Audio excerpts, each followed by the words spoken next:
Welcome to Fiction Audiobooks. If you enjoy the content, like and subscribing would be greatly appreciated.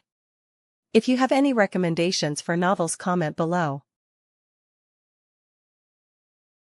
Please join my Patreon at https://www.patreon.com/fictionaudiobook. Chapter 41, Absolute Zero, Booming Business, and Professors Visiting.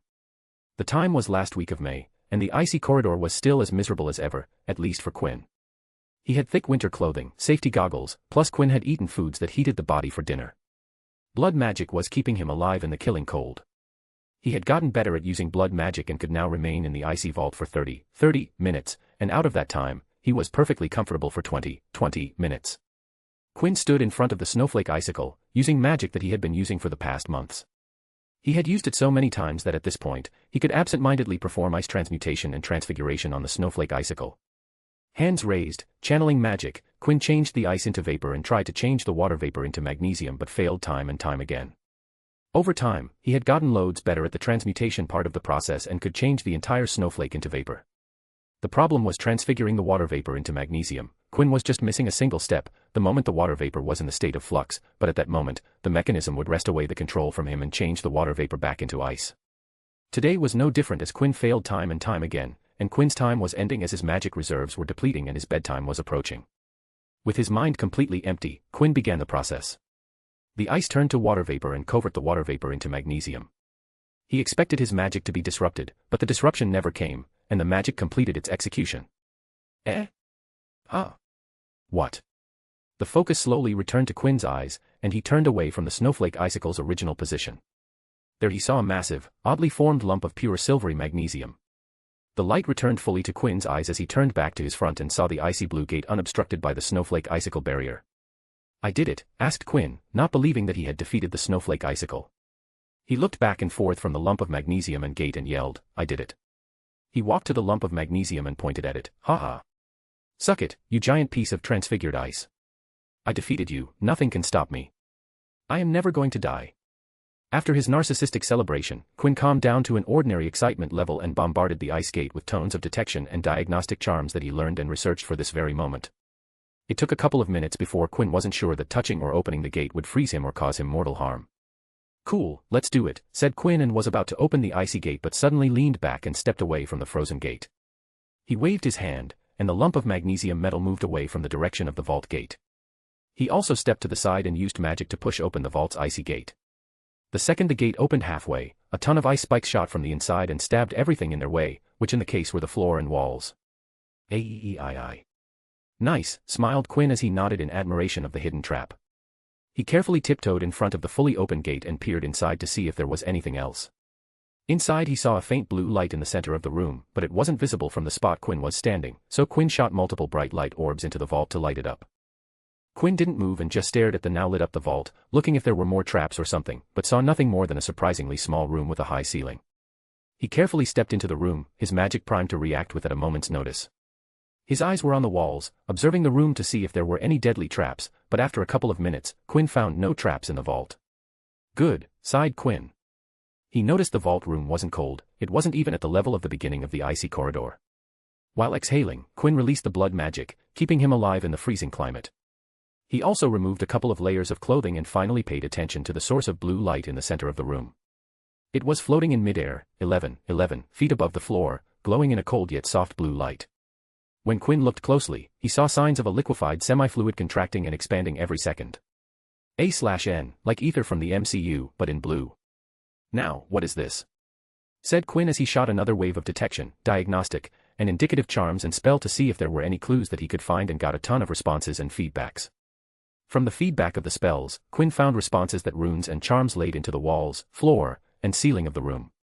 And while Quinn still had no idea about the origin of the blue semi-fluid in midair, he perfectly recognized the runes and the property of the charms spelled into the vault. He sat down on the floor and began fitting in all the runes and charms into places so that he could piece together a bigger picture and find out how the mechanism outside worked and what was the blue semi-liquid. Quinn forgot he needed to sleep and go back to his common room, and for the first time in a very long time, he pulled an all-nighter going through every inch of magical structure, and finally, just before sunrise, not that Quinn knew about it, the bigger picture clicked in. His head snapped towards the semi-liquid, eyes widened like saucers, and his jaw, hanging like a buffoon. Quinn hurriedly got to his feet, but his feet were asleep, so he fell down to his knees. He crawled towards the blue semi-liquid and finally stuttered the identity of the unknown material. Absolute zero. It is absolute zero. I can't believe it. Quinn's voice raised as he exclaimed, I friggin' can not believe it. Absolute zero was an alchemic material, a magical material that had a temperature of 0 Kelvin, 273.15 Celsius, or minus 459.7 Fahrenheit. Or in simple words, a temperature of absolute zero, the lowest temperature possible on the thermodynamic temperature scale. And most importantly, it was a paradoxical material because reaching absolute zero was impossible. You could reach temperatures close to absolute zero, but getting absolute zero was impossible because that would signify there was no existence of any type of energy present, and that was impossible. And yet, absolute zero material existed. It wasn't as catchy as the Philosopher's Stone and didn't grant eternal life, turned anything into gold, or produced panacea that could cure any disease in the world. But absolute zero was an alchemic achievement that would provide an alchemist with eternal glory and cement their position in the annals of time. Different materials would demonstrate astonishing properties if provided the cold energy from absolute zero. It was theorized that gold, the best conductor of magic if cooled down to absolute zero, would become the perfect magic conductor. It would allow a flow of magic unprecedented by anything possible. Currently, there weren't any known existences of absolute zero material in the entire magical world. A magical marvel made possible with alchemy, murmured Quinn as he stared at the blue semi-liquid floating in the air. Quinn was just a novice alchemist and couldn't even imagine the process of creation of absolute zero, but he understood what it signified. He could appreciate the wondrous existence in front of him. He turned his eyes to the outside, finally understanding the mechanism that created the icy hell outside. The ice outside resulted from leaking some of the cold from the absolute zero to construct a defensive mechanism. The freezing hell that could kill people instantly was just a small leakage from the absolute zero. And the primary purpose of leaking cold energy to the outside was to keep the absolute zero stable, and the defensive mechanism was just an added benefit. Quinn looked at the absolute zero for a while before putting on the layers of clothes. He needed to exit the vault and go back to his common room. He gave the absolute zero a final look before sighing. Quinn understood the reason behind the runes and charms in the vault. They were keeping absolute zero contained in this vault because absolute zero was extremely dangerous. If Quinn released it from the bindings, the result would be far worse than the icy region outside. If kept uncontained, absolute zero would turn entire Hogwarts into a freezing hell far worse than the defensive mechanism keeping it in check. The temperatures would drop so low that even Quinn, with his blood magic, would die instantly. The defensive mechanism would seem like a paradise compared to the unchecked power of absolute zero. It would be the sure death of every living being in the vicinity. Quinn wasn't even sure that the ghosts would survive, their souls might die in the intense cold. Heck, it could possibly cool down the Earth's core before collapsing because of the intense heat.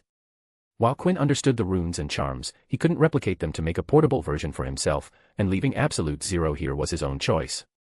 So cold that even death might die, thought Quinn, feeling a little fear at the possible ramification, but his eyes showed a determination shine. One day. I will reach this level, one day, thought Quinn. Planning to thoroughly research the absolute zero to gain another level of insight into alchemy. Just before leaving, Quinn undid the transfiguration on the water vapor, and the moment the magic lifted, the gas instantly rushed to the gate and froze into the snowflake icicle. He once again focused on the snowflake icicle and turned it into water vapor, transfigured it into magnesium, and this time it went without a hitch. Phew, glad that wasn't a fluke, chuckled Quinn, not wanting to imagine how pissed he would be if he unlocked the icy vault at a fluke. Lifting the magic one last time, Quinn reset the defensive mechanism and finally walked away with a hop in his step, even though he was tired from pulling an all-nighter. Scene break. Next week was the end-of-year examinations, and that kept Quinn a little busy, but when Quinn looked at the buyer's sheet table, a smile parted his face. In the last 2 to 3 weeks, Quinn had a boatload of business. Hufflepuff, Gryffindor, and a part of Slytherin House students came in like a flood to buy Quinn's notes. The sudden realization that the examinations were near and the accompanying panic was a major boost to Quinn's business. The students came flooding in for copies of exam notes, and Quinn sold them like hotcakes. He even had to send for a reprint order so that he could keep up with the demand. Quinn was sure that in a year or two, he could fill up a tub with sickles. Laying down in a tub of money. Oh yeah, that would be cool, alright, had thought Quinn when he checked the total gains from the sales. Almost all of the students had jumped on the 50% discount and agreed to owe Quinn a favor. There were a few people who paid in full and didn't take the deduction. Like students from wealthy families didn't bother with the discount and bought the set in full. A few didn't want to owe Quinn a favor, so they either pooled money to buy an entire set or bought selected subjects. Quinn remembered chuckling when Crabbe and Goyle came into the AID office and bought 3 sets for themselves and Draco. He had read their minds, and it made a glorious memory for Quinn. The result was that in a few weeks, Quinn had amassed more influence than he had been able to in the past several months. And, as Quinn predicted, a few professors had visited him at the AID office. It was the last week of April when a trio comprising Lily Potter, Phileas Flitwick, and Minerva McGonagall came knocking. Quinn was sitting behind his office desk doing some work when the door chime rang, and instinctively Quinn spoke. "Welcome to AID. How may I help?" But when he raised his, Quinn saw the 3 professors and trailed off at the end. "Professors, what an unexpected surprise," said Quinn, standing up from his chair. "What brings you 3 here?" The 3 visitors didn't reply for a moment, taking in the ambience of the AID office. In the past few months, Quinn had actively changed the decor and feel of the office. The glass wall no longer looked ugly and was now the best feature of the room. There were a lot of random paintings hanging from the walls that Quinn liked to look at. A few plants, giving the room some green color, and some trinkets that Quinn placed because they looked cool. The office now looked a lot more put together and homogeneous. The decor and vibe fit together and completed the look. Flitwick was the first one to speak up. "It is the first time I have come to this classroom, but you have changed it quite a bit, Mr. West." Quinn smiled in reply. "Had to make some changes, Professor." McGonagall, who was touching the glass partition wall and noticed, "This is transmutation. Now that I recall, you do know about transmutation, don't you, Mr. West?" McGonagall remembered the conversation she had with Quinn a month ago. "You are correct, Professor. I transmuted many panes of glass to create a big glass wall," answered Quinn as he put down an additional stool in front of his desk, increasing the number to 3. He didn't want the professors to enter his workshop because there was a lot of stuff in there that, even though it won't get Quinn in trouble, would reveal that Quinn was exceedingly advanced for his age. "Please take a seat," gestured Quinn as he went to his chair. He wanted to control the direction of the conversation. "So, what brings you here, professors?" "I hope I am not in trouble," asked Quinn as the 3 professors sat down. "Oh, nothing like that, Mr. West. We came here to discuss the exam notes that you have been selling," responded Lily Potter. Quinn slightly tilted his head and asked, "I see, what about them?" "We wanted to check and make sure that there aren't any mistakes in the notes. The entirety of the Ravenclaw first and second year populace is using your notes, and we wanted to just check the accuracy of the notes," said Flitwick, chiming in. Quinn lightly shrugged. "I have no problems with that," said Quinn, taking out a set of both years' notes and pushing them towards the professors.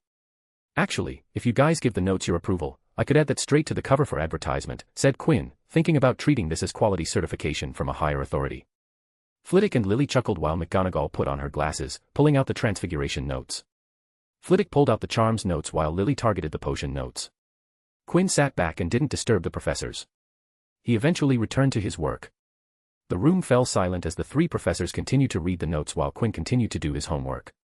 When Flitwick was done with charms, he picked up defense against dark arts, while Lily and McGonagall picked up herbology and history of magic, respectively. When Lily was done, she left astronomy to the other 2 teachers and observed Quinn.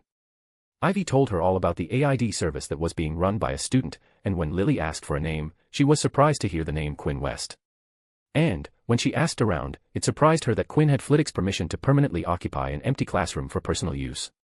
When Flitwick revealed that all Ravenclaw first and second years were using Quinn's notes, McGonagall had decided to assess the accuracy of the notes, and thus they were here. "Mr. West, what other services do you provide here?" asked Lily. Quinn looked up from his work and answered, "I work to fulfill any request that is asked of me. Bring me broken stuff, and I will fix it. Have a problem with homework, and I will help you with it." He looked at McGonagall, who looked up from the notes and assured her, "I don't do it for them, and neither do I let them copy from mine. I just tell them where to look for it." He returned to Lily and continued, "You need information about a topic, and I will research it for you. I also charm objects on request. My most popular requests for charm work are date items that guys ask me for Hogsmeade weekends," smiled Quinn. Quinn took out 3 cards from his desk and passed one to each of the professors. "Please do think of me when you have a problem that needs to be solved," said Quinn as he gave them the AID cards. Lily looked at the card and then asked, "Can I have a first-year set? I would like to buy one for my son." Quinn smiled, "Of course, Professor. That would be 2 galleons and 1 sickle," said Quinn, retrieving a fresh set for her. He didn't offer her a discount as he didn't want to raise suspicion. Lily smiled and pulled out the asked amount, and gave it to Quinn. "Please fill your name, subjects, and amount paid in sickles in this table," said Quinn, giving the buyer's list to Lily. Lily looked at the sheet of paper and was surprised to see so many names on the sheet. She followed the example of the person above her and filled all the slots. Finally, McGonagall closed the final notebook and declared, "There weren't any mistakes in your notes, Mr. West." These notebooks have been well thought of, they will be of great help. I will recommend these to students. Quinn's face lit up, and he grinned. Thank you, Professor. She nodded, but then she looked at the glass wall and asked, Mr. West, what is on the other side of the glass wall? Quinn looked at the glass wall and casually answered, oh, I practice my magic on the other side. McGonagall nodded, looking away from the glass wall, and focused her attention on the office itself. After talking for a few minutes, the three teachers left the office, and Quinn leaned into his chair, breathing a sigh of relief. Never thought I would give the professors my card, spoke Quinn. He paused before smiling. Business is doing wonders, grandfather would be proud. A/N. Absolute Zero might not seem something great, but wait. I have plans for it, kind of, at least it will appear in the next volume. I am researching ways that cold can be beneficial, so it might take time to get some use out of it. If you have some uses for cold, then do tell me. I will try to spin something out of it. Quinn West, MC, Absolute Zero. Absolute Zero. Phileas Flitwick, Charms Professor, likes the charm of the cards. Minerva McGonagall, Transfiguration Professor, intrigued by the glass wall in Quinn's office. Lily Potter, First Staff Client, impressed by the AID consultation service. Chapter 42, ending the school year on a positive note. The end-of-year exams were over, and Quinn was finally free from sitting for tests and giving last-minute lectures the entirety of Ravenclaw's second-year population. The downside of being the top scorer on exams and being nice to most of his housemates was that people came to him just before exams for help. Southwest Quinn held up court in the Ravenclaw common room and took doubts and questions before every exam. Now, he sat in his workshop with a small stack of paper plus a manila folder sitting in front of him. The title on the manila folder read, Chapter, Vault 1, Temp. Quinn categorized this chapter under Project, Vaults. He had opened this project for the cursed vaults present in Hogwarts. If things went according to plan and he didn't face any unforeseen problems, this project would have 5 chapters correlating to the 5 cursed vaults present in Hogwarts. Quinn waved a hand over the manila folder, and the writing disappeared. Picking up his fountain pen, he changed the title on the manila folder. Chapter, Icy Vault. The once named Vault 1 was now turned to Icy Vault. Let's start, spoke Quinn, picking up a sheet from the stack and started transcribing all of his experience from his first interaction with Friar to this very day. The document had everything from how to find the wall on the 5th floor corridor, what charms and spells were used to detect the wall, and what were the exact responses wanted from the detection spells. Quinn wrote in detail about the methodology he used and referenced every technique he used to find the entrance to the icy corridor. Next, Quinn wrote about how to open the entrance to the icy corridor. He gave a detailed description of how to channel magic into the wall in a particular sequence so that wall would give way to the icy corridor. He explained how his method reacted and triggered the charms in the wall. The next part of the document detailed everything about the icy corridor. How the temperature increased as you walked deeper inside, recording the decreasing temperature at regular distances till the end of the corridor where an invisible barrier existed that separated the corridor from the icy vault region. The vault region was extensive as Quinn had to write about the temperature, the defensive mechanism, and the magic he has used. The blood magic was an essential part of the document report as it was the magic that kept a person alive in there, and without it or a suitable alternative, death was guaranteed. The subtopic in the report mentioned how Quinn used blood magic and every traditional spell that allowed a person who used a magical focus to replicate his results. Quinn was sure that if he published the blood magic part of the document, he would gain fame in the magical community for using dark magic and the fascinating theory behind the blood magic application. The document continued by explaining the defense mechanism of the vault and went through every part of the rune, charm, transfiguration, and transmutation work that the mechanism employed to create the effects that the operation showed. There were pages upon pages on how every rune corresponded to the mechanism's function, how the charms operated to keep the system online, and working from the source energy provided by the Absolute Zero material locked in the vault.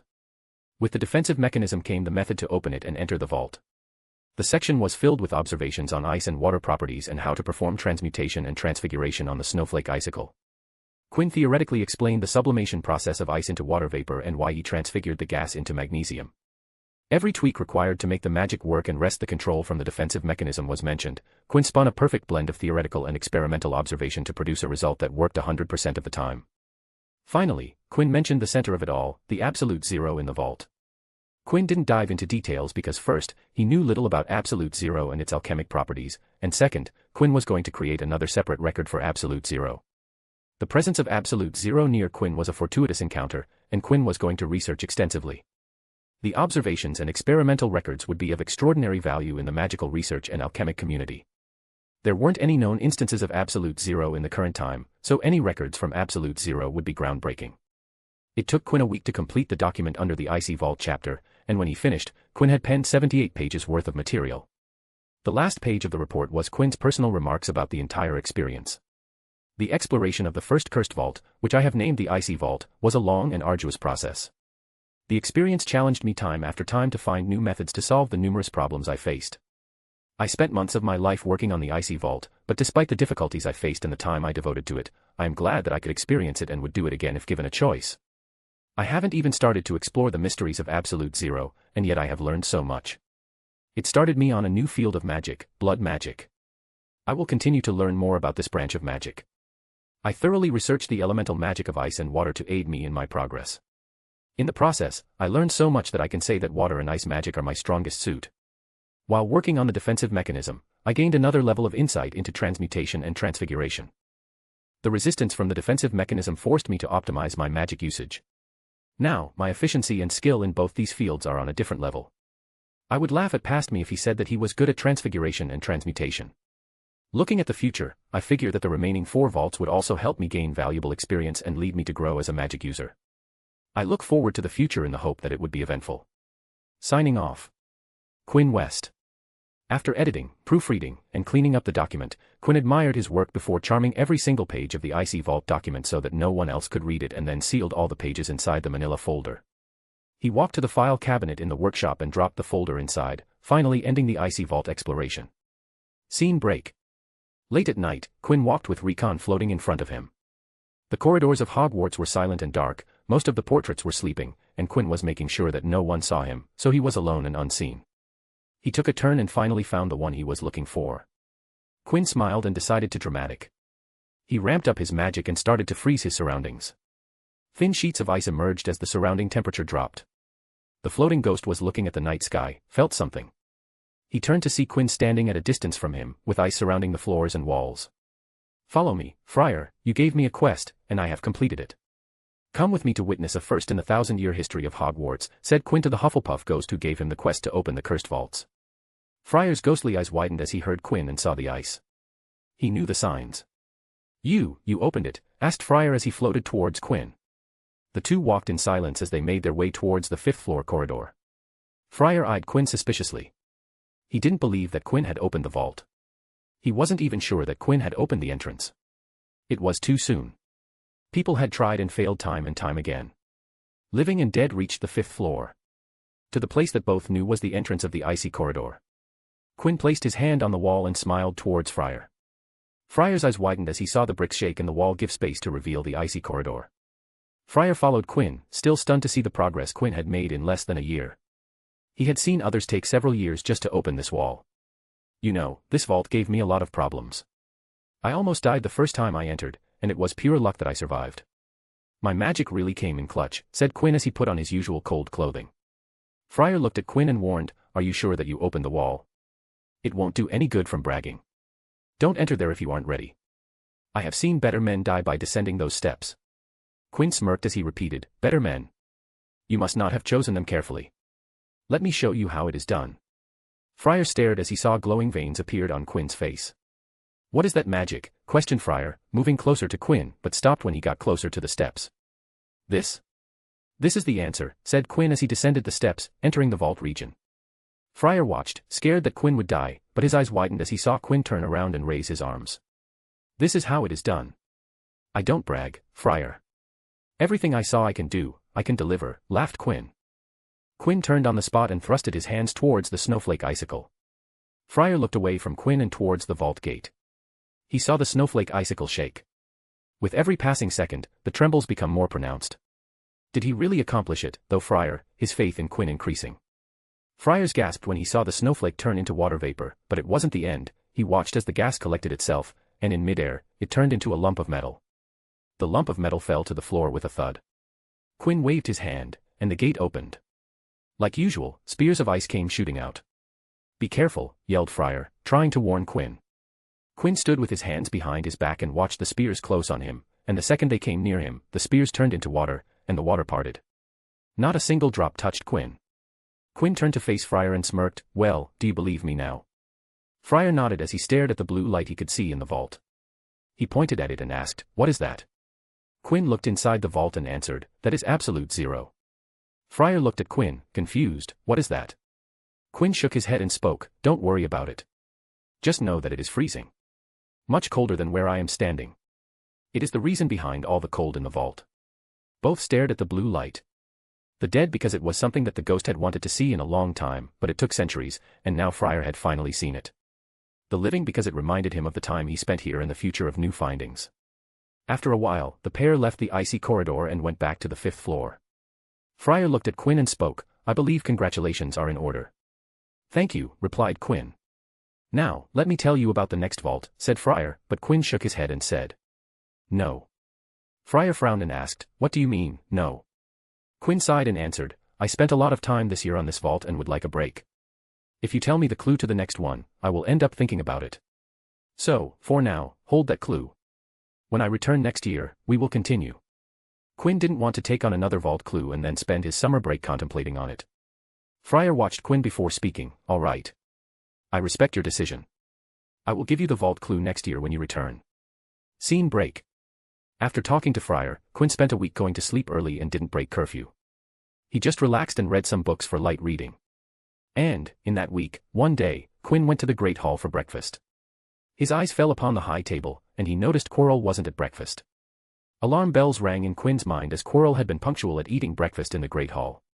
Quinn looked at the Gryffindor table and saw that Ron, Hermione, and Ivy were sitting close to each other and were talking in hushed voices. Harry Potter was missing from the group. Quinn's brows raised, and he thought, "Oh, damn. Harry did in Quirrell, didn't he? I missed it, huh?" Quinn leaned onto the table and rested his upper body on it, arms crossed. Well, whatever, nothing to do with me, thought Quinn. He lost interest in the Philosopher's Stone after his failed attempt to get a look at it. He realized that even if he was present at Quirrell versus Harry, he wouldn't have been able to swipe the stone. In the books, Dumbledore had gotten there just when Harry had cremated Quirrell into ashes, and Quinn didn't want to take the risk of being there at that moment. He wasn't confident in hiding from Dumbledore. So, Quinn had given up on getting the Philosopher's Stone. But, I would have loved to meet Nicholas Flamel, thought Quinn. He was very jealous of Leah when she told him that Flamels gave an annual lecture at Beauxbatons, and she had gotten to talk to the alchemist and his wife during her school days. Quinn gave a last look to the Gryffindor table and thought, maybe I should go visit the hospital wing. Eddie looked at Quinn and asked, "What is up with you? You have been weirdly loose and relaxed for the past few days. It is creeping me out." Quinn turned his face towards his roommate and raised his hand. His hand went behind Eddie's ear, and when he brought it back, he had a chocolate ball in his hand. "Carmichael, you worked hard for the exams. You deserve sweets for breakfast. Go on, have this chocolate," said Quinn. Eddie took the chocolate from Quinn and exclaimed in awe, "How do you that? Making things appear from nowhere.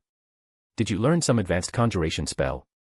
Quinn lazily smiled and said a single word, "Magic." "Hey, I want a chocolate too," said Marcus from across the table. Quinn smiled and spoke, "Check your right pant pocket." Marcus put his hand in his pant pocket, and his eyes widened as he pulled out a chocolate ball. "Now, how did you do that?" "Like I told you, magic," was all Quinn said because a magician never revealed his secrets. Scene break. Quinn's mood had improved considerably, and he danced his way into the hospital wing.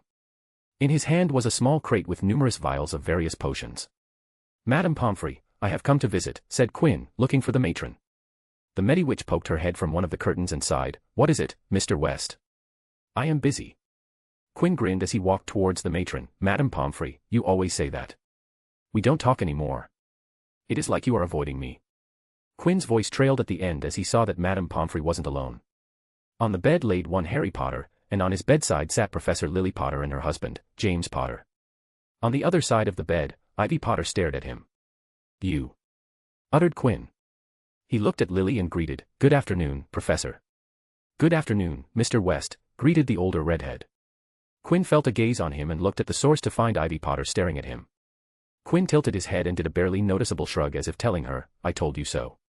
He looked at Pomfrey and said, "I bought some potions and was thinking we could have some afternoon tea, but it seems you are busy, so let's do that later."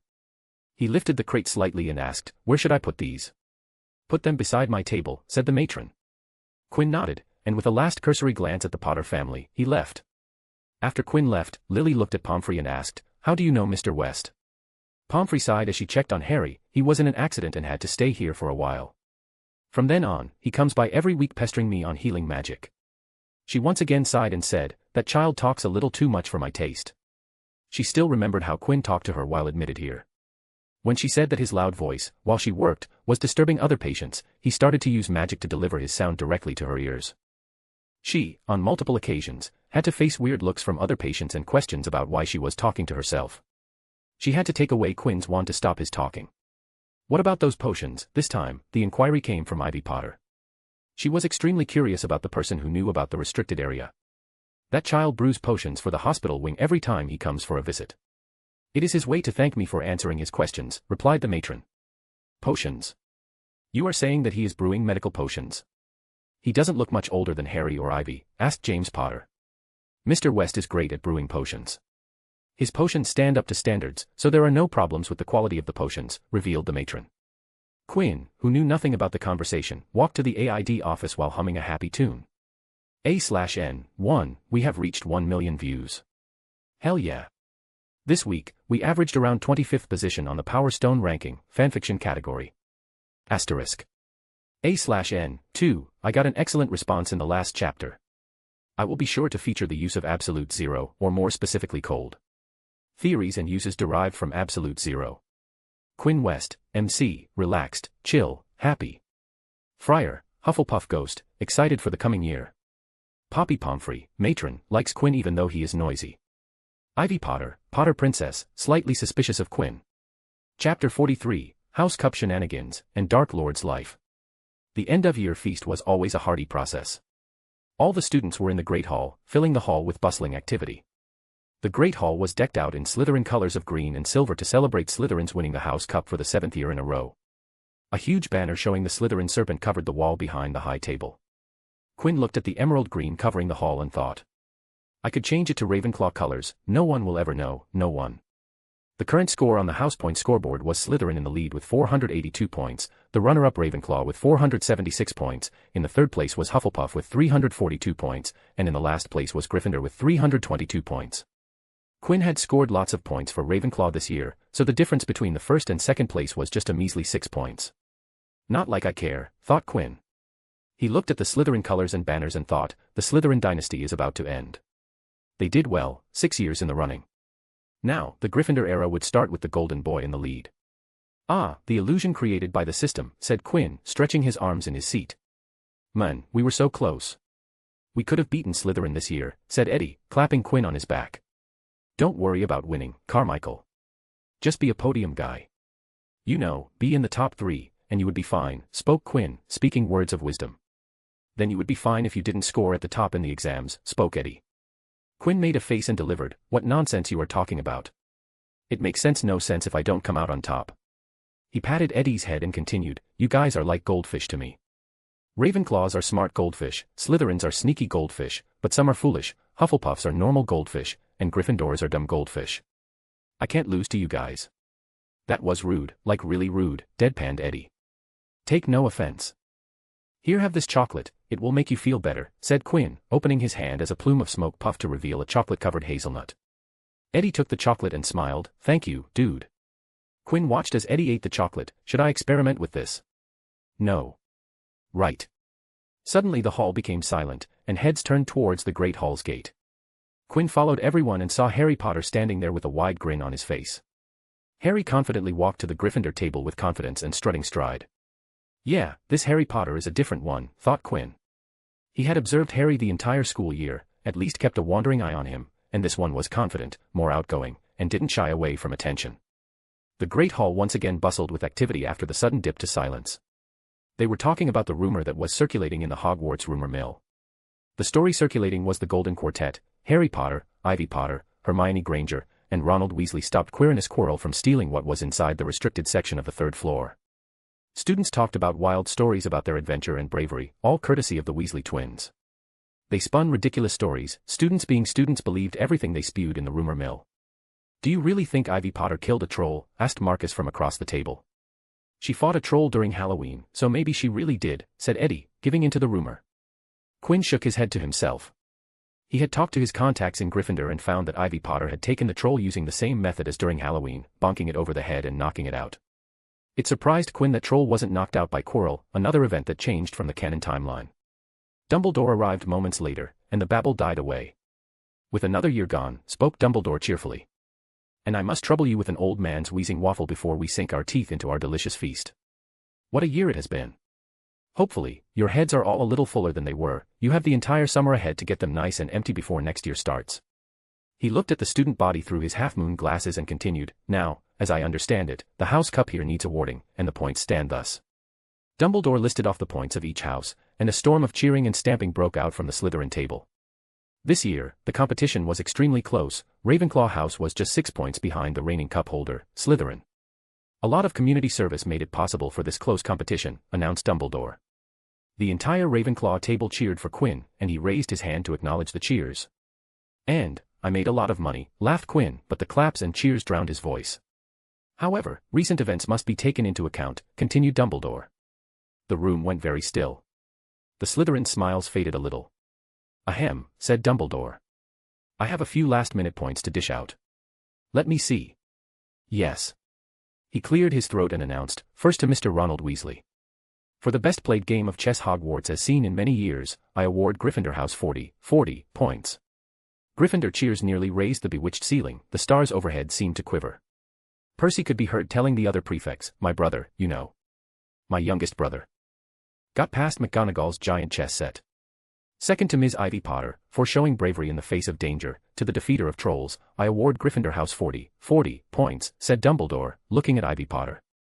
The redhead looked proud and embarrassed at the same time. Third, I award another 40 points to Miss Hermione Granger for the use of cool logic in the face of fire. I award Gryffindor House 40 points. Hermione buried her face in her arms, and Gryffindor students were beside themselves. They were 120 points up. Third, to Mr. Harry Potter, said Dumbledore. The room went deadly quiet. For pure nerve and outstanding courage, I award Gryffindor House another 40 points. The din was deafening. Those who could add up while yelling themselves hoarse knew that Gryffindor now had 482 points, the same as Slytherin.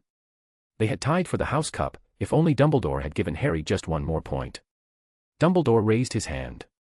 The room gradually fell silent. There are all kinds of courage, said Dumbledore, smiling. It takes a great deal of bravery to stand up to enemies and, more importantly, to friends. I, therefore, award 10 points to Mr. Neville Longbottom. Someone standing outside the Great Hall might well have thought some sort of explosion had taken place, so loud was the noise that erupted from the Gryffindor table. Harry, Ron, Ivy, and Hermione stood up to yell and cheer as Neville, white with shock, disappeared under a pile of people hugging him. He had never won so much as a point for Gryffindor before. In fact, he was usually the prime target of Snape's point deductions. Which means, Dumbledore called over the storm of applause, for even Ravenclaw and Hufflepuff were celebrating the downfall of Slytherin. We need a little change of decoration. In an instant, the green hangings became scarlet, and the silver became gold, the Slytherin serpent vanished, and a towering Gryffindor lion took its place. Snape was shaking Professor McGonagall's hand with a forced smile. Quinn, on the other hand, was laughing so hard that his sides hurt. The system is broken, he cackled. He looked over to the Slytherin table and saw the tragic and shocked faces at the sudden change of events. He felt joy seeing the Slytherin defeated by the system that they had exploited for 6 straight years. Snape had helped Slytherin with house points by offering them plenty of house points and cutting house points from the competition. Now, Dumbledore had injected Gryffindor with 170 points, giving them the House Cup. The broken system that kept Hogwarts students in check being exploited brought laughter to Quinn. His eyes caught the eyes of Daphne, and that made him stop laughing and start whistling cluelessly. The Slytherin blonde glared at the whistling fool with a scoff. Scene break. The day the students boarded the Hogwarts Express for returning home, all students except 5th and 7th year students got their exam results. Quinn looked at the sheet of parchment and casually looked over it. All OS showed on the report card with asterisks on every subject except potions and history of magic, showing that he scored over 100% on the tests. He created a dozen copies of his report card with the doubling charm and packed the original with his luggage. With report card day in Ravenclaw, he knew his year mates would want to see his results, so to avoid the whole interrogatory session, he made the copies to hand out. As he predicted, the moment he came down from his dorm room, second years surrounded him. Okay. Wait. You hooligans. Here, take these, and leave me alone, he handed the copies to the mindless second years. Oh, come on. How do you score more than 100%, asked one of them. Quinn lifted his hands and showed it to them. These hands have magic in them. Whatever they write turns to pure intellectual gold. Marietta Edgecombe raised her hand and asked, Quinn, I have a job for you. Quinn tilted his head, now. She nodded and took out a sickle. "Let me kick you, and I will give you this sickle." Quinn joined his hands in front of him and politely bowed. "I would like to inform you we at AID reserve our right to accept requests and would like to politely refuse this task." Edgecombe snorted and crossed her arms in amusements. Second year at Hogwarts was over, and Quinn was returning home. Scene break. Quinn got off the red train and looked around the platform. He saw the reporters scattered around. They were waiting for the Potters to come down from the train. Students needed to board the Hogwarts Express without exceptions to exit and enter Hogwarts. He didn't take a few steps, and a reporter stopped him. "Why is he stopping me?" thought Quinn, puzzled at the situation. "Hey little buddy, can you tell me something about Harry Potter?" asked the reporter. "Ah, of course," realized Quinn. Not wanting to entertain the reporter, Quinn pointed to his left and yelled, "Look, Ivy Potter just came out of the train." When the reporter looked to the side, Quinn slipped by and letting the horde of deboarding students act as his camouflage. Quinn looked for the one who was picking him up and immediately found the person. It was Uncle Elliot, the West family butler. He still looked perfect, with not a single thing out of place. Clothes perfectly ironed, shoes polished, hair combed perfectly, and his patent kind expression on his face. "Uncle Elliot!" Quinn yelled, beaming as he hurried towards the older gentleman. Elliot looked towards the voice and smiled as he saw Quinn hurrying towards him. "Young master." "It has been too long, Uncle," said Quinn, hugging Elliot. Elliot hugged Quinn back before saying, "Young master, let's leave from here. The platform is getting a bit too crowded." Quinn nodded, and the two walked to the apparition point. "How was school, young master?" asked Elliot. "It was quite eventful. I learned a lot, and a lot of interesting stuff happened this year," answered Quinn. "Oh, tell me all about it," asked Elliot, interested in Quinn's experience. "You won't believe me if I told you," Quinn chuckled as he looked up towards Elliot. "Try me," responded Elliot. Quinn smiled and asked, "What do you know about the Philosopher's Stone?" Scene break. When Rowena Ravenclaw's daughter, Helena, stole her mother's diadem, she hid it in an Albanian forest. The bloody Baron came to the forest to retrieve her but ended up killing her on impulse when she refused and then himself in repentance. The diadem remained hidden for several centuries until Tom Marvolo Riddle discovered Helena was the Grey Lady, the house ghost of Ravenclaw, and managed to get the information about its resting place from her. He recovered it, murdered a peasant, and turned it into one of his horcruxes. Following his downfall in 1981, Tom Riddle, now known as Lord Voldemort, fled to the forests in Albania in his weakened state. In 1991 he encountered Hogwarts School of Witchcraft and Wizardry's defense against the dark arts teacher, Professor Quirrell, who was looking for him so that he could at the very least try to capture him, or at best learn from him. However, Quirrell overestimated himself, and Voldemort completely overpowered the man, thus leaving Albania. And, now following his failed attempt to steal the Philosopher's Stone, Voldemort had returned to Albania, weaker than ever. Voldemort lost his physical form and magical powers, but he remained alive in ghostly form. The horcruxes he had created kept his spirit bound to the physical world. His one remaining power was possession. Voldemort gained physical form by inhabiting animals, mainly snakes. Though he disliked doing so because the bodies of such animals were ill-equipped to perform magic and because his possession significantly reduced their lifespans, none of his hosts survived for too long. After his downfall against the infant Harry Potter, Voldemort had lived like this for a decade, possessing animals, corroding their bodies with his unfitting soul, and at the same time fighting the animalistic instincts from his host bodies. In 1981, he was angry when he had lost his physical body, raged at the thought of being bested by Euphemia Potter and her use of ancient magic, and it angered him greatly when he found his demise had been publicized by the hands of a one-year-old babe. The great Dark Lord Voldemort had lost to a one-year-old child. There was no greater slight on his honor and reputation. Grindelwald had lost to Albus Dumbledore, but an infant had bested him. It made Voldemort's blood boil thinking about it. Quirinus Quirrell had made a voyage to Albania, where his foolish and gullible mind was vulnerable to Voldemort. He latched onto Quirrell's body and came back to England with him. It was a ray of hope for the first time in a decade. He ordered Quirrell to steal the Philosopher's Stone from a Vault 713 in Gringotts Wizarding Bank so he could make the elixir of life, creating a body for himself. Voldemort discovered the stone had been removed earlier that same day, and through Quirrell's connections at Hogwarts, learned it was hidden at the school. It turned out that even a human's body wasn't resilient enough to host two souls and needed external help. Thus, Voldemort ordered Quirrell to prey on unicorns in the Forbidden Forest and drink their blood so he could gain strength from the unicorn's healing abilities and keep Quirrell alive. After an entire school year of trying to get to the stone, Voldemort ordered Quirrell to send a fake letter to Albus Dumbledore, asking him to go to the Ministry of Magic. Voldemort moved forward with his goal, moving through the security barriers to the Mirror of Erist. Quirrell saw himself presenting the stone to his master but could not figure out how to get it. Then Harry Potter arrived, and when Quirrell attacked Harry, Euphemia Potter's ancient magic struck again. It burned Quirrell's body, and Voldemort barely fled from the harm. Now here he was for a second time, without a human body, back to inhabiting animal bodies.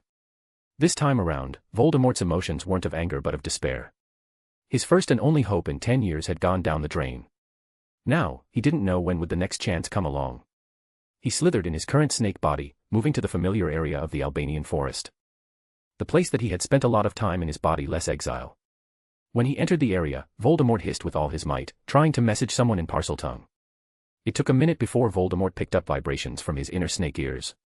He turned his snake body and saw an enormous, green snake, roughly 12 feet long and as thick as a man's thigh. "Oh, Nagini," hissed Voldemort, moving closer to the green snake. He liked Nagini, she was rather cunning and deceptive and understood how humans behaved. Possessing a powerful bond with Voldemort, Nagini alone did not fear his wrathful moments, as he never punished her for failures nor took it out on her when misfortune struck him. He was as close to her as he could be to any living being. Voldemort didn't fear her betraying him, she was loyal to him with all her life, and that point provided him with comfort. The only comfort in the hellish life he was living. Quinn West, MC, system stinks. And he likes that. Elliot Dalton, Seabass - Butler, gentleman, through and through. Voldemort, Dark Lord, Spectre, Snake Body, at a low point. Nagini, a female male dictus, curse has run its course. Chapter 44, Change in Mindscape, and the Sales Pitch. A few days into the summer break between 2 school years, Quinn laid in the bed in his room.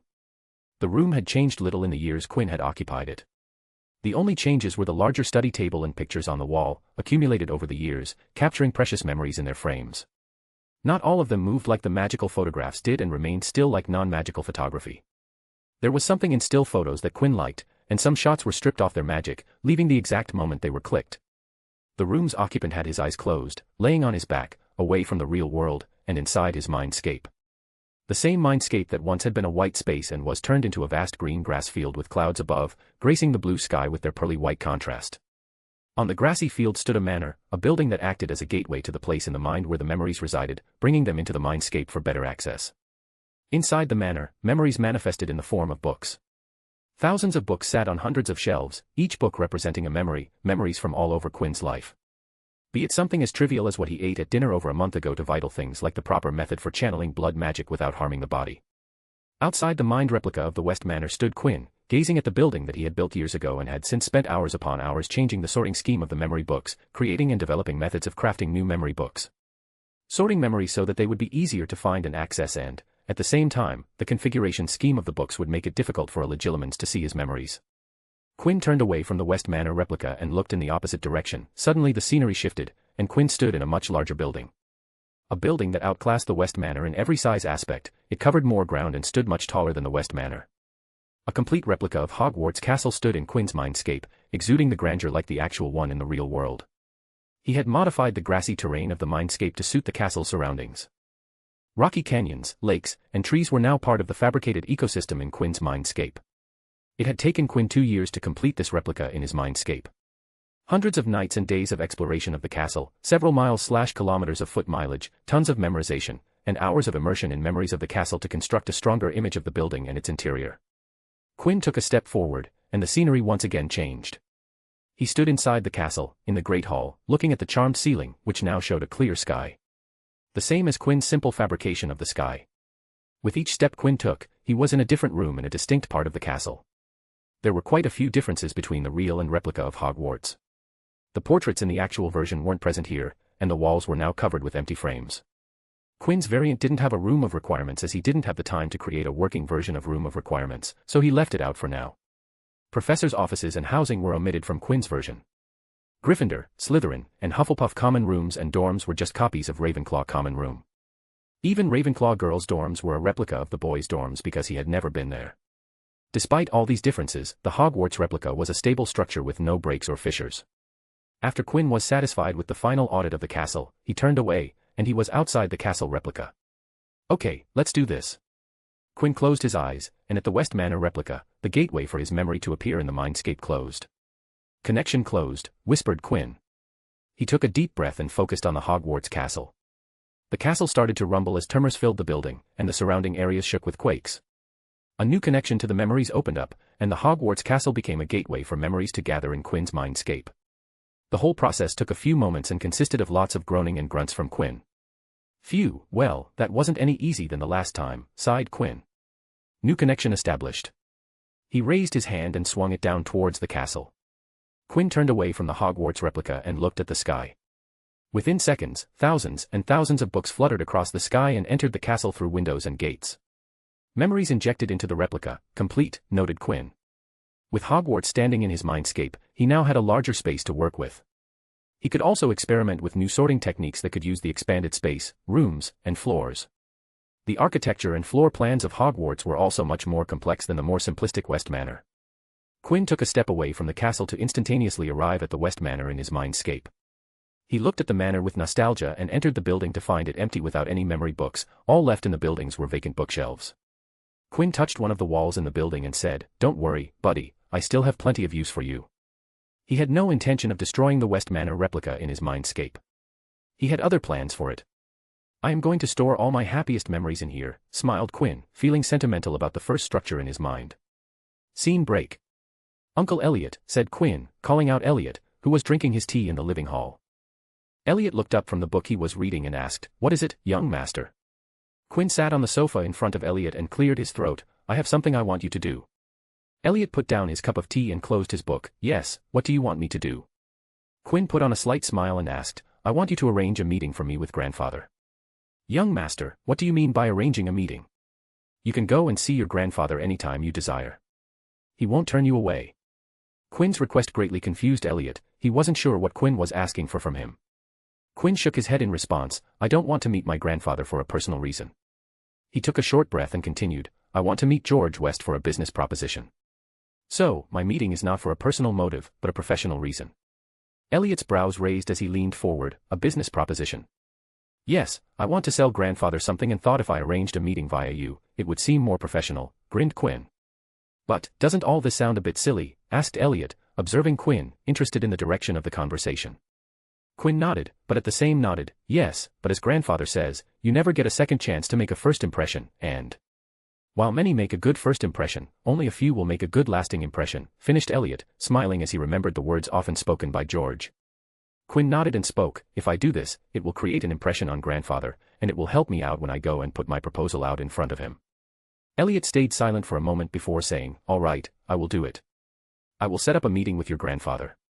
Quinn smiled, but Elliot continued, "But, if I am going to do this, I would have to know that what you are planning is worth it." Quinn paused listening to that and blinked in confusion. "What do you mean?" Elliot crossed his leg over the other and rested his hands on his lap. "If we are taking this seriously, then by setting this meeting, I am vouching that you are a legit opportunity and not some waste of time. If I am going to use my name for this meeting, then I have to be sure that you are not wasting your grandfather's time." Quinn pursed his lips and asked, "All right, what do you want from me?" "Opportunity is a haughty lady who wastes no time with those who are unprepared," quoted Elliot, before continuing, "Before the meeting, we are going to clear out the kinks from your proposal." Quinn nodded. He could certainly use some help on this matter. "But before that, I have to hear your plan. I have to see what you are building on and if it is useful enough," said Elliot. Quinn nodded and revealed his idea. "So, you know about." Elliot listened as Quinn spoke about his plan, and as Quinn talked more and more about his idea, Elliot became increasingly interested. "Young master, if you can deliver what you are saying, then this would be big," said Elliot, his eyes shining with eagerness. "Enormous, a game changer." Quinn smiled and spoke while nodding. "Oh, believe me, I can deliver." Elliot nodded, leaned forward, and looked Quinn in the eye. "All right then, let's make sure that this goes perfectly." Scene break. George West sat in his study, doing work when he heard a knock on his door. "Come in," he said, knowing who it was from the knocks. Elliot entered the study and closed the door behind him. He sat on the chairs in front of the desk and waited for George to speak to him. George asked, not looking up from his papers, "What is it, Elliot?" "I have a person who I want you to meet," started Elliot. He and Quinn had been working on his presentation for quite a few days, and Elliot thought that Quinn was ready, so here he was setting up a meeting for Quinn. You want me to meet someone?" "Who?" asked George. "A person with a product that I think is great. He contacted me hoping to get a meeting with you," answered Elliot. "That is rare, a reference from you, that is," said George as he continued to work. "Well, I have a certain standard to maintain, and this one passed the criteria I set up," responded Elliot, with a smile on his face. "All right, look up a spot on my calendar and set up a meeting in one of the free spots." "Within the usual timings," said George. Elliot nodded and stood up. It will be done. As Elliot walked to the door, George asked, what is the name of the person? Elliot looked back with a grin and answered, oh, it is Quinn West. George stopped his pen and looked up with his eyes wide. What did you say? Elliot's grin was so broad that it split his face. I said the name is Quinn West, and I was thinking that we would set up the meeting here. It will be easy to meet for both parties. George stared at Elliot and uttered, what? Elliot sat back down, enjoying the look on George's face. Scene break. Leah and George sat in one of the rooms in the West Manor. The room was turned into a conference room. The room had 2 chairs behind a table for Leah and George to sit. In front of the table was an empty place for the presenter to stand and present. Leah looked at her grandfather and spoke, Grandfather, please tell me more about the person we are meeting. You know I don't like going to meetings without knowing what I am here for. She sighed irritably and continued, I don't like to be unprepared. Leah wasn't feeling positive about this meeting. Her grandfather has called her while she wasn't in the country on brief notice and didn't give her an option to refuse. And he didn't tell her anything about the meeting. Be patient. Elliot is the one who recommended this person, said George, not revealing who the meeting was with. Leah sighed and just looked at the empty display stand in front of the room. The door opened, and the grandfather-granddaughter pair watched as Elliot stood with the door wide open. He is here, said Elliot with a smile on his face. Leah rolled her eyes and said, finally. Elliot turned his face to outside the room and called out, you may enter. Leah's eyes widened as she saw her little brother enter the room, dressed in formal wear. He had a big envelope in his hand and was dragging a small trunk on wheels behind me. Quinn, exclaimed Leah, not sure what to make of this. While George sat in his chair, not a single expression on his face. Quinn sat the envelope on the display stand and set the trunk a little behind the display stand. He brushed his clothes and confidently walked towards the table. Good morning. My name is Quinn West, greeted Quinn with a smile on his face, his hand extended for a handshake with George. George shook Quinn's hand and said, George West. George grinned when it came to Leah, nice to see you, Leah. Taking her hand and kissing her knuckles. He stepped back and moved towards the stand. Taking out his fake wand, Quinn used magic. A thin white cardboard sheet floated out and set them on the display stand. With another swing, the cardboard sheet expanded to its full sizes, fitting the size of the display stand. Quinn turned around to his family members and spoke. My name is Quinn West, and I believe what I am about to show you will change the way we communicate with each other. He paused before smiling. I am here to present what I perceive as the future of communication in the magical world. Something that will change be conceived as a great change in the world. Quinn waved his fake wand, and a picture letter envelope appeared on the cardboard. When we communicate with people who aren't close to us, we write and send them letters, said Quinn as the picture of the letter envelope shrunk and 2 stick figures appeared on the white. The letter went from one stick figure to the other, depicting that the mail was sent. Now, how do we send that letter to another person? We use owls or eagles as the carrier of our message, as he said that the cardboard went blank before an owl appeared on it clutching a letter in its claws, flapping its wings as if flying somewhere. Owls and other carrier birds have been in the magical society for centuries. We have been using these trained birds to deliver messages of trivial gossip to important documents for as long as we can remember. Quinn stared at George and Leah and asked, but, is this the best we can do? We have the power of magic at our fingertips, and messenger bird is the best we can manage. No, I think we can do much better.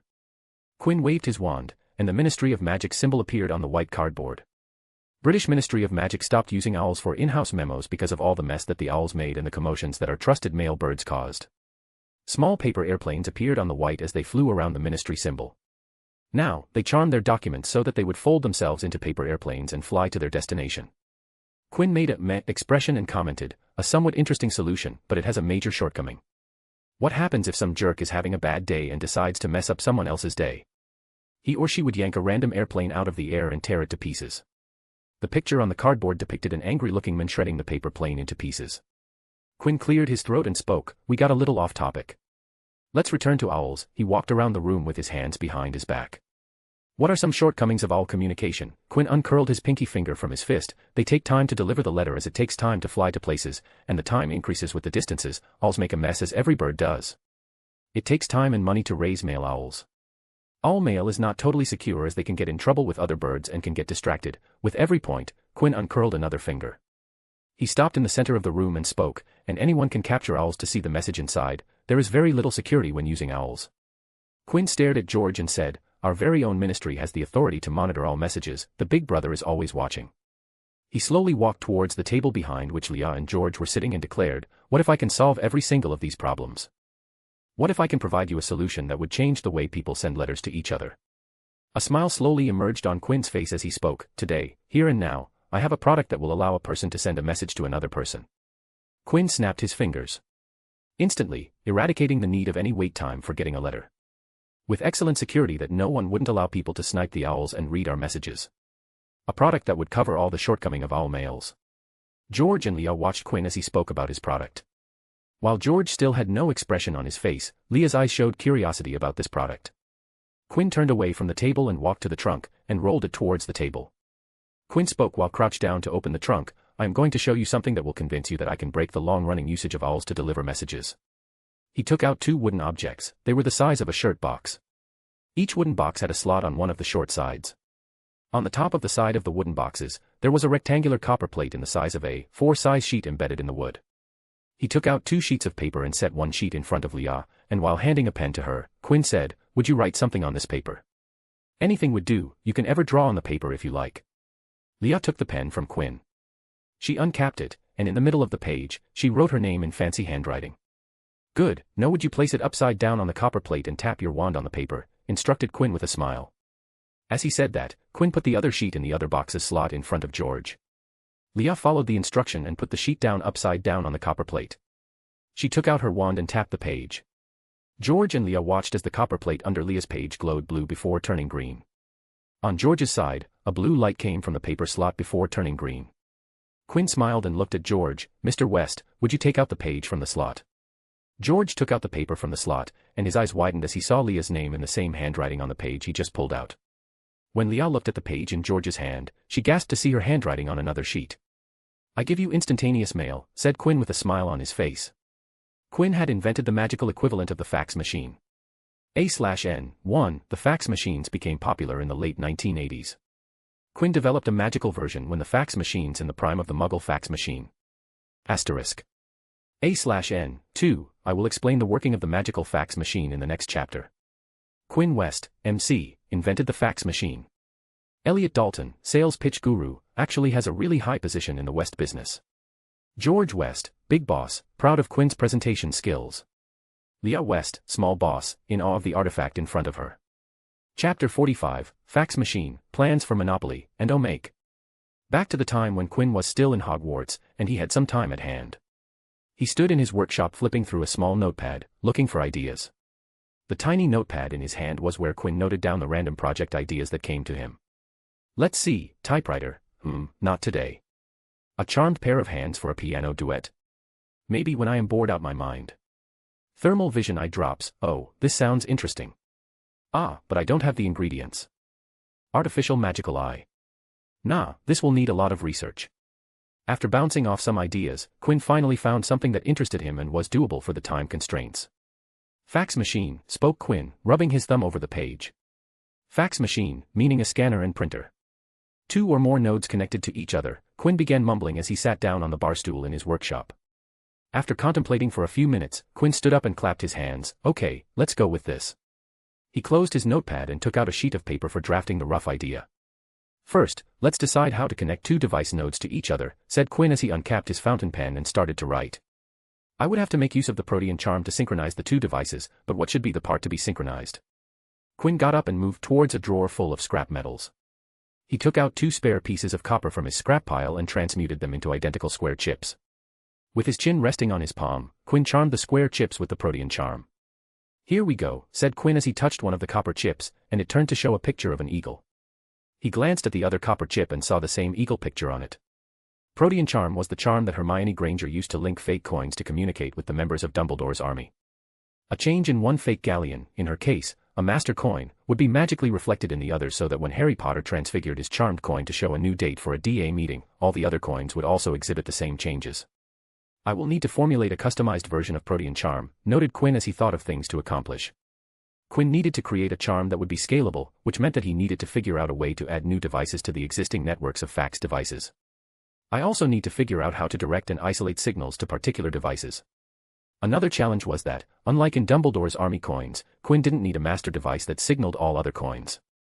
Quinn needed to create a method to send signals to intended devices so that not everyone would get a message for just one device. Well, that wouldn't be much of a problem. At least, I hope it wouldn't be a problem, murmured Quinn. Arithmancy models were needed to develop a customized version of a spell. He needed to define how the magic would be molded to create the intended effect. Then there were things like if he wanted to use runes in the artifact or if he wanted to stick to charms. Then there were things like how he was going to use Protean charm for scanning and printing. In the Dumbledore's army coins, the changes happened when the master coin was transfigured, but Quinn needed the device to detect the ink on paper and work from there. There were many things that Quinn needed to consider for making the entire system work. Let's start from the top up, said Quinn and started to draft the schematics for the plan. Scene break. George looked at the 2 pages in front of him, and other than the slight difference in ink, the contents on the pages were precisely identical. He looked up from the pages and asked, "How does it work?" Quinn pulled a stool and sat in front of the table. He pointed his fake wand at the magical fax machine, and all heard a click from both the boxes. The copper insides of the devices levitated out their wooden frame and floated for all to see. I won't go into details, but the device is a clever usage of Protean charm, transfiguration, some light spells, and few other things needed to sum up all of it, Quinn said as he took a blank page and drew a letter envelope on it. Quinn waved his fake wand, and the lower part of the paper tray slot came out, revealing the upper wall of the paper slot. You can't see it, but the upper wall of the slot where you insert the paper has thousands of pores thinner than human hair, and just above the upper wall of the paper slot, there is a hollow space filled with ink. He placed the paper on the top of the scanner of the other fax prototype and said, "Now, watch." There was a blue glow below the paper before it turned green. When the light turned green, George and Leah watched as the exposed upper wall of the second fax prototype transfigured to make a protrusion in the shape of the drawn envelope. You see the shape of the envelope? The next part is when the pores in the copper would open up to eject a tiny amount of ink. Every pore in this envelope-shaped outdent would eject some ink to print the envelope onto a new sheet. Right now, I froze the ink inside, so you can't see the ink come out, explained Quinn. He had taken the impression of the printer part of the magical apparatus from the inkjet printer technology and imitated the way they printed images onto paper. Whatever text or image is scanned on the first machine, the second would copy it out on a new page. And, you noted the speed, it completed the process within seconds, spoke Quinn as he reattached the removed part of the paper slot and lowered the copper insides into the wooden case. George tapped his finger on the table before asking, "The idea is interesting, but this won't work in the real world. This is too limited." Quinn smiled and pointed at the magical fax replica. "This right here is just a proof of concepts. I have schematics and models for a practical version ready to be constructed. I just need the materials, and I can deliver in a week tops. The practical version would be much like a traditional photocopier with different paper sizes, protocols that would not allow printing if there was no paper." Leah chimed in and asked, "How many of these can you connect to each other? And, do you have a way to specify who the copy goes to?" Quinn smirked and responded, "There is no limit to how many of these I can connect to each other. Even if we create as many as magicals on this planet, there will be no problem in connectivity. Magic didn't have connectivity issues like electric and phone lines. There would be no busy lines or slow connections. The only limit was how fast Quinn's magical printer could print the pages. Everything else was instantaneous as magic didn't have the processing limitations of a computer. And, yes, I have a way to decide how to send the message to a specific person. I am thinking of using a combination of 3 letters and 5 digits. That would give us a total of over 1,757,600,000 combinations to assign, meaning we can create 1 billion of these machines. The sender would dial in the code assigned to the receiver to send the message to the correct person." George hummed before asking, "How long will it take someone to copy the product?" Quinn shrugged and replied, "It depends. If it is someone smart, they can figure it out within a couple of months. If I put in some effort, then I can extend that by a couple of months. If I really put my mind to it, it would take someone much better than me closer to a year's worth of time." George stayed silent for a moment before saying, "That is an excellent margin. We can work with that. How much time would it take to train some people to build these?" Quinn shrugged. "Once again, it would depend on the person's skills. I can build these myself till you can train some people. I will build a manual for that." George nodded, and Leah suggested, "How about we first test these out in our offices and shops? Get their opinions and see if it works well in a real workplace environment." Quinn was okay with that and actually supported it. Getting the product tested before rolling it out to the public was standard procedure, and it would help the product development. In the end, the product would improve before the initial release. George and Leah started to discuss how to proceed from here on, and Quinn just smiled. They didn't notice, he thought before revealing the greatest feature of the product, one that was much bigger than a simple scanner and copier. "Grandfather, Leah, you are missing something out," said Quinn. Both of them looked at Quinn, and Leah asked, "What are you talking about?" "You asked me how a sender will send the message to a particular person," spoke Quinn. Leah nodded. "You said that every piece would be assigned a code. But, what about that? A smile bloomed on Quinn's face, and, we will be the one to assign those codes to the devices and add those pieces to the network. George's eyes widened as he continued for Quinn. A network that would be maintained by us, but that means. He understood what Quinn was talking about. Quinn chuckled and said while looking at George, it doesn't matter if some copies our design and launch a product of their own. We control the network that connects all the devices. Without the network and connections, they are nothing but scanners and copiers with no communication capabilities. And, anyone could use a Geminio charm if they want a temporary copy. Even if someone copies our product, they would be too late as we already have an established network, and if they want to sell their version, they would have to come to us for the connection. Leah spoke with a thoughtful look on her face. I have designed a runic artifact that would work as connection hubs for the entire network. In easier words, it works like the ward stone used to anchor the wards and protective charms to a building or area. These will also solve the distance problem with faraway countries. Ward stones were an application of runic magic to cast powerful wards and protective spells to an area. The ward stones provided the protective wards and spells the magic to keep working and were a versatile piece of magic. Hogwarts had a ward stone that held numerous wards like anti-apparition wards to protect the castle. Quinn stood on from his stool and bowed, and, with this, I finish my sales presentation. George and Leah stared at him with a shocked expression. Quinn had just given them something that would establish them as a monopoly in this business. A monopoly share or complete market domination in an industry with extremely high potential. Quinn turned towards the door from where Elliot was watching and walked towards him with one hand raised high.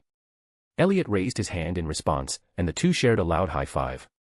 That's how you do it, said Quinn with umph in his voice and a grin in his voice. After that, he turned back and asked, oh yeah, how much are you going to pay me for this? George stared at Quinn and asked, how much do you want? Double the amount in my student trust vault, responded Quinn, staring into George's eyes. Deal, finished George, not taking any time to consider the offer. Nice, said Quinn, giving his grandfather a thumbs up. Oh make, extra, I don't know. Quinn and Leah came out from a screening of Raiders of the Lost Ark and asked, so, how did you like it? It was good, right? His eyes twinkled as he looked up at Leah, expecting a glowing remark from Leah. Leah hummed in response before speaking, it was nice, but Indiana Jones didn't play a part in the movie. Quinn frowned but then chuckled, oh, Leah. You must misunderstand things. The person with the fedora and the whip is Indiana Jones. Oh, Leah, what would you do without me? His eyes shined, and he suggested, on that point, let's get me a fedora. I want to see how they are made so that I can make my own. Leah sighed and said, I know who Indiana Jones is, but if he weren't in the movie, the Nazis would have still found the Ark, taken it to the island, opened it up, and all died, just like they did. Indiana Jones didn't need to be in the movie. Quinn's jaw dropped as he stared at Leah in shock. He raised his index finger and uttered, but had no point to make. Leah gently placed a finger under Quinn's chin and slowly closed his mouth for him, sorry about that, kiddo. Quinn just stared at Leah, his mind going blank for the shock he just received. Leah had boggled Quinn's mind, so to unboggle it, he did what was required, he spent hours to completely immerse himself in the film's memory. The film Raiders of the Lost Ark was one of the few memories on which Quinn had accomplished complete immersion. He could recall every scene of the movie in his head. But it wasn't enough, Quinn went a step further and went to a couple more screenings that showed extra footage to find any clue. He attended every screening that promised to show unshown footage. Quinn talked to fellow enthusiasts about the film, and sometimes in frustration, he would tell them what Leah had said to him, destroying their moods in the process. The question plagued Quinn's thoughts as, over time, one of his room's walls was covered with plot points, sketches of scenes straight out of memory, questions that needed to be solved, discussion with people he met during the screening, and gatherings he visited. A bright red yarn connected everything on the walls, making it seem like an investigation board of a crime in the police station. And finally, one day, he found something. A ray of hope that illuminated his world arrived. A scene that didn't make it to the last cut and gave the proof that Indiana Jones had some influence on the final result. Ha ha ha ha ha ha ha, laughed Quinn, maniacally. He immediately set afoot and sent a message to Leah through the magical fax machine, which they were currently calling the Westmail. Dear sister. I wholeheartedly believe you are wrong, and it relates to a scene that isn't in the movie. I know for a fact that Nazis had the incorrect length staff because they only had one side of the headpiece. I saw this scene in an extended cut of the movie. Not only that, but the second side of the headpiece contains more info than just the correct staff length. Also written on the backside are instructions not to look into the Ark. This is how Indy knows to keep your eyes shut when the Ark is opened. So, in theory, I am correct, and you are wrong. Take that. Love. Quinn. Quinn smirked when he sent the message, glad that he had shown that the masterpiece film couldn't be wrong. Her reply came later that evening in a brief message. Quinn. Huh, what are you talking about? Leah. Quinn stared at the message in his hand. It made him realize he might be the only one getting worked up on this topic. He looked at the wall with red yarn and loads of paper on the wall and then looked at his hands. What have I become?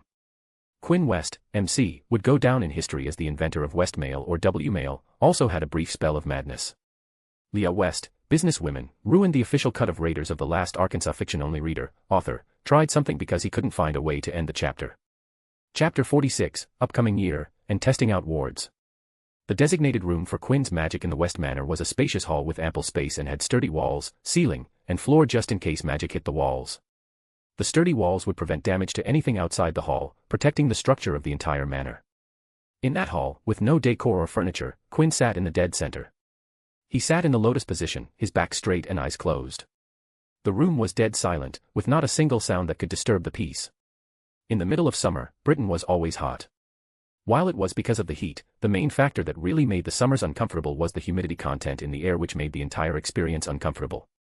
And, even in that humid climate, Quinn dispersed more and more conjured water into the air of the room, slowly increasing the moisture content in the room to where the water droplets dripped from the walls, but Quinn didn't stop and kept on pumping more water in the form of thin mist. He even made it so that the water won't condense and start dripping in excess, and the air would retain more and more liquid. At some point, Quinn felt that if he increased the humidity content of the room, it would get difficult to breathe, so he stopped dispersing more water into the air. He stopped and instantly changed gears. Instead of dispersing water, Quinn was releasing cold energy and escalating the chill as the cold built up in the room. The room's temperature dropped as water in the room condensed, and the humidity in the air formed a hazy white mist. The floor around Quinn froze and started to spread outwards, slowly creeping towards the walls. As the temperature dropped below the point where warming spells were proving to be inefficient, Quinn turned to blood magic to warm up his blood, and it came easy as breathing because he had experience using it daily for months. And the current level of cold was nothing compared to the icy vault that was colder than any natural spot on the planet. Currently, Quinn wasn't even trying to push his blood magic and kept it on the down low to be comfortable in the current temperature. I need more water. With that thought, Quinn, once again dispersing more water into the air, but unlike the previous dispersion, which was gradual and gentle, Quinn pushed his magic to create waves and waves of dispersed water. He also kept rolling out the cold energy, and because of it, the dispersed water instantly turned into mist, and the visibility in the room dropped because of the white fog everywhere. With each passing minute, the walls, floors, and ceiling of the hall started to show deposits of ice sheets, getting thicker with time and renewed water supply in the form of mist. Slowly, the hall looked a lot like the icy vault, albeit not as cold. The walls were a frozen icy blue, and the scene looked from the time of the Ice Age. Quinn stood up from his spot, looked around, and sighed a white plume. I need to be much quicker than this. Quinn's third year at Hogwarts was going to be a dangerous one. Tom Riddle, aka Voldemort's first horcrux, was going to wreak havoc in Hogwarts by releasing the Slytherin's monster from the Chamber of Secrets. I need to be much faster than if I want to escape from the basilisk, murmured Quinn. The basilisk was a giant serpent, grander than any known snake species. It was known to be the king of serpents, a snake species that could be the apex predator in most ecosystems and food chains. The basilisk wasn't a naturally growing creature and needed a magical person's assistance to give birth to. Herpo the fowl was the first one to breed a basilisk. He accomplished this by hatching a chicken egg beneath a toad, which resulted in the creature known as a basilisk. But just putting an egg under a toad wasn't enough. Extremely harsh conditions were needed to breed the king of serpents. Everything from the toad's type, age, gender, and various other specifications, to the hen who laid the chicken egg used, were harshly stringy. The egg and toad needed to be perfect and compatible with each other, and the magical breeding the basilisk required to maintain constant care for a basilisk to be perceived. It was nature's way to limit a magical beast like basilisk to spread its population on Earth. In exchange for the transcendent abilities, natural law took from the basilisk the capabilities to breed on its own and needed assistance from another species to come into this world. Looking a basilisk directly in the eye causes instant death, but an indirect look will merely render the victim petrified. Because of these deadly capabilities, it was categorized as an XXXXX creature, meaning it was a known wizard killer that couldn't be domesticated because of its immense powers. Quinn didn't want to confront a beast that could kill him with a look, and he didn't want to be petrified for most of the school year just because he wanted to meet one. I am staying the hell away from the damn monster, was the decision Quinn made when he thought about the upcoming school year. He had given thought to the feasibility of taking the dairy turned into horcrux from Ginny Weasley and throw it away into the room of lost things and forget all about the basilisk incident.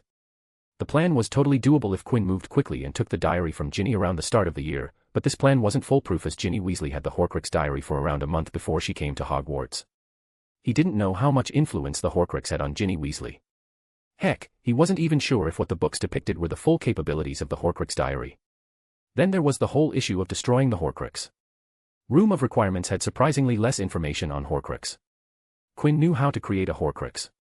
He even knew that Fiendfire could destroy the horcrux, but there was nothing more than that on horcrux destruction. Basilisk's venom wasn't listed in the text he had written, and that was a surprise.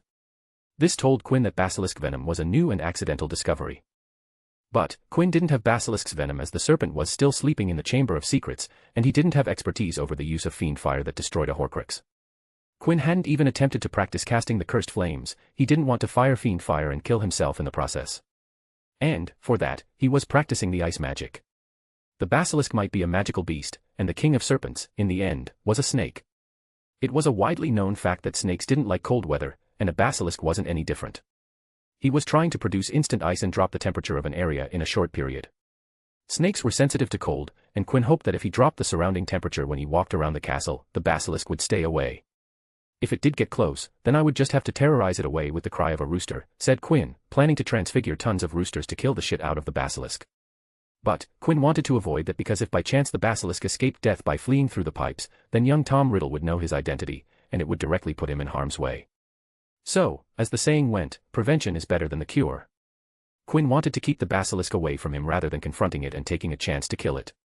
He wasn't even sure if the basilisk would show on recon, so to make sure that it stayed away, Quinn had to make sure that giant snake stayed the hell away from him.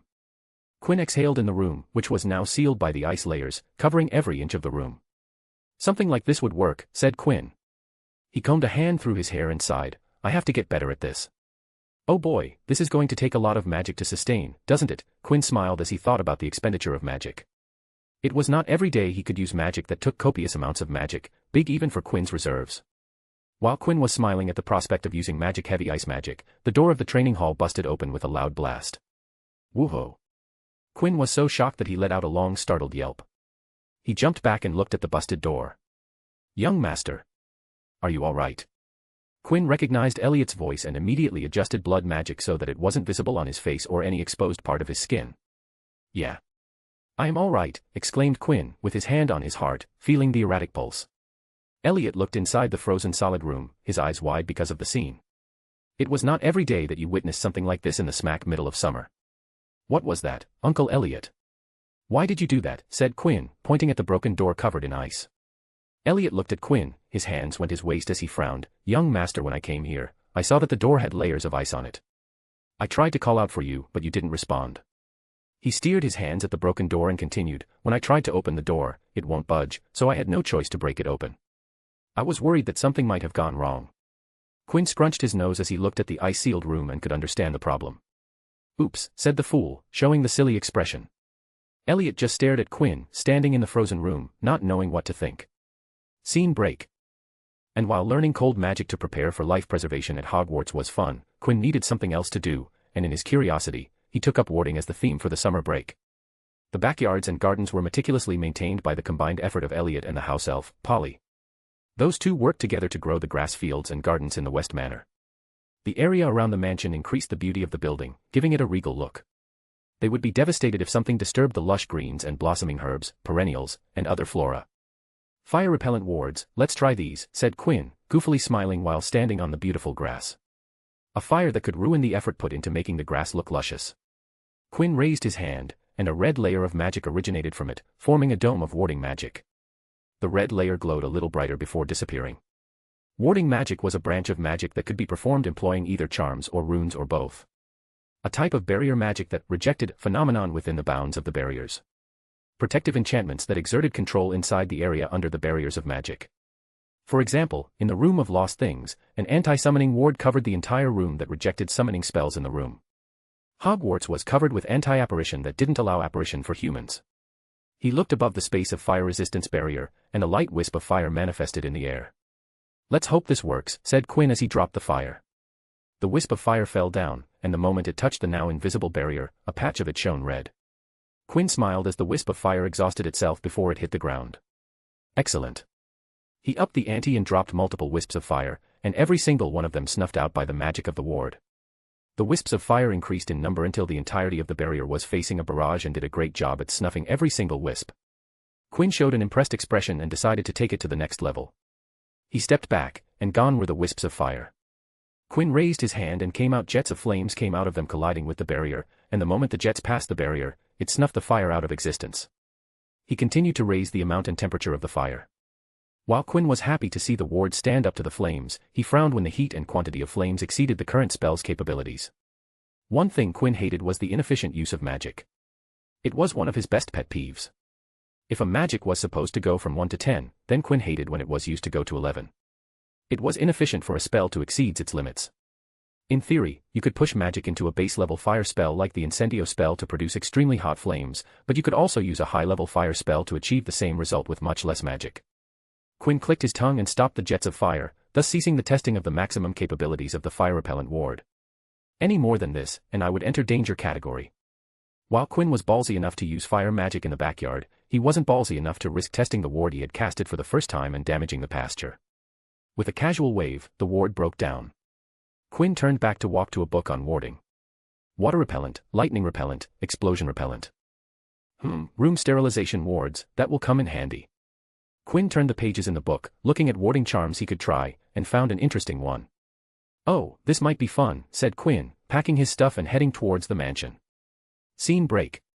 Elliot sat in the living room, sitting down for his afternoon tea. As usual, he had the most traditional tea set up. An afternoon treat of tea, sandwiches, scones, and cake. A lot of choices to choose from served on special platters. Elliot looked left and right before taking out a pair of glasses from his pocket, the type that hung from the chain. He put them on, setting them on the bridge of his nose. Peering through them at a newspaper, holding a newspaper with a pen, doing the daily crossword. Opposite to Elliot sat Quinn under an invisibility ward. Looking at Elliot with wide eyes, more specifically, he was looking at Elliot's glasses. Merlin's beard, he had glasses. I didn't know that, thought Quinn. Man, that is a lot of sugar in your tea. And, you said that honey is better. Invisibility ward was a simple warding spell that captured an image of everything inside the barrier. And, when you entered the warded area, it would hide you by displaying a static image of what it captured. Quinn casted an invisibility ward on the part of the sofa Quinn was going to sit on and let the ward take a still of everything under the barrier. And, when he sat down under the ward, he was not visible to any on the outside. That whole day, Quinn sat in different parts of the house, observing people in the manor.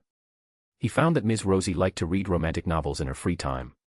It was the greatest shock of the day as he never expected the always serious Ms. Rosie to find entertainment in cheesy romance novels.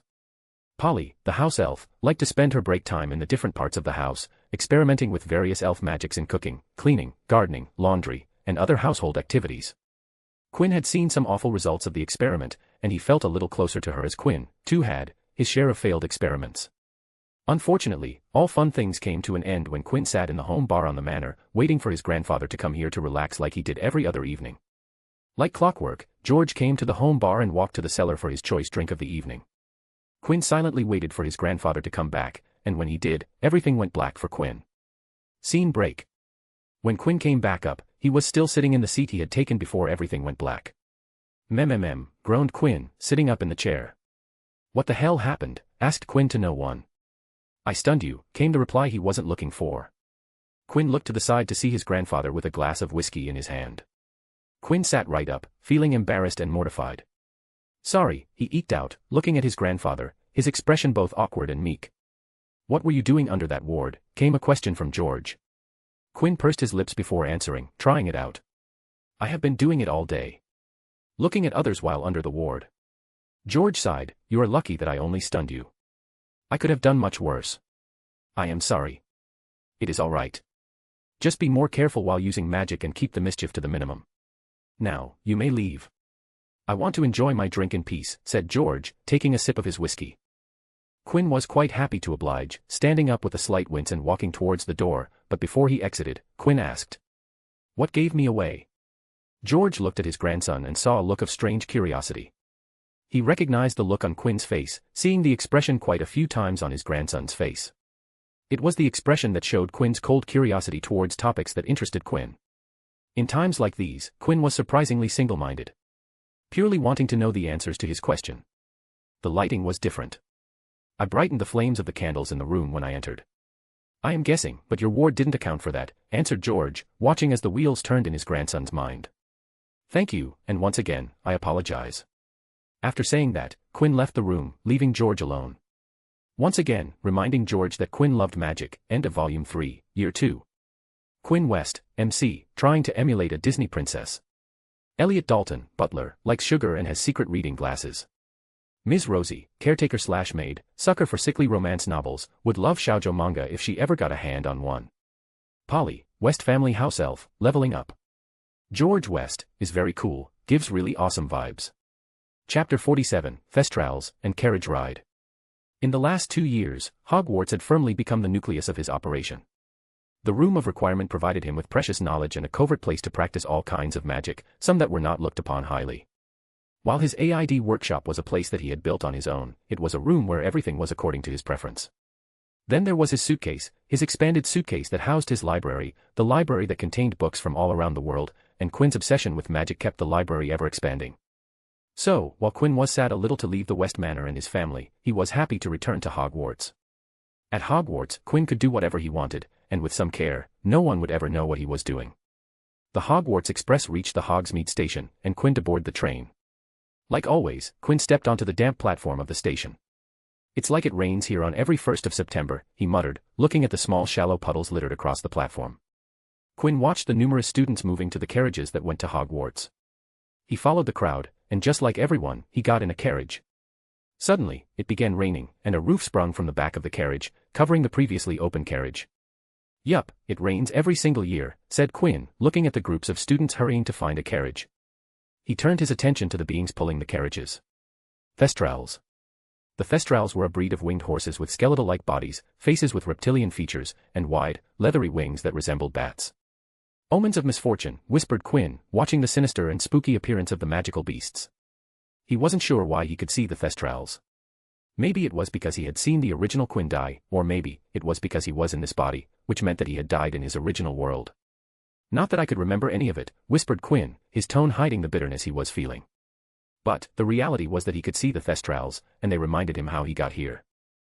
Original Quinn, he recalled how he addressed the previous host of the body and the identity which he had taken over. He had long gotten used to the identity of Quinn West. He was Quinn West and responded to the name. He truly felt that he was Quinn West, and had stopped thinking about his previous life identity, ceased the efforts to figure who he was before, and had accepted that both the past him and the original Quinn had died. But, time like these when he came across beings like Thestrals brought those thoughts to the surface, and his own self tried to pull himself in a spiral of doubt, guilt, and confusion. Every thought that disturbed him during the first couple of years in this world would try to drag him into a pit of negativity. "Ah, damn it. Why am I like this?" Quinn murmured in slight self-loathing, leaning forward till his elbows touched his thighs and covered his eyes with his hands. Exhaling heavily, trying to get himself out of this mood. He didn't want to feel like this and hated when it happened. "Hey, I found a carriage with space. Come on, let's just get on this one." Quinn immediately sat up straight and inhaled deeply to make sure that nothing seemed out of the sort. Looking to the side, Quinn saw a red-haired girl board the carriage, followed by another girl, who was hurrying like the first one did to get out of the rain. Quinn put on a slight smile and watched the two girls breathing in relief that they had escaped the rain and had successfully found shelter against the downpour. He immediately recognized the two girls, had met them last year. One of them finally looked at him, and her eyes widened in recognition. "Miss Potter," greeted Quinn. The redhead Ivy Potter looked stunned and surprised to see Quinn sitting in the carriage they had chosen. The brunette also looked at Quinn, and her eyes showed recognition. Quinn turned to her and greeted her the same, "Miss Granger." The carriage started moving, and silence settled inside the carriage. None of the three people spoke a single word to each other. Ivy stared at Quinn with a sharp look in her eyes. She had suspected Quinn since the last year. First, he gave them the information about Nicholas Flamel, which didn't arouse her suspicion. Quinn aroused her suspicion when he warned her about the stone's chambers, like he already knew why she was looking for the information on Nicholas Flamel. Then they met by accident in the hospital wing when she was visiting her brother with her family. He had given her a look that said he already knew about what had happened. It made her wonder how he knew Harry got injured in the stone's chambers when that information wasn't public until a few days later. To Ivy, Quinn West was a person who acted like he knew everything about everything. Hermione Granger also glanced at Quinn West, but not one of suspicion like Ivy. Her glances were of curiosity and wonder. She had heard of Quinn from almost all her professors about how Quinn was intelligent and was a model student. On multiple occasions, Professor Flitwick had given her a copy of Quinn's assignments while returning her graded versions of her assignments. His assignments were always shorter than her, and he didn't quote phrases from books, or at least from the ones she had read. Quinn's assignments always had points that seemed obvious but were insightful in nature. Then there were his exam notes, which she had bought because almost all Ravenclaw students talked about them, and she had been exposed to Quinn's charms assignments throughout the year, so she bought a set. The notes were helpful for her exam preparation, so she was extremely curious about the person known as Quinn West. Quinn broke the silence in the carriage by addressing Hermione. Miss Granger, before I forget, I missed the chance to congratulate you for scoring the highest last year. You must have worked hard. So, congratulations. Hermione blinked a few times before replying, thank you. Same to you as well. She felt surprised that Quinn congratulated her. She wasn't expecting a congratulation, and not from Quinn, who she barely knew, at least personally. Quinn turned to Ivy and said, you too, Miss Potter. I heard you scored high as well. He was being polite despite the not-so-positive looks from Ivy. Yes, I did, was all the green-eyed redhead said, still blatantly staring at Quinn. And, the blatant staring made Quinn feel a tad bit uncomfortable, but he didn't show it and moved on to the next person. Ivy stared at the boy sitting in front of her. He had changed little from last year. He had grown a little taller, but other than that, Quinn West hadn't physically changed. The same neatly cut black hair and the stone-gray eyes that shone brightly. Last year, did you go inside the restricted part of the third-floor corridor? Ivy asked directly, with no warning or poking around. The words coming out of her couldn't be more direct. Ivy, exclaimed Hermione. She didn't mind the question, but she was a little shocked at the direct confrontation. But, she did glance at Quinn after her initial shock, wanting to know the answer to the question. And, why do you ask that question, Miss Potter, replied Quinn, answering the question with a question. He wanted to know her intentions. You said that the restricted area was dangerous, said Ivy, but when Quinn was about to speak, she interrupted with her index finger up. I clearly remember that you said that the headmaster wasn't joking when he said he warned about a painful death. So, don't give the excuse that you were following Professor Dumbledore's words. You said it like you were supporting him with your own experience. Quinn rested his hands in his lap and contemplated before answering. I heard it from someone who may or may not have stumbled into the restricted area and may not have opened the door to may or may not see an enormous beast, and that person may or may not have talked about it. Of course, I don't know who it was as I just happened upon a conversation and couldn't find the identity of the speaker. Ivy and Hermione gawked at Quinn with wide eyes. They couldn't believe the words that came out of Quinn's mouth. It was so full of bullshit that they didn't think that it was possible to give such an answer. What in the flippin' dash, exclaimed Ivy, mightily frowning, her eyes reflecting her expression, but Hermione cut her off and asked, so, you are saying that you personally didn't go to the restricted area and just heard about it from someone? Quinn shamelessly nodded with a wide grin on his face. He refused to acknowledge that he ever went exploring the stone's chamber and had fun while denying it. I am a rule-abiding student, Miss Granger. I take rules seriously. He looked deeply at her and said, you understand me, right? Hermione nodded deeply, for a moment forgetting Quinn's answer and wholeheartedly agreeing with the importance of rules. Ivy stared at Hermione with an incredulous expression before shaking her head and turning to Quinn, her brows snapped together.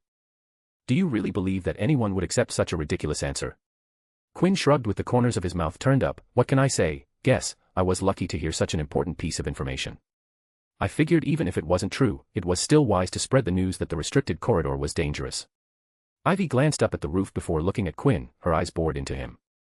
Then how did you know about Nicholas Flamel? Quinn's eyes sparkled as he replied to the question, oh, that.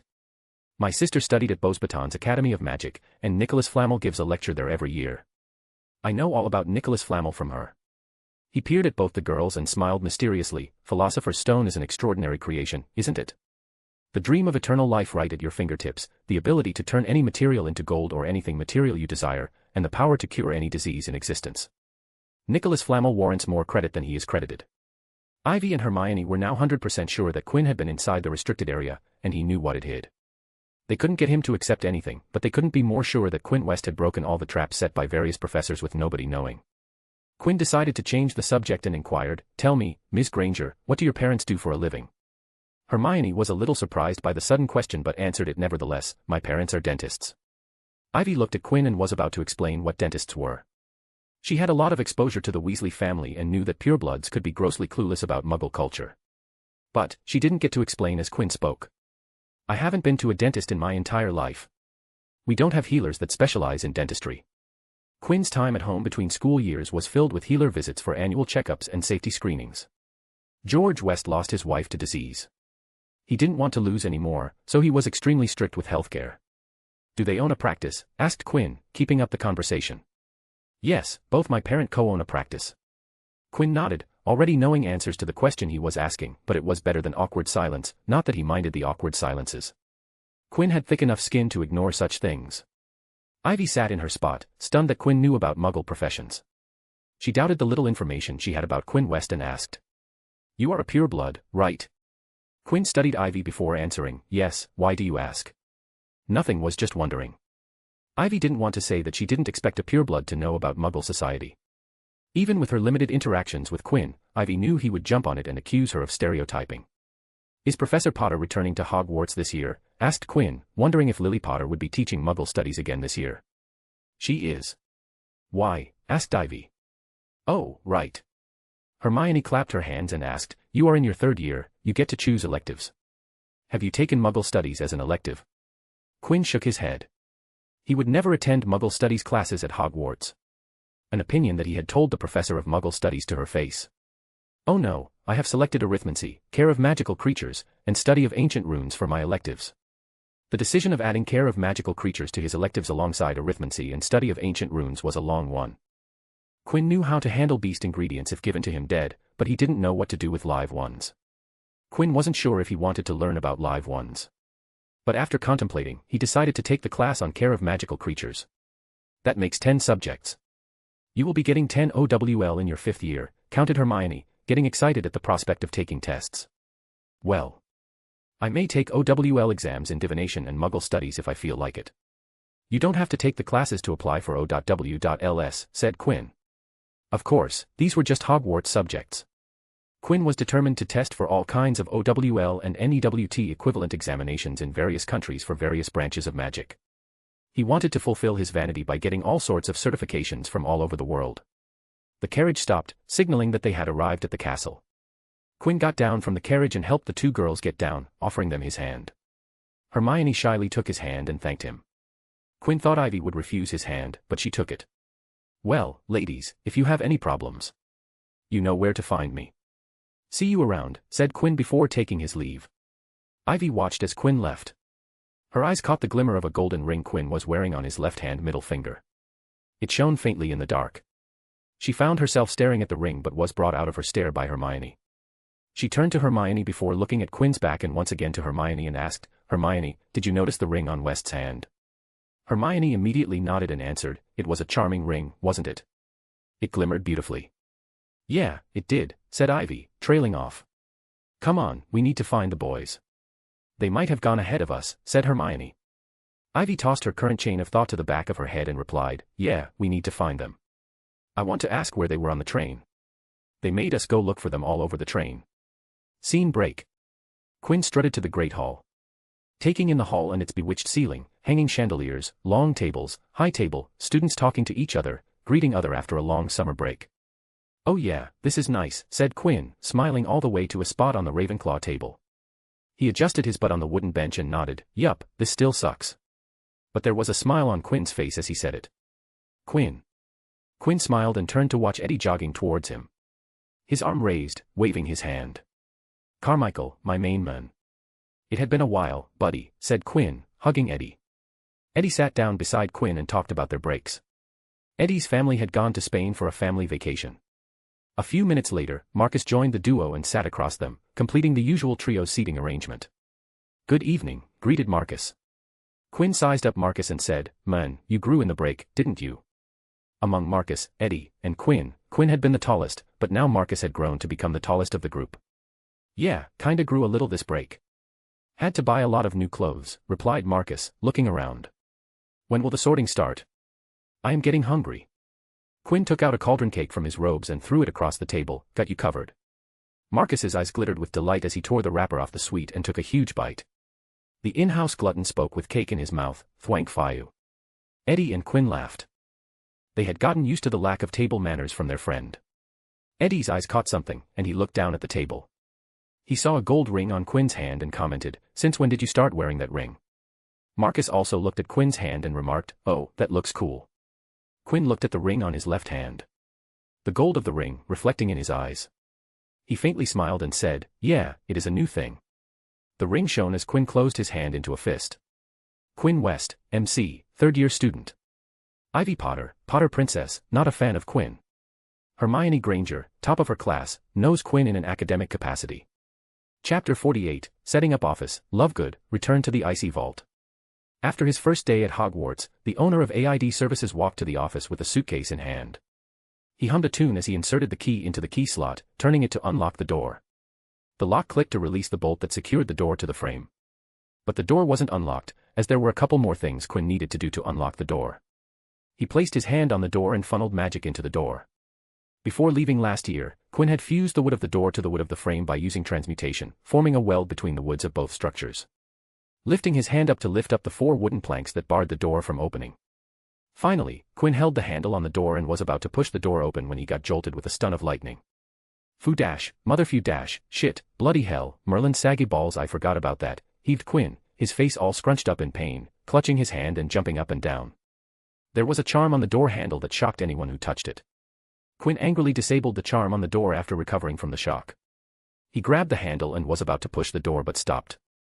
Did I place something else in there? After a few seconds of thinking, Quinn determined he was safe and entered the office. White sheets covered the entire office furniture, and some dust flew in the room because of the sudden disturbance of the opened door. Quinn looked to the right and saw the big glass wall, which used to have a door slot to enter the workshop, but now didn't have a single opening. Quinn had sealed the door slot when he left for the summer break. He walked to the glass wall and touched it to transmute a door slot into the glass wall, making a rectangular opening into the glass. He stepped into the opening, entering the workshop, which too was covered in white sheets covering the table and cabinets. He sat down his suitcase on the floor and gathered his magic as he walked around the familiar room, smiling the entire time. Quinn clapped his hand once, and the room came to life as white sheets in the office and workshop flew up and folded themselves into a neat stack on the floor. A wave of magic hit the entire classroom turned office and workshop and cleaned every nook and cranny of the room, eliminating the dust in the room. Every drawer and door of every cupboard and cabinet opened and went through the same cleaning process, turning the entire room into a squeaky clean place. The suitcase on the floor fell to the side and opened up with a dozen or more clicks of locks unlocking. It took a while before things flew out of the suitcase. Various types of tools, vials of potions, reams of papers, other utensils, and all kinds of things that once filled the cupboards in the workshop once again took their rightful place in the workshop. Quinn again filled the file cabinets that he had emptied before leaving with documents and manila folders. In the office, decor adorned the walls, furnishing the look that Quinn had decided for the office. With a snap of fingers, the chandeliers on the roof lit up the room, everlasting candles shining the room with their flames. Now, this feels right, said Quinn. And, at last, Quinn looked at the door leaning against the glass wall. The door lifted itself and took its place in the glass wall, covering the opening in the wall. AID was back in business. Scene break. Gilderoy Lockhart didn't make a positive first or any impression on Quinn. The entire first class, the pompous lying piece of phony lied his butt off about everything. He had wasted an hour of Quinn's time, and even though Quirrell and Binns did that last year, they weren't annoying as Lockhart. Quinn hated every second of his defense against dark arts class and had to hold the urge to stun the blonde bastard into oblivion. He spent an hour listening to the bragging that came out of Lockhart's mouth, and there was something about Lockhart's voice that Quinn couldn't ignore.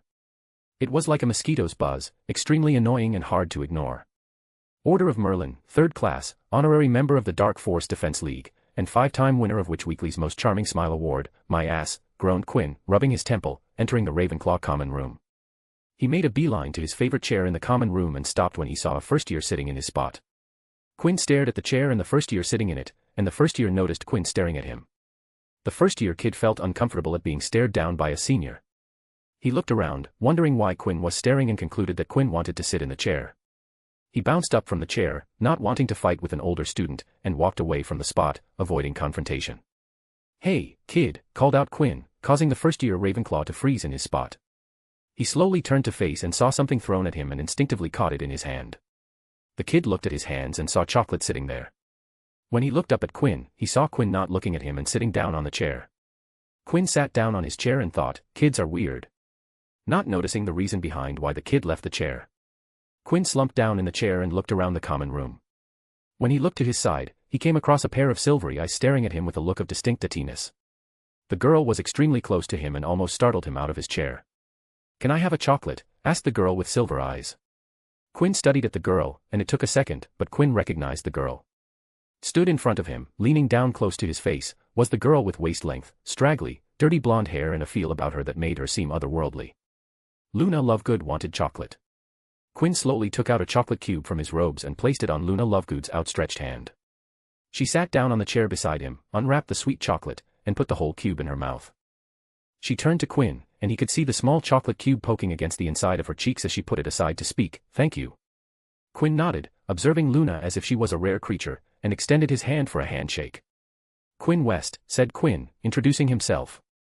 Luna looked at Quinn's hand for a moment before taking it with both her hands, turning it so that Quinn's palm was facing her. "Is she reading my palm?" thought Quinn, but let the blonde do whatever she was doing, finding her behavior interesting.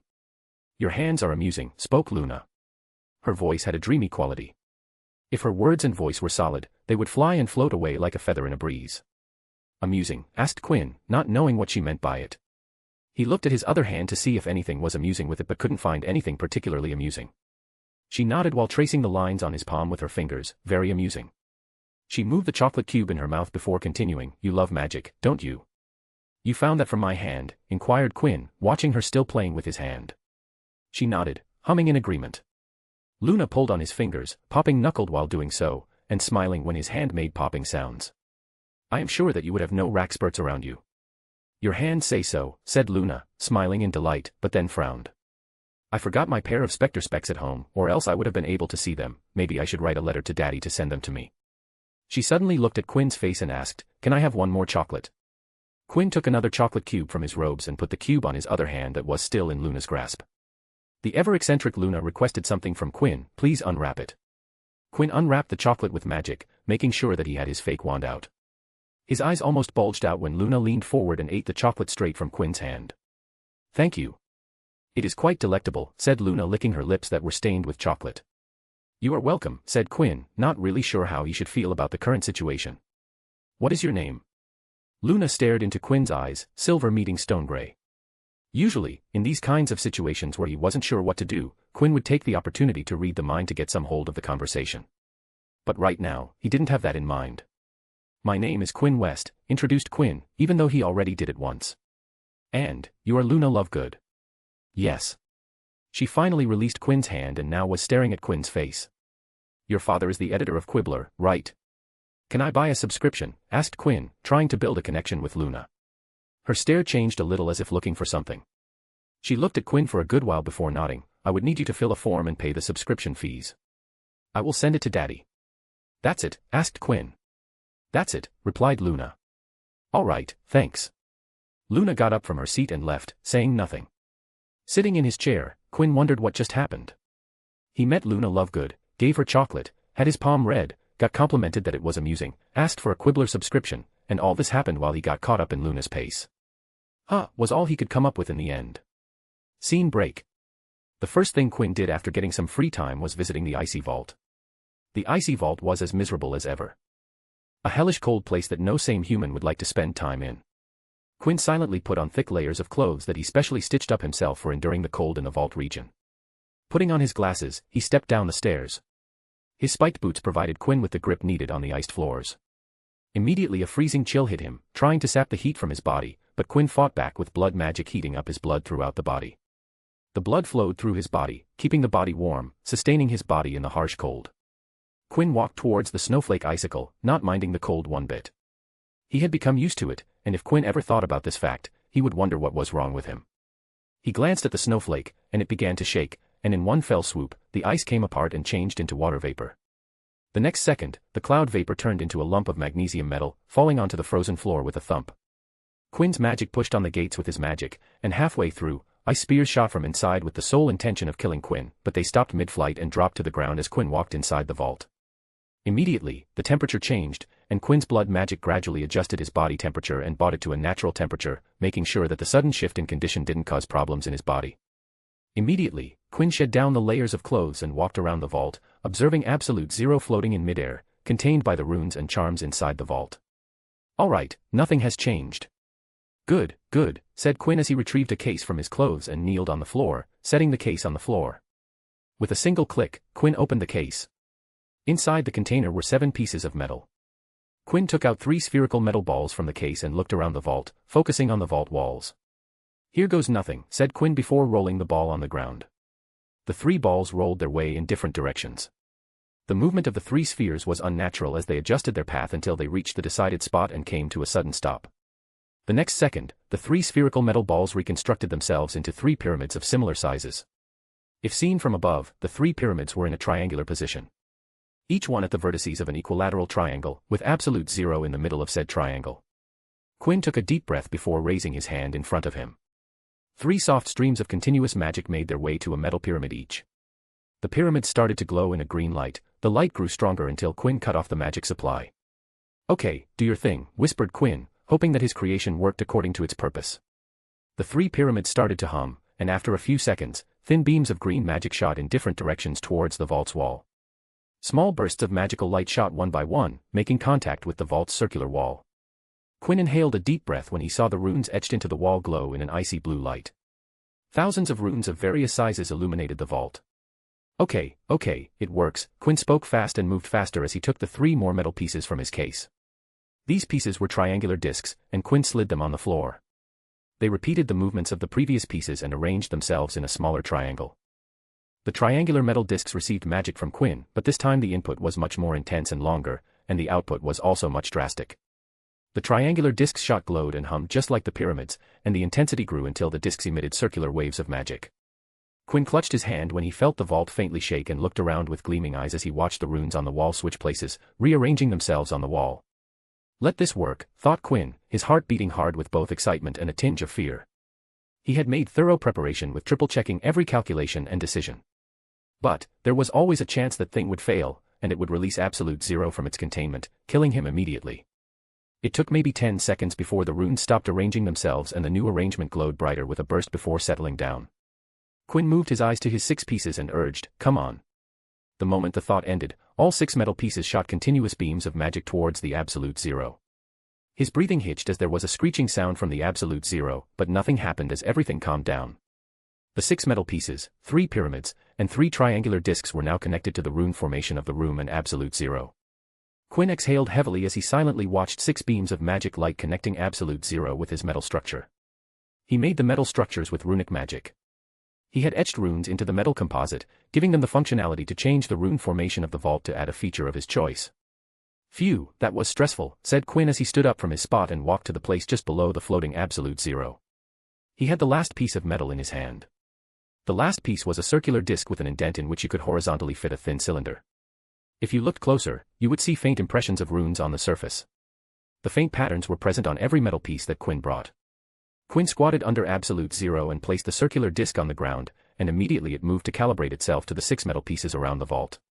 He went into his clothes and retrieved a small silk pouch. He loosened the string on the top and tilted the pouch for a thin gold cylinder to fall out. Quinn felt the weight of the gold cylinder in his hand for a moment before placing it in the indent of the circular disc. The metal moved around the gold cylinder and clutched it snugly. Getting up, Quinn moved away from the circular disc, walking towards the gate of the vault, and stood beside his cold clothes. With his finger raised, he shot a single burst of magic into the circular disc. Commencing the last phase, as Quinn said those words.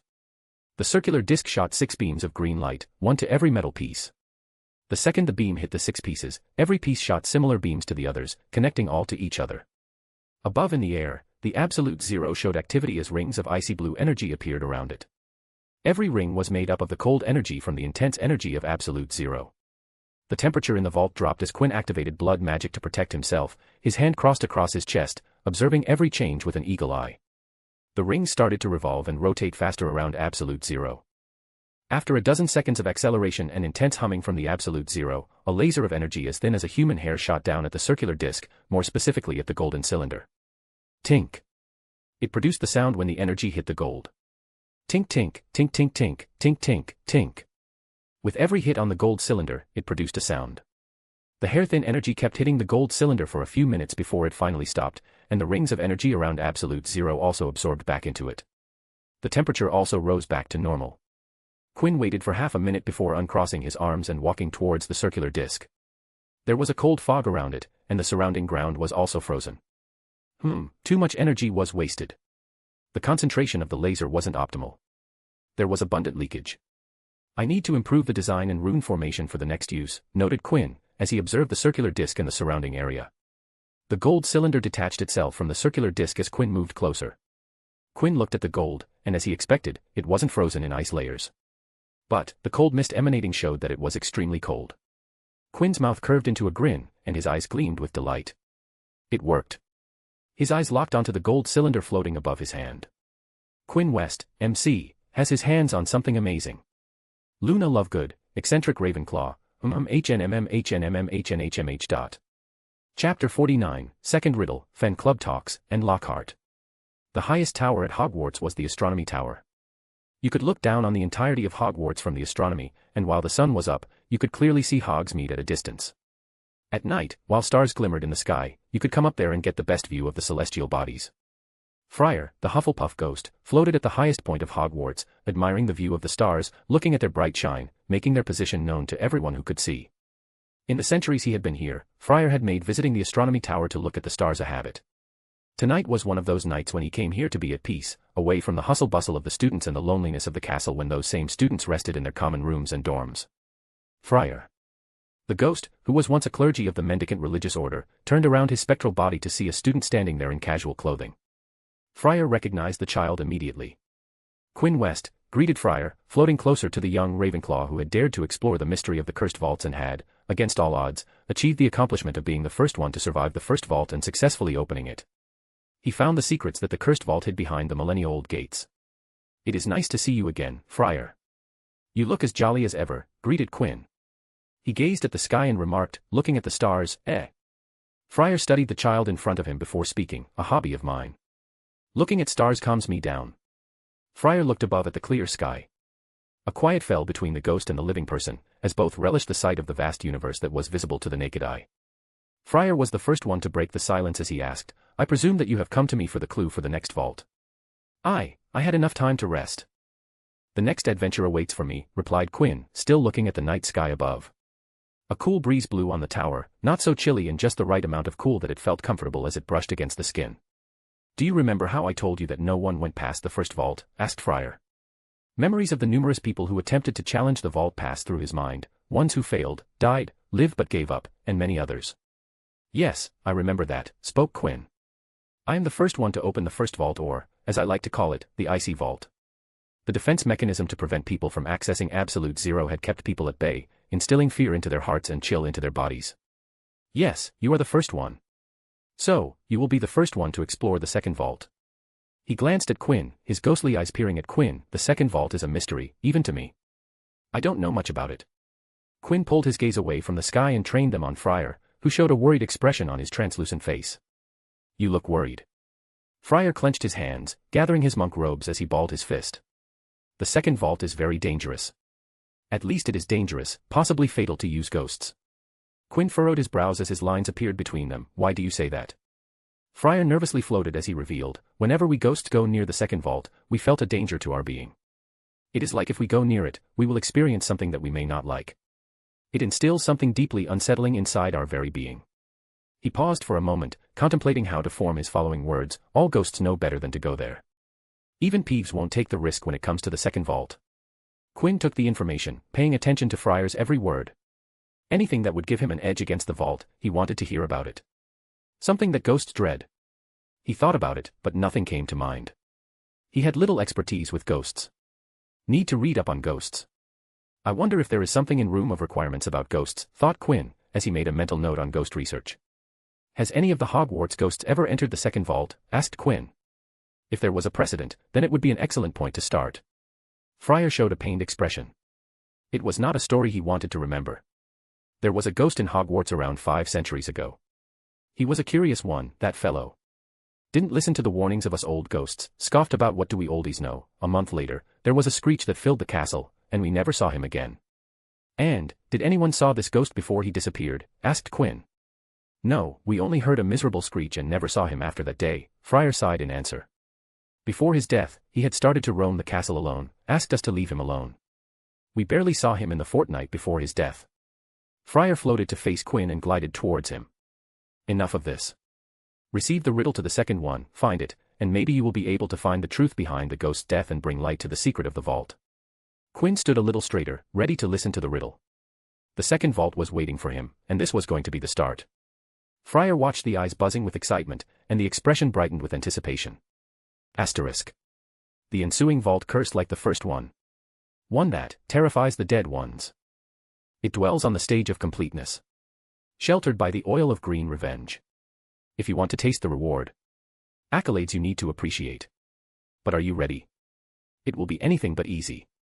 The roads we walk have demons beneath. Are you ready to face what lies underneath? Asterisk. Quinn felt goosebumps on his skins. Not because he felt scared, but because of the way Friar delivered the riddle. The last time he sang the puzzle for Quinn, Friar had built it from what he had seen throughout the year, but this time, it was different. This riddle came from Friar's heart, his personal experience, thought Quinn. Something that Friar had felt and not seen others doing. Snapping out of his thoughts, Quinn scribbled down the riddle on paper for future reference. Looking at the written riddle, Quinn frowned slightly. This one seems harder, more abstruse than the last one. He scratched his head in slight disappointment that he would need to think more about the riddle before he could actually get to the vault. I will pray that you will be successful in your search. From what I saw last year, I have great hopes of you, said Friar, smiling as he gazed at Quinn.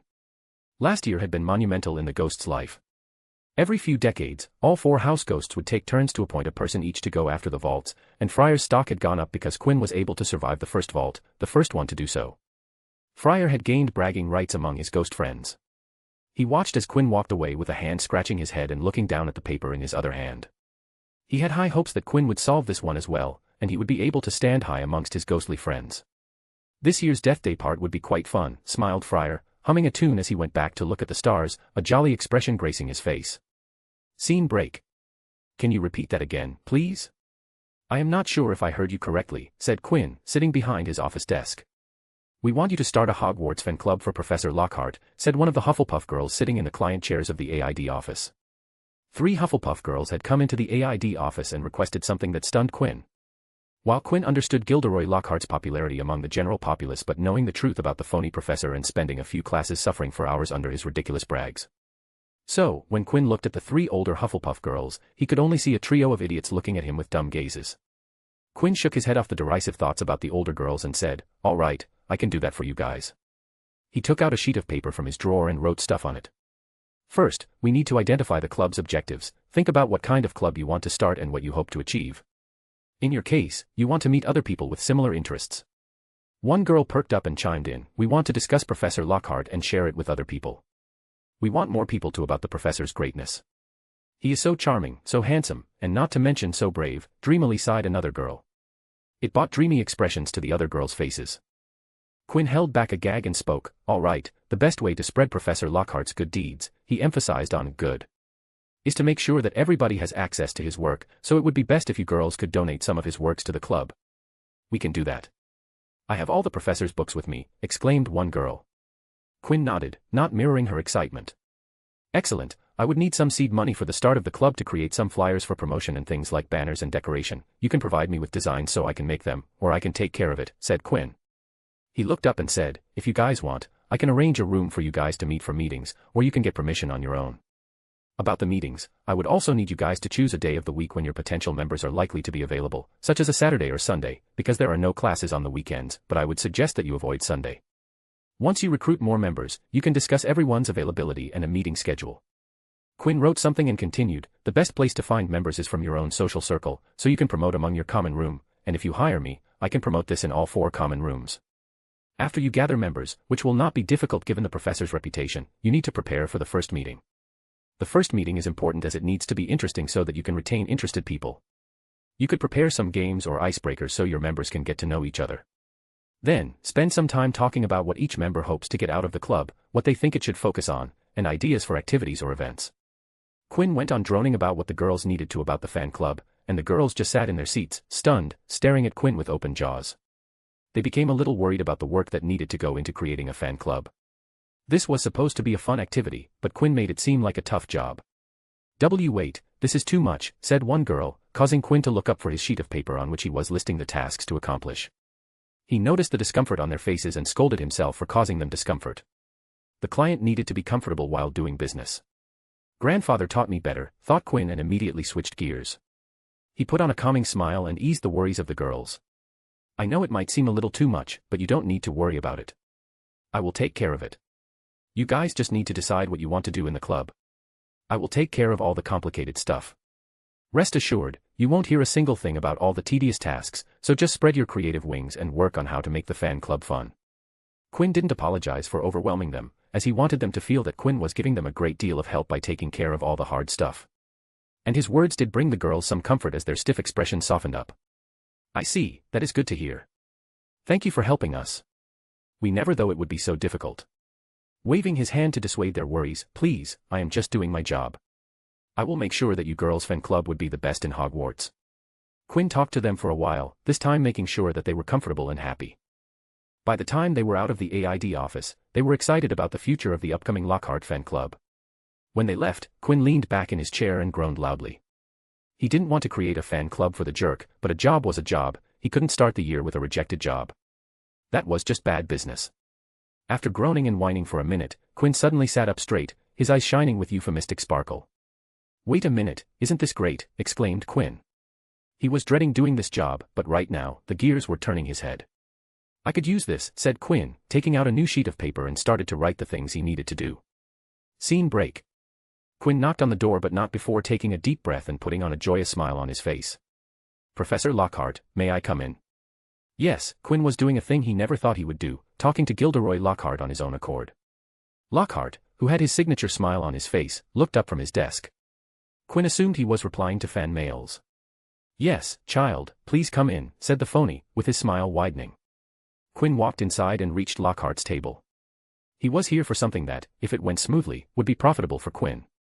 Good evening, Professor. I have something to talk to you about, greeted Quinn, his eyes gazing across at loads of fan letters on Lockhart's desk. Yup, he was right in his presumption. Of course, you have come to the right place. Talk to me, I will help you out, and you will be singing my praise by the time you are out of the room, bragged Lockhart. No, you would be quite happy by the time I am done with you, thought Quinn. He took a seat and smiled, I am here because I have been charged with creating a Hogwarts-based fan club for you. Quinn threw the bait, and the Gilderoy fish jumped at it like a tasty treat. A fan club, you say? What a noble and novel idea. Tell me more about this fan club, spoke Lockhart, with enthusiasm shining in his eyes. If there was one thing Gilderoy Lockhart loved, it was fame. Gilderoy Lockhart was born to a non-magical father and magical mother. Out of the 3 children of the couple, Gilderoy was the only one with magic, and it brought a lot of joy to his mother. She treated Gilderoy as her favorite child and pampered him rotten. When Gilderoy got his Hogwarts letter, a seed of vanity to grow like a tenacious weed. He had hoped to be greeted by whispers and stares, as in his mind, he was already a fully fledged genius with exceptional magical prowess. The fact that he was merely ordinary, that more talented and gifted children were there, and his naturally wavy hair particularly impressed nobody, disappointed him. He did have above-average abilities. Lockhart was cleverer than most of his classmates but had a terrible flaw in that Lockhart would not try unless he was confident he would be the best of whichever particular team, group, or class he was with at the time. Even if he fell short of his ambitions that he would freely share with anyone who bothered listening. He bragged he would succeed in creating the Philosopher's Stone before leaving school and intended to captain England's Quidditch team to World Cup glory before knuckling down to becoming Britain's youngest minister for magic. His vanity was such that he valued learning not for education but because it granted him attention. He craved attention and prizes and begged the headmaster to start a school newspaper purely so he could see his own name in print. When these exploits failed to grant him attention, he took to grander, more dramatic means of garnering attention. He achieved minor notoriety by carving his signature in 20-foot-long letters into the Quidditch pitch, earning him a week's worth of detentions. Created a spell that shot a hologram of his own face into the sky in imitation of the dark mark and sending himself 800 valentines, causing breakfast to be cancelled because of the number of droppings and feathers in the porridge. He increasingly devoted his talents to insincere shortcuts and cowardly dodges, focused on attention and neglecting genuine learning. After he graduated from Hogwarts, he employed the same habit of cowardly methods, deceit, and fraud but took them to the next level and became an accomplished author. Traveling to exotic parts of the world and having mastered memory charm shortly after graduation, tricking accomplished witches and wizards into revealing their grandest of deeds and then erasing their memories, promoting them as his own. So, hearing about a fan club in his alma mater interested him greatly. He understood Hogwarts was the premier institute for all British and Irish wizards, so he knew what kind of reach and demographic he could develop if a fan club was set up here in Hogwarts. There has been a demand for creating a club focused on you and your work. I have been charged to create it, and I need a little help from you in your capacity as a professor. Oh. Do tell me, I would help you with everything you will need, offered Lockhart, showing full enthusiasm for the matter. Quinn took out a bunch of sheets of parchment and said, while it is possible to create a club with no need for professor's permission, but I think that if I have permission from a professor, then it would provide the club with a solid foundation. He set down the small stack of parchment in front of Lockhart and spoke, I need you to sign these requests for an allotted classroom as the club base, permission to promote the club without getting into trouble, and other technicalities that enable the club. Please sign these so I can get the ball rolling. Lockhart didn't even look at the papers and used his quill to sign on every blank space that Quinn had marked. What about the activities in the club? I have plenty of ideas regarding that matter. Quinn stood up and collected the paper while saying, of course, your creative ideas would be a significant addition. I will make sure to send the members in charge of that part. You would be able to get your ideas across better with those students. Quinn shook hands with Lockhart. Thank you for the help, Professor. We will get back to you as soon as possible. Please look forward to it. Students are excited to talk to you about you. Good evening, Professor. Quinn didn't wait for Lockhart to respond and bolted out of the room.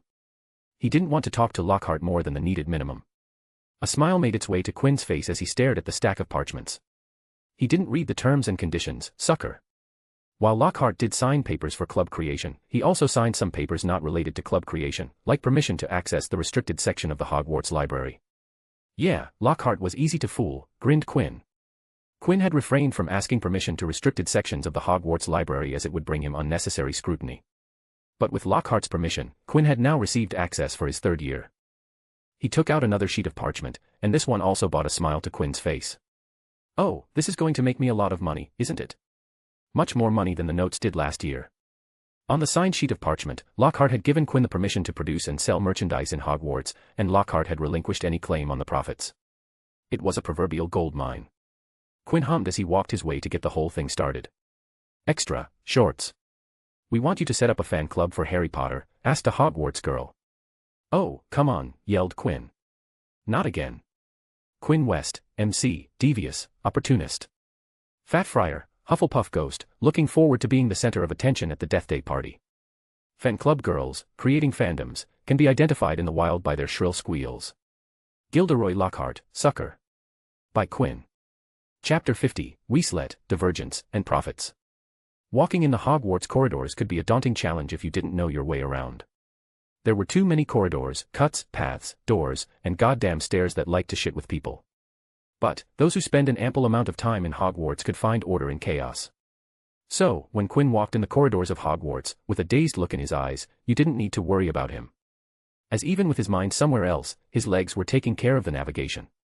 The cause for the dazed Quinn was because he was thinking, which was crossing over to daydreaming about the riddle of the second vault. It had been a couple of days, but he hadn't been able to make any serious progress. The wording of the riddle was vague, and Quinn didn't know what to make out of it. What is the stage of completeness? Is there something known as oil of green revenge? To get to the reward, I need to appreciate accolades. What was Friar on when he was thinking of this? Multiple thoughts circled in Quinn's mind as he walked in the corridors, not really paying attention to his surroundings. Ouch. Umph. Quinn walked into something, and while he didn't move at all, the thing he collided into did fell down. Focus returned to his eyes, and he looked at the thing he walked into and saw the thing was actually a person. A head of flaming red hair greeted him. The person looked up to show her freckled complexion with light skin, a very petite stature, and bright brown eyes. The person on the floor was the only female progeny of the Weasley family, Ginny Weasley. Quinn's mind, which had been solely focused on figuring the sense of the riddle, stopped and reassigned itself to the person in front of him. I am very sorry. I wasn't paying attention, and look what happened, spoke Quinn, as he helped the first-year Weasley up. It's okay. I, too, wasn't looking, said the girl. She noticed the golden ring on Quinn's finger before she looked up and saw Quinn's face. Red hair, a Weasley.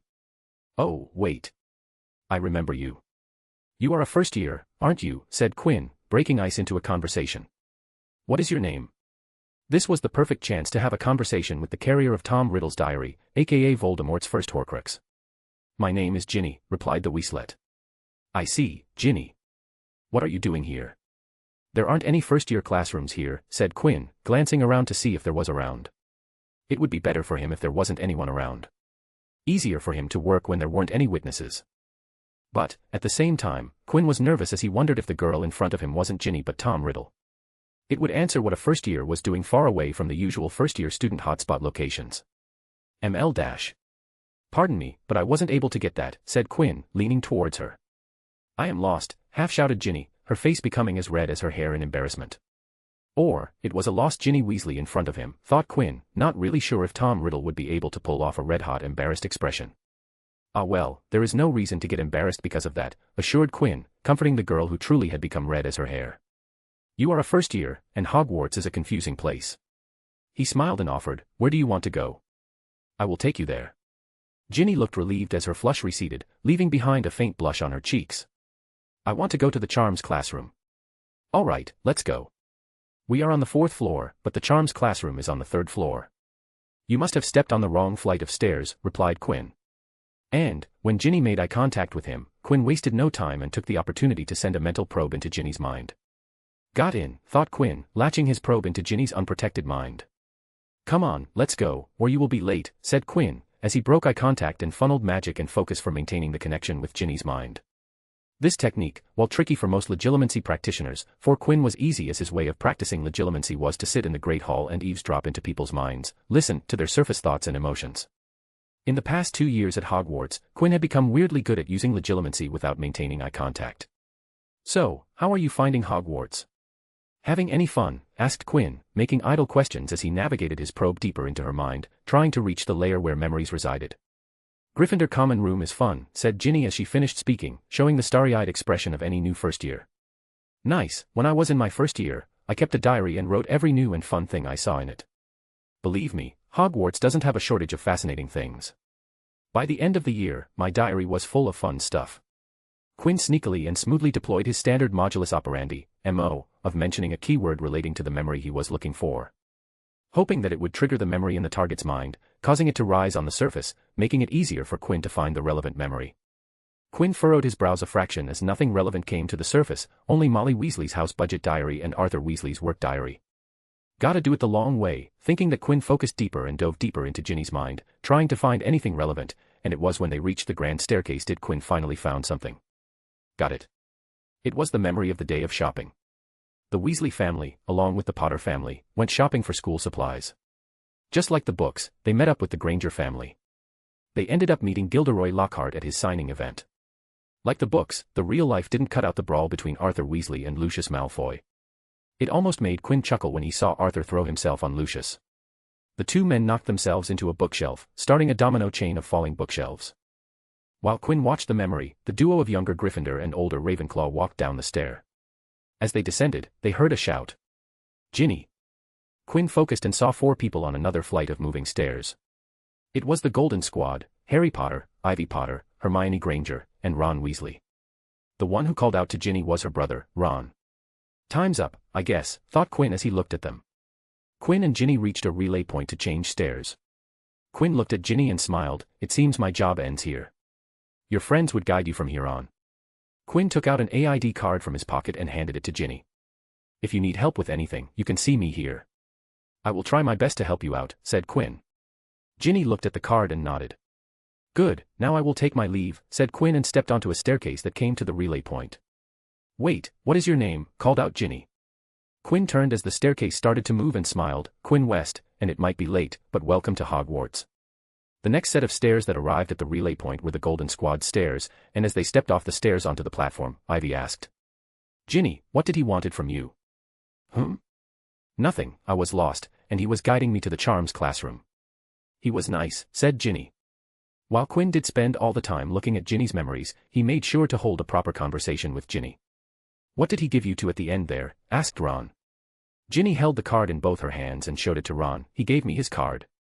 Show it to me, said Ron as he tried to take it from Ginny, but the smaller Weasley was faster and snatched back her hand before Ron could get his hand on the card. Nope, if you want one, get it from Quinn, said Ginny, looking at the card in her hands. It was the first time she had received something like this, and she didn't trust Ron with it. I will give it to you later, Hermione spoke to Ron, who was trying to get the card from Ginny, who was effortlessly evading her brother. Harry glanced at Hermione and asked, You have one? I have multiple cards. They aren't difficult to find. You can usually find them under the classroom tables, replied Hermione, and then quipped, Of course, you wouldn't know it, would you? She was commenting on Harry's lack of attention during lessons. What do you mean by that? Asked Harry, getting ready to quarrel with Hermione. Ivy looked at her brother and best friend and immediately recognized the signs of another childish exchange, their usual thing. Okay, you two stop, she interrupted the two who were rearing to go at each other. She looked up and was just able to see one last look at Quinn before he was out of their sight. She turned to Hermione and asked, Why do you have multiple of those? Hermione's eyes shined as she exclaimed, The cards aren't always the same. I have 6 different versions of cards, each one better than the last one. The charms on the cards are so fascinating, every card has charms I don't recognize. Even now, I don't completely understand what went into creating them. I am seriously considering taking the card to Professor Flitwick to get some answers. Ever since Hermione had found that there were multiple versions of AID cards, she had started to collect them. She even went to older students to look at their cards. And had traded with them to have all the versions. Hermione Granger was Hogwarts' first AID card collector. Ron didn't know about the guy and just thought it was another one of the bookworms from Ravenclaw, and Hermione's fascination with Quinn cemented his image of Quinn. Harry, on the other hand, knew about Quinn. He had seen Quinn plenty of times talking to Katie Bell, who was his Quidditch teammate. He had seen him talking to Daphne Greengrass, who he recognized. Plus, he had seen him once last year during his time in the hospital wing, and his mother had praised Quinn for being a good student. Now, he caught the sight of the card in Ginny's hand and noticed the words AID. Where have I seen that? Harry thought out loud. He couldn't place a finger on where he had seen those words.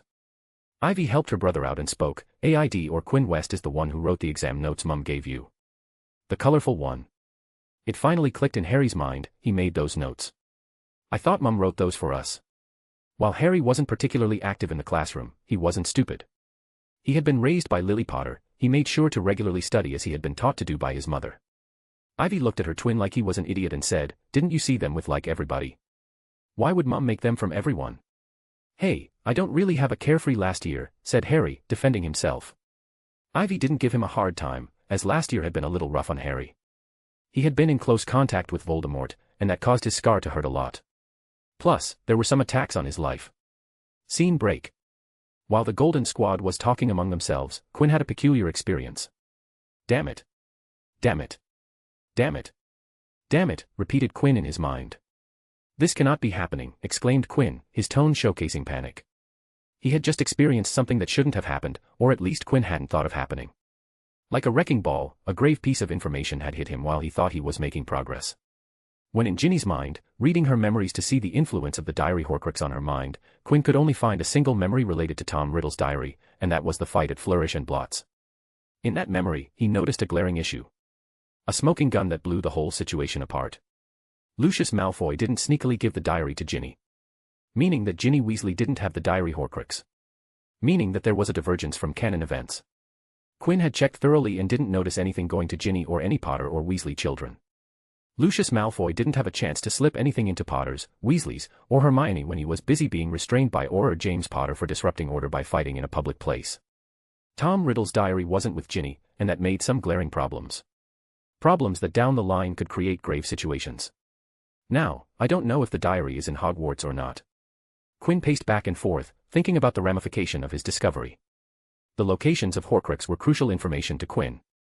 As long as he was aware of the position of the Horcruxes, he had the upper hand on Voldemort. But now, he did not know where the diary Horcrux was. Quinn began to think about the diary Horcrux and came up with 3 possibilities.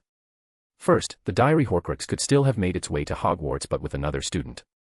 Lucius Malfoy could have simply dropped it with another student, resulting in it coming to Hogwarts. If this was the case, it was the closest to the canon events, and Quinn would like it the most.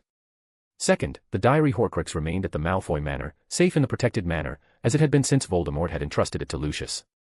If this was the case, it caused some problems, as when Voldemort gets a body, there was a high chance Malfoy Manor would become Voldemort's headquarters. If that happens, it would mean that Voldemort would have a Horcrux close to him, which was not a pleasant thought. Third, Lucius had sold the diary Horcrux, and its location was unknown. This was the worst of the scenario, as that would mean that a Horcrux was out there, and as long as it was intact, Voldemort couldn't die. This scenario was the least plausible, as Lucius might not sell something given to him by Voldemort. But, one could argue against it by saying that Lucius was carrying the diary with him on the day he was selling dark objects to Borgin and Burks to get rid of it. He wanted to sell dark items to protect himself if the Ministry arrived knocking at his door because of the stricter standards. And, let's say that diary Horcrux never came to Hogwarts, which would mean that diary Riddle would never wake the basilisk up and Harry would never kill the beast, and it would be still alive. If Voldemort attacked Hogwarts, then the basilisk would definitely be part of his forces. A magical beast that could kill with a single glance was a game changer. It would be more effective on a battlefield than Voldemort himself. Quinn heaved a heavy sigh as he thought about the situation that was getting out of his hand. The future knowledge was an essential asset for Quinn, and every change would decrease his safety in this world. He looked up at the ceiling before glaring hard. "I blame fate for this. Did you hear me? I blame you," screamed Quinn at an entity he didn't know if it even existed, but it was the action he took, and while it didn't solve the situation, it did help slightly to alleviate frustration. He stomped hard on the floor before walking away. he needed time to think and make sure he was safe in Hogwarts. Scene break. It was true that Quinn was having a not-so-good time because of the horcrux situation or that he had made little progress with the vault riddle, but there was a single thing that was buzzing with positive activity. Gilderoy Lockhart merchandise produced by Quinn and sold in Hogwarts were selling like hotcakes. Lockhart was good at one thing other than using memory charm, and that was his ability to create an excellent public presence and knew how to maintain a positive image of himself.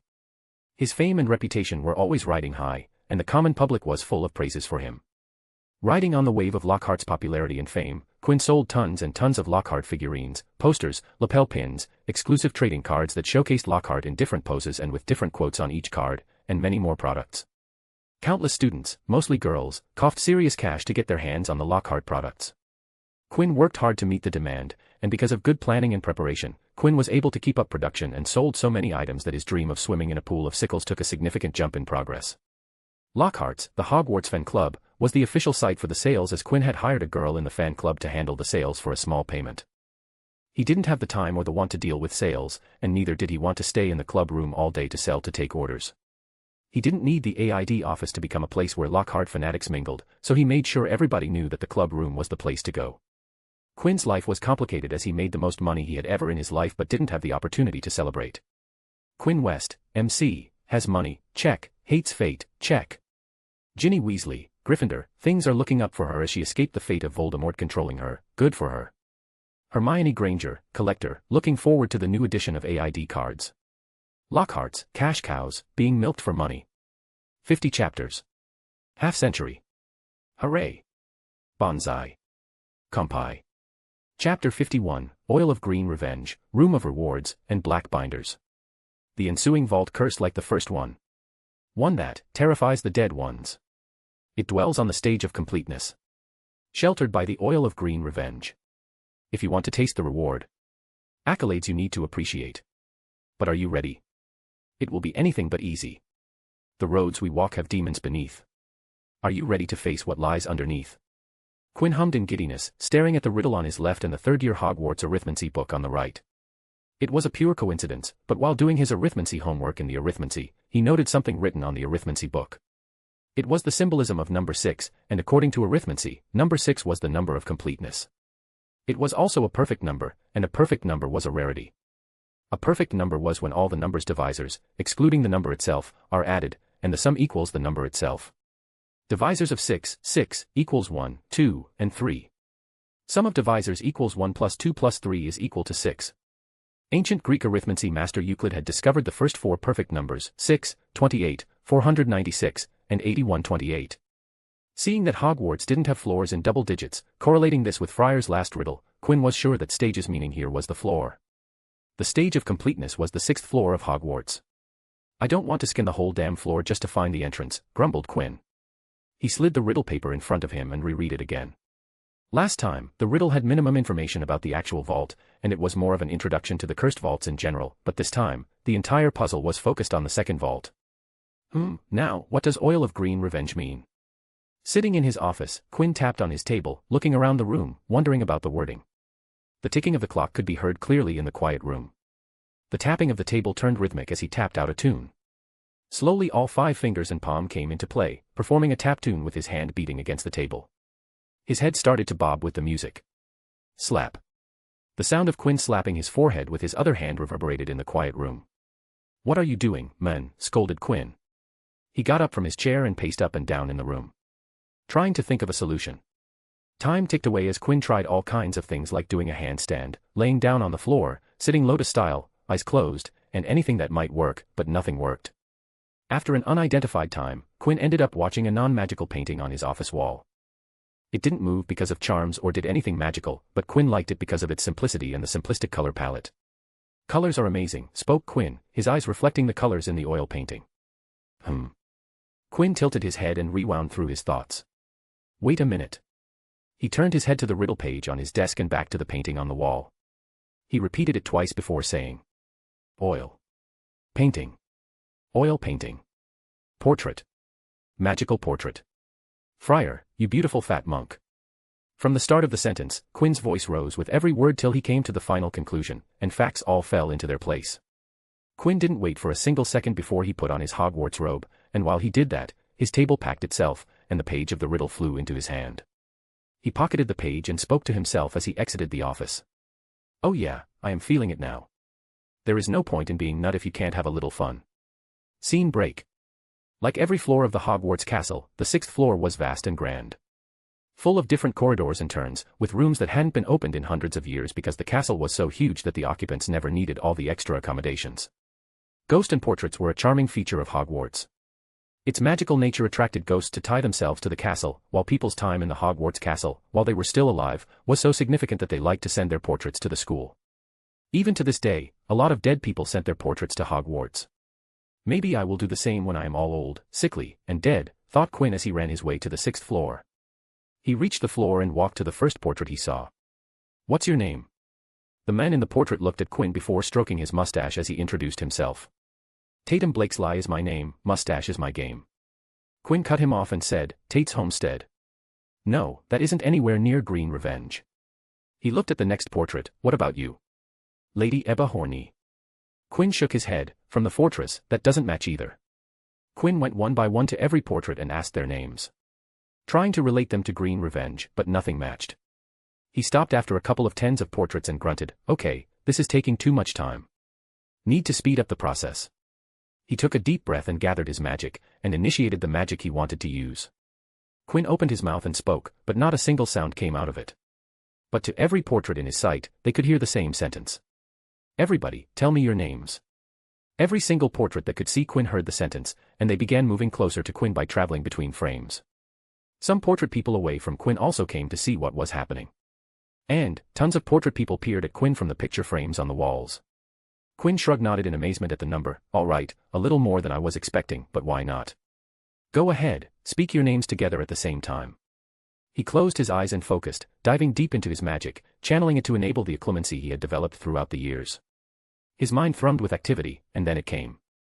Portraits were copies of their subjects while they were painted, which meant they too had personalities. The portraits began speaking their names, some took the lead, some followed after the first group, while others hung at the back of the group before speaking. A cacophony of names came crashing into Quinn as he sorted through every single name that was thrown at him.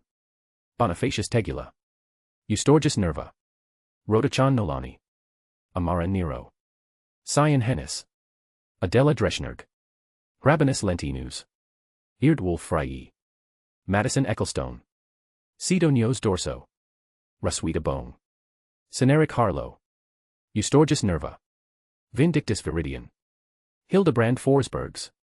Quinn visualized every single first and last name in his mind, looking at their meanings from their root language and culture. Every name appeared in front of a mental image of Quinn, and it would immediately turn into its closest meaning before Quinn would swipe his hand, and it would disappear, and the process would be repeated with a new name. Celtics, Roman, Germanic, and Old English meanings floated in his mind, tens and tens of words flashed in his mind at an occlumenciated speed that was remarkable for someone Quinn's age. Wait a second, shouted Quinn. He swiped his hand from left to right, and a pair of words appeared in his mind. Vindictus Vidian. Vindictus is derived from the Latin vindicta, meaning revenge, and the surname Viridian from the Latin viridis, meaning green. Revenge and green floated in Quinn's mind, and he switched the words to get. Green revenge, he whispered and slowly opened his eyes. I found it. He looked at the horde of portrait people and asked, who among you is Vindictus Vidian? A lady stepped in front of the group, and that confused Quinn, you are Vindictus Vidian. He thought it was a guy's name. The lady shook her head and spoke, no, Mr. Vidian left. He doesn't like noisy places, so when we spoke all the names, he left because it got too noisy. Quinn clicked his tongue and asked, where can I find him then? Another portrait spoke from the herd, why yeah, we can't tell. Mr. Vidian doesn't like that, says that it just attracts more noise. Quinn looked at the entire herd of staring eyes and asked, anyone else who wants to speak up? No one spoke and just shifted on their painted feet. Quinn was surprised by this and thought Vindictus Vidian might be an important man. All right, ladies and gentlemen, you were helpful. You may leave and go back to your lives. I mean frames. The portraits weren't alive, so telling them to continue on with their lives was wrong. Sorry about that, said Quinn before walking away to a place with no portraits. He leaned against a wall, crossed his arms, and began thinking. Let's see. Who is Vindictus Vidian? He wanted to check if there was someone with the name in his memory. A faraway look appeared in his eyes as Quinn dived into his Mindscape and started looking for anything that would mention Vindictus Vidian. After a minute or two, Quinn finally found a mention of the name in his memory and was surprised to see that Quinn did know a lot about Vindictus Vidian. Professor Vindictus Vidian, Podiwunner, author, and headmaster of the Hogwarts School of Witchcraft and Wizardry in the early 18th century. Now, I see why the portraits weren't willing to speak about him. During his lifetime, he published a famous book on minor dark charms known as Curses and Counter-Curses, Bewitch Your Friends and Befuddle Your Enemies with the Latest Revenges. A book that was still extremely famous among students in Hogwarts and could be found with a large part of the student population. In other words, he was still a best-selling author centuries after his death. Focus returned to Quinn's eyes as he moved away from the wall and exhaled, he will be on the 6th floor. It won't be difficult to find him. Scene break. Damn, it was hard to find you, exclaimed Quinn as he stared at the portrait of Vindictus Vidian. He had to look at every portrait frame, and through extraordinary events, Vindictus Vidian's portrait frame was the last one he found. Vindictus Vidian looked up from a book he was reading and stared at Quinn. You are the boy who was asking for names. Why have you come to find me, child? Quinn observed the portrait frame, which covered the whole door to a room, and said, I want to get in there. The portrait of Vindictus Vidian was guarding the room to the Room of Rewards, a secret room at the Hogwarts School of Witchcraft and Wizardry that noted students' various achievements. It was different from the trophy room on the 3rd floor. Quinn didn't know how it was different, but he didn't care about that. Damn, Friar really thought this through, didn't he? If I just thought about the next part of the riddle, I wouldn't have spent all that time searching for this, thought Quinn. The next part of the riddle was about rewards and accolades. If Quinn figured that out, there was a chance he might not have to spend so much time wandering around. No, you can't. Students aren't allowed to go inside, said the portrait of the ex-headmaster. Why? Because I say so, said Vindictus while going back to reading his book. Quinn squinted his eyes before asking, is it because there is a rule against entering the room, or is it just because you just don't want to open the door? The latter, answered Vindictus, not looking at Quinn and reading his book. All right, if this is how you want to play. Quinn turned away from the portrait and walked to a place where a Vindictus couldn't see him and took out Recon. Let's see if you are so stuck up after this. He looked at the map and found the thing that would help him show up Vindictus. He closed Recon and walked back to the portrait. Portrait Vindictus sighed as he looked at Quinn. Boy, I will repeat, you aren't getting dash dot. Summa premium. Portrait Vindictus stilled in his chair and turned to face Quinn. What did you say? Summa premium. Now, open up. Let me through. Reveal the treasure. Get out of my way, Grandpa, said Quinn, smirking his face off. He had read the password for Room of Rewards from Recon and now was rubbing it in Vindictus' face. Portrait Vindictus didn't say a word as the door to the Room of Rewards opened up, but he did stare at Quinn the whole time. Quinn stared back at the ex-headmaster as he strutted his way into the Room of Reward. The inside of Room of Rewards wasn't filled with trophies or awards, but with shelves and shelves of black leather binders, with names written in gold on the spines of the binders. He didn't touch anything in this room because of paranoia and just took slow steps to explore the room. He didn't want to make any unwarranted moves in here. Quinn had no plan to have a repeat of the last year. After an infuriating amount of time, Quinn finally concluded that he could walk normally in this room without triggering any deadly trap. Phew, that was stressful, sighed Quinn. He finally relaxed his tense body and just looked at the room. It wasn't anything special, just shelves of black leather binders and nothing else. The first thing he did was cast tons of detection's charms on one of the black binders to check if they were safe to pick up, and the result was that there was nothing on the binders other than preservation charms. Quinn picked up the binder and opened it to read it. There were tons of parchments inside the binder that told a story about a student named Paige Winthorpe. She was a student around 300 years ago, and in her time as a Hogwarts student, she was made a prefect in her 5th year and continued her way to become a head girl in her 7th year. She was a top scorer in her exams in her time, and it showed in the report cards attached in the binder. Paige Winthorpe wasn't only good at academics, she excelled at sports and part of the Slytherin Quidditch team from her 4th to the 6th year. In short, Paige Winthorpe of Slytherin was an exemplary student. Quinn picked up another binder and saw similar facts about another student and another one and one more. He went through 5 of these binders, and every single one of them was some kind of valedictorian or similar, someone who shined in Hogwarts in a way or another. Do I have to read all of these binders? Asked Quinn as he remembered about the line in the riddle. If you want to taste the reward.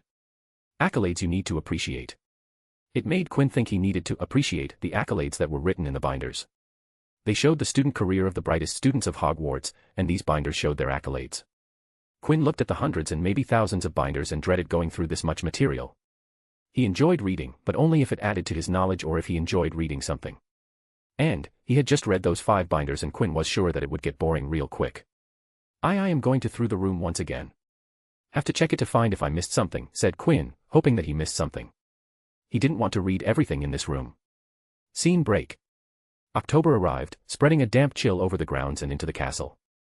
A sudden spate of colds among the staff and students kept Madame Pomfrey, the matron, busy. Her pepper-up potion worked instantly, though it left the drinker smoking at the ears for several hours afterward.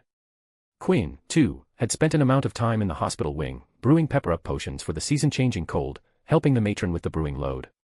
In return, she answered every healing-related question he had. A profitable exchange for both. On the vault of side things, Quinn had little luck finding anything in the room. So, he had no choice but to read the binders. He would spend a lot of time in the room of rewards reading about many students.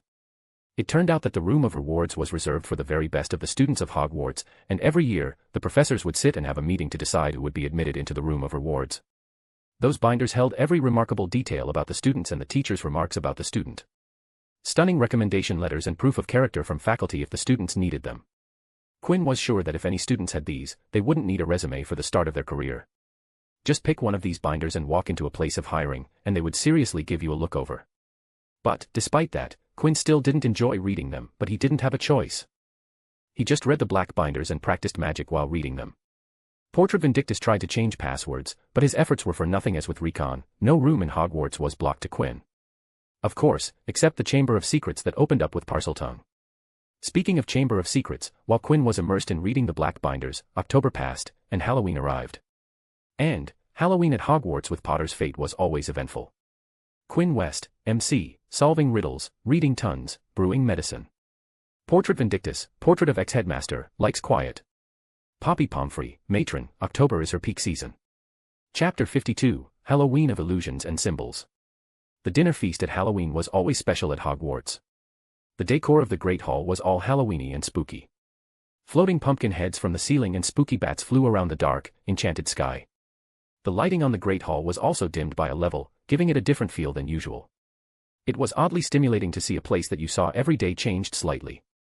The goblets had engravings of pumpkin, and the food came in cauldrons instead of the usual utensils. Like every year, Quinn had put on his pointed hat for the occasion and had a pumpkin and bat lapel pin on his robes. It was his way of being festive. Plus, he had dipped into his chocolate reserves and distributed chocolate to every Ravenclaw he came across in the Ravenclaw common room. Unknown to him, they gave him the nickname Chocolate West because of the chocolate he had been giving out. It didn't help when he would randomly produce chocolate and give them to people even before Halloween. Quinn cleaned his hands and corners of his mouth before turning to Eddie and smiling. What Halloween candy is never on time for the party? Eddie gave the question a thought before shrugging. I don't know. Which one is it? Chocolate, laughed Quinn. Eddie gave him a flat look and spoke. That wasn't funny. Quinn pursed his lips and nodded. I know, here you go. Placing something on Eddie's hand. Eddie looked at his hand, expecting to see the usual chocolate, but it turned out not to be chocolate. A candy cane? Asked Eddie, his brows quirking up. Quinn showed a shallow lopsided grin and chortled. The chocolate is late. Eddie's jaw fell as he gawked at Quinn. He closed his mouth before asking, did you plan that? No, it just came to me, smiled Quinn, shaking his hands around his head. Genius, right? No, it wasn't, spoke Eddie, his face showing his complete disagreement. Both friends got up from their bench spots and started to walk towards the exit. Quinn threw his arm around Eddie's shoulder and poked his cheek. Come on, admit I got you. Nope, it didn't. It did. Didn't. It did. Didn't. It did. Didn't. It did. Didn't. Quinn and Eddie walked together among the crowd of students who were going to the common room. He would walk with them till the 5th floor, then he was going to part with them to go to the room of requirements. But then the crowd of students slowed down till every stopped and stilled. A murmur spread across the students, and then all of them heard something that brought chills to Quinn. Enemies of the air, beware. You'll be next, mudbloods. Quinn froze when he heard Draco Malfoy's familiar voice. He had familiarized with it from all the times he had quarreled with Harry Potter in the Great Hall. Eddie felt Quinn's arm slip away from his shoulder and watched as his friend step away from him and walk towards the front of the crowd. Hey, where are you going? Eddie called out to Quinn but didn't get a reply from his roommate. Quinn. Quinn didn't hear Eddie as he moved through the crowd towards the front of the traffic. His fingers twitched occasionally, and numerous students felt tugs on their clothes, shifting them slightly to the side as Quinn used magic to make a path from himself. Quinn finally reached the front of the crowd and saw the scene he had read about and seen in the cinematic representation of the books. Foot-high words had been daubed on the wall between two windows, shimmering in the light cast by the flaming torches. And, not any words, but words, written in blood red, and the dripping marks certainly upped the graveness of the wording. The Chamber of Secrets has been opened. Enemies of the air, beware. His eyes shifted away from the bloody words and saw Mrs. Norris, the caretaker's cat, was hanging by her tail from the torch bracket. She was stiff as a board, her eyes wide and staring. Is she dead? Thought Quinn, and immediately looked at the floor to see a puddle of water. Okay, there is a chance that it might be alive. The events exactly matched the canon, so there was a chance that Mrs. Norris was alive and was just petrified. Quinn finally took note of his surroundings. The chatter, the bustle, the noise died suddenly as the people in front spotted the hanging cat. Harry, Ron, Ivy, and Hermione stood alone in the middle of the corridor as silence fell among the mass of students pressing forward to see the bloody sight. Attracted no doubt by Malfoy's shout, Argus Filch came shouldering his way through the crowd. Then he saw Mrs. Norris and fell back, clutching his face in horror. My cat. My cat. What's happened to Mrs. Norris? He shrieked at Harry, his eyes popping red as he looked feral. You, he screeched. You've murdered my cat. You've killed her. I'll kill you. Argus. Quinn looked as Dumbledore made his entry on the scene, followed by the professors. In seconds, he had swept past the Golden Quartet and detached Mrs. Norris from the torch basket. He handled the situation swiftly and immediately asked Filch and the Golden Quartet to follow him to his office, and Lockhart offered his office because it was the closest. The silent crowd parted to let them pass. Lockhart, looking excited and significant, hurried after Dumbledore, so did Professors McGonagall, Lily Potter, and Snape. Quinn felt relieved as he saw the events happening just as canon progression. It made him feel in control and brought calmness that the diary Horcrux was in the castle and not out of Hogwarts, which meant there was a solid chance the basilisk might die at the hands of Harry Potter this year. But Quinn didn't know that his relief would turn against him, as without his knowledge, someone had seen his relief, someone that didn't have a good impression of him. Ivy Potter, the Potter princess, part of the Golden Quartet, caught sight of Quinn's figure in the crowd's front. And something caught her attention, and when she observed, she saw a look of recognition in Quinn's eyes as he stared at the bloody scene. Her eyes widened as she saw relief and something else in Quinn's expression as he watched the wording on the wall and the hanging cat.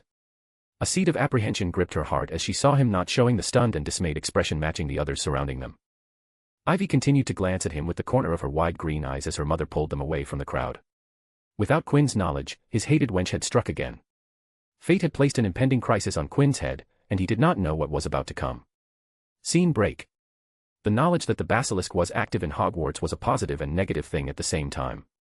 The positive from the situation was that the course of events remained close to the canon progression. Quinn didn't need to worry about canon blowing itself out of the pool and the basilisk wreaking havoc later on. The negative of the diary Horcrux being at Hogwarts was in the short term. It wasn't sunshine and daisies when you lived in the same building as the deadliest snake in the world, one that could kill you with a single look. To feel a moment of safety, Quinn had come to the room of requirement to think about something. He couldn't think much about how to handle the basilisk. Quinn's first priority was to stay away from the serpent and make sure he and the snake never met. He had no delusions of taking on the basilisk. If it was blinded, then I would take my chances, thought Quinn, tapping away at the armrest of the chair he had asked from the room of requirement.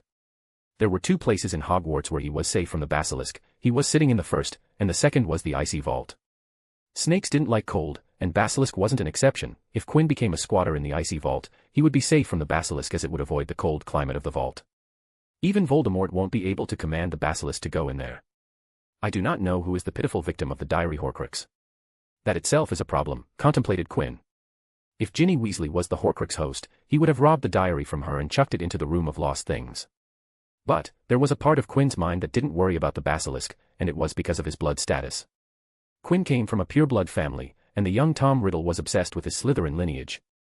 Slytherin didn't want students of non-magical or mixed lineage to enter Hogwarts, and the young Tom Riddle followed that mindset with his heart.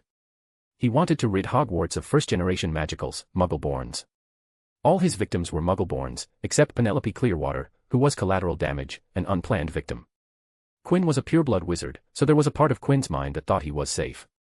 That the controlled basilisk won't target him. The one time in his life that his blood status would help him out. His being pure-blood would help him out in this situation. He didn't believe in pure-blood propaganda. Why would he? It didn't help him in magic. His hard work was what helped him progress in his magic capabilities. Blood purity had nothing to do with it. But now, here he sat, wondering if this blood purity would save him from mortal danger. An archaic way of thinking that led to genetic abnormalities, gene pool degradation, the possibility of declination of magic, and the birth of squibs. He didn't like this fact at all. It didn't fit well with him that this inherently corrupt doctrine might possibly help him out. Quinn just sat there in his chair, staring at the floor, lost in thought about the time to come. Scene break. Mr. Vidian, how are you today? Having a quiet day, I hope, said Quinn as he put on a pair of gloves over his head.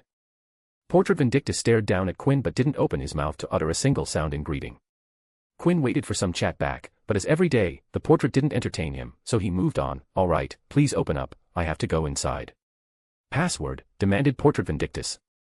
Quinn exhaled a sigh and put his hands on his waist before asking, you know, if you didn't ask me for a password every day, we would have been good friends. Password. Quinn clicked his tongue and spoke, Immortalis. The door opened up without a single word of response, and Quinn stepped but not before saying, see you in a bit, Mr. Vidian. The inside of the room of rewards was dull as ever, with black binders resting on shelves. Orbs of light manifested around Quinn, providing proper lighting for him to navigate and read. Okay, time for another session of reading random people's school records, said Quinn. He started from where he left off yesterday. Like a damn blue-collar worker. Quinn sat down his butt down on the floor and began reading, and while he read, a small holographic image of the binder appeared in front of him in midair. The holographic binder opened up, and it was the exact copy of the binder in Quinn's hands. When he looked at a parchment, a holographic image of parchment would appear in the holographic binder. If you looked closely at the holographic parchment, you would see words appear on it. If you backed up and looked at Quinn and the binder on his hand, you would notice that the words on the holographic parchment were the same as Quinn was reading. As Quinn read, the words were appearing on the holographic image on the parchment. Quinn didn't want to waste his time just reading, so he devised a practice exercise to utilize his time. The practice was to get better at illusion magic. An illusion was a distortion of the senses, revealing how the mind usually organizes and interprets sensory stimulation. By disrupting and manipulating the sensory input to the brain, a magical could their perception of reality. Currently, Quinn was casting illusion magic on himself. He was disrupting his own senses to make himself feel the illusions. It was the best way to practice illusion magic. If he understood how his mind interpreted sensory input, then he would have an understanding of every single mind out there. There were 6 base sensory perceptions: sight, visual, smell, olfactory, touch, tactile, hearing, auditory, taste, gustatory, and magic, extrasensory. Currently, he was working on the visual sense or the perception of sight. He was working on how the eye interpreted light and was deceiving his own eyes to believe that there is a holograph of the binder he was reading. By using the binder, he was changing the illusion with every second by adding words to parchments. It was great practice by creating dynamic illusions. The only limitation to illusion magic was the imagination and understanding of the caster. If you wanted to cast an illusion of fire, you needed to know the physical characteristics of fire. How the wisps of fire moved, the heat of the fire, the color, the light projected by fire, and everything that would make the fire illusion believable. Illusions worked the best when the target believed that the illusion was real. It made the caster's work easier because the target was digging themselves a hole, and all the caster was to give them a push. In the quiet room, the only sound was the turning of the pages. Quinn continued to read the student binders, sitting on the floor, and binders would float into his hands, and the ones he read would return to their places on the shelves. After 24 binders, Quinn stood up from his spot on the floor to stretch his body. He walked to the shelf of the binder he was holding in his hand. He arrived at the section of the room of rewards that held the records of students from the time Hogwarts was under a century old. Both the shelves and the binders were old despite the preservation's charms cast on them. With a sigh, Quinn looked for the empty slot in the shelf to put the binder back. Ah, there is it, said Quinn, walking to the empty and was about to put the binder back when he noticed something weird. There was some kind of engraving on the shelf that was visible because there wasn't a binder covering it. He hadn't noticed it before because he used magic to draw the binders to his spot on the floor. Quinn put the binder back into its place and stepped back. With a twitch of his magic, the entire row of binders floated out of the shelf and glided overhead. The dust on the empty shelf cleared, and small orbs of light appeared to shed some light on the rack. Quinn moved closer to get a better look and saw that the entire plank of wood was engraved. He thought of something and saw that the roof of the rack, too, was embossed with symbols. All right, responded Quinn and memorized the symbols on the plank before putting the binders back into the rack. He concentrated on the entire multi-row shelf and pulled out all the binders from top to bottom. And, lo and behold, the entire bookshelf was engraved with symbols. He laughed in discovery. Now, we are talking. Quinn looked left to right and saw that the designs of the shelves in this section were identical. He had ignored the fact because he didn't think it was relevant, but now it gave him a starting point. He ran to one corner of the section of shelves and pulled out entire rows of binders to memorize the symbols on the wooden planks. Repeating the process on every row of binders and every rack in the section. It took some before Quinn had managed to memorize every single rectangle of symbols. These aren't from a traditional language, noted Quinn, while he paced up and down the room, thinking about the symbols he saw. He suddenly stopped and blurted, they weren't complete. He looked around the room and decided that it was time to leave the room for today. I need to work on this, spoke Quinn.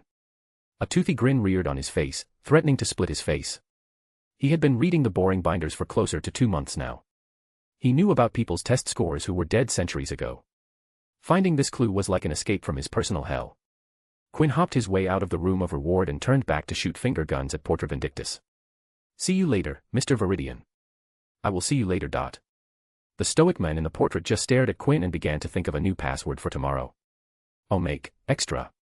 Quinn, if an old man and a child come in front of your broom, what will you hit? Eddie, the old man. Quinn, idiot. You should hit the brake. Eddie. Quinn West, MC, oh boy, here we go again. Ivy Potter, observer, yeah, her stock of Quinn is dropping really low. Eddie Carmichael, love sweet, not gonna lie, the first half didn't get him, but the second one did. Portrait Vindictus Vidian, gatekeeper, one day, he would triumph over the smug brat. Chapter 53, Cipher, Decoding, and Descent. The room of requirements has always provided its user with what they desired. Today, too, the person who called out to the room got what they sought from the magical room. On a very long table sat long strips of paper with symbols written on them in black ink. There were hundreds of these strips. Each long strip of paper representing a plank of symbols that Quinn copied from the room of rewards. He arranged them in the order of time. The plank which held the oldest binders went first, followed by the planks which had binders that came after them. This arrangement was the one that made the most sense to Quinn because he did not know what the symbols meant. They weren't alphabets from any traditional language that Quinn knew. The symbols were made from figures with angles, triangles, with at most 1 dot per symbol. This is a cipher, was the conclusion that Quinn came up with. The symbols weren't random, and Quinn could see the pattern and repetition in the symbols. There are 25 distinct symbols. One less than the English alphabet. Is there a missing letter in the code, noted Quinn, his hand holding his chin in thought. Within a blink of his eyes, 25 symbols in red appeared in front of Quinn, floating in midair. These were all the unique symbols present in the cipher. Using illusions instead of writing the symbols down was redundant, as Quinn needed to maintain his magic while focusing on deciphering the cipher, but he did it for a reason. Last year, Quinn had noticed that he was spending too much time in the icy vault. He did nothing but try to get into the vault and spent a lot of time doing it. The time that could have been better managed by him to focus on other areas of magic. So to avoid that problem this year, Quinn had decided that while he focused on the vault, he was going to make sure not to let his other magical studies fall behind. Practicing illusion magic was just one example of Quinn making sure that he didn't spend all of his time on the vault. Quinn stared at the 25 symbols for a while before deciding the next step of action. Alright, let's apply the usual substitution cipher techniques. He clapped his hand and rubbed them rapidly as he roamed his eyes over the multiple strips of paper and symbol. Quinn judged the cipher as a substitution cipher. A substitution cipher was a way to encrypt data by replacing the plaintext with ciphertext.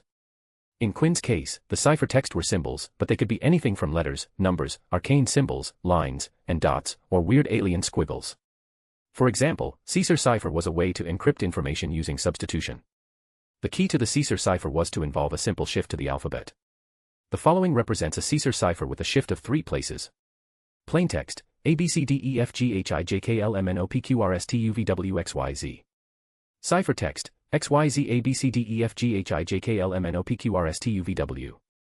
In the above example, a was ciphered by shifting 3 places to the left and getting X, so when you wanted to write a in your ciphered text, you would write it as X. And, thus began long hours of rational and logical reasoning and study of ciphertext. Quinn was not experienced with ciphers and was the first time he was working on something like this. It took days over days of grind to work on the ciphered text that might give him the vault's location. While working on the ciphertext, Quinn learned a lot about substitution ciphers and how to decode/decipher this type of cipher. There were techniques, tips, and methods that went into decoding substitution ciphers.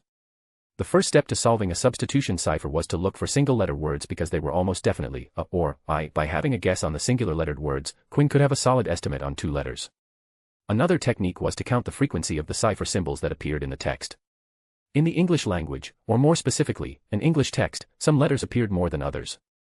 According to the statistics, E, T, A, O, I, N, S, H, R, D, L, U were the most appearing letters, with E appearing the most and the frequency decreasing as we moved on to the right. A technique that might have worked was to look for apostrophes as T, D, M, L, L, or RE typically followed them. But, there were no apostrophes in the text, so that went out of the window. This did make Quinn realize contractions like can't were written in their expanded form of cannot. From here on out, things got tough as Quinn had to search for repeating letter patterns. They were common repeating letter groups such as th, sh, re, ch, tr, ing, ion, and ent. With time, he started on trying to decipher 2-, 3-, and 4-letter words. 2-letter words almost always had one vowel and one consonant. The 5 most common 2-letter words, in order of frequency, were of, to, in, is, and it. The 5 most common 3-letter words, in order of frequency, were the, and, for, was, and, is. The most common 4-letter word was that. An encrypted term with the pattern #__#, was likely to be that. However, the pattern #__#, also represented 30 other words, so Quinn had a lot of combinations to work on. Quinn also scanned for double letters. They're most likely to be ll, followed in frequency by ee, ss, oo, and tt. Decrypting a cipher with hand took time, but slowly and surely, Quinn began making increasingly accurate guesses. Typical word fragments start to reveal themselves, though Quinn had to start over quite a few times because he guessed wrong. Scene break. Quinn sat in the history of magic class, his head resting on his palm. Professor Cuthbert Binns droned about various goblin rebellions and giant wars to bored, sleeping students. The Ghost's lessons were regarded as some of the most boring at Hogwarts, leading many students to not paying attention in his classes. The reason Quinn didn't listen in Binns' lecture was that the Ghost spoke in straight facts.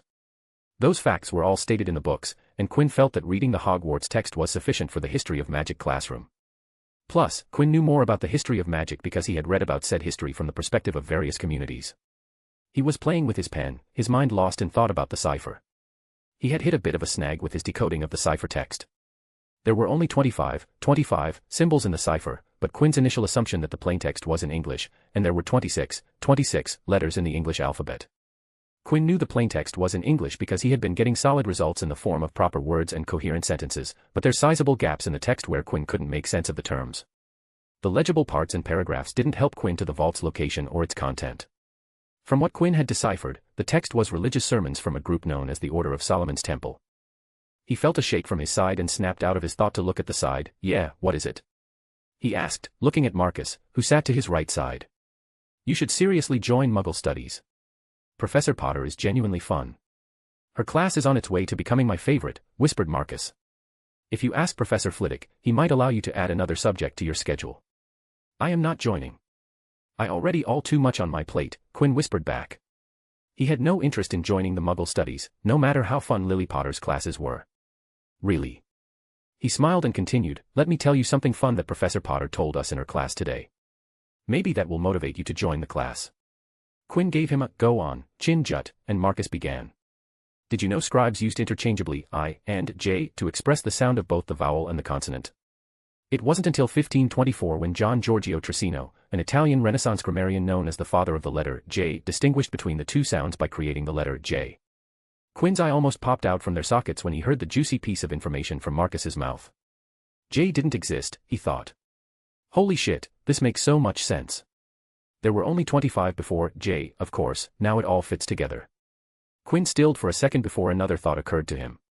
He looked at his hands and thought, maybe I have plot armor, because this timing was definitely plot armor, plot armor. He turned to Marcus and hugged the dude. Belby, you magnificent ball of sunshine. If you have any problem, come to me. I will fix it for you free of cost. Next time someone calls you something mean, holler me, and I will beat the crap out of them. Okay, responded Marcus. He felt weirded out because he saw Quinn's eyes pop out before he looked at his hands and chuckled strangely. Not to mention he wasn't expecting the hug from Quinn. He untangled himself from Quinn before beaming, then will you join Muggle Studies? No way. Why would I do that, said Quinn, as he swung his legs under the desk. How about you join Care of Magical Creature? Marcus made a face, no way. Those creatures are gross. Yeah, but it is fun when you get to look at others squeak in fear or groan when touching something that you eloquently called as gross, laughed Quinn. Yeah, that is always so much fun.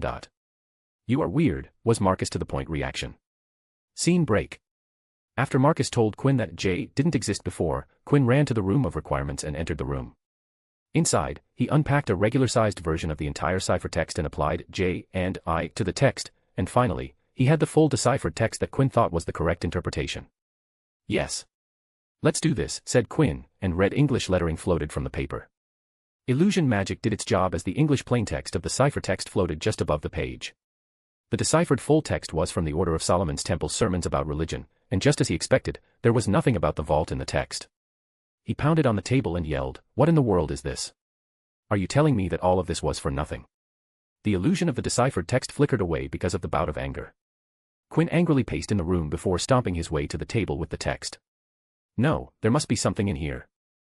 I just have to look closer." Taking a deep breath, Quinn focused all his attention on the deciphered cipher that reappeared as an illusion. His eyes roamed all over the English text, looking for anything that would stand out. "Maybe, there is something hidden in here," mumbled Quinn. He hunched over the table, and with his hands supporting his body, he concentrated, and seemingly random words turned from red to blue. The blue words would string together to form sentences before going back, and another set of words would turn blue and form another sentence. The process repeated repeatedly, the speed of formation of blue sentences sped up, and the words flashed faster with Quinn's pupils moving over every word.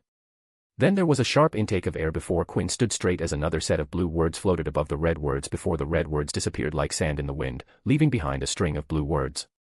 Under the seal, the antechamber of sin would be revealed. The first words of the lines in the Fibonacci sequence, 1, 2, 3, 5, 8, 13, 21, 34. 1. Under. 2. The. 3. Seal. 5. The. 8. Antechamber. 13. Of. 21. Sin. 34. Wood. 55. B. 89. Revealed. "I know what to do," said Quinn. His stone-gray eyes glowed as he stared at those words. Quinn immediately moved. He wanted to see the results of his work. Scene break. Quinn walked to the portrait Vindictus and looked at the men in the painting. Vindictus Vidian stared at Quinn from his painting and noticed the smug child was here again. "Password?" he asked like he usually did. "Insolubili muro," came the immediate reply. The immediate answer surprised the portrait and, finally, noticed that the child wasn't smiling his smug smirk. Today, the child was serious. A determined and focused look on his face as he stared forward. Portrait Vindictus opened the door to the room of reward, and the child marched inside, not giving him a second look. Inside the room of rewards, Quinn walked straight to the center of the room. "This is the seal, isn't it?" Quinn said as he squatted on the floor and touched the Hogwarts seal on the floor of the room of rewards. An H in the middle with a lion, badger, eagle, and snake around it. Quinn traced his finger on the motto of the school. Draco dormiens nunquam titilandus. "Never tickle a sleeping dragon," he muttered before pumping magic into the seal. When Quinn had first checked the room, he had investigated the entire room for any extrinsic charms or wards, but nothing popped out, which meant that either there was nothing in the room, or the charms and wards were hidden beyond Quinn's capabilities. Now, if he had deciphered the cipher text correctly and was right about the Fibonacci sequence, then this seal should react to his magic. Quinn could feel his magic being absorbed into the Hogwarts seal, but there was nothing triggered. His eyes caught the Hogwarts motto and took a chance. Aperio. It was Latin for open, reveal, uncover, and in this case, unseal. There was a slight rumble as Quinn noticed that every word on the seal changed into the cipher symbols, showing that he was correct about his interpretation of the cipher. The faint rumble stopped, and the circular seal disappeared into thin air, leaving behind a dark opening on the floor. No chilling cold. "Always a good sign," spoke Quinn as he stared inside the pitch-black darkness. He raised his hand over the opening as an orb of light appeared in his hand. Quinn uncurled his hand and let the orb of light fall into the opening. He craned his neck and watched as the light illuminated a long circular tunnel going deep below the room. The orb finally contacted the ground, and Quinn judged it was around 20 feet deep. "All right, that is pretty doable," nodded Quinn as he stood up and looked near the entrance for a metallic disc to conjure into existence. The metal disc moved to the top of the opening before Quinn stepped onto the disc. Beginning descent, Quinn spoke to himself. The disc started to sink with Quinn standing upon it. He took a deep breath when his body sank into the opening, and he could no longer see the shelves. Slowly, the disc traveled down, Quinn making sure that there was no incident on his way down. Finally, Quinn exited the tunnel and was inside the antechamber, or as he thought, the vault. He didn't step down from the disc and focused his magic, and instantly 20-something white orbs of light illuminated into life. He waved his hand, sending them in every direction. The orbs reached the ends of the room, revealing a sizable room, the same size as that of an average Hogwarts classroom, which could comfortably hold 40-50 people with plenty of space for every occupant. The problem was that the room was bare. There was nothing in the room, and the floor, ceiling, and walls were also plain with nothing to look at. Did someone already cleared out this one, was Quinn's thought. Maybe someone found this vault without getting to know about it from the ghosts. Quinn sighed as he stepped down from the disc as it disappeared behind him. He walked around the room, his fingers gliding over the smooth walls. Quinn sent his magic into the walls, but nothing happened. The walls didn't absorb his magic or show any changes. Man, this one is really weird. Maybe I should go ask Friar for another CL dash. Thud. In the plain room, Quinn collapsed without any warning. With him fainting, the orbs of light around the room extinguished, plunging the room into darkness. The opening tunnel was the only source of faint light. For a moment, there was no movement in the antechamber. Then the smooth walls of the heptagonal antechamber transformed to show 7 rune circles, one on each wall. Each one glowed in a different light: violet, green, orange, blue, yellow, pink, and red. The centers of the 7 individual runic circles brightly glowed before they shot 7 sharp beams towards Quinn, covering his body in a harsh array of mixed light. The process was swift, with the beams only appearing for less than a minute before everything in the room returned to normal, leaving behind the unconscious body of Quinn West. Quinn West, MC, I am the author's little b asterisk tch. He can f asterisk asterisk k me over and I can't do anything about it. Fiction only reader, author, damn right he can't do anything. Marcus Belbley, Vessel, one time, the plot armor worked through him. Chapter 54, Unknown, and Commentary. The feeling of the side of his face squished against the cold and dusty floor was not the feeling you wanted when waking up, but it was the one that Quinn felt when he groggily opened his eyes. He coughed, dislocating the dust and at the same time inhaling said dust into his mouth. Quinn immediately sat up but felt a dizzy spell hit him. His ears rang with a continuous buzzing, and the world around him was unstable and out of focus. The thought of conjuring a mouthful of water to clean his mouth was out of his mind as he struggled to properly assess his situation. The ringing in his ears and the blurry vision didn't help as Quinn tried to stand up, almost falling back to the floor in his effort. When he stood up, Quinn wavered to his sides, like a drunk with alcohol impairing his balance. Quinn grabbed his head because a headache assaulted him, making the ringing in his ears much more annoying. All the volatility in his body finally caught up to Quinn, and he stumbled forward, falling to the ground, his hands and forearms supporting his body from making complete contact with the floor. He cried out a mighty groan of pain as he turned to lay down on his back.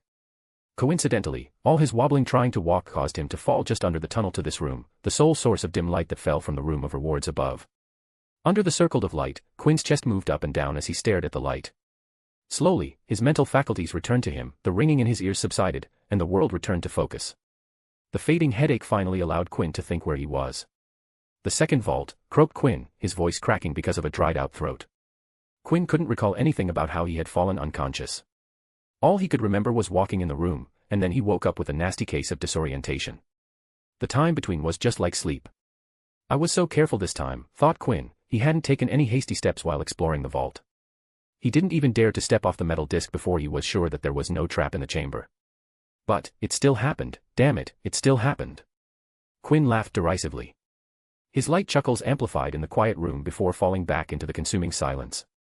Closing his eyes, Quinn decided to check the condition of his body. Several healing-grade diagnostic charms flowed through his body, giving back their result to Quinn. He couldn't find anything wrong with his body except a concussion. He guessed he hit his head on the floor on his fall. Nothing Madame Pomfrey can't fix, groaned Quinn. What time is it? Quinn took out his pocket watch from his robes and saw that there was only an hour before the curfew. He never stayed in the room of rewards after curfew because Portrait Vindictus was an ex-headmaster, and Quinn didn't want the portrait to snitch on him being out after curfew. Quinn sat up from his laying position and sighed, time to get out of here. He pulled himself up to his feet and looked behind him at the dark vault chamber before raising both his hands to shoot out cords of light of the Season Pull spell. A cord each shot out of Quinn's hands and attached themselves to the tunnel near its entrance. With a sigh, the spell pulled him up the tunnel. When he got out, Quinn saw the Hogwarts seal reappear on the place, hiding the tunnel, returning the room to its usual appearance, leaving no clue that there was a tunnel underneath the floor. Quinn vanished the dust on his clothes and walked to the exit.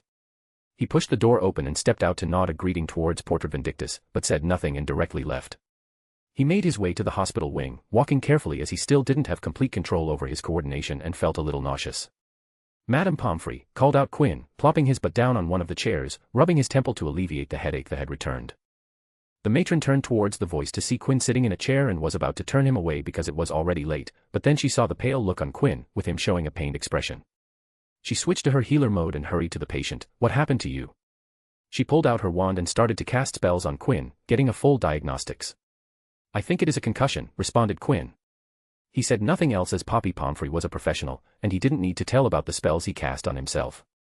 She just casted more spells than I casted, so she probably already knows. The matron finally stated her diagnostic results. You have a concussion, and your magic core is surprisingly drained. What were you doing? She walked away, and when she came back, she had a potion vial in her hand. "Down this," ordered the matron, putting the vial in Quinn's face. He took it without a complaint and gulped the awful-tasting potion in a single gulp. "Yuck," said Quinn, sticking out his tongue in disgust. "Don't be a baby," chided the medihealer. "How are you feeling?" Quinn exhaled a heavy sigh as he felt the potion doing its work. He already felt so much better. "It is working." He looked up at Madame Pomfrey and saw the question in her eyes. "I overpracticed and fainted on the floor." It surprised Quinn when Pomfrey told him about the depleted magical core.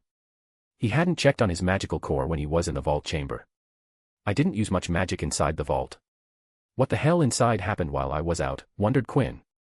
At least the last time he knew what happened, but this time he had Northwest idea what took place. Pomfrey sighed before offering, "Do you want to sleep here today?" Quinn shook his head and rejected the kind offer. "No, it is all right. I would like to sleep in my own bed." He had no problem sleeping in the hospital wing, but this year, Quinn felt more comfortable inside the dorm because of the basilisk. She stared at Quinn for a moment before saying, "All right, but come back here if you feel off about something." Quinn put his hands on his knees, propping himself up. The exhaustion was finally settling in. "I will, thank you, Madame Pomfrey." Poppy Pomfrey saw of Quinn, looking at the tired back of the boy who was usually full of energy. Scene break. The first thing Quinn did when he reached his dormitory room was to take a warm shower. He stayed under the shower tiredly thinking about the events today. Unlike the last vault, this vault was a complete mystery. There was nothing of note in the underground chamber. Or, there is something in that vault, but it is beyond my level. Something had happened to Quinn inside that vault, which meant there definitely was something inside that vault. His sudden unconsciousness and depleted magical core were solid proof of a type of magic in there. Quinn got out of the shower, deep in thought. The next course of action was different. "I need to visit the vault chamber once again tomorrow," decided Quinn. As soon as Quinn decided to visit the second vault, a momentary flash of soft blue light illuminated a spot on Quinn's nape. The moment the blue appeared on his nape, his eyes blurred for a split second before Quinn spoke. "Maybe, I will go sometime later. I don't have to hurry about the vault." "Yes, that sounds great. Slow and steady wins the race."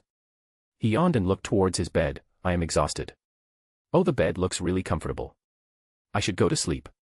He walked towards his bed and laid down on it. "Yeah, this feels great. He curled up and made himself comfortable. With a smile on his face, he closed his eyes and sunk into a pleasant sleep. Another blue flash flickered on Quinn's nape before it faded away, leaving behind a sleeping Quinn. Scene break. The entire school gathered on the Quidditch pitch at 11 o'clock on a Saturday. A game was scheduled between Gryffindor and Slytherin. Quidditch in Hogwarts was a big deal, with almost all of the student population gathering in the stands to watch the game. The games were such a big deal that the stadium had seats for outsiders to watch the game. Plus, this game was between Gryffindor and Slytherin, the most bitter rivalry in the history of Hogwarts. Quinn sat in the commentator's seat, a smile gracing his face.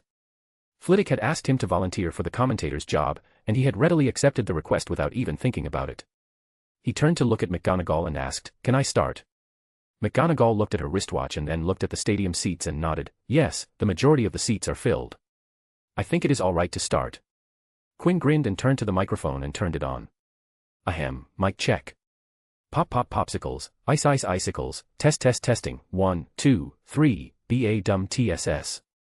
Quinn watched as his words turned heads all over the stands, and he grinned, "All right, I can see many heads turning, which means the microphone is working. We are live."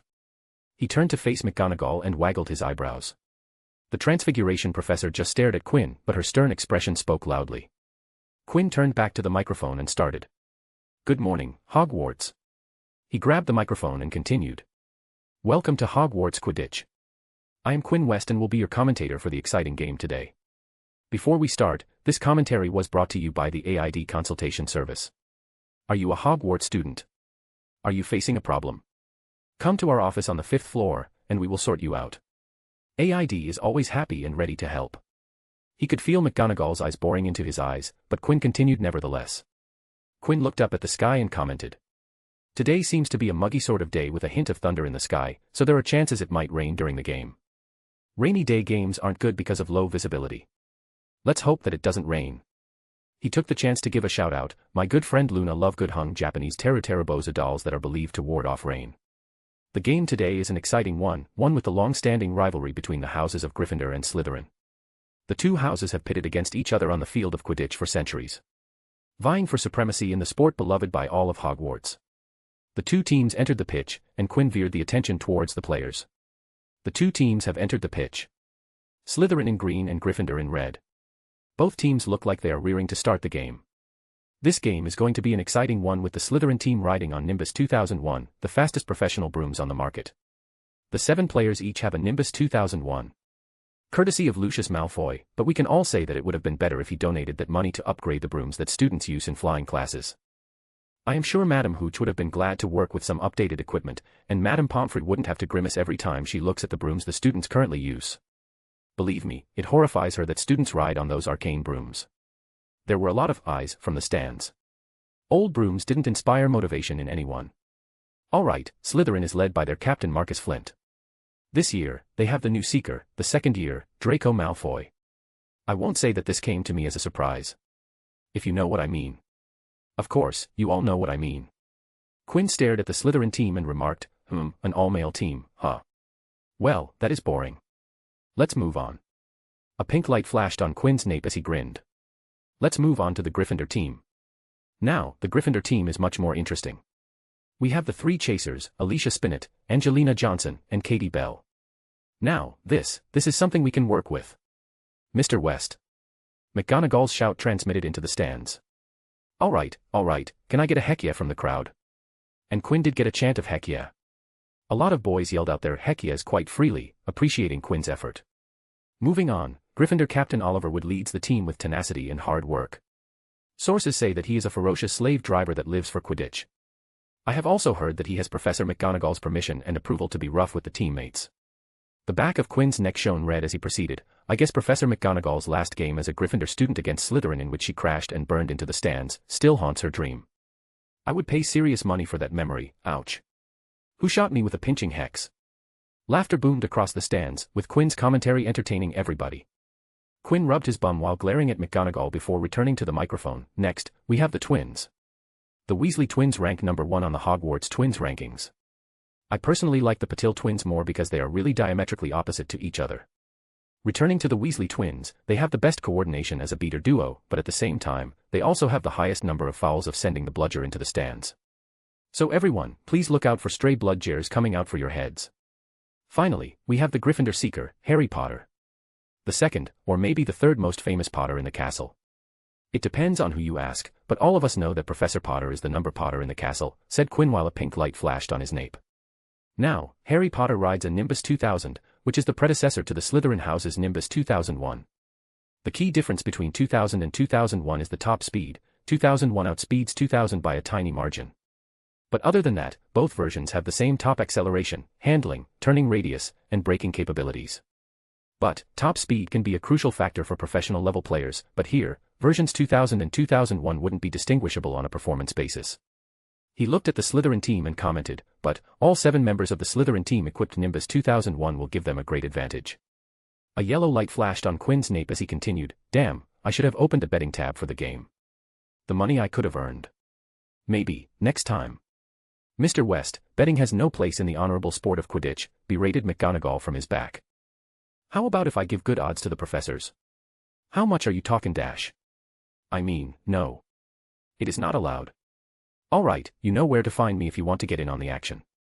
The game was about to start as Madame Hooch descended on the pitch on her broom. And the two teams lined in front of each other. A roar of cheers overflowed the stadium. Gryffindor, Ravenclaw, and Hufflepuff were anxious to see Slytherin beaten, but the Slytherins in the crowd made their boos and hisses heard, too. Madame Hooch, the Quidditch teacher, asked Flint and Wood to shake hands, which they did, giving each other threatening stares and gripping rather harder than was necessary. The game began when the 14 players and 1 referee rose up the leaden sky. Quinn also started his in-game commentary. Harry Potter has taken the high sky, higher than the rest of the other players, a standard strategy for snitch hunting. At that very moment, a heavy black bludger came pelting toward Harry, who avoided it with a very slim margin. The crowd sucked in their breaths at the close call. Oh boy, that was a close call. That Bulger was about to give Potter an intense love hug. George Weasley streaks towards the bludger, but what is this? The bludger avoids him and once again rushes towards Potter. Oh! What a close call, that bludger almost took out Potter's head. Seeing this, Quinn thought that Dobby was also part of this timeline, as the rogue bludger that was continuously targeting Harry Potter was charmed by Dobby to do so. But, while Quinn was in deep thought, a blue light appeared on his nape, and suddenly Quinn dropped his line of thought about Dobby. I will think about Dobby later. This game is much more fun than thinking about Dobby. Looks like the Gryffindor team has called a timeout. Maybe it is to discuss the bludger that is particularly matey towards their seeker. Quinn continued to diligently provide commentary. Quinn looked at the sky and spoke, looks like the weather is not on our side. It has started to rain. Please, make sure to cover yourself to avoid getting wet and risk catching a cold. The Gryffindor team ended their timeout without stopping the match to check out the bludger and continued the game in the increasingly pouring rain. And, the moment the game continued, the bludger whistled towards Harry Potter like a homing missile. Harry flew expertly, avoiding the bludger narrowly every time. Finally, Harry had spotted the golden snitch, but while he caught it, the bludger rammed into his shoulder hard. Quinn winced, thinking about the shattered bones. Oh boy, that will surely hurt a lot later. Wait. Harry Potter has caught the snitch. The Golden Seeker has caught the Golden Snitch. The game is over. Gryffindor, against the clear equipment deficit, has defeated Slytherin and has clinched the victory from their mouths. Oliver Wood and his team have done it. Gryffindor is victorious. Another flash of blue graced his nape, and Quinn lost all his energy. He sat down on his seat and felt a little tired from all the talking he did. This was more tiring than I thought, said Quinn, not knowing that something was happening to him. Blue. Pink. Red. Yellow. Quinn West, MC, something is wrong with him. McGonagall, Quidditch junkie, avid Gryffindor supporter. Harry Potter, Seeker, busted arm, Lockhart still vanishes his arm. Web novel has been shadow banning comments recently. This means that any comment that contains profanities in any form will be automatically deleted. So, if you are commenting with curses and profanities, censor a single letter or get creative. Chapter 55, Engraving Tool and Dueling Club. Quinn stood in his workshop, working on a new piece of equipment. He had worked hard to get this piece of equipment and had kind of risked his life while obtaining it. In front of him sat a thin black rectangular case on a table in his workshop. He gazed at the black case, and it unlocked with a click. The case's lid rose up and moved aside, revealing behind a thin golden cylinder with a 4 mm diameter and a length of 12 centimeters. The thin golden cylinder was the same cylinder that super chilled using the cold energy from absolute zero. Quinn didn't touch the box or the gold cylinder because they were intensely cold. He glanced at the spot on the table beyond the black case, and there sat a hexagonal metal cylinder with a conical tip on one end. In simpler words, it was in the shape of a pencil. The metallic pencil rose from the table and flew into Quinn's hand. The metallic pencil was made from vanadium and steel alloy. He moved the metallic pencil closer to his face and saw the faint runic markings all over the pencil's surface. He turned it to the non-conical side to reveal a cylindrical hole in the pencil. This was the place where the chilled gold cylinder was going to fit. The metallic pencil was a runic tool that used a super-chilled magic conductor as its core to channel magic into the runes etched into the metal. The metallic pencil floated in his hand, and his other hand veered his hand towards the gold cylinder and used his magic to lift it off the case. Quinn could feel his magic react to the cold, and it was slightly more difficult to control, but to Quinn, it was nothing as he had operated his magic on a super-chilled block of ice for months. The hexagonal metallic pencil and the gold cylindrical core lined with each other, and with a move of magic, the gold cylindrical core slipped inside the metallic pencil. The opening immediately closed when the gold cylinder was fully inserted into the metal. Quinn gently channeled magic into the metallic pencil, and immediately, all the runic markings on the surface glowed with white, and the tip of the metallic pencil also turned white. Excellent, grinned Quinn. The back of his nape shone in violet color. Quinn felt extremely proud of the magical tool floating over his hands. He genuinely thought that this was the best thing that came out of this room in the entire 1,000-year history of Hogwarts. All right, let's go and test this out, Quinn spoke and cleared out the black case from the table and brought out a thin circular metal disc of the size of a coaster. Placing the thin metallic disc on the table, Quinn stuck it to the table with a sticking charm. Okay, testing the new concentrated magic engraving tool for shallow rune engraving, commented Quinn while he put on his leather apron, leather gloves, and safety goggles. Quinn's metallic pencil engraving tool floated above the metal disc, and with a thrum of Quinn's magic, the rune marking light up in white, and the tip shone brighter than any rune on the metal. The metal engraver lowered down to the metal disc, and the white tip contacted the metal. There was a trill as Quinn used magic to draw runes on the metal disc, carefully sliding the glowing tip over the disc to mark runes over the metal. The glow on the runes and tip changed as Quinn dynamically altered the flow of magic as per the requirement. It took a few minutes before the entire surface of the metal disc was marked with very shallow runes. The runes on the engraver dimmed as Quinn stopped supplying magic to the gold core inside the metal body. Quinn vanished the fumes created because of the engraving before pulling the engraver closer to him. He released the gold core from the body and observed its condition after a session of rune engraving. At this rate, it will last for another, maybe 10 sessions before I need to recharge the cold energy from absolute zero, noted Quinn as he attentively examined the thin gold cylindrical core. The core floated to the side and took its place back inside the black case as Quinn moved towards the engraved metal disc. Shallow engravings of less than a millimeter, less than or equal to 0.9 millimeters, depth covered the entire metal surface. Oh yeah, now this is precision art, Quinn admired the runic marking engraved by the rune engraver. The results were as stunning as Quinn expected. Runes were all about the material used and the shape of the runes that were drawn. The more accurate the constructs, the better the runes would perform their tasks. Before today, Quinn had been using transmutation to engrave runes on solid surfaces like wood and metals, but there was a slight problem with that method, and it was precision. Quinn could successfully mark runes into the solids, but they were not the best engravings as Quinn struggled with dimensions. He couldn't make engravings that had a depth of less than 2 to 3 millimeters, 2 to 3 millimeters, with transmutation because that level of precision was out of his current mastery level. Some runes needed to be of depths less than that amount, and unless Quinn could improve his mastery, those runes would work, but not as effectively as Quinn wanted them to. But, with the rune engraver, Quinn could overcome the problem until he could improve his mastery over transmutation. He picked up the metal disc into a wooden frame and fitted a glass dome over the wooden frame to cover the metal disc. Quinn set everything in their place with sticking charms. Quinn looked up at the ceiling chandelier, and all the candles extinguished with a gust of wind. The room went dark with no light source. Light from the table bathed the room with white as Quinn's newly engraved metallic disc performed its function.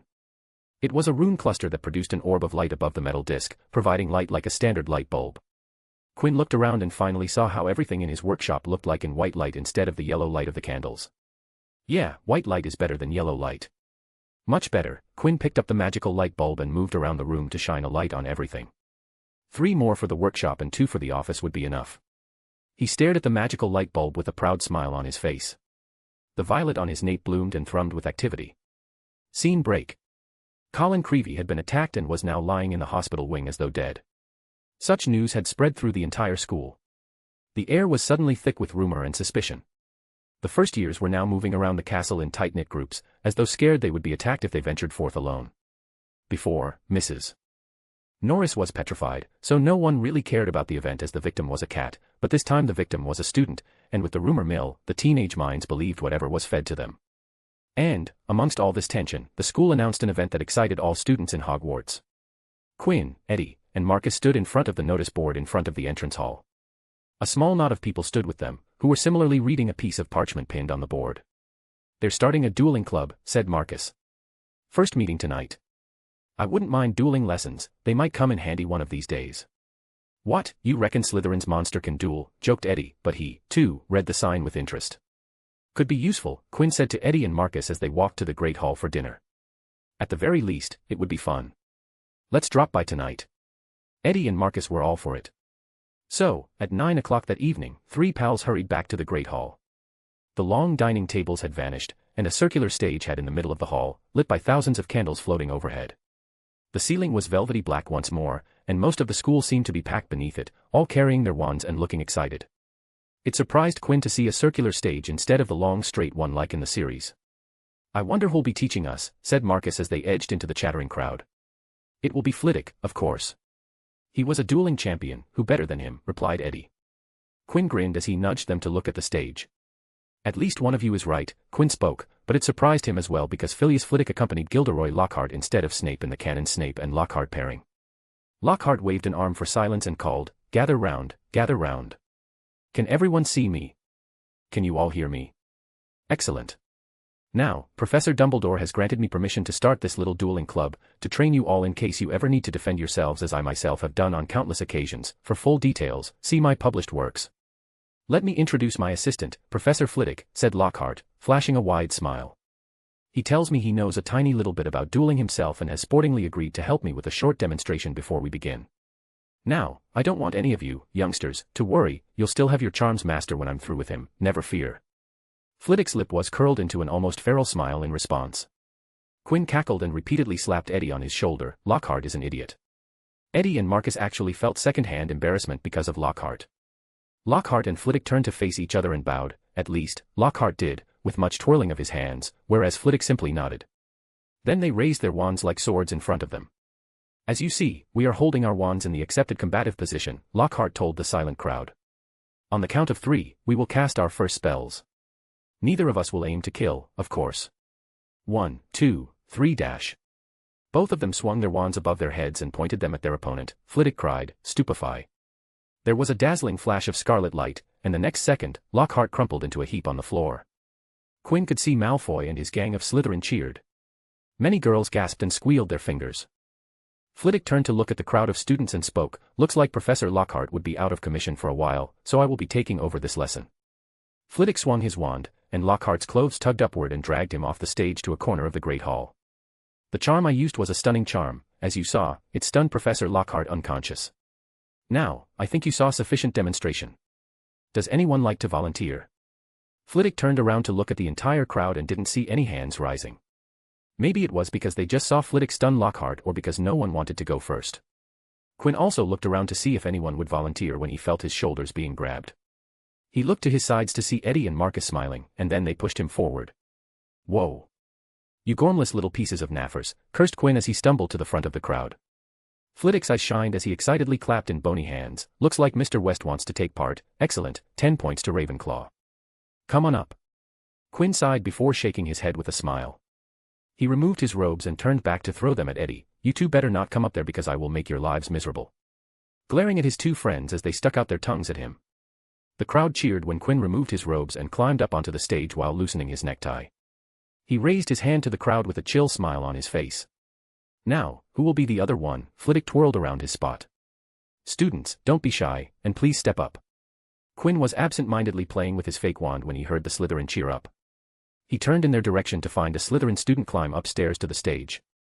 Miles Bletchley, 4th year. Quinn tilted his head as he identified the Slytherin student, Slytherin Quidditch team, a mean-spirited individual who lacked good sportsmanship. He takes enjoyment in mocking others and likes to play rough. Did he come up because he thinks he can win this fight? The red light took root on his nape as Quinn felt disrespected. He could see the slight smirk on Miles Bletchley's face, which made Quinn feel angry. Flitwick grinned in delight as he motioned his two participants to face each other. "Face your partners," called Flitwick, back on the platform. "And bow." Neither of the two duelers bowed to each other and just stared at the other. Bletchley smirked at Quinn, while Quinn didn't smile or anything and just stared back. "Wands at the ready," shouted Flitwick.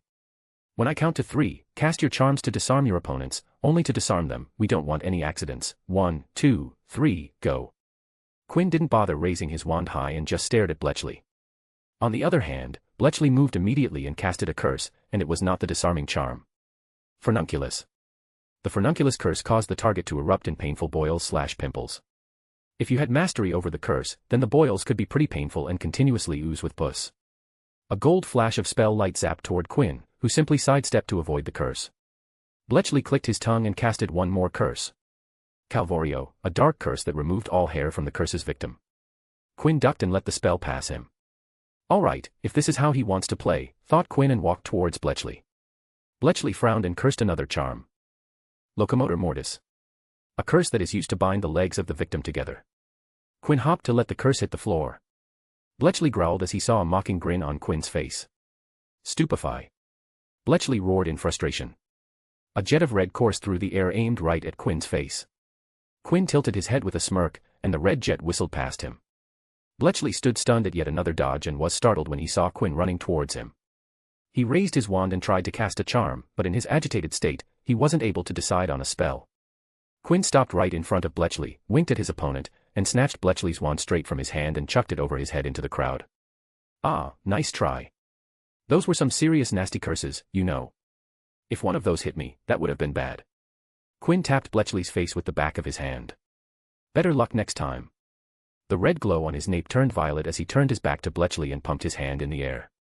That's how you do it. The crowd, which was silent while watching the duel, erupted in cheers and applauses for Quinn. To watch a person dodging every spell and win without using magic in the manner Quinn did was exciting to see. Quinn put his fake wand on the side of his neck, and it amplified his voice for all to hear. All right, who is next? Let's get this party started. Flitwick, who was watching from the side, just beamed and walked off the stage. He was surprised that Quinn didn't cast a single spell, but he was amused by the effortless dodging. Looking at the crowd's mood, he decided it would be a waste to remove Quinn from the stage. No time was wasted as one of the Weasley twins stepped on the stage and the Gryffindor students cheered for him. Take the bird brain down. Gryffindor rules. Quinn spread his arms and smiled towards the Weasley twin. Before we start, which one are you? The Weasley laughed before speaking. I am Fred, or maybe I am George. Or, maybe I am Forge or neither of them and am Gred. Quinn nodded with a tilt and laughed. True, what isn't a name? Let's start, shall we? Both nodded and readied their wands. From below the stage, Flitwick counted them off. 1, 2, 3, go. This time Quinn moved first and swiftly took a step forward while kneeling down on one knee to shoot a conjured rope towards Fred/George's legs. The sudden spell took the twin by surprise, and the rope wrapped around his legs, sealing any movement from his lower body and also messing up his balance. Quinn grinned and waved his wand. Suddenly, the rope around Fred/George's legs rose up into the air with its captive in the tow. Whoa, shouted Fred/George as he found himself being lifted into the air, upside down at that. Quinn let the Weasley hang in the air for a bit before levitating the rope so that Fred/George moved towards the Gryffindor crowd and lowered him close to the ground before releasing the rope spell, letting Weasley fall onto the floor. Everyone, including a lot of Gryffindor students, cheered for Quinn at yet another win. The victor raised both his hands and prompting the crowd to cheer more loudly. Quinn laughed in delight as he bathed in the cheers. The violet on his nape deepened in color and turned vivid and dark. Inside his body, Quinn's magic sang with power and vibrated with activity. Quinn felt his magic's presence much clearer than ever before. He closed his eyes and felt his connection with his magic deepen in real time. The feeling was exhilarating, lifting his already good mood even better. This feels so good. The patch of violet on Quinn's nape had gained another level of depth as Quinn felt the change in his magic. Not for a second did the thought of why his magic was reacting the way it did cross Quinn's mind. His mind was too distracted by the stimulation his magic was providing right now. Quinn's magic was changing. Blue, ____T_. Pink. Red, ____H. Yellow, ___E__. Violet, ___I_E.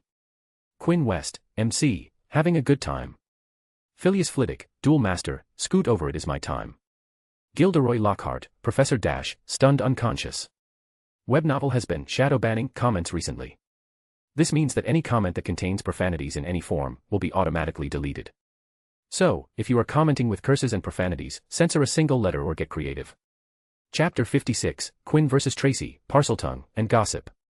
The change in his magic brought immense pleasure and delight to Quinn as he found his mood uplifted and a skip accompanying his step. Quinn looked around the crowd to see if anyone wanted to be his next opponent. And, his eyes met with those of Tracy. He smiled and beckoned his Slytherin friend with his hands. The gesture surprised the brunette Slytherin as she shook her head side to side, but Quinn relayed everything would be okay with his eyes, and it was okay to come up. Tracy hesitated if she wanted to go up to the stage, and after some thinking, decided to go up. She stepped forward and directly climbed the steps to the stage. There was a lot of boo-ing from the other three houses because of Tracy's status as a Slytherin. The harsh boos affected Tracy, and she did her best not to show that it affected her. But if you looked closely, you could see the slight slump in her gait. Ignore the other, and let's have some fun, Tracy. It startled Tracy to hear Quinn's voice so close to her. It was like that he was directly whispering into her ear, but when she looked up, Quinn was standing a distance from her, showing a comforting smile, and when their eyes met, Quinn gave her a quick wink. You called me Tracy, she spoke in utter surprise. After an entire year of Mrs. Davis and Davis, she finally heard Quinn call her by her given name. Tracy's words made Quinn realize he had called the girl by her first name, and it was quite a surprise to himself as well. Tracy saw Quinn's lips move and once again heard his voice like he was standing right beside her. Yes, I did. It looks like I will be calling you by Tracy from now on. You are the first one, you know. The first one I called by their first name. Ha ha ha, be honored, little girl. Tracy's eyes sparkled with delight at being first, and she couldn't feel any negativity from the boos of the crowd. She took out her wand with confidence and aimed it at Quinn, following Quinn's lead. Remember, cast a disarming spell, Expelliarmus. Tracy nodded, hearing Quinn's explanation, directly delivered to her ears and no one else's. 1, 2, 3, go. The second Flitwick yelled go. Tracy moved first and cast a disarming spell. Expelliarmus. An impulse of scarlet magic burst out of her wand and buzzed towards Quinn. Quinn also pointed his fake wand and whispered Expelliarmus in the likely event anyone was listening and countered with his own scarlet burst of spell light. The two spells made contact in between the two casters and cancelled each other out. Quinn grinned and again cast a disarming spell towards Tracy. Tracy, who now was feeling confident, and countered with her own disarming spell. The crowd oohed and ahed when they saw the two spells collided with each other. Once again, they cancelled each other, giving the crowd the show they wanted. Tracy was back in her element and showed her taking charge personality and shot a stream of disarming spell light which hurled towards Quinn. Now we are taking, laughed Quinn as he shot out a stream of the same spell towards Tracy's. The two red jets of magic met in the middle, colliding with each other, fighting for dominance. It entranced the younger students when they saw the continuous jets of magic meeting each other. Tracy held her wands with both her hands when she felt Quinn's magic overpowering her and tried to channel magic into her wand, trying to push back. But, the struggle was futile as Quinn's magic continued to overpower hers, and Quinn's spell light moved closer and closer to hers. The Slytherin students in the crowd cheered for their representative. Quinn had humiliated the last one, but she stood steadfast against Quinn, which had redeemed the House of Slytherin.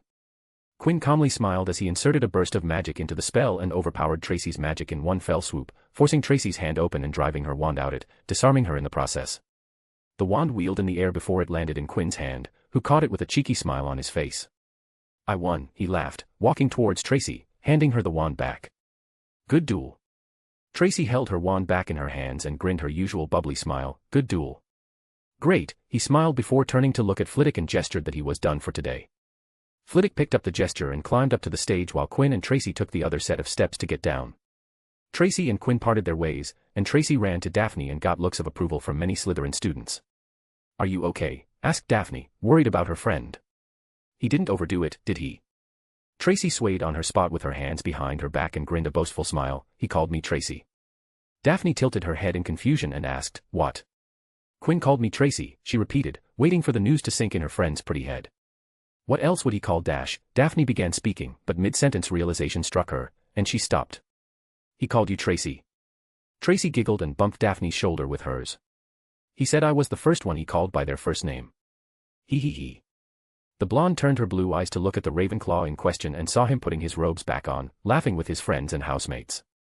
She felt a hand on her shoulder and looked back to see Tracy gazing at her with an encouraging expression. "Don't worry, he will call you by your given name soon." Daphne stared at her best friend and spoke in a flat voice, "I couldn't care less." Tracy waggled her eyebrows, opting not to say anything, but gave a "sure you do" look to her best friend. Scene break. It was like someone pasted a permanent smile on Quinn's face, causing him to beam like the happiest person in the world. He was experiencing something like a euphoric high. The change in his magic was becoming more pronounced to Quinn when he took a moment to feel it and could sense the enchanting feel of his magic under his control better than ever. He just wanted to let his magic loose and cast a massive freeze wave in the Great Hall or transfiguring the floor to change the terrain of the hall. Anything would do as long as it would allow him to flex his magical capabilities, but he held back and looked at the stage, watching the duels. His interest deepened when he saw Harry Potter climb up the stage with a swagger in his step and confidence in his gait. The boy who lived looked comfortable on the big stage and under the gaze of the majority of the student population. Harry walked near the Slytherin side and pointed at Draco, hooking his index finger to beckon his enemy/rival to come up to the stage to duel him. "You won't be a no-show like that last time, would you, Malfoy? Because last year was an utter disappointment." "Let's have the duel you so much wanted," said the boy who lived, speaking so that everyone could hear him. Draco's face heated up with anger as he growled, "Potter." The blonde Malfoy stepped onto the stage, stepping up to face Harry Potter in a duel. Both second-year students faced each other on the circular stage and looked at each other with their chins raised slightly, not bothering to bow to each other. Flitwick looked side to side at Harry and Draco and didn't bother telling them to use disarming spells. From the looks the two gave each other, it didn't look like they would listen to him. The half-goblin wasn't actually worried about the spells the two would use against each other. If they got injured, that would only serve as a lesson to them that the spells were dangerous. 1, 2, 3, go. Harry swung his wand high, but Malfoy had already started on 2. His spell hit Harry so hard that Harry felt as though someone had hit him over the head with a saucepan. He stumbled, but everything still seemed to work, and wasting no more time, Harry pointed his wand straight at Malfoy and shouted, "Rictus Sempra." A jet of silver light hit Malfoy in the stomach, and he doubled up, wheezing with laughter. Harry had hit him with a tickling charm, and he could barely move for laughing. Malfoy pointed his wand at Harry's knees, choked. Tarantaligra. And the next second, Harry's legs jerked around out of his control in a kind of quickstep. It was the spell that made a target's legs spasm wildly out of control, making it appear as though they were dancing. Harry was startled but cast a finite on his knees, stopping them from spasming. Draco, on the other side, did the same to make himself stop laughing. Below the stage, Quinn, with his arms crossed, observed the duel and thought, "I would have obliterated both of them together multiple times by now." "Serpensortia!" bellowed Draco, and Quinn watched as the end of Draco's wand exploded with light as a long black snake shot out of it, fell heavily onto the floor between them, and raised itself, ready to strike. "It is happening," thought Quinn, stepping a step forward while everybody stepped back in fear. Harry brandished his wand at the snake, and there was a loud bang. The snake was pushed back with force. Enraged, hissing furiously, it slithered straight toward Justin Finch-Fletchley, who was standing a bit too close to the stage and raised itself again, fangs exposed, poised to strike. Quinn wasn't looking at the snake of Justin Finch-Fletchley and trained his eyes on Harry Potter. Quinn's eyes opened a fraction when he saw Harry walk towards the snake. A green shade bloomed on Quinn's nape as he heard the boy who lived hiss as the snake and saw miraculously, inexplicably, the snake slumped to the floor, docile as a thick, black garden hose, its eyes now on Harry. Parseltongue, the language of serpents, spoke Quinn, not knowing that everyone around him heard him. Quinn's words brought them out of their fear and set a fire of murmurs across the students. Everybody had one thought in their heads, is Harry Potter, the heir of Slytherin? Quinn didn't have thoughts like that. He just stared at Harry with an envious gaze. Harry Potter had a magical ability that he didn't have. The ability to communicate and command another species to a degree was always a plus point. It was an uncommon skill and was known to be an almost exclusively hereditary trait. Quinn was jealous that he did not have the ability to speak Parseltongue. Neither did he know if it was possible to learn Parseltongue. He had heard the lore that Dumbledore could speak it, but Quinn wasn't sure if it was true. He had been to India, and the Parselmouths there told him it was something you were born with. The green patch deepened with Quinn's emotions, planting its roots in Quinn, but it stopped when Quinn heard a screech from the snake that burned into the nothingness from a spell from Flitwick. The charms professor had lost the excited smile he had on his face and had an urgent look on his face and a suspicious look in his eyes as he looked at Harry. Suddenly, Ivy ran up to the stage and pulled on Harry's robes, dragging her twin off the stage. Ron Weasley shoved the students aside, making way for the Golden Squad so that they could leave the Great Hall and the suspicious eyes that bore into the back of Harry. Scene break. Quinn groaned as he woke up in the morning and sat in his bed. He didn't want to get up from his bed and contemplated skipping his morning run. Yesterday, he had gotten excited about his new magical improvement and had run an obstacle course full of moving targets and dummies placed around in irregular terrain. He had run laps around the course while shooting magic-heavy spells while running, jumping, and doing all kinds of physical exertion. He rolled in his bed for a while before noticing something. The sleepy boy looked towards his legs and felt something peculiar. He lifted his sheet to what was inside. There was a tent standing in his pant. Quinn watched it with an intrigued look on his face. Hey. Quinn stared at the tent and the tent, well, didn't stare back, but stayed tent-like. A pink hue developed on Quinn's nape as he looked at the tent, and thoughts appeared in his mind. Minute changes took place and Quinn's magic happened as the pink shade stayed on Quinn's nape. All right, Quinn smiled, hopped off his bed, and walked to the bathroom. He looked at his right hand and smirked, I am counting on you, buddy. Let's go and have a good time. Scene break. For the next few days, the major topic of conversation in Hogwarts was how Harry Potter was the heir of Slytherin, and he was out for all Muggleborns in the castle. Sitting in the library, Quinn could hear the conversation of a group of the Hufflepuff who should have been in herbology classes. But because of the heavy snow outside, they cancelled the classes. He could see that their heads were close together, and they were having what looked like an absorbing conversation. So anyway, a stout boy was saying, I told Justin to hide up in our dormitory. I mean to say, if Potter's marked him down as his next victim, it's best if he keeps a low profile for a while. Of course, Justin has been waiting for something like this to happen ever since he let it slip to Potter that he was a Muggleborn. That's not the kind of thing you band about with Slytherin's heir on the loose, is it? You definitely think it is Potter, then, Ernie, said a girl with blonde pigtails, anxiously. Hannah, said the stout boy solemnly, he is a Parselmouth. Everyone knows that is the mark of a dark wizard. Have you ever heard of a decent one who could talk to snakes? They called Slytherin himself Serpentongue. There was some heavy murmuring at this, and Ernie went on, remember what was written on the wall?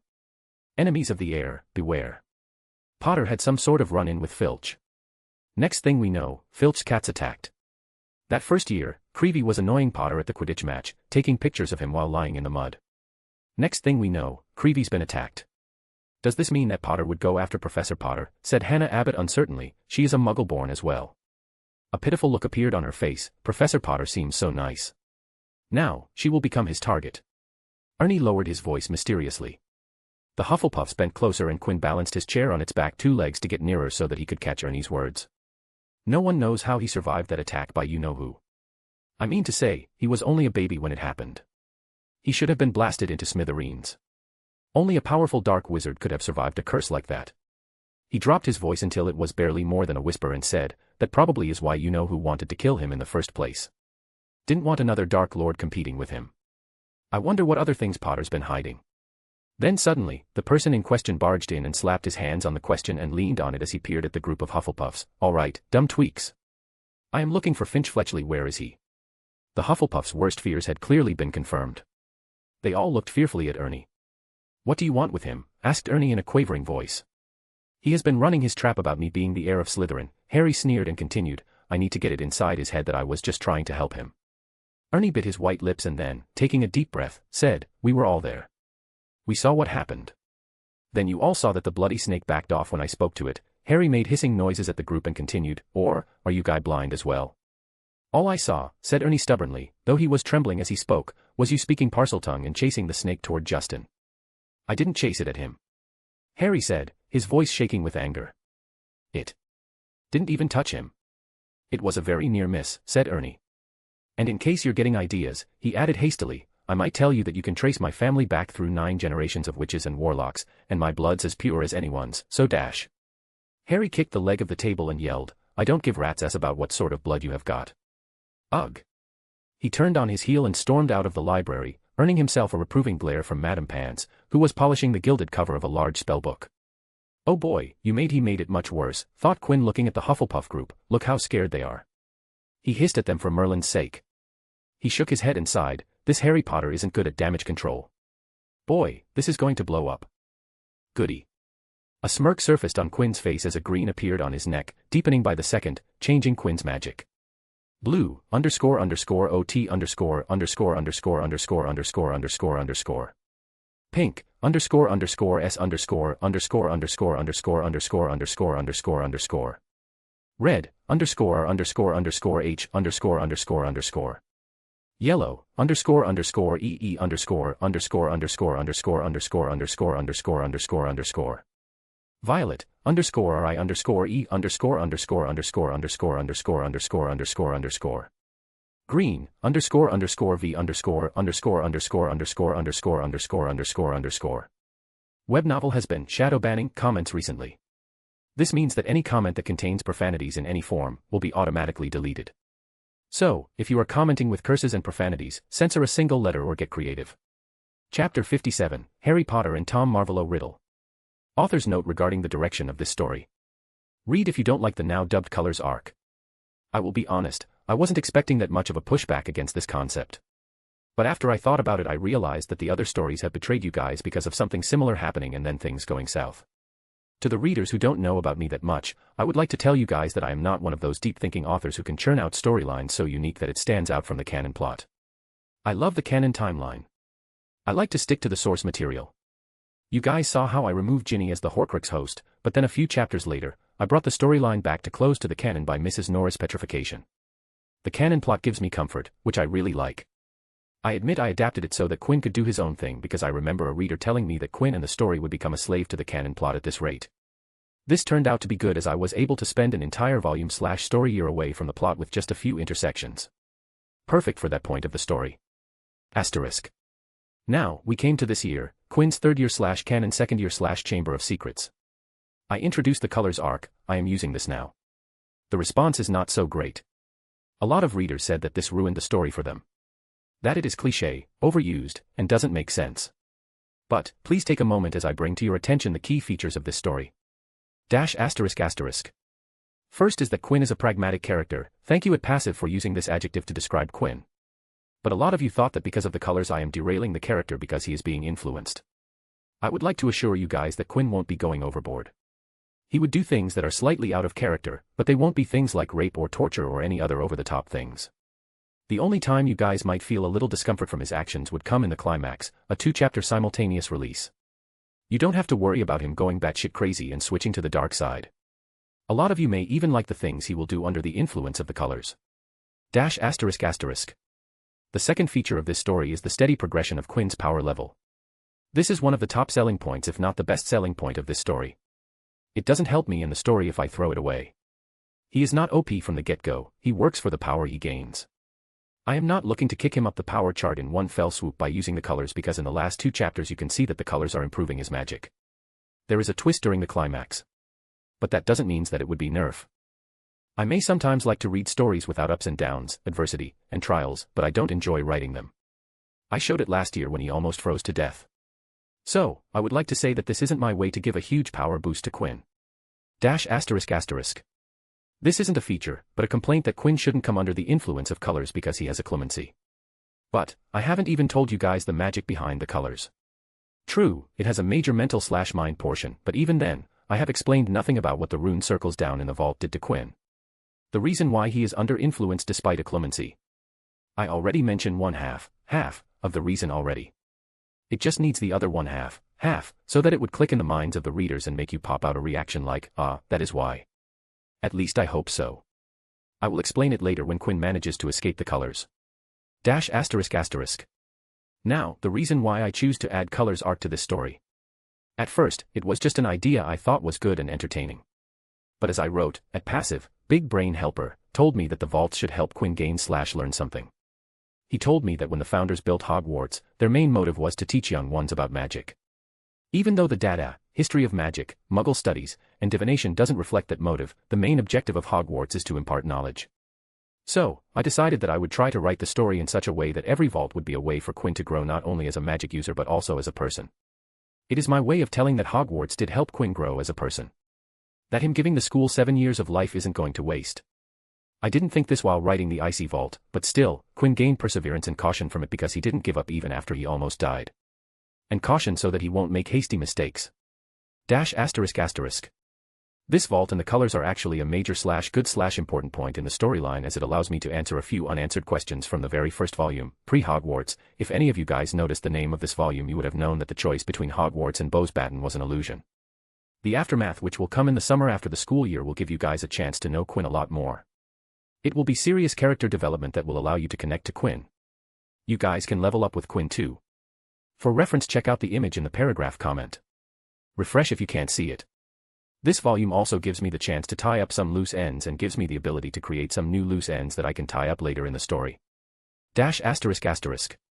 So, if you really don't want to read this arc, I would suggest that you start stacking up chapters so that you can blaze through them in one sitting and don't have to sit through something you guys don't enjoy every single day till this is over. ****. And last but not the least, I would again reassure you that Quinn would be back to his dandy self by the end of this volume/year. In fact, he would be better as I would have injected a booster shot of character development. I would iterate something I stated in the AUX chapter of this novel. Let's start something new, hoping it would turn out into something enjoyable. So, give this content a chance, and I hope that this novel would stand up to your expectations.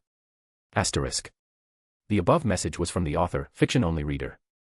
The following message is from the person behind fiction-only reader. Click this paragraph comment to read the message. Start of the story, you guys didn't want colors, so you won't get in this one. You are an idiot, yelled Ivy, glaring at her brother, who was looking away from her. You hissed at people in the library.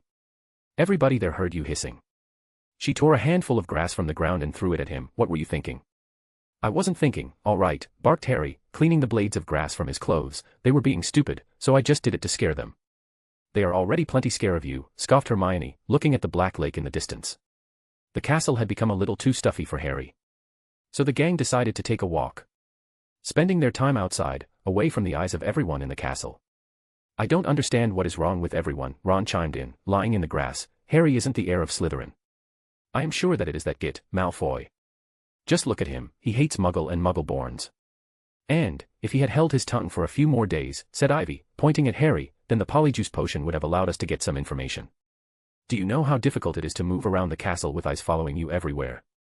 From the looks of it, Ivy was more worried about this situation than Harry. While the girl twin was pulling her hair in frustration, the boy twin was silently brooding. Harry decided he needed some time alone, away from Ivy's occasional glares and Hermione's quips. He stood up from his spot, ready to leave.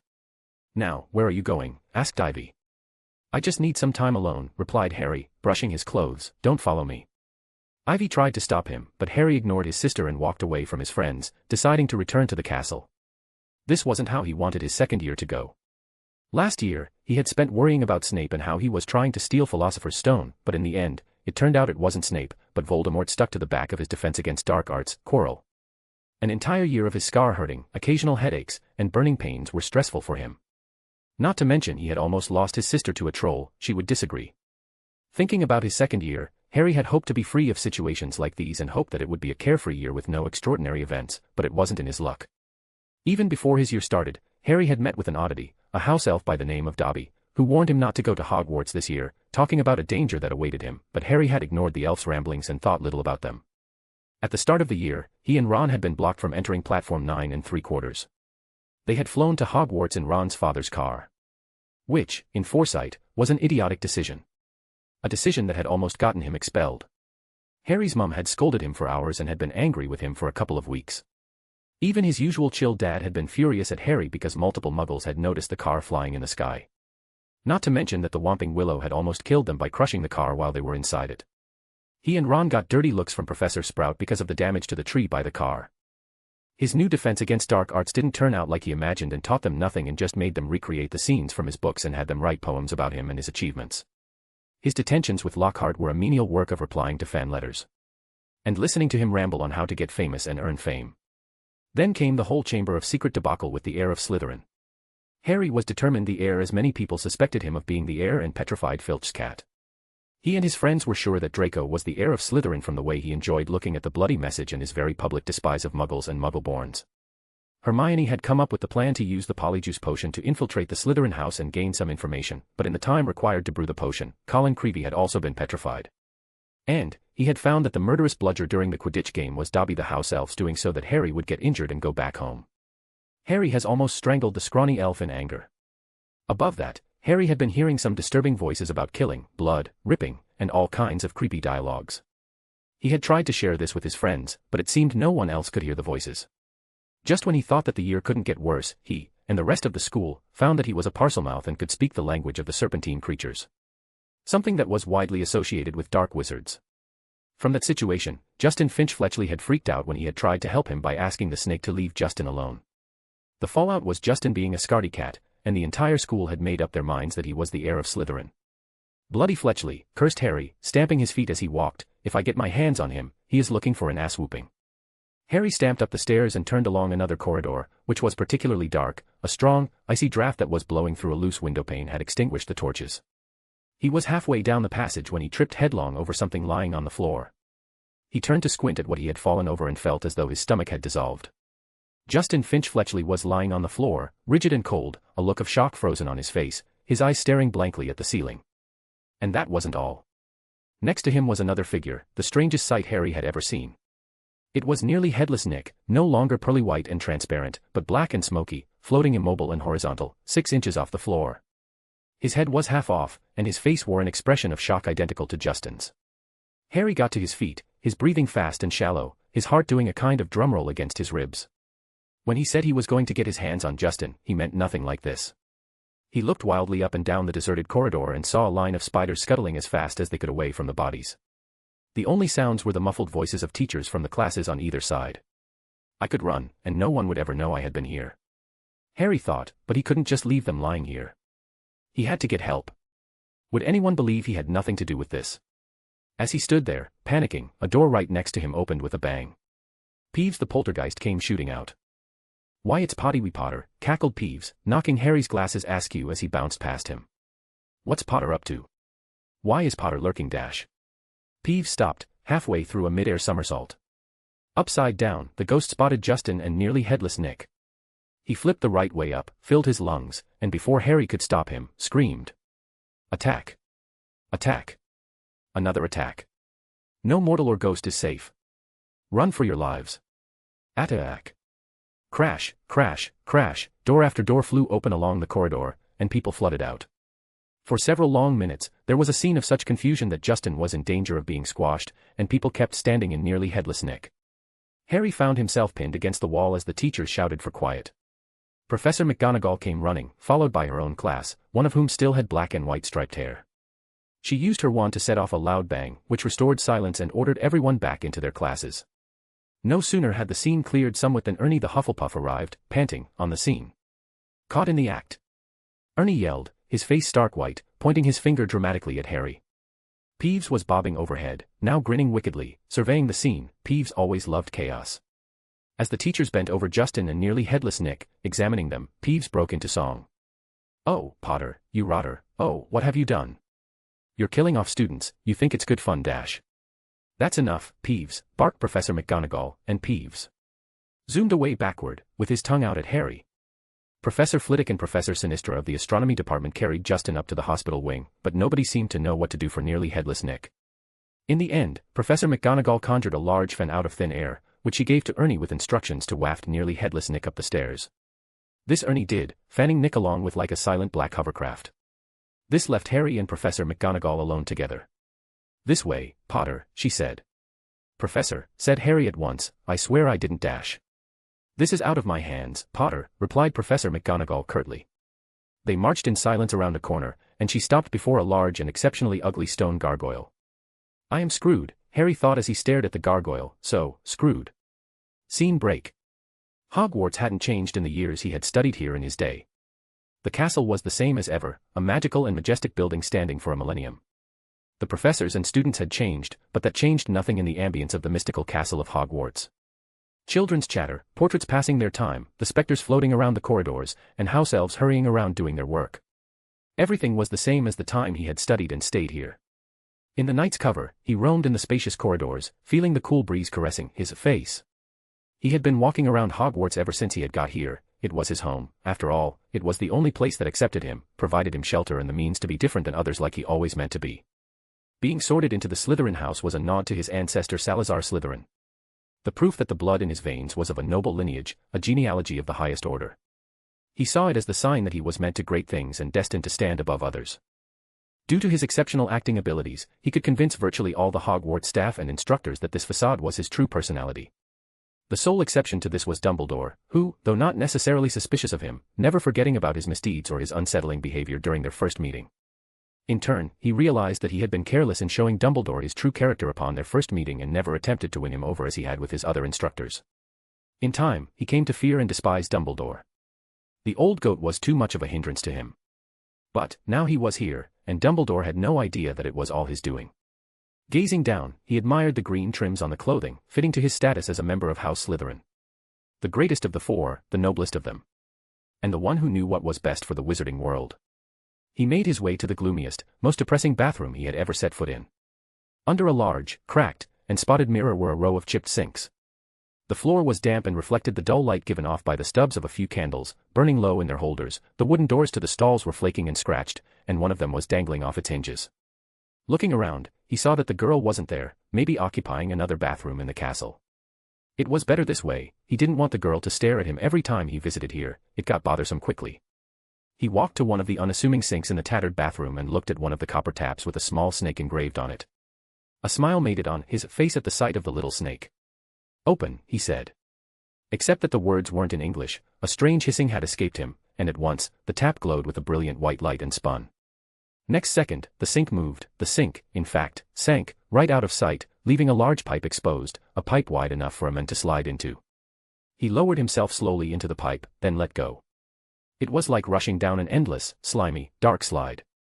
He could see more pipes branching off in all directions, but none as broad as his, which twisted and turned, sloping steeply downward, and knew that he was falling deeper below the school than even the dungeons. At the end of the pipe's end, he jumped and expertly landed on the damp floor of a dark stone tunnel large enough to stand in. Lumos, he chanted the incantation, and his wand's tip lit up with white. Walking on the tunnel's wet floor made loud slapping noise against the water, and the light from the wand cast shadows on the soaking walls that looked monstrous in the wand light. The tunnel was quiet as a graveyard at night, and the only sound was the occasional crunch made when he stepped on the bones of small animals like rats littered around the floor. The wand light shone the path after a dark bend and shed light over a gigantic snakeskin of a vivid, poisonous green, lying curled and empty across the tunnel floor. The creature that had shed it must have been 20 feet long at least. He smiled as he glided his hand against the snakeskin, feeling its texture as he walked beside the humongous shedding. And then, at last, as he crept around yet another bend, he saw a solid wall ahead on which two entwined serpents were carved, their eyes set with great, glinting emeralds. "Open," came the words in a low, faint hiss. The serpents parted as the wall cracked open, the halves slid smoothly out of sight. Inside stood at the end of a very long, dimly lit chamber. Towering stone pillars entwined with more carved serpents rose to support a ceiling lost in darkness, casting long, black shadows through the odd, greenish gloom that filled the place. Every footstep echoed loudly off the shadowy walls as the hollow eye sockets of the stone snakes seemed to be following him. Then, as he drew level with the last pair of pillars, a statue high as the chamber itself loomed into view, standing against the back wall. He had to crane his neck to look up into the giant face above. It was ancient and monkeyish, with a long, thin beard that fell almost to the bottom of the wizard's sweeping stone robes, where two enormous gray feet stood on the smooth chamber floor. "Speak to me, Slytherin, greatest of the Hogwarts four," he hissed and watched as the giant stone face moved, mouth opening, wider and wider, to make a huge black hole. And something was stirring inside the statue's mouth. Something was slithering up from its depths. Come out, he smiled as he watched the enormous body hit the stone floor of the chamber. A serpent uncoiled itself from Slytherin's mouth. He stared at the titanic serpent as it stared back at him. If he had been anyone else, he would have been dead with a single look from the king of serpents. But because he spoke in the language of snakes, Parseltongue, the basilisk didn't kill him with the gaze that could kill with a single glance. A translucent third eyelid covered its acid yellow eyes, blocking the innate magic that resided in the basilisk's eyes. The translucent eyelids were part of basilisk's biology, present there in case the snake didn't want to use its killing gaze. You did well. Another mudblood down. Just like the great Slytherin wanted, he hissed at the snake. More, kill, rip, blood. The basilisk hissed in reply. The basilisk was a dreadful and dangerous beast. A horrifying monster with dark green scales, that creature was a violent and bloodthirsty beast of titanic size. After being put to sleep inside the chamber for centuries, it wanted nothing but to get out and rampage. More will come, he laughed. As soon as I gain a body, we will reap lives of those who are inferior and unworthy. He laughed loudly and proclaimed.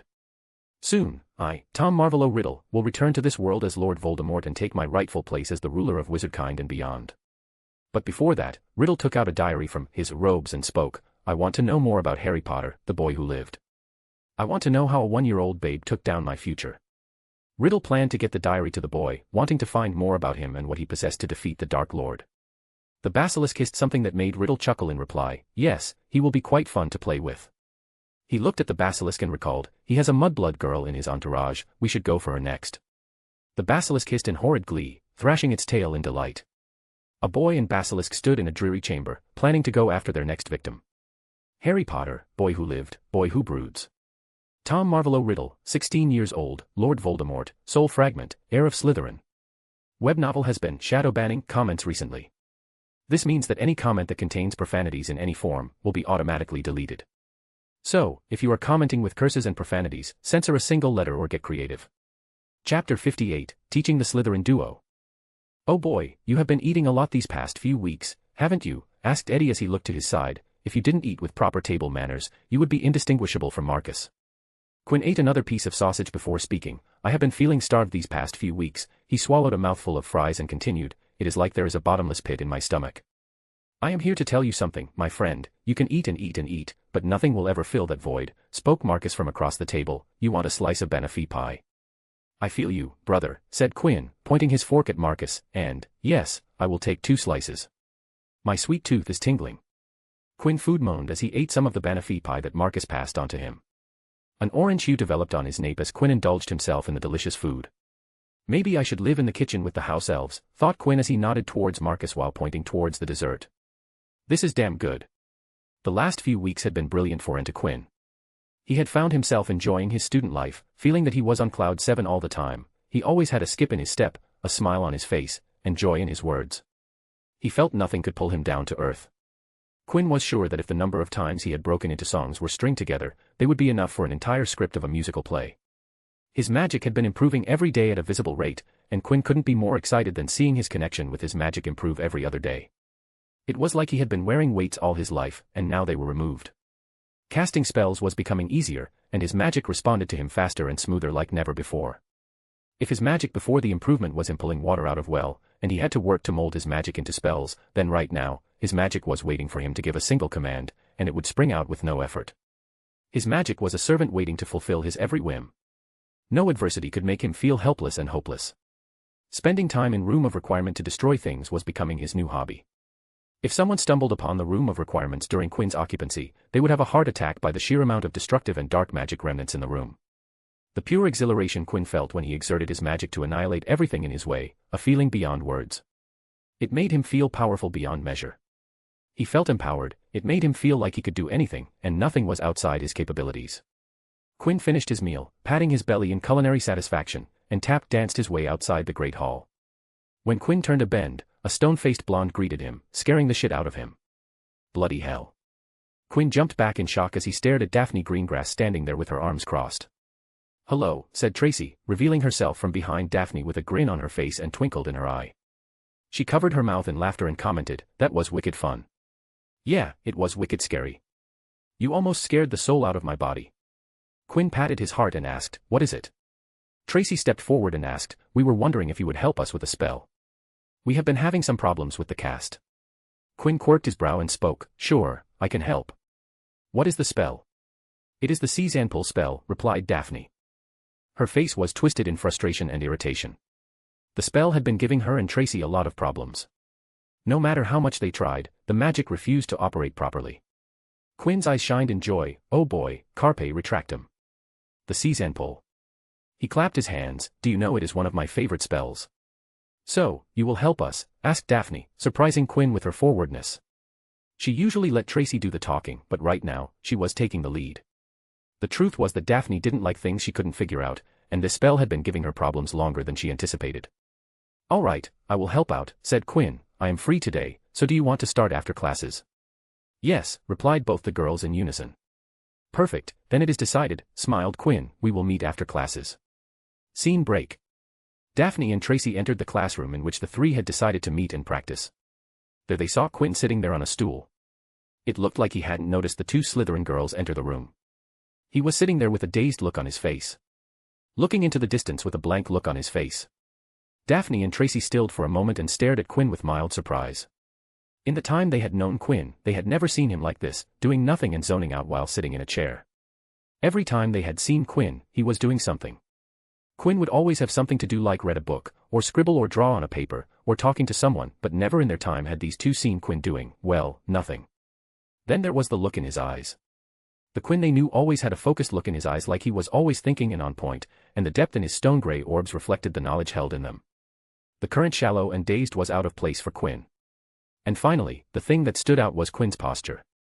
No matter what the time, Quinn always sat with his back straight and shoulders back, but the Quinn in front of them had a slouch in his posture, his back was curved, and shoulders hunched slightly.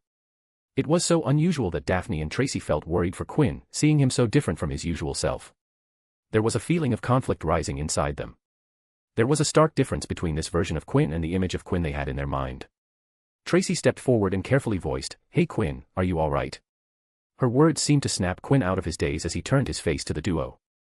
The two girls saw focus return to Quinn's eyes as he stood up from his stool, recognition flashing in his eyes. A smile bloomed on his face as he greeted them. "Good evening, you two. Now that you are here, let's get started." Daphne and Tracy stared at Quinn with another bout of shock at the sudden change in energy. Just a moment ago, Quinn looked like he could sit on his stool doing nothing but stare at the wall for hours, but the next second, he was on his feet, full of rigor and ready to get the practice session started.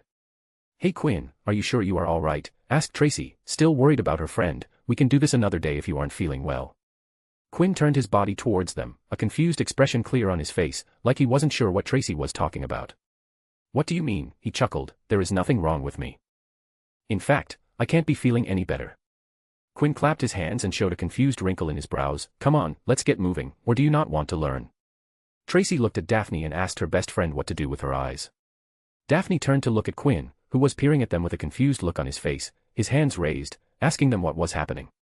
Daphne also felt a little worried about Quinn, but looking at him now, he looked normal. "Let's start," said Daphne, announcing her decision to the other two in the room.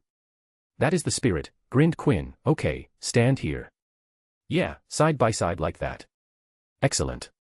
Daphne and Tracy stood side by side, standing close to one of the classroom's walls, and took out their wands at ready.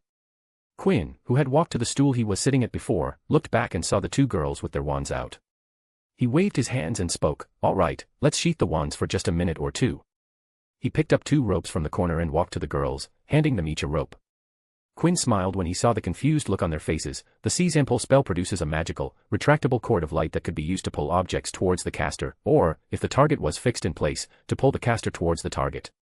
He pulled out his fake wand, and the ropes uncurled into straight lines, another swing, and two iron weights transfigured on the ends of the ropes. The irons had substantial weight but weren't heavy enough for the girls to have difficulty pulling. "So, you are going to be pulling when you seize and pull spell, so it would be good if you know what does it feel like to pull something." He raised his hands when Daphne was about to speak. "I know you know what it is like to pull things, but do it now so it is fresh in your mind." He walked between the two ropes and continued, "I am making you pull these weights because if you do it now, you would remember it more vividly than ever before.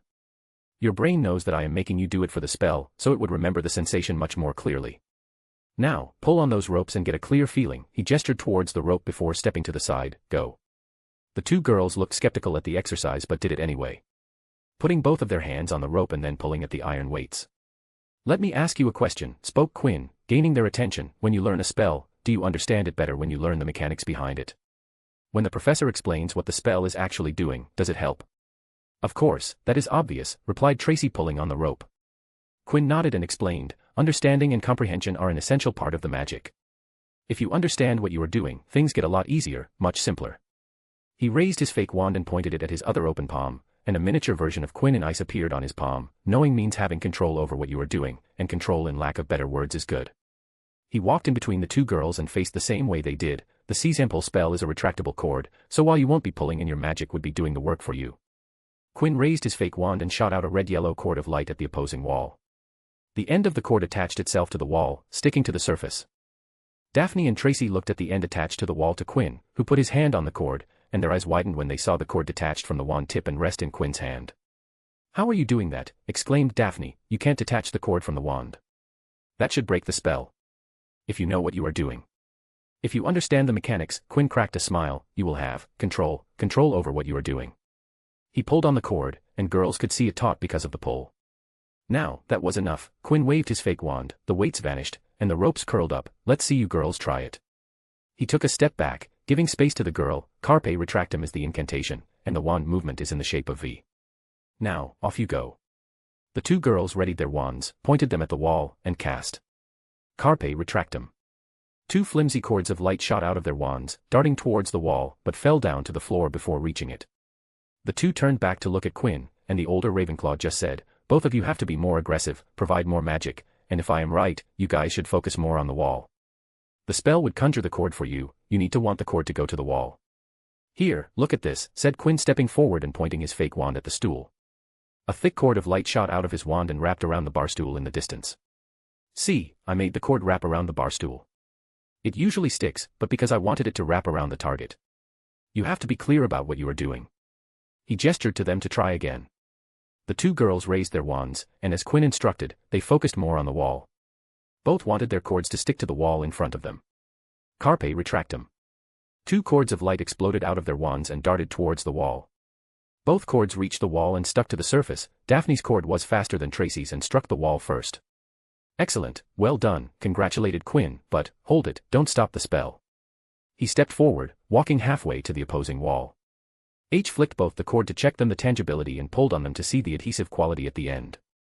He nodded before turning to them. "All right, everything seems good. Tracy, you have to work on getting the cord faster to the target, but you're stuck more firmly to the wall." He turned to Daphne and remarked, "Daphne, you had a great launch, but you need to work on the tangibility of your cord.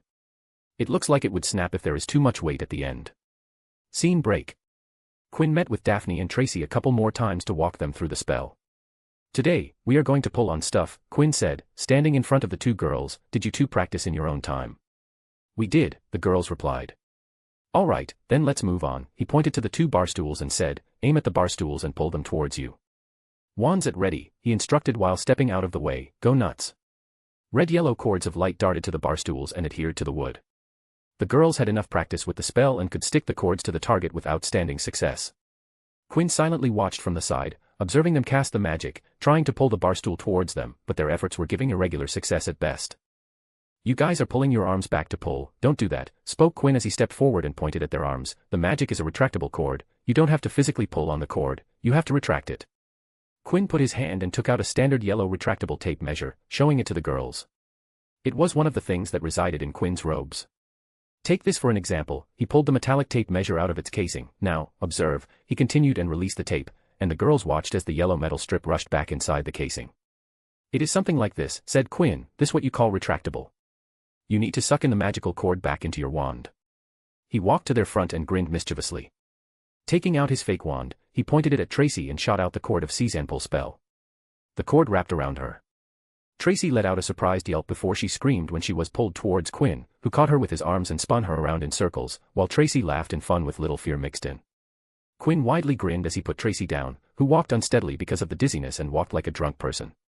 Daphne shifted her gaze from Tracy to Quinn and saw the grin, and her eyes widened in realization. "Oh no, you don't dash," but she was late as Quinn had already shot a seize-and-pull cord towards her. She let out a similarly startled yelp when she was pulled towards Quinn. Unlike Tracy, she wasn't spun around circles and was held close to Quinn. He took her waist with his hands, holding her close to him. When she looked up towards Quinn's face, she saw a smile different from Quinn's usual smile. She saw Quinn raise his hand and tuck a stray strand of her hair behind her ear. If you weren't a second year, I would have invited you out to Hogsmeade. She heard Quinn speak. What a pity. He pulled her closer for a second before letting her go and moving to Tracy, helping her stand up. She had sat down because of the dizziness. Daphne Greengrass stood in a distracted daze, thinking about what had just happened. She didn't know what to make of the interaction she just had with Quinn. One thing was for sure, she wouldn't be forgetting about this for a long time.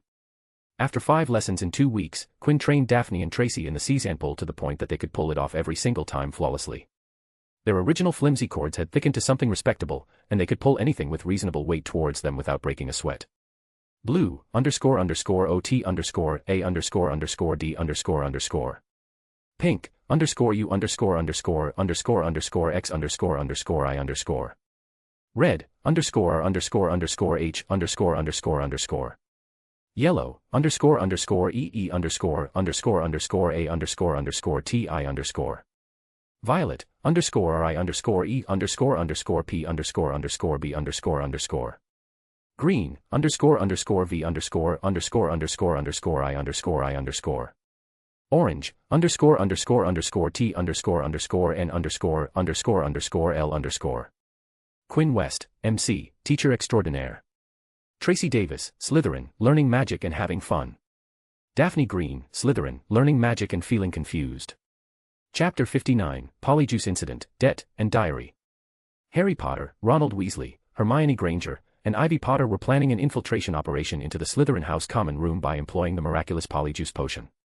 The potion allowed a person to change their appearance to someone else's, and all it took was a strand of their hair. The 4 Gryffindors stood in Moaning Myrtle's bathroom, gathered around the stall that issued thick black smoke while Hermione stirred the cauldron full of bubbling, glutinous potion. "Does everyone have the hairs of their targets?" asked Hermione. When the other 3 nodded, Hermione continued, "Good, now we need to separate the potion into the 4 glasses and add the hairs." While Hermione poured the Polyjuice potion into goblets, Ivy spoke up, "I sneaked these spare robes out of the laundry," throwing a sack on the floor. "We will need robes with Slytherin trims, so wear these before exiting here." The 4 of them stared into the cauldron. Close up, the potion looked like thick, dark mud, bubbling sluggishly. "I'm sure I've done everything right," said Hermione, nervously rereading the splotched page of most patenti potions. "It looks like the book says it should. Once we've drunk it, we'll have exactly an hour before we change back into ourselves." Hermione handed the goblets to her 3 friends and instructed, "Add your hairs to the goblets."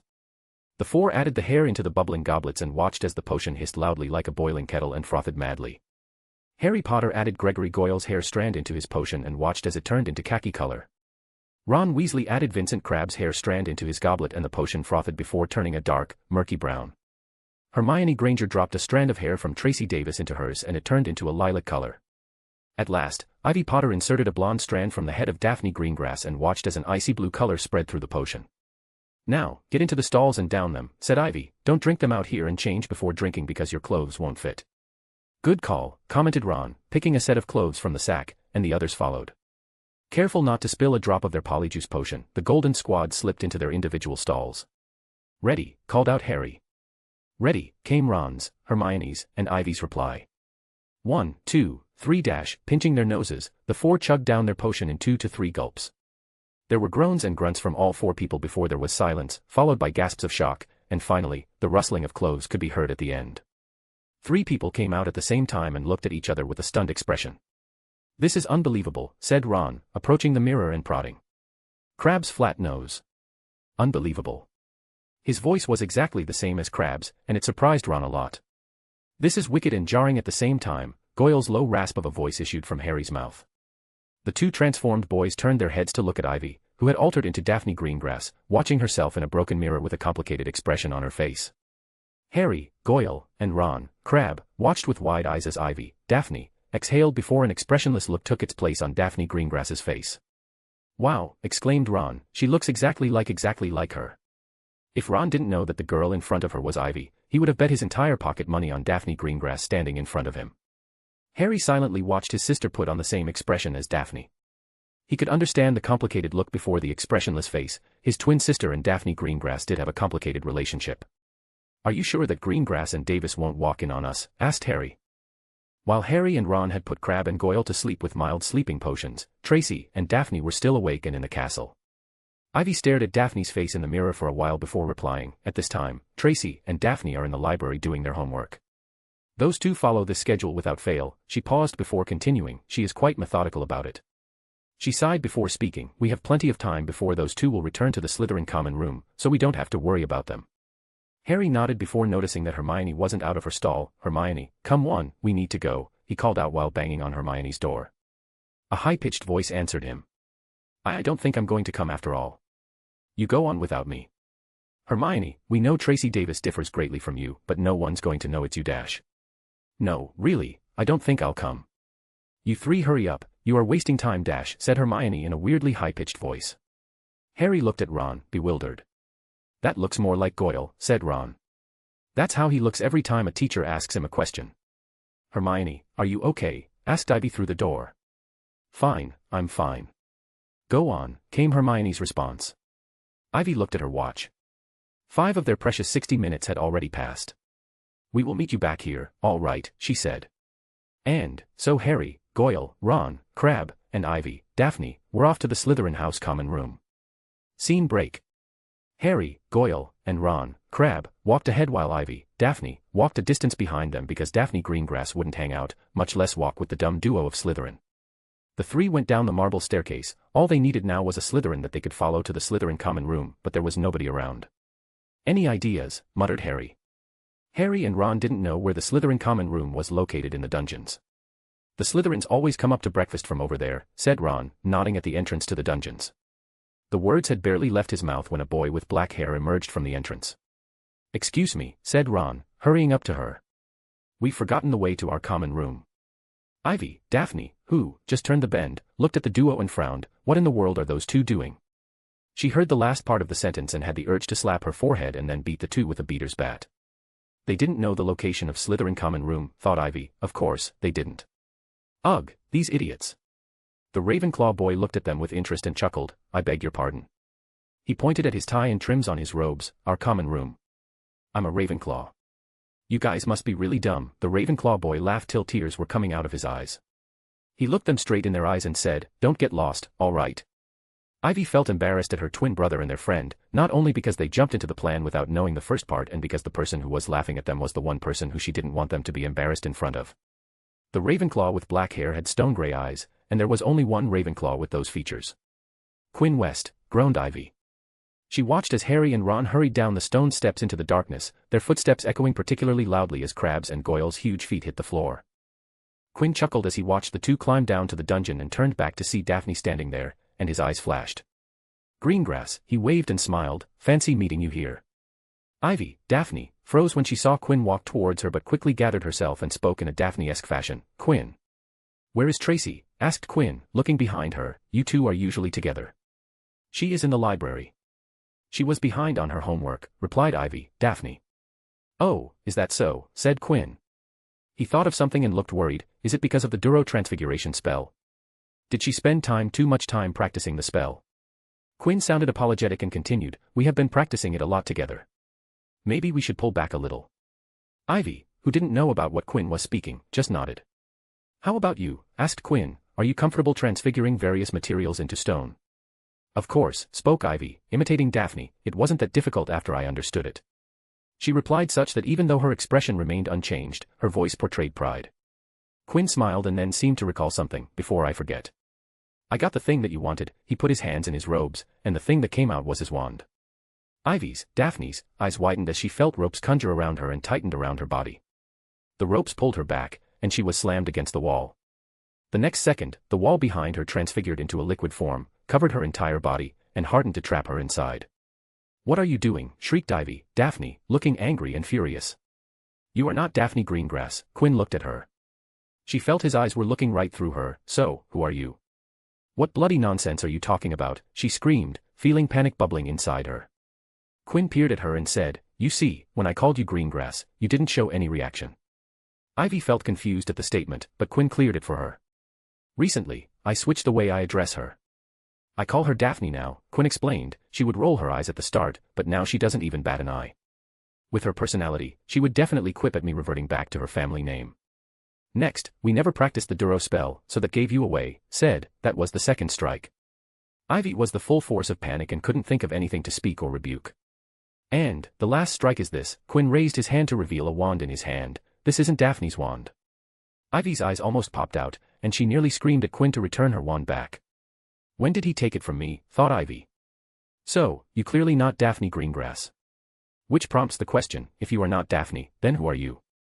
Quinn spoke as he looked at the wand in his hand. A sound came out of him as he narrowed his eyes and then looked up at Daphne look-alike. You know, now that I remember. There was a break-in in Professor Snape's potion ingredient storage. Now that I see you in the form of Daphne, the stolen ingredients were of the polyjuice potion, weren't they? A wide smirk formed on his face as he said, Professor Snape would be delighted if he found who stole his things. Ivy, in the form of Daphne, paled. The charges on her would be stealing from a professor, impersonating another student without their permission, intent to infiltrate another house's common room. This could very well end up in expulsion. She could clearly imagine how her mother and father would feel if this got out. But it seemed that her capturer wasn't done as he dropped another bombshell on her. Plus, I am now sure that Crabbe and Goyle I just saw now weren't the real one, said Quinn. Those two are dumb, but not enough to forget the location of a place they have been living in for 1.5 years. He stared into her eyes and raised the wand. So, Miss Ivy Potter, tell me, what should I do with you? Ivy was beyond the point of shock and panic, and a strange clarity filled her. How did you know it is me? Quinn pointed at her wand. I remember this wand.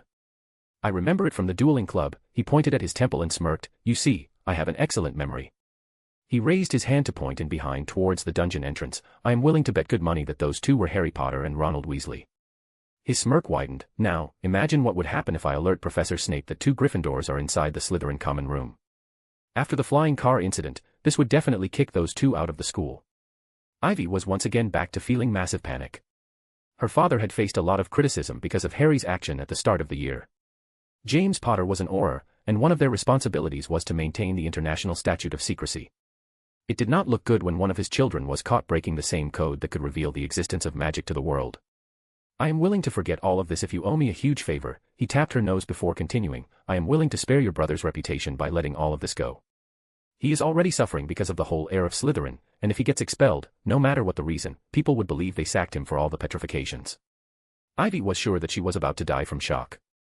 Harry's reputation was already at rock bottom because of the ridiculous rumor. She was sure that if the situation was given time, then Harry's reputation would improve. But right now, it would ruin Harry Potter, and in turn Potter family's reputation. Quinn stood straighter and spoke in a deeper voice. So, what is your decision, Potter Princess? Ivy gulped before nodding.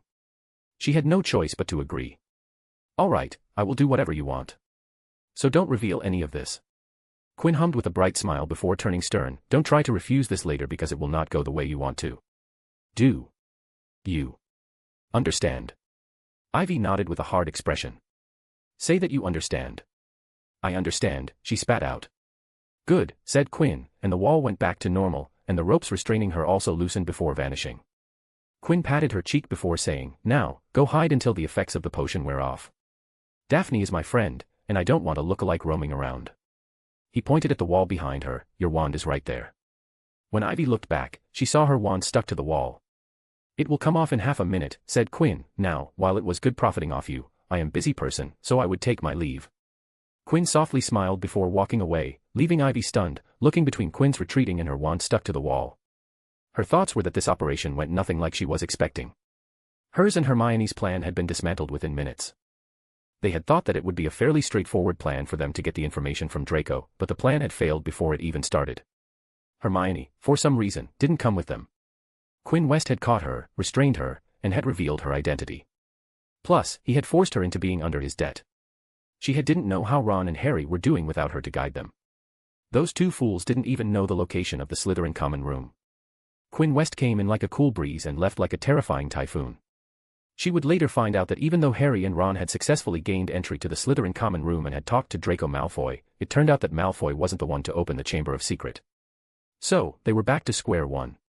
And not to mention the accident Hermione had with the polyjuice potion and had gained a tail. When Ivy Potter found all of this, she, without an ounce of doubt and hesitation, classified this mission as a big fat failure. Scene break. Harry Potter heavily sighed as he walked toward the bathroom.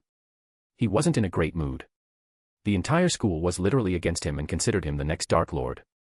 Everyone blamed him for the petrification of the Muggle-born students. And because of it, he was being avoided like the plague.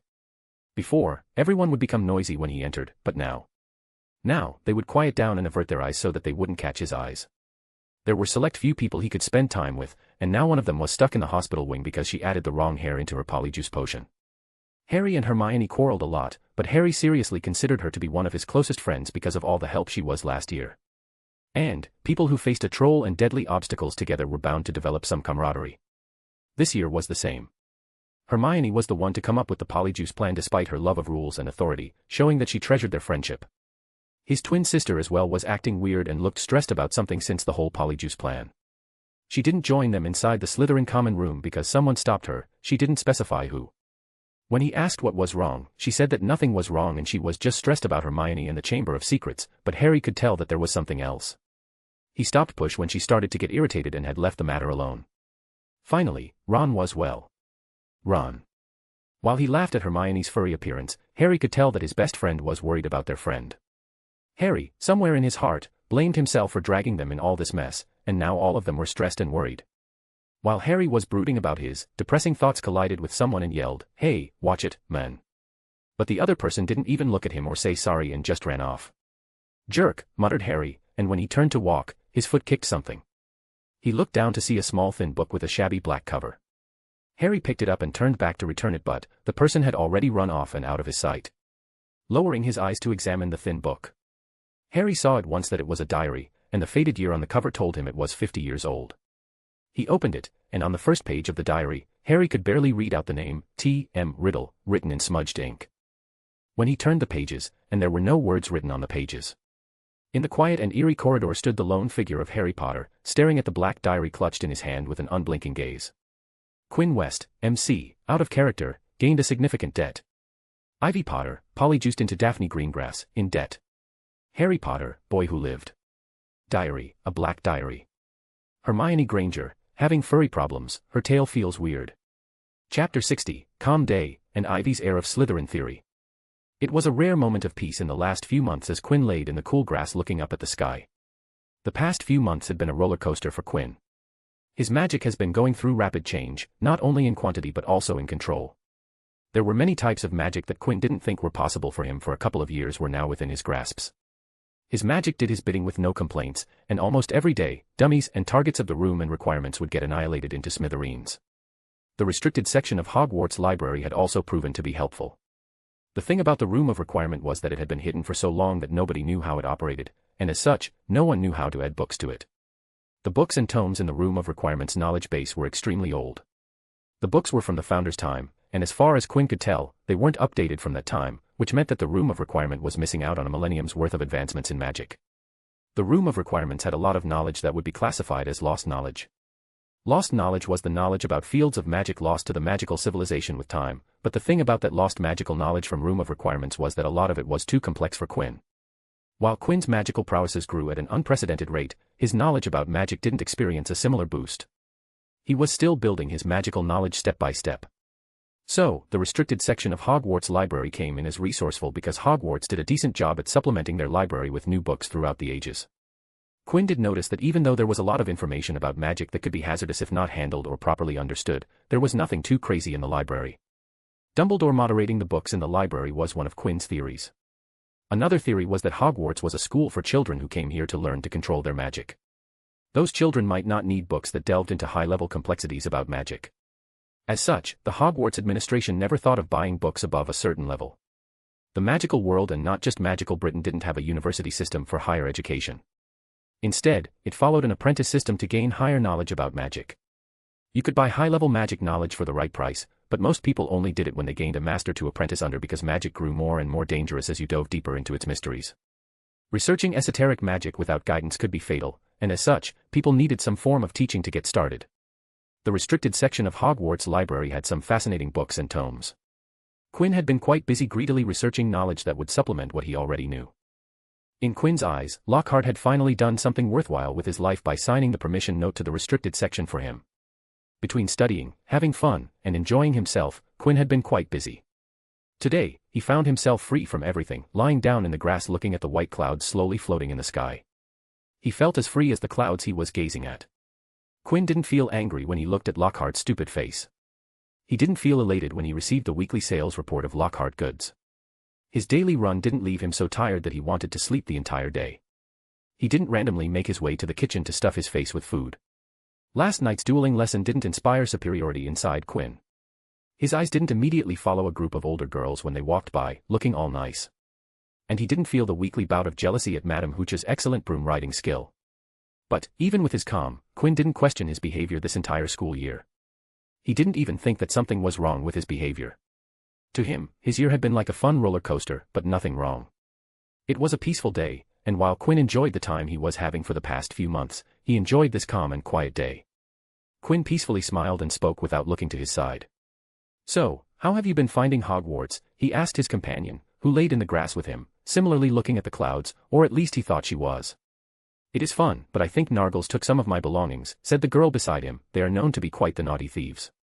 Quinn's eyes narrowed, and he felt a bout of anger climb up into his mind. While she thought Nargles were stealing her stuff, Quinn knew better. "Do you want me to help?" he offered, a nasty grin forming on his face. "If you leave it up to me, then Nargles would return your stuff and never, ever, and I mean it, never will they steal your stuff ever again. One word from her, and he would tear those shitheads apart, enjoying every single moment of the process." Luna Lovegood turned her head to face him and spoke, "No, it is fine. The Nargles will return my stuff. They might be naughty, but they won't go overboard." Quinn pursed his lips and took a deep breath to curb his anger, imagining it draining into the vast ground below him. "All right, but if the Nargles ever disturb you too much, tell it to me," Quinn spoke seriously. "I will take care of them."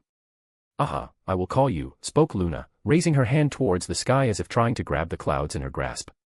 The anger finally left him, and Quinn closed his eyes, feeling the ground below him. He channeled magic into the ground around him and focused on the grass below and around him. It was a unique sensation of his magic covering thousands of blades of grass, filling them with energy, providing them with another source of vitality other than the sunlight from the glorious sun, the giver of life.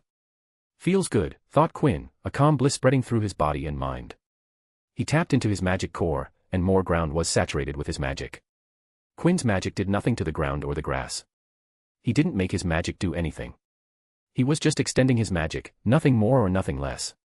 But, in a few years, there would be a few trees growing here in the same spot, a holly tree, the tree of luck, a rowan tree, the wizard's tree, and an alder tree, the fairy's favorite tree. The relaxed boy didn't know that last night, the stars in the night sky had aligned in a special arrangement, providing him ease against the condition he was facing. A condition he knew nothing about or even knew that he had said condition. It was just the calm before the storm. Scene break. Ivy Potter looked outside the window in her dorm room. She shared the dorm room with Parvati Patil, Lavender Brown, and Hermione Granger. The presence of the four girls divided the room into four different styles. Parvati's section was all girly and a little messy. Lavender's section was similarly girly pink but a lot cleaner than her best friend's. Hermione's side was filled with books and faintly smelled of parchment and ink. Her part of the room was practical. She had textbooks but didn't have as much as Hermione. Her room was neater than Lavender's but less than Hermione's. She also possessed things that a normal teenage girl would have but didn't go overboard like Parvati. Distinct from her roommates, Ivy had many pictures of her friends and family on her side's walls and table. Many happy memories were captured in the framed photos, all of them magically charmed to move, showing the happiness of the moments. The redhead's mind was filled with thoughts about the past few months. Ever since the day she and her friends have drunk Polyjuice potion to get some answers, things had gone downhill. She was caught and blackmailed into owing an enormous debt to a guy she didn't want to owe anything at all. Ivy had felt helpless when he took her wand, even without her knowing, and trapped her inside a wall. Hermione had mixed Tracy Davis's pet cat's hair into her Polyjuice potion, and it caused a reaction, turning her into a furry cat girl. Ivy's best friend had to spend a lot of time in the hospital wing, hiding from others. Her brother had found a diary with the initials T.M. Riddle. Ron had led them to the trophy room to show that the guy was a head boy and won an award from the school for his meritorious services. The same diary had given them a clue about the Chamber of Secrets. It turned out Tom Riddle had gotten the award because he caught the person who opened the Chamber of Secret 50 years ago. Shockingly, it was someone she knew. Rubius Hagrid, the gamekeeper at Hogwarts, and one of her dear friends had opened the Chamber of Secrets when he was attending Hogwarts. But, ever since getting the diary, Harry had gotten quiet and talked little to anybody and spent a lot of time alone. He wrote in the diary a lot, apparently talking to Tom Riddle's diary was her brother's newest obsession. But that all changed when Harry lost the diary and became irritable, taking out his anger on random people in Gryffindor. He looked for the diary a lot but couldn't find anything. Eventually, he stopped looking for the diary, and his behavior improved, but he still acted as the world owed him money. Just when Ivy thought things were improving, another attack happened, and they found a Muggle-born Ravenclaw girl petrified in one of the bathrooms, lying on the floor. She was found the next day after a search when she didn't show up for any classes. Then things took another dip for the worse because the minister came for Hagrid and took him away because of all the petrifications. On top of all that, Malfoy and the Board of Governors suspended Dumbledore from his position as the headmaster. Then her brother and Ron did something stupid and went into the Forbidden Forest and almost got killed by Hagrid's deadly human flesh-loving pet, Aragog the Acromantula. An Acromantula was a giant magical species of spider. They were spiders the size of cart horses, 8-eyed, 8-legged, black, hairy, and gigantic. Ivy. Hearing her name broke her away from her thoughts, and when she looked back, she saw her best friend, a worried look on her face. "Yes?" asked Ivy, turning her body to face Hermione. "What is happening?" "You have been looking stressed in the last few days," asked Hermione, moving closer and sitting on Ivy's bed. Ivy looked down at her hands, contemplating something before looking up at Hermione and saying, I think I know who opened the Chamber of Secrets." Ivy carefully spoke, thinking about her every word. "I am not completely sure, but I think I know the identity of heir of Slytherin." Hermione's eyes widened to the size of golf balls, and her brows disappeared up her hairline. "Who is it?" Ivy gulped before saying, "I think it is Quinn West." Hermione's wide eyes immediately turned into a frown. "Ivy, I know you don't like him, but you can't just blame Dash." Ivy grabbed Hermione's hand and cut Hermione off. "I am not saying this because I don't like him. I have some reasons behind the accusation." "And, what are they?" Ivy looked uncomfortable for a second before steeling herself and revealing the thing she had kept a secret. "The day we used the polyjuice potion, do you remember how I said I didn't make it to the Slytherin common room because I got caught up in something?" Hermione nodded, not knowing where this was going. "Well, West was the one who caught me," said Ivy and watched Hermione gasp. Everybody knew that Quinn West was Daphne Greengrass's friend. If Ivy met Quinn while she was transformed into Daphne, then Ivy confirmed her doubts. "He immediately recognized me and then trapped me." Ivy gritted her teeth and continued, "He trapped me in a damn wall and took away my wand after a simple exchange of words." Hermione could see the anger and frustration in Ivy's eyes as she continued, "It was like he already knew I wasn't Daphne even before we talked. Every sentence he spoke was a test to see if I was Daphne." Ivy told Hermione about their conversation before Ivy was trapped. "How did he know I wasn't Daphne with a single look? He then somehow deduced that Crabbe and Goyle were Ron and Harry. It made me think, what if heir of Slytherin could tell if a student was from Slytherin house or not?" Ivy put down her theory. "West saw us and immediately could tell we weren't Slytherin students and were just imposters. He blackmailed me into owing him a favor in exchange for not talking about the incident." Ivy heavily exhaled before saying, "I agreed." Hermione squeezed her friend's hand and said, "Ivy, I am sorry you had to go through that." She paused for a moment before continuing, "But, this is just a theory." Ivy shook her head and shifted in her spot.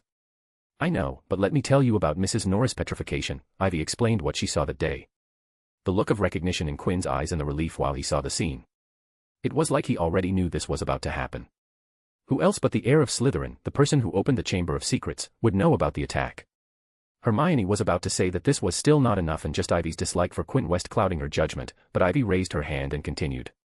"Do you know West is famous for staying outside after curfew?" said Ivy, elaborating on her reasoning. "I asked around, and everybody in the Ravenclaw house knows that West stays outside after curfew.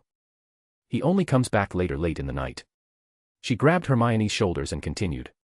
"He did it the entire last year, and from what I heard, he did it every day, and not once was he caught." Her voice raised as she continued, "What if West was looking for the Chamber of Secrets the entire last year and found it? He didn't get caught because no one knew the chamber's location, and he stayed inside. And this year, he released Slytherin's monster."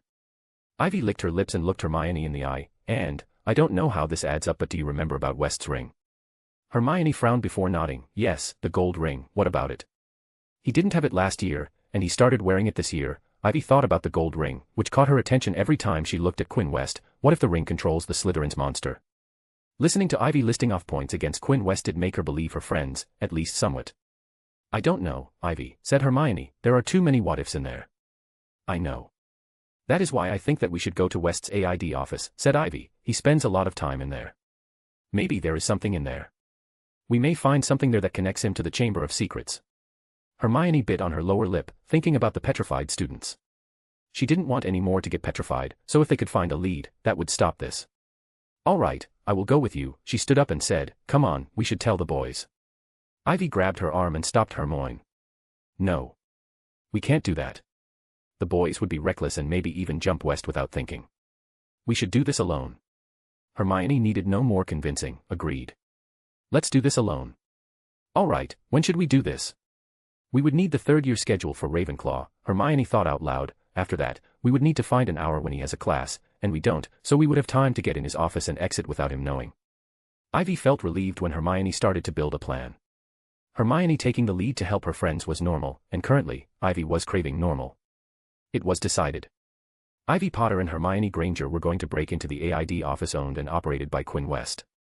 A/N1, so, as you can see, I introduced many changes in the canon events.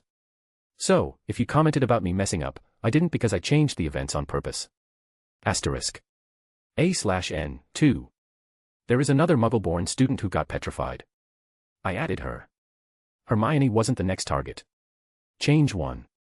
Hermione didn't figure out about the basilisk because the diary horcrux affected Harry and withdrew into himself, not talking to people, so he didn't tell them he could hear voices, and such Hermione didn't connect his parcel tongue and voices. Change 2. Harry still hasn't figured out about Moaning Myrtle being killed by Slytherin's monster, so the timelines have been skewed. He will figure it out in maybe the next chapter or one after that. Change 3. Asterisk. A/N3, if you can remember any more changes, do comment. Blue, __OT_A_D__. Pink, _U_L_X_I_. Red, _R_TH_R_. Yellow, __EE_A_IT_.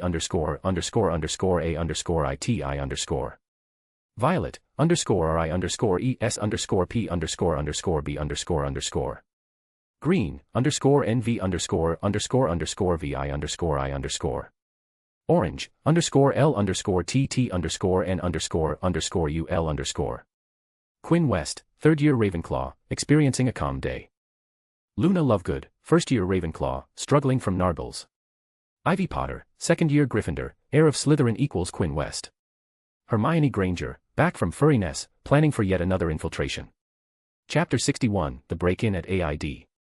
Eddie and Quinn headed towards the History of Magic classroom to attend another history lecture by Cuthbert Binns, the Professor Ghost of Hogwarts. What are we going to study? Asked Quinn. I stopped listening to him months ago. Today we are going to learn about one of the goblin leaders, answered Eddie. Trying to remember topics for today's lecture, I can't recall the name. It was something followed by a weapon. That brought a chuckled out Quinn. Isn't that most of them? Why does Hogwarts let Professor Binns teach after his death? Wondered Eddie. He clearly had an obsession with goblins.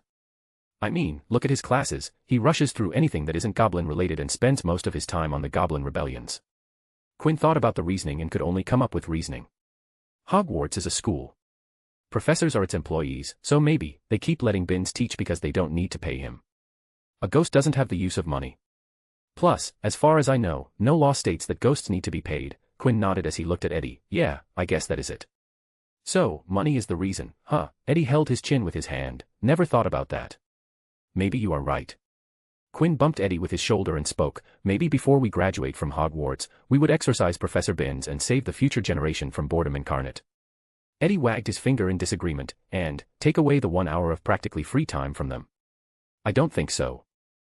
Maybe you are right, laughed Quinn. After a while, everything Binns speaks turns into white background noise. Exactly.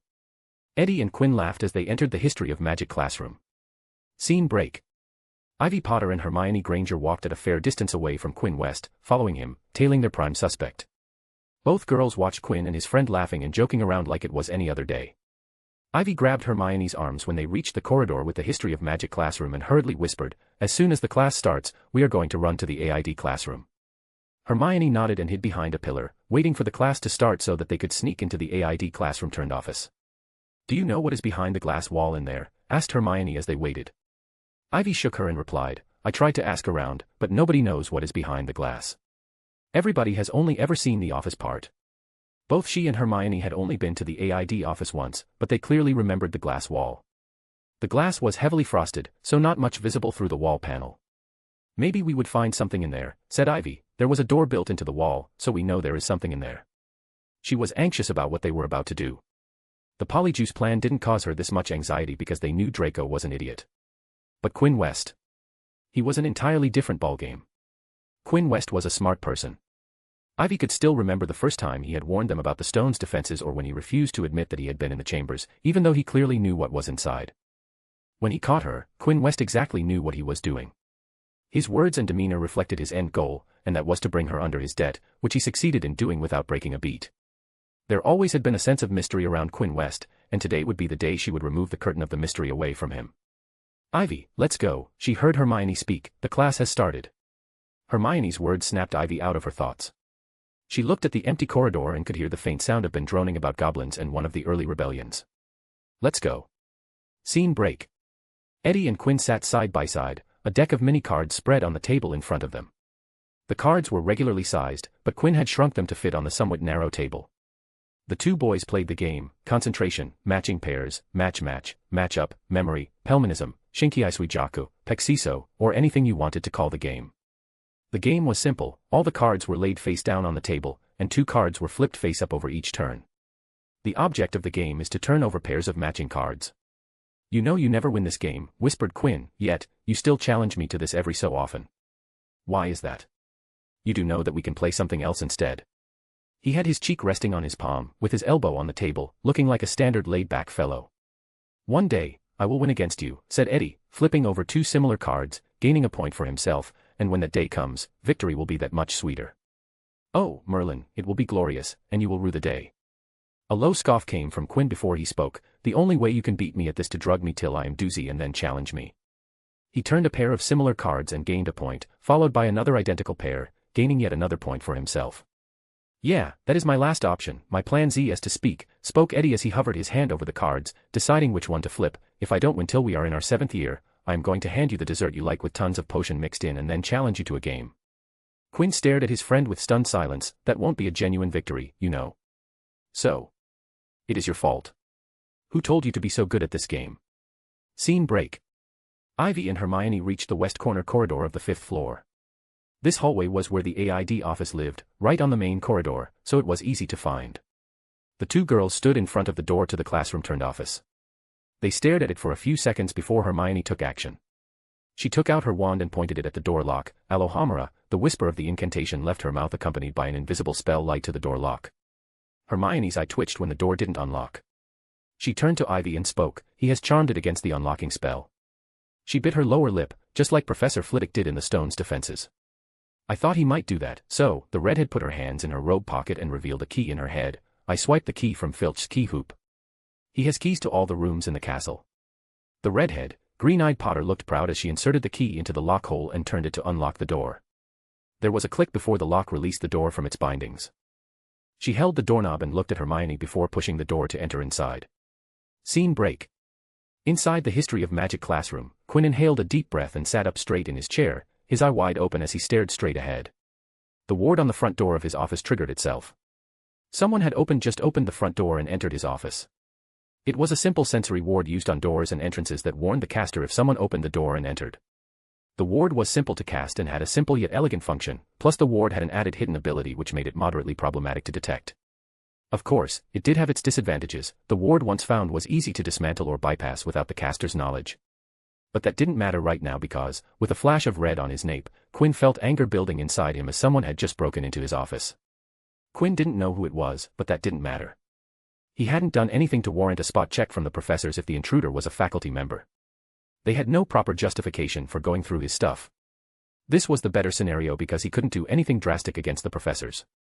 But, if it was not a faculty member, which meant it was a student. And if the intruder was indeed a student, then they didn't know what was good for them. Cause there was ing storm going to rain down on their bloody heads. The red on Quinn's deepened as he thought about the intruder in his office. I have to know who it is, fumed Quinn. He needed to get out of here. Neither the office nor the workshop had currently any defenses set up that stopped people from going in if they really tried to break in.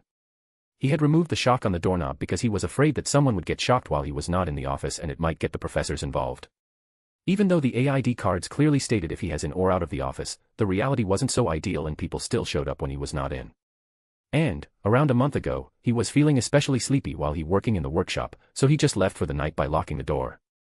Ever since then there had been no magical defenses on the workshop door.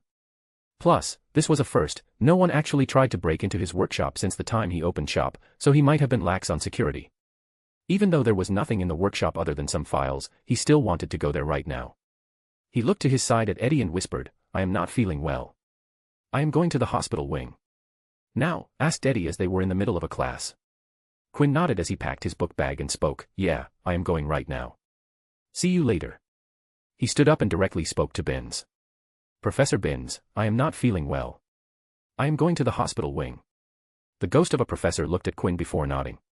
No more words were spoken as Quinn briskly walked outside of the classroom. As soon as Quinn was out, he immediately pulled out Recon and activated it while walking. 5th floor, west corner, main corridor. Quinn spoke with raging heat behind his words. Red flashed on his nape. The Hogwarts tracking map immediately obeyed its master's orders, and the ink on the fabric shifted to show the precise location that Quinn had specified. With a look from Quinn, the map zoomed and honed on the AID office, and the second he saw 2 blue dots on the map in his office, his feet stopped, and he came to a halt.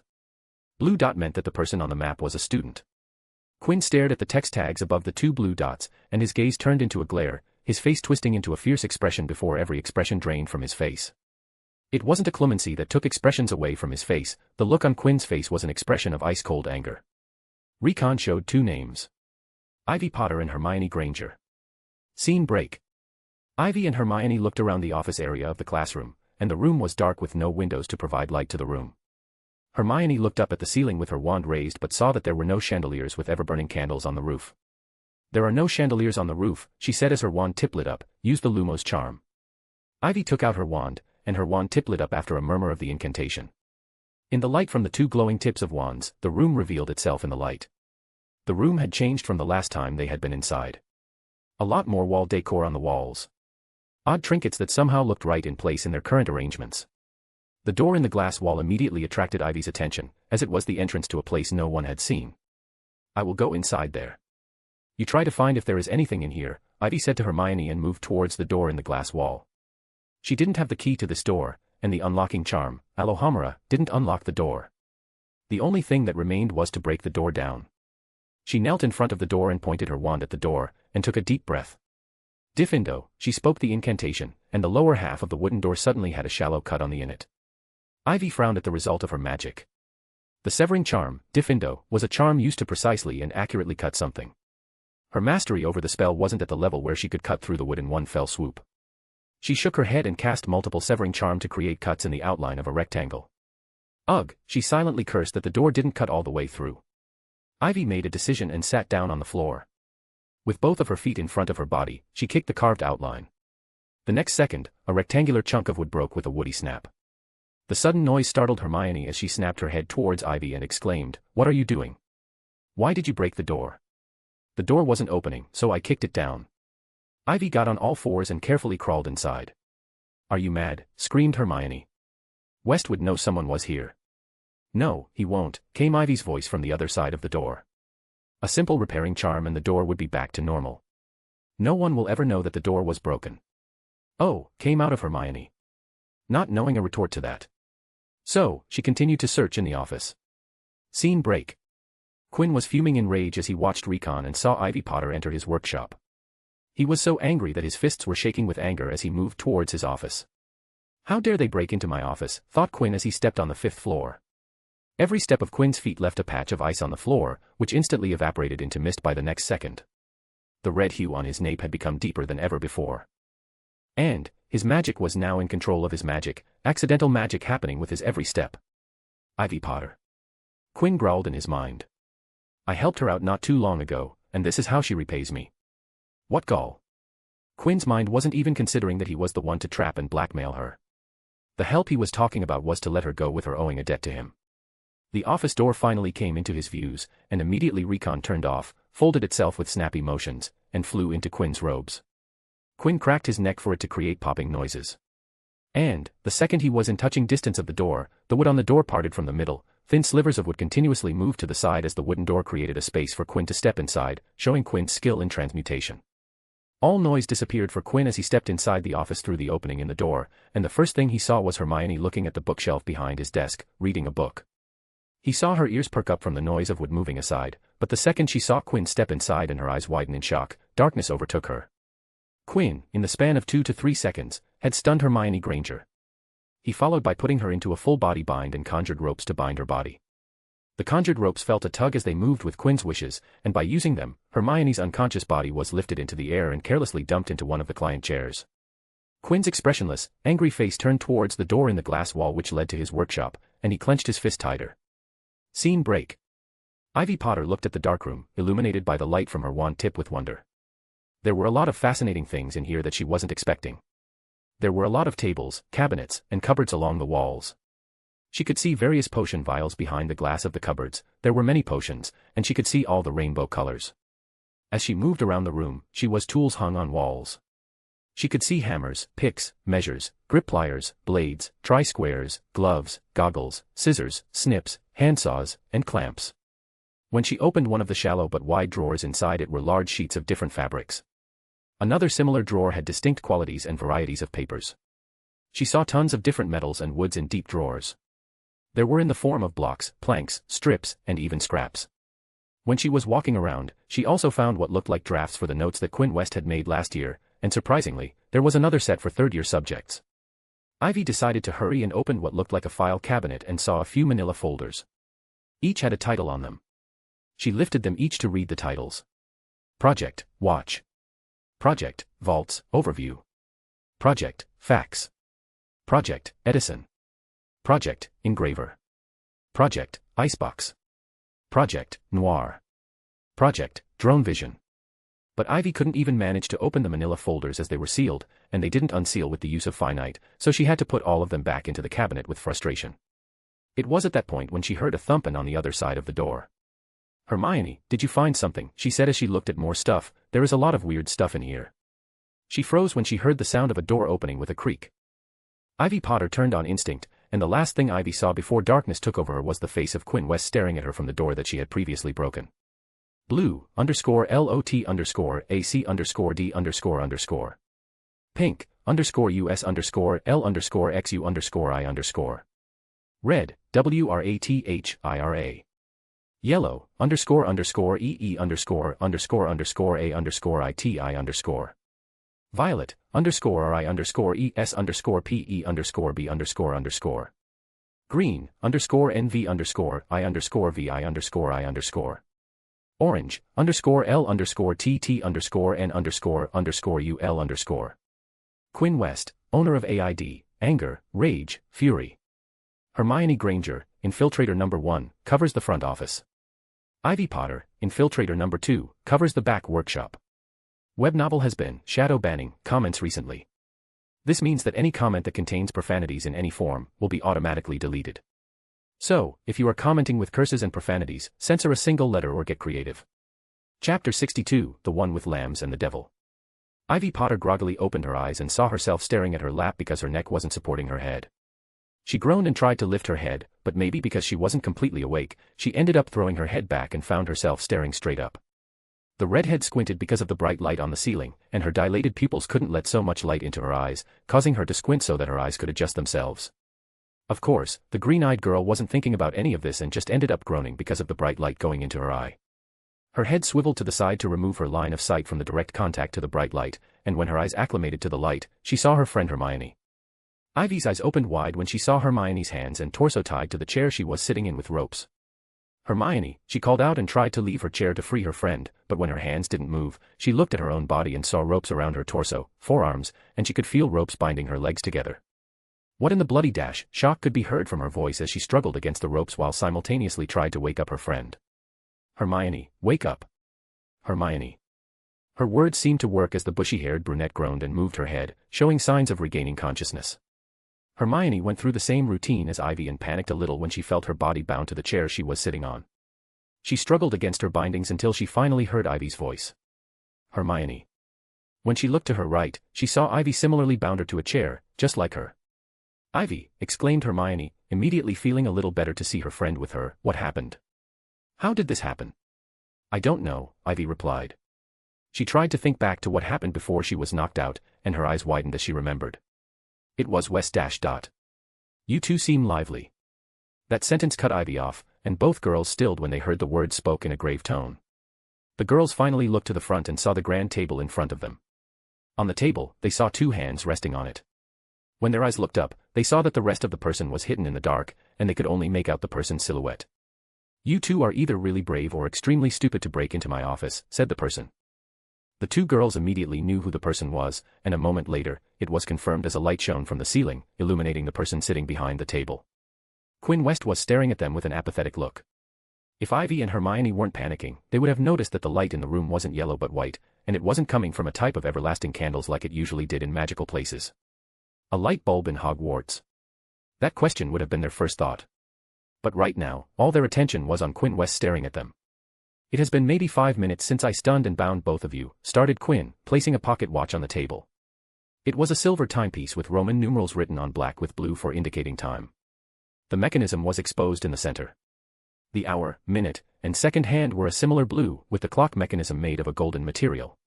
"I gave myself 5 minutes to calm down before I spoke to you too," he continued, "but believe me when I say that those 5 minutes didn't help much. I am pretty much at the same level of anger I was before." Ivy and Hermione felt the ropes around them tighten a smidge. Both girls fidgeted in their seats.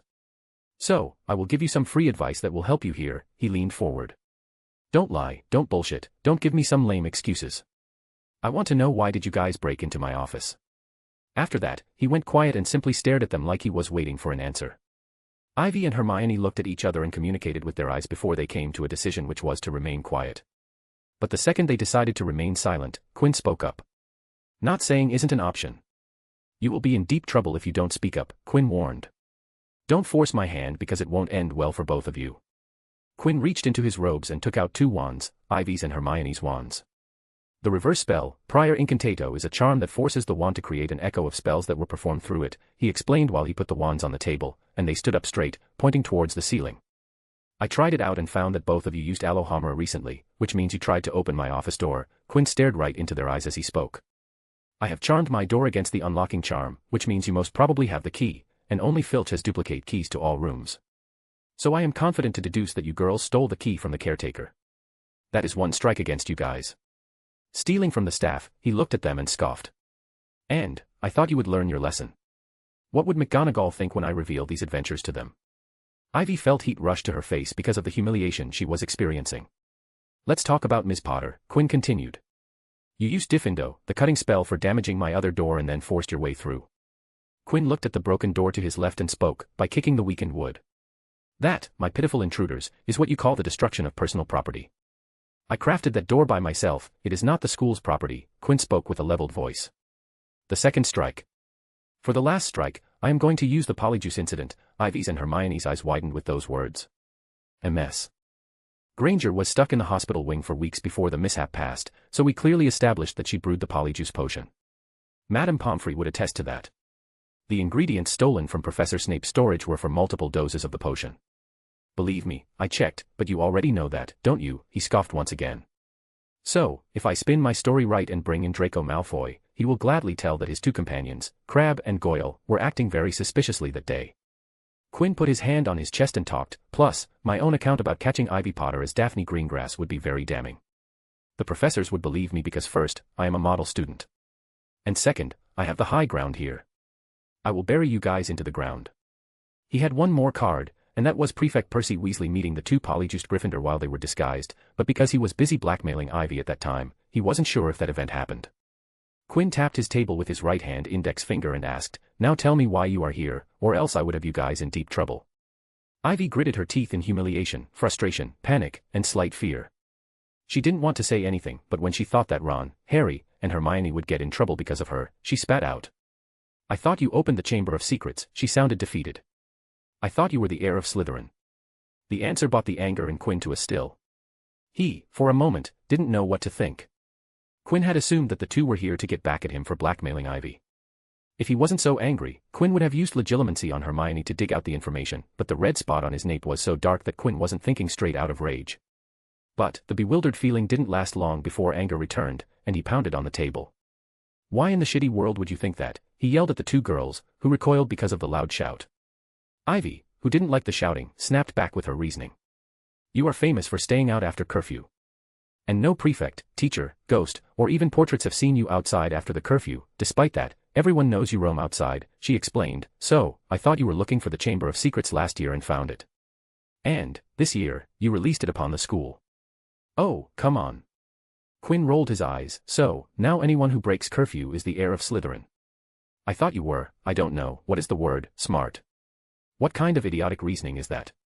The redhead glared at her capturer and bit back. "Then what about our conversation when I was polyjuiced into Daphne? Everything from your first words to me there was a test to see if I was the real deal or not. How did you even assume that I wasn't the real one? I thought that heir of Slytherin could recognize Slytherin students. Quinn made a face that could only be described as, I am looking at stupid. I taught Daphne and Tracy for a week, plus I have known them since last year and as I told you, my memory is excellent. I knew you weren't Daphne because even though you looked like her, spoke like her, and even your expression was on point, you didn't walk like Daphne. You didn't have the feel of Daphne Greengrass.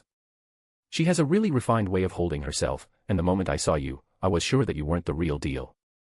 Even though Quinn was angry, it was righteous anger, so he was able to lie right through his teeth and speak the bullshit about posture and gait, which, even though true, Quinn didn't notice at first glance.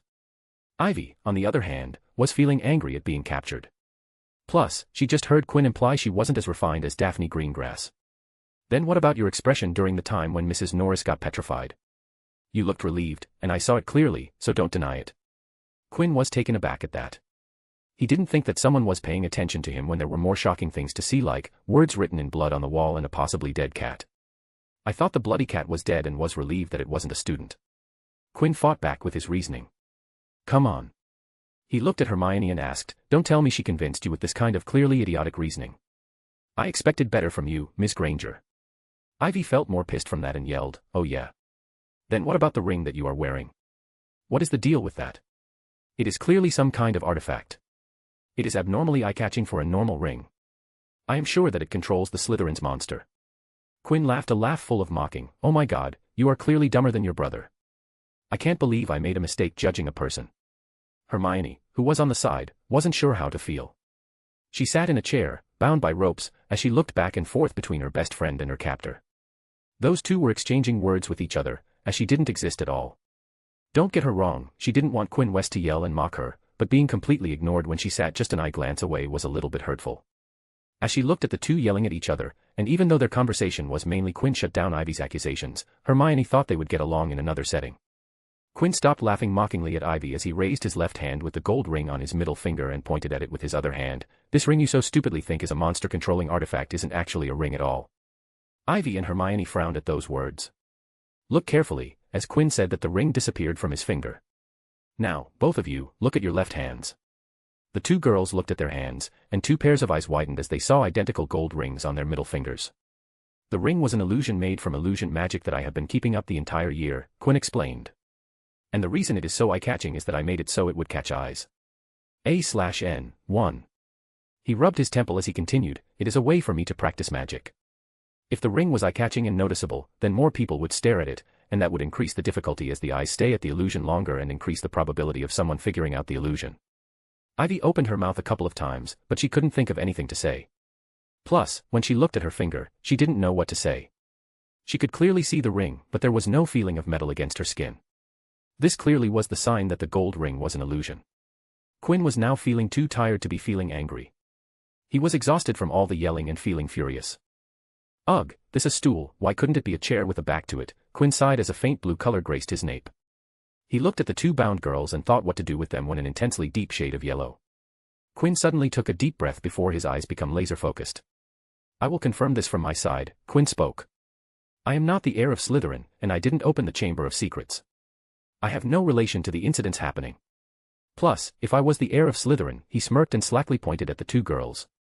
You two would be dead by now. Ivy and Hermione felt a chill go down their spines as they thought about the scenario. Quinn had stunned them without breaking a sweat, and if he was the heir of Slytherin, they might not have woken up. If we don't return, you would be in big trouble, Ivy tried to bluff in case Quinn tried something. I have told Harry and Ron that we would be coming here, and if we don't return, they would know where to find us. The bluff didn't even stand up for a single second. No, they don't. Given Harry Potter's and Ronald Weasley's personalities, they would have been jumped me by now. Ivy's lips twitched at the swift reply. I will tell you the thoughts which are in my head right now. Right now, nothing will give me more satisfaction to throw you guys to the wolves and see them chew you out. Believe me, it will make me very, very happy. Red flashed momentarily before the yellow came back.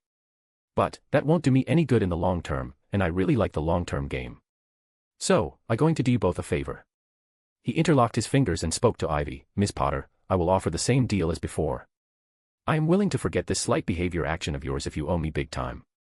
He glanced at Hermione and added, the same goes for you, Miss Granger.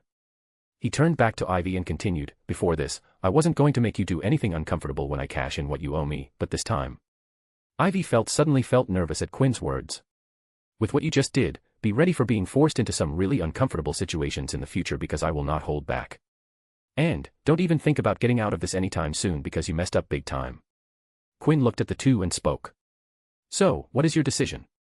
Just know that if you accept now and refuse responsibility later, I would make your lives miserable. He paused for effect before speaking. And, I assure you, you will regret every moment, so think carefully. You can accept my proposition and get a chance to escape the consequences of your actions, or you can go down now as I involve the professors and really stack the cards against you. And even if somehow you got away with a slap on your wrist, I will start a campaign to ruin your reputation among the students. When Quinn was done speaking, he raised the fake wand for the first time since entering the office and waved it so that the two chairs of his captives were close to each other. Quinn was allowing them to have a private conversation by whispering to each other. But he did sneakily send a probe into Hermione's unprotected mind to monitor her thoughts. The thoughts and emotions were pretty standard ones like fear, nervousness, unwillingness, and some hopelessness. But added to that was the quick-thinking nature of Hermione Granger. She was thinking about the pro and cons of the situation, and Quinn was happy to see that she considered taking the deal would be better than to let it go to the professors.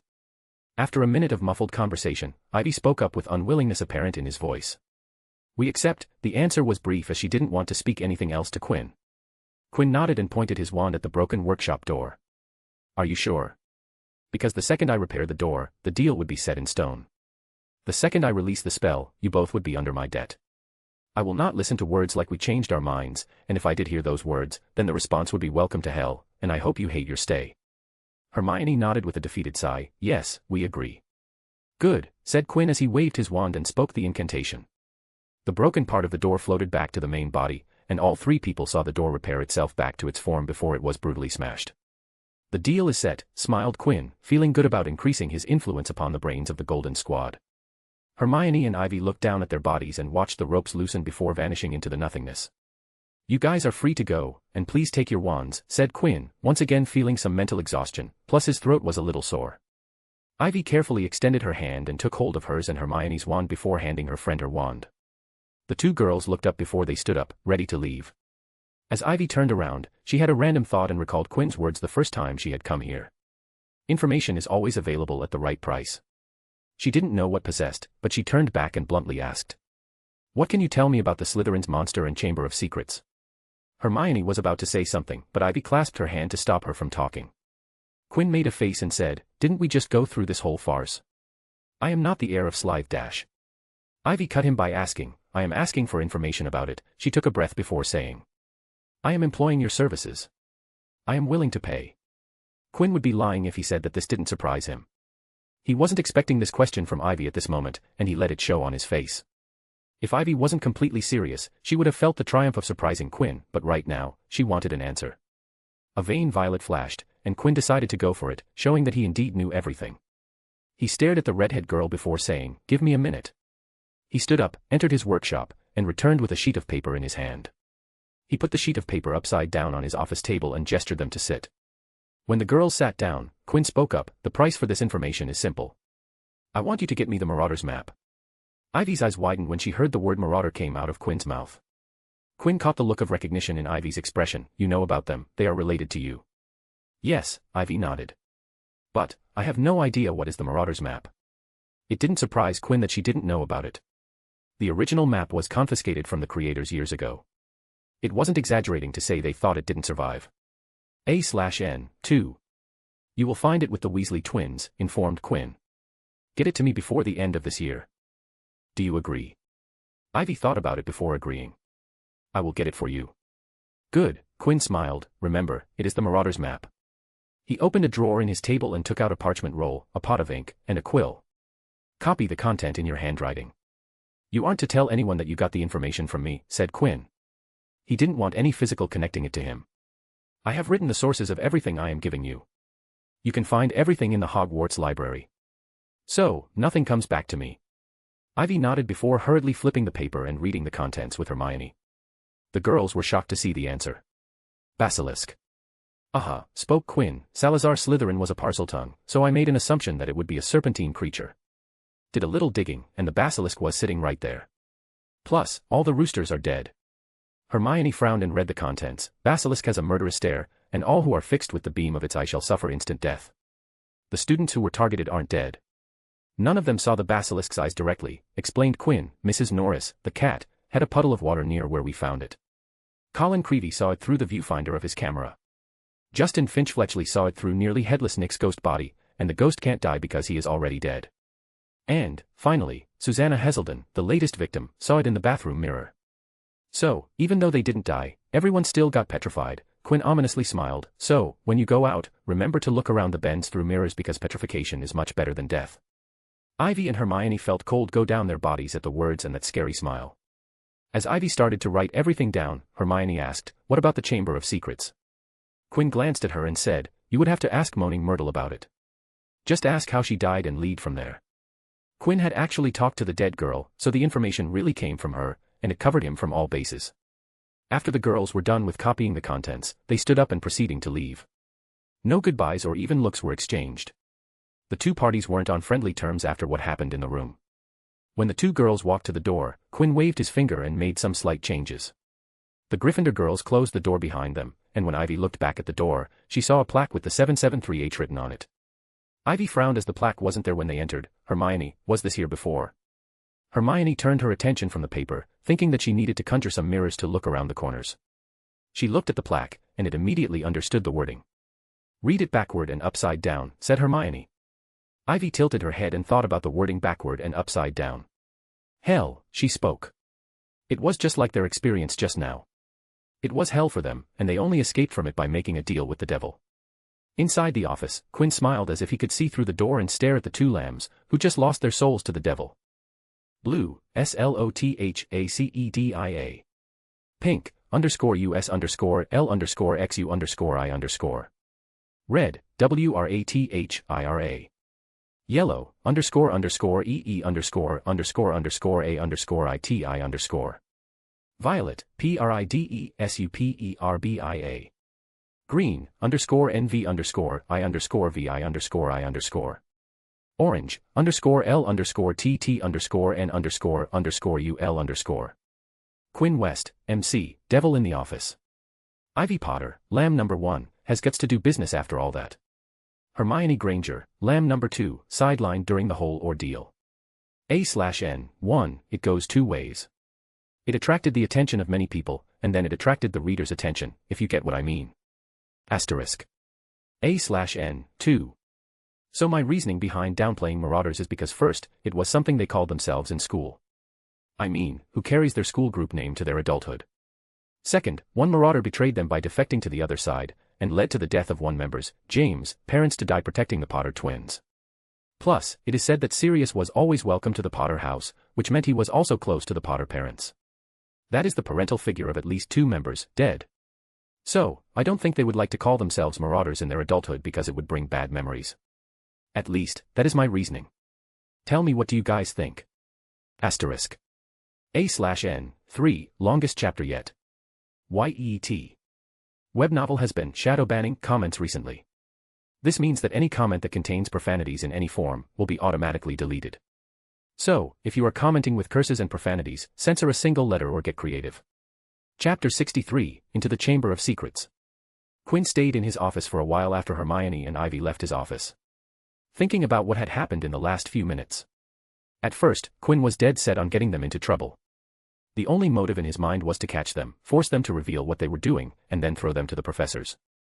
He was ready to throw his family's weight around if Dumbledore tried to pull some favoritism bullshit.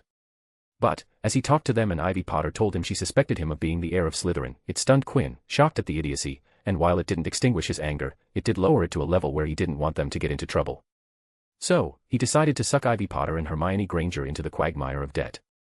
He gave them an option to do whatever the hell he wanted from them, with no questions asked.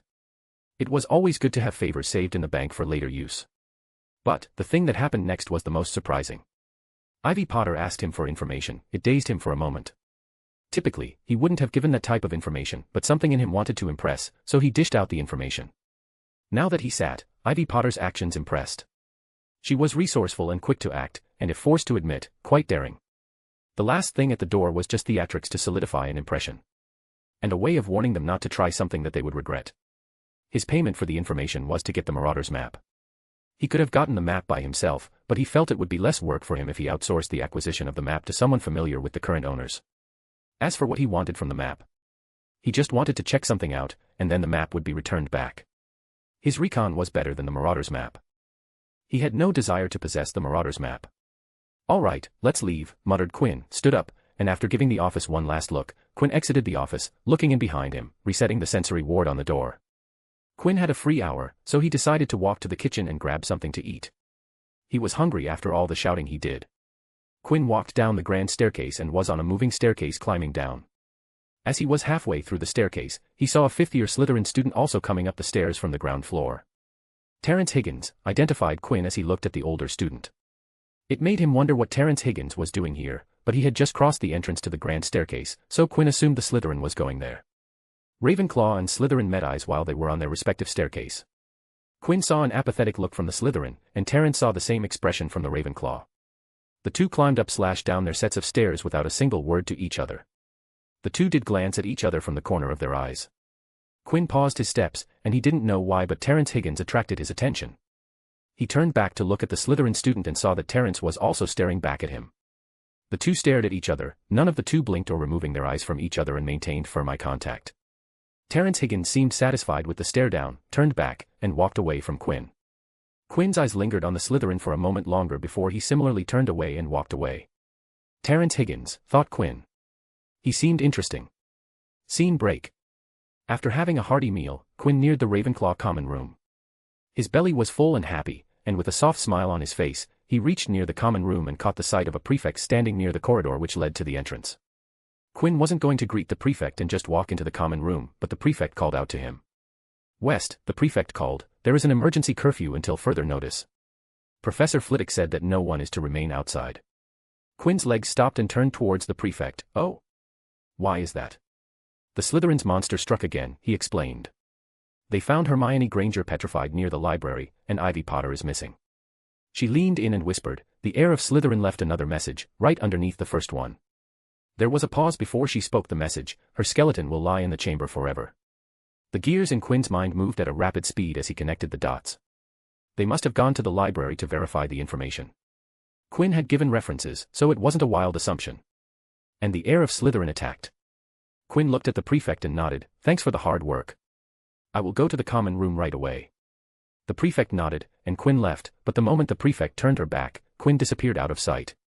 Quinn, who made himself invisible and silenced his footsteps, looked at the prefect and cast magic. The Ravenclaw prefect was on the guard/guide duty, saw a rubber ball bounce in front of her, and it bounced away to a bend. She furrowed her brows and walked to the bend in the corridor, but when she looked, the ball wasn't anywhere to be seen. She felt something, causing her to turn back. The result was the same, and there was nothing to be seen. And for Quinn, he was already far away from the prefect and was walking towards Moaning Myrtle's bathroom. The magic he used on the prefect was illusion magic. The rubber ball was an auditory and visual illusion to draw the prefect away from the direction he was going. And the slight presence near her back was just a tactile sensation of wind brushing against to make her look towards the common room so she wouldn't notice the invisible Quinn as he was slightly noticeable while walking. Scene break. Moaning Myrtle's bathroom was a second-floor girls' lavatory. It was situated right above the Great Hall. Myrtle Warren's death had caused the restroom to be placed out of order, not functioning as a typical restroom since the tragedy. When Quinn entered the lavatory, still invisible and the sound of his clothes and shoes silenced, his eyes shined when he saw the vast hole in one stall. He is already in, thought Quinn. By he, Quinn meant Harry Potter, as he was sure that Voldemort would know more about the chamber and would close the tunnel down. The invisible boy wasted no time and jumped right into the pipe tunnel. It was like rushing down an endless, slimy, dark slide. He could see more pipes branching off in all directions, but none as broad as his, which twisted and turned, sloping steeply downward, and knew that he was falling deeper below the school than even the dungeons. Quinn held himself back from screaming out of part excitement and part fear at the sheer length of the slide ride. The second Quinn exited the tunnel, he came across a nervously fidgeting Ron Weasley in his spot. The redhead Weasley was repeatedly glancing at the path going inside. Seeing that, Quinn frowned and immediately sent a mental probe into Ron's mind and found why he was standing here. The gist of the situation from Ron's mind was that they found the information on Hermione just like the canon. Harry, just like the canon, figured out the location, and he did it in almost instantly. This Harry Potter is smarter, Quinn remarked in his mind. But the part different from canon was that Harry and Ron came down here alone, without Lockhart or any professor at all. He might be smarter, but coming here alone was dumb. Quinn didn't even think that he, too, had come here alone with no assistance. Harry had told Ron to wait here and if he didn't return in an hour, go and call someone. Ron had tried to refuse and accompany him, but Harry had convinced his best mate to stay here. Quinn moved along, leaving behind Ron Weasley, who didn't know that someone had passed by without him knowing. After walking on the path, Quinn reached a bend, and when he turned on it, he saw a solid wall with a circular hole in it. All right, this is it, thought Quinn and just stood there. He stood near the circular hole and tried to listen to any noise coming from inside. Quinn had no intention to go inside till he got some confirmation that it was safe to go inside. Harry Potter might have survived the basilisk without any counter to the basilisk's death gaze, but Quinn West wasn't taking any chances. After a while and a few rumbles and tremors, Quinn finally heard a yell. No. Quinn heard from who he thought was Riddle screaming. Leave the bird. Leave the bird. The boy is behind you. You can still smell him. Kill him. All right, that is the cue, Quinn whispered as he just heard Riddle scream at the basilisk to find Harry by smell, which meant that the basilisk was blind. Good riddance to the death glare. Walking inside, Quinn saw towering stone pillars entwined with more carved serpents' rows to support a ceiling lost in darkness, casting long, black shadows through the odd, greenish gloom that filled the place. After crossing the hallway slowly, taking his time, not hurrying at all, cruising along the path as he heard more shouts and some phoenix singing, he finally saw the giant face statue, the mouth open. He would have spent time just watching the face statue, but his eyes were stuck on the enormous green-scaled body of the basilisk. As Quinn walked closer, he saw Harry Potter half-sitting, supporting his body with the stone wall behind. But Harry Potter was unconscious. Fawkes the Phoenix cried some tears on Harry Potter's wounds. You're dead, Harry Potter, said Riddle Spectre. Dead. Even Dumbledore's bird knows it. Do you see what he's doing, Potter? He's crying. He ignored the spectre for a second and paid attention to Harry Potter. He could see the pained expression on Harry's face but the boy who lived was still unconscious. Fawkes stopped crying, and then there was a bright flash of fire, and the majestic turkey bird turned into ash. Burning day, exclaimed Quinn. From the ashes, a baby phoenix poked its head out. The newly born bird, who was really ugly, and looked like a decrepit-looking, half-plucked turkey, glared at the spectre of Tom Riddle with its young eyes. Burning Day was the name of the day in which a phoenix burst into flame and was reborn from the ashes. What a sucky timing, Quinn shook his head. This event was different from the canon, as Fawkes' Burning Day was much before the current day. I am impressed that you managed to kill the basilisk with the help of the dumb bird. I wasn't expecting to lose the basilisk today, Riddle Spectre smirked and chuckled as he looked at the unconscious body of Harry Potter. But, it doesn't matter. In a few minutes, I will return to this world of the living. It is a pity that even with the phoenix's tears, you won't be able to leave here alive. He turned to look at the face statue of Salazar Slytherin. I will make my ancestor proud and return the name of Slytherin back to its intended glory. And it will start with the sacrifice of the boy who lived and his sister. My future self somehow died by his hand, and today I will take revenge. The spectre looked back to the body of Harry Potter, intending to finish the boy, but his brows furrowed when he saw a stone dome over the place where the diminutive phoenix sat. It is really a pity, Spectre Tom heard a voice from his back. He turned back to see a boy standing as he looked down at his host and the petrified body of Ivy Potter. You came really close to coming back to life, you know. Really close. Spectre Tom Riddle clutched Harry Potter's wand in his hand, the wand which was the sister to his own. You. He peered at the boy. You are Quinn West. He knew about the boy, the so-called smartest of his age. And the owner of the weird consultation of his in Hogwarts. Quinn looked down at the host of Tom Riddle's diary horcrux. Terrence Higgins, Quinn spoke. So, I found Tom Riddle possessing you interesting and not the guy itself. I didn't see that coming. Quinn looked at the spectre that was a soul split molded into horcrux. Spectre Riddle saw Quinn raise his hand towards him, and the next second he found the wand flying from his hand into the air before it paused for a second in the air and rushed into Quinn's hand. Wandless magic, Spectre Riddle exclaimed at the magic. Yup, Quinn smiled as he fiddled with the wand. I am pretty good at it. Why am I being modest? You are going to be dead shortly. I am really good at it. Me, dead, Spectre Riddle laughed, but his eyes were eyeing Quinn critically. The boy had come out of nowhere and had just taken the wand from him. Of course, he replied as he moved towards the basilisk head while putting gloves on his hands. A horcrux doesn't mean immortality, you know. Spectre Riddle's eyes sharply narrowed as he growled, how did you know? Quinn smirked as he put his hand on one of the basilisk fangs and pulled it out in one fell swoop. You have been here for the entire year, Quinn said as he appraised the venomous fang. So, you must have heard about my consultation service. I am an information dealer, so of course, I know what is happening in my territory. Scepter Riddle started to feel nervous as he saw the boy move towards his diary/container with the fong in his hand. "What are you doing?" Scepter Tom yelled and followed after Quinn. "Answer me. Do you know that basilisk venom can destroy horcruxes? It is quite ironic, you know, basilisk and horcruxes were Herpo the Foul's creations." He stood on top of the diary horcrux and grinned towards the horcrux projection. He created magic that wouldn't allow him to die, but at the same time, he created something that could destroy said magic. The projection glared at Quinn, and immediately Quinn felt a mental attack hit against his shields. Red, violet, and green hues switched on Quinn's nape before settling on the green. He pursed his lips before smiling. "It won't work, that mental attack. I have shields powerful enough to deflect the attack. But, I have to say, you are better than me at legilimency. I can't induce mental pain with mental attacks yet. I haven't reached that far yet." Spectre Riddle didn't speak and shot out a scarlet jet of magic towards Quinn, but it met an invisible shield before it could reach Quinn. "It is useless," Quinn's soft voice reached the spectre. "You aren't my match without a wand, and even if you had a wand, I still would have crushed you." A farewell smile graced Quinn's lips as he spoke. "So, Tom Riddle, or as you like to be called, Lord Voldemort, it is a farewell. Goodbye." All the while, Spectre Riddle kept shooting low-level spells at Quinn, but Quinn's shield defended against them without taking a major load. Quinn seized the basilisk fong and plunged it straight into the heart of the book. There was a long, dreadful, piercing scream. Ink spurted out of the diary in torrents, streaming over Quinn's gloved hands, flooding the floor. Riddle was writhing and twisting, screaming and flailing, and then the spectre was gone. Silence except for the steady drip of ink still oozing from the diary. The basilisk venom had burned a sizzling hole right through it. Then came a faint moan from the end of the chamber. Quinn looked up to see Terence Higgins stirring up and immediately sent a stunning charm towards the waking up Slytherin, knocking him out. Quinn didn't want anyone else to see him here. "I have to move quickly," murmured Quinn and hurried towards the basilisk and took out 6 vials from his robes, and with a twitch of magic, the vials expanded into their original size. The original vials had quite a large volume. One by one, the beaker vials were placed below the fangs. Quinn focused his magic on the muscle that released the venom from the secondary venom ducts in the fangs and exerted a lot of magic to milk out the basilisk venom.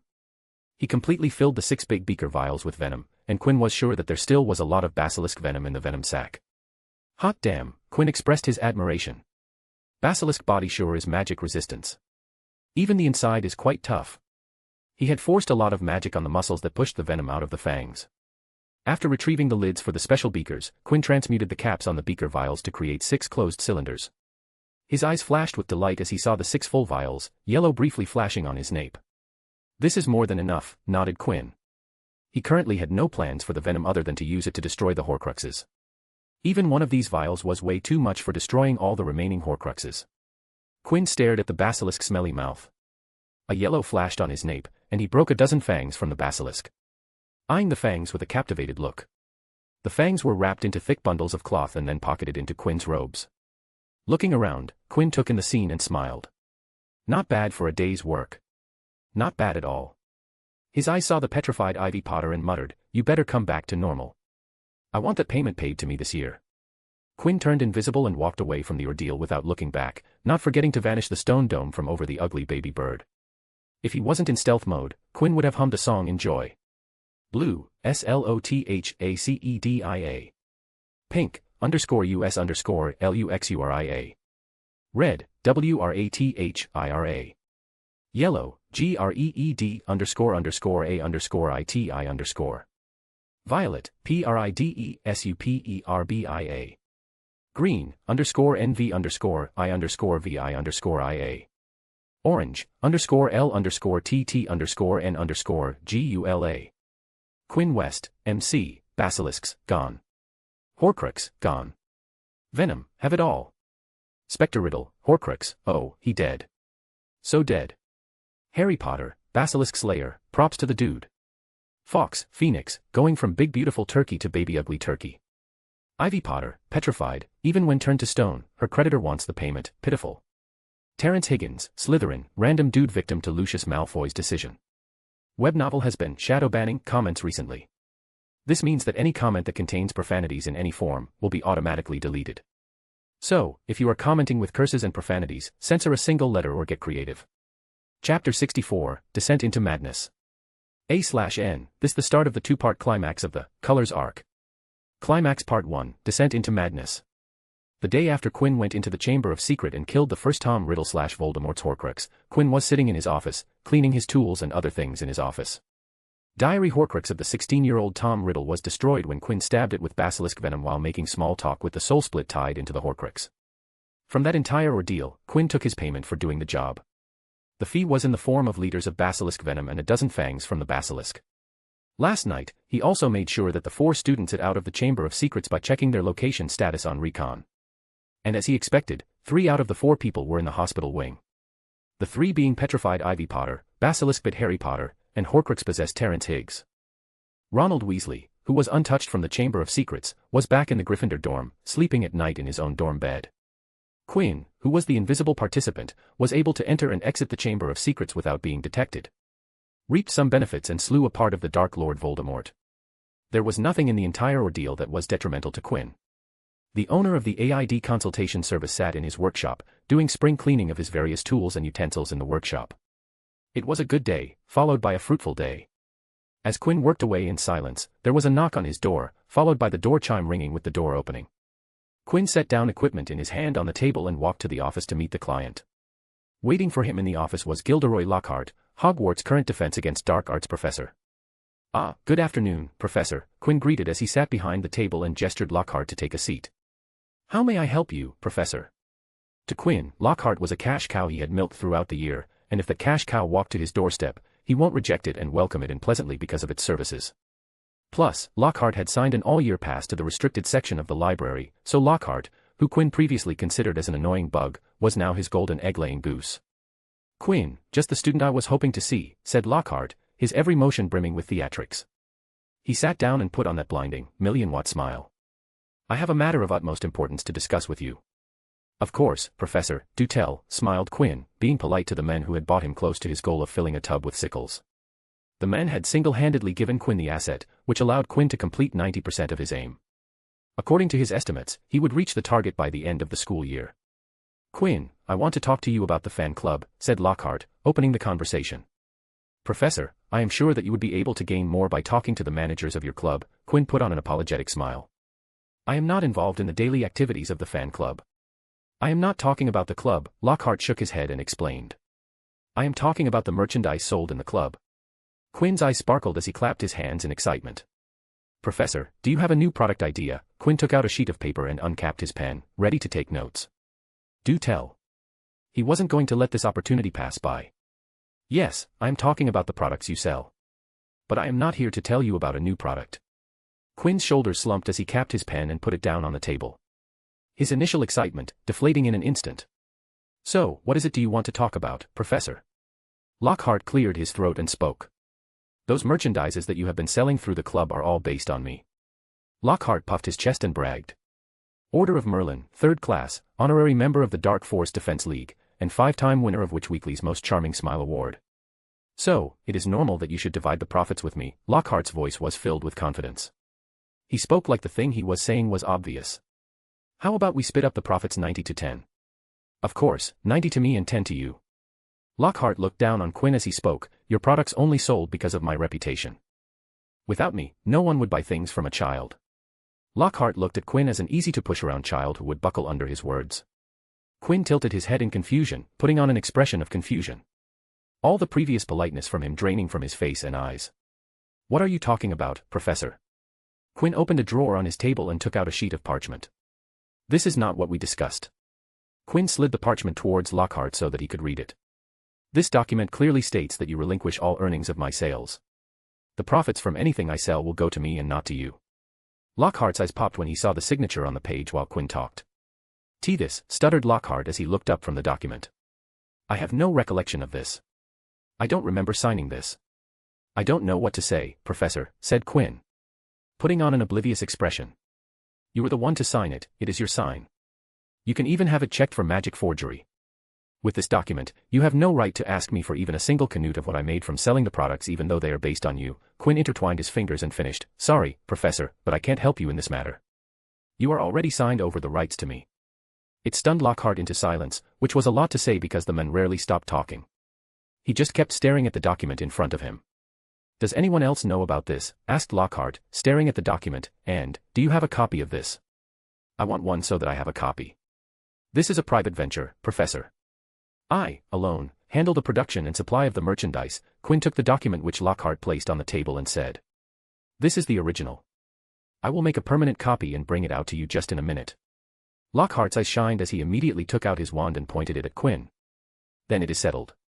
I will do you a favor and erase the memory of this document from your mind, and then you will give me the money you made from the sales. Previously, I was going to give you a 10% share, but now, I am going to cut that in half, and you will only get 5%. Lockhart loudly laughed as he watched Quinn. "You might not know this, but the memory charm is my premier skill. It is my bread and butter, as to speak.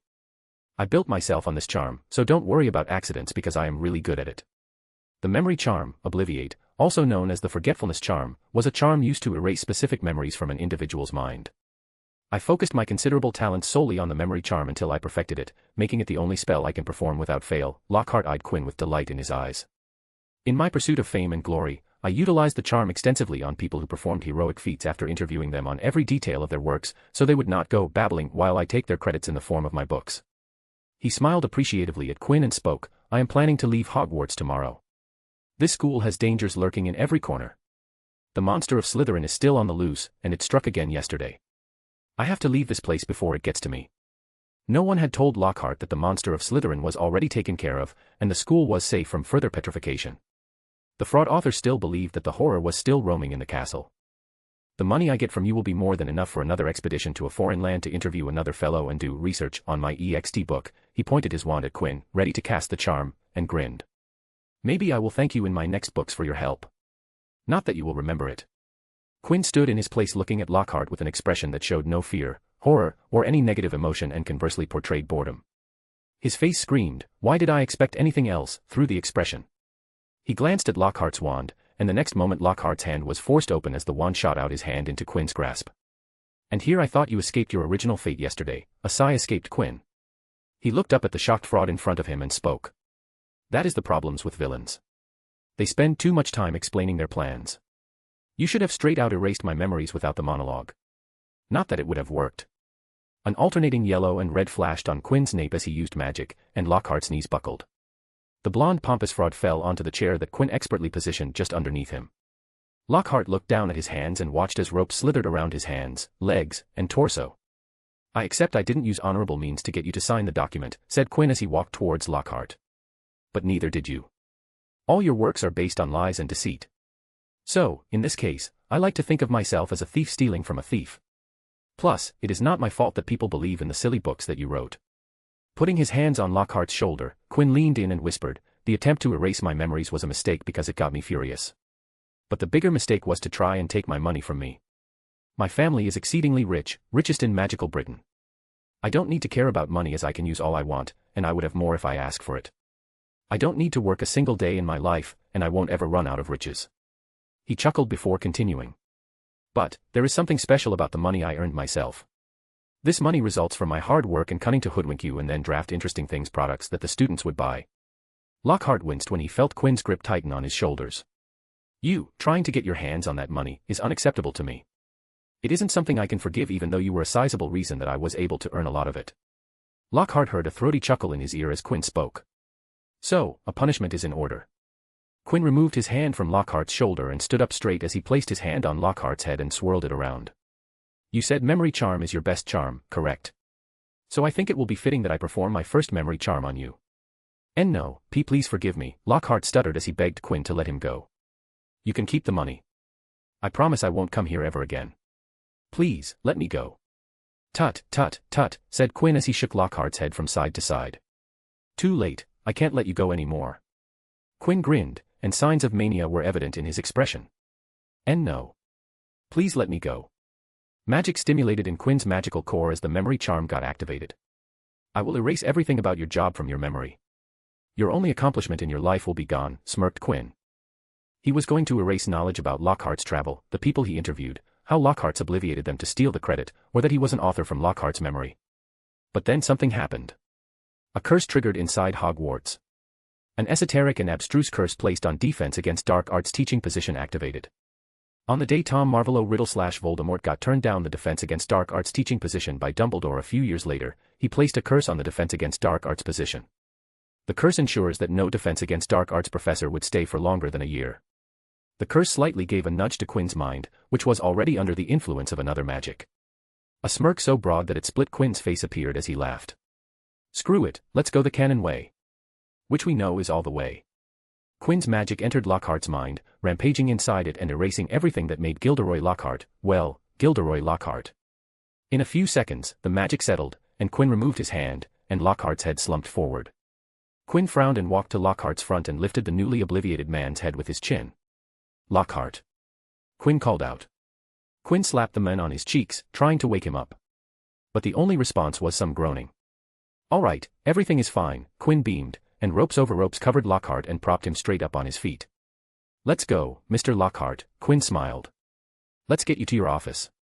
I know you will be more comfortable there. Lockhart's body floated up and turned, so it was horizontal to the ground.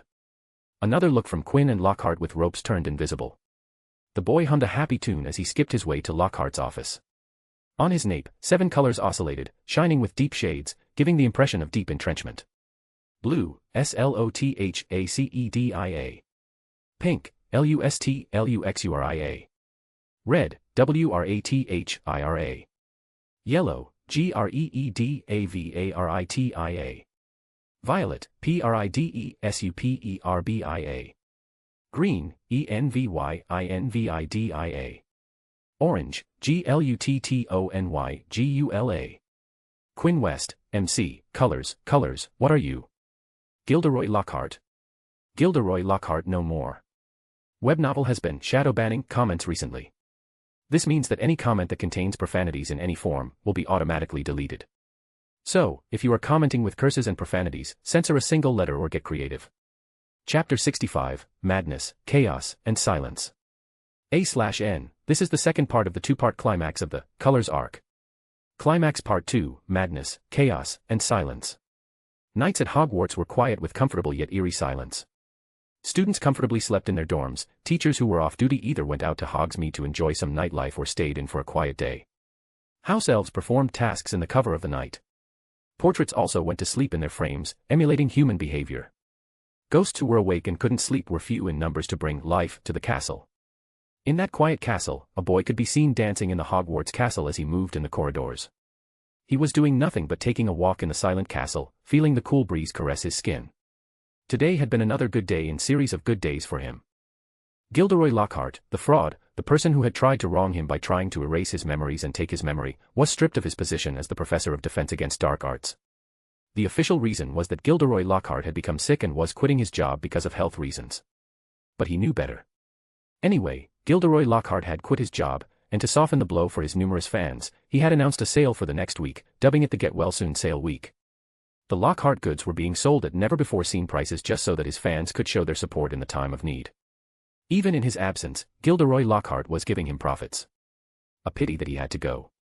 While he was dancing in the corridors, Recon, his trusty map, was floating in front of him, diligently doing its job to show who was present around him. His walks in the night were a private affair, and he preferred them to remain that way. With no people, elves, ghosts in his sight. He would occasionally look at the map, changing his direction if he was moving towards someone or they were moving towards him. It was polite to give people their space. And while they didn't know that he was here, he did know that others were around, so it was only normal to get out of their way so that both he and the other party could enjoy their peaceful night. When he looked at the map, he found someone ahead in his path. It was a blue dot, meaning that the other party was a student. A rare sight this late in the night. He was about to follow the usual protocol and avoid them, but the name tag with the blue dot caused him to still in his path. The map showed that Luna Lovegood was around the corner from him. This puzzled him greatly. Why was Luna here? She didn't stay up this late. It was past her bedtime, she had told him so. Worried about his friend, he moved towards the girl. Softly taking steps as he turned around the corner bend and saw her. She was standing there, at the side of the corner. Looking outside at the bright moon that was illuminating the velvety night sky. She looked like a fairy, admiring natural beauty in a way humans couldn't. But her appearance caused him to frown. She was wearing her Hogwarts robe. But there was nothing on her feet, barefoot were her soles. She looked fine, but that didn't say anything about why she was here so late in the night. So, after some contemplation, he called out. Luna. The younger girl had badgered him to call her by her first name, going as far as not responding to her family name. According to her, it was nice to hear Luna instead of Loony, like everybody had started to call her. The silvery blonde swirled her head towards the voice. There she saw him standing there, looking at her with a worried look on his face. "Quinn," she said. Her feet moved, moving her body towards him. "What are you doing here, Luna?" Quinn, who saw Luna moving towards him, asked. "It is past your bedtime." The blonde stopped in front of him and replied with questions of her own.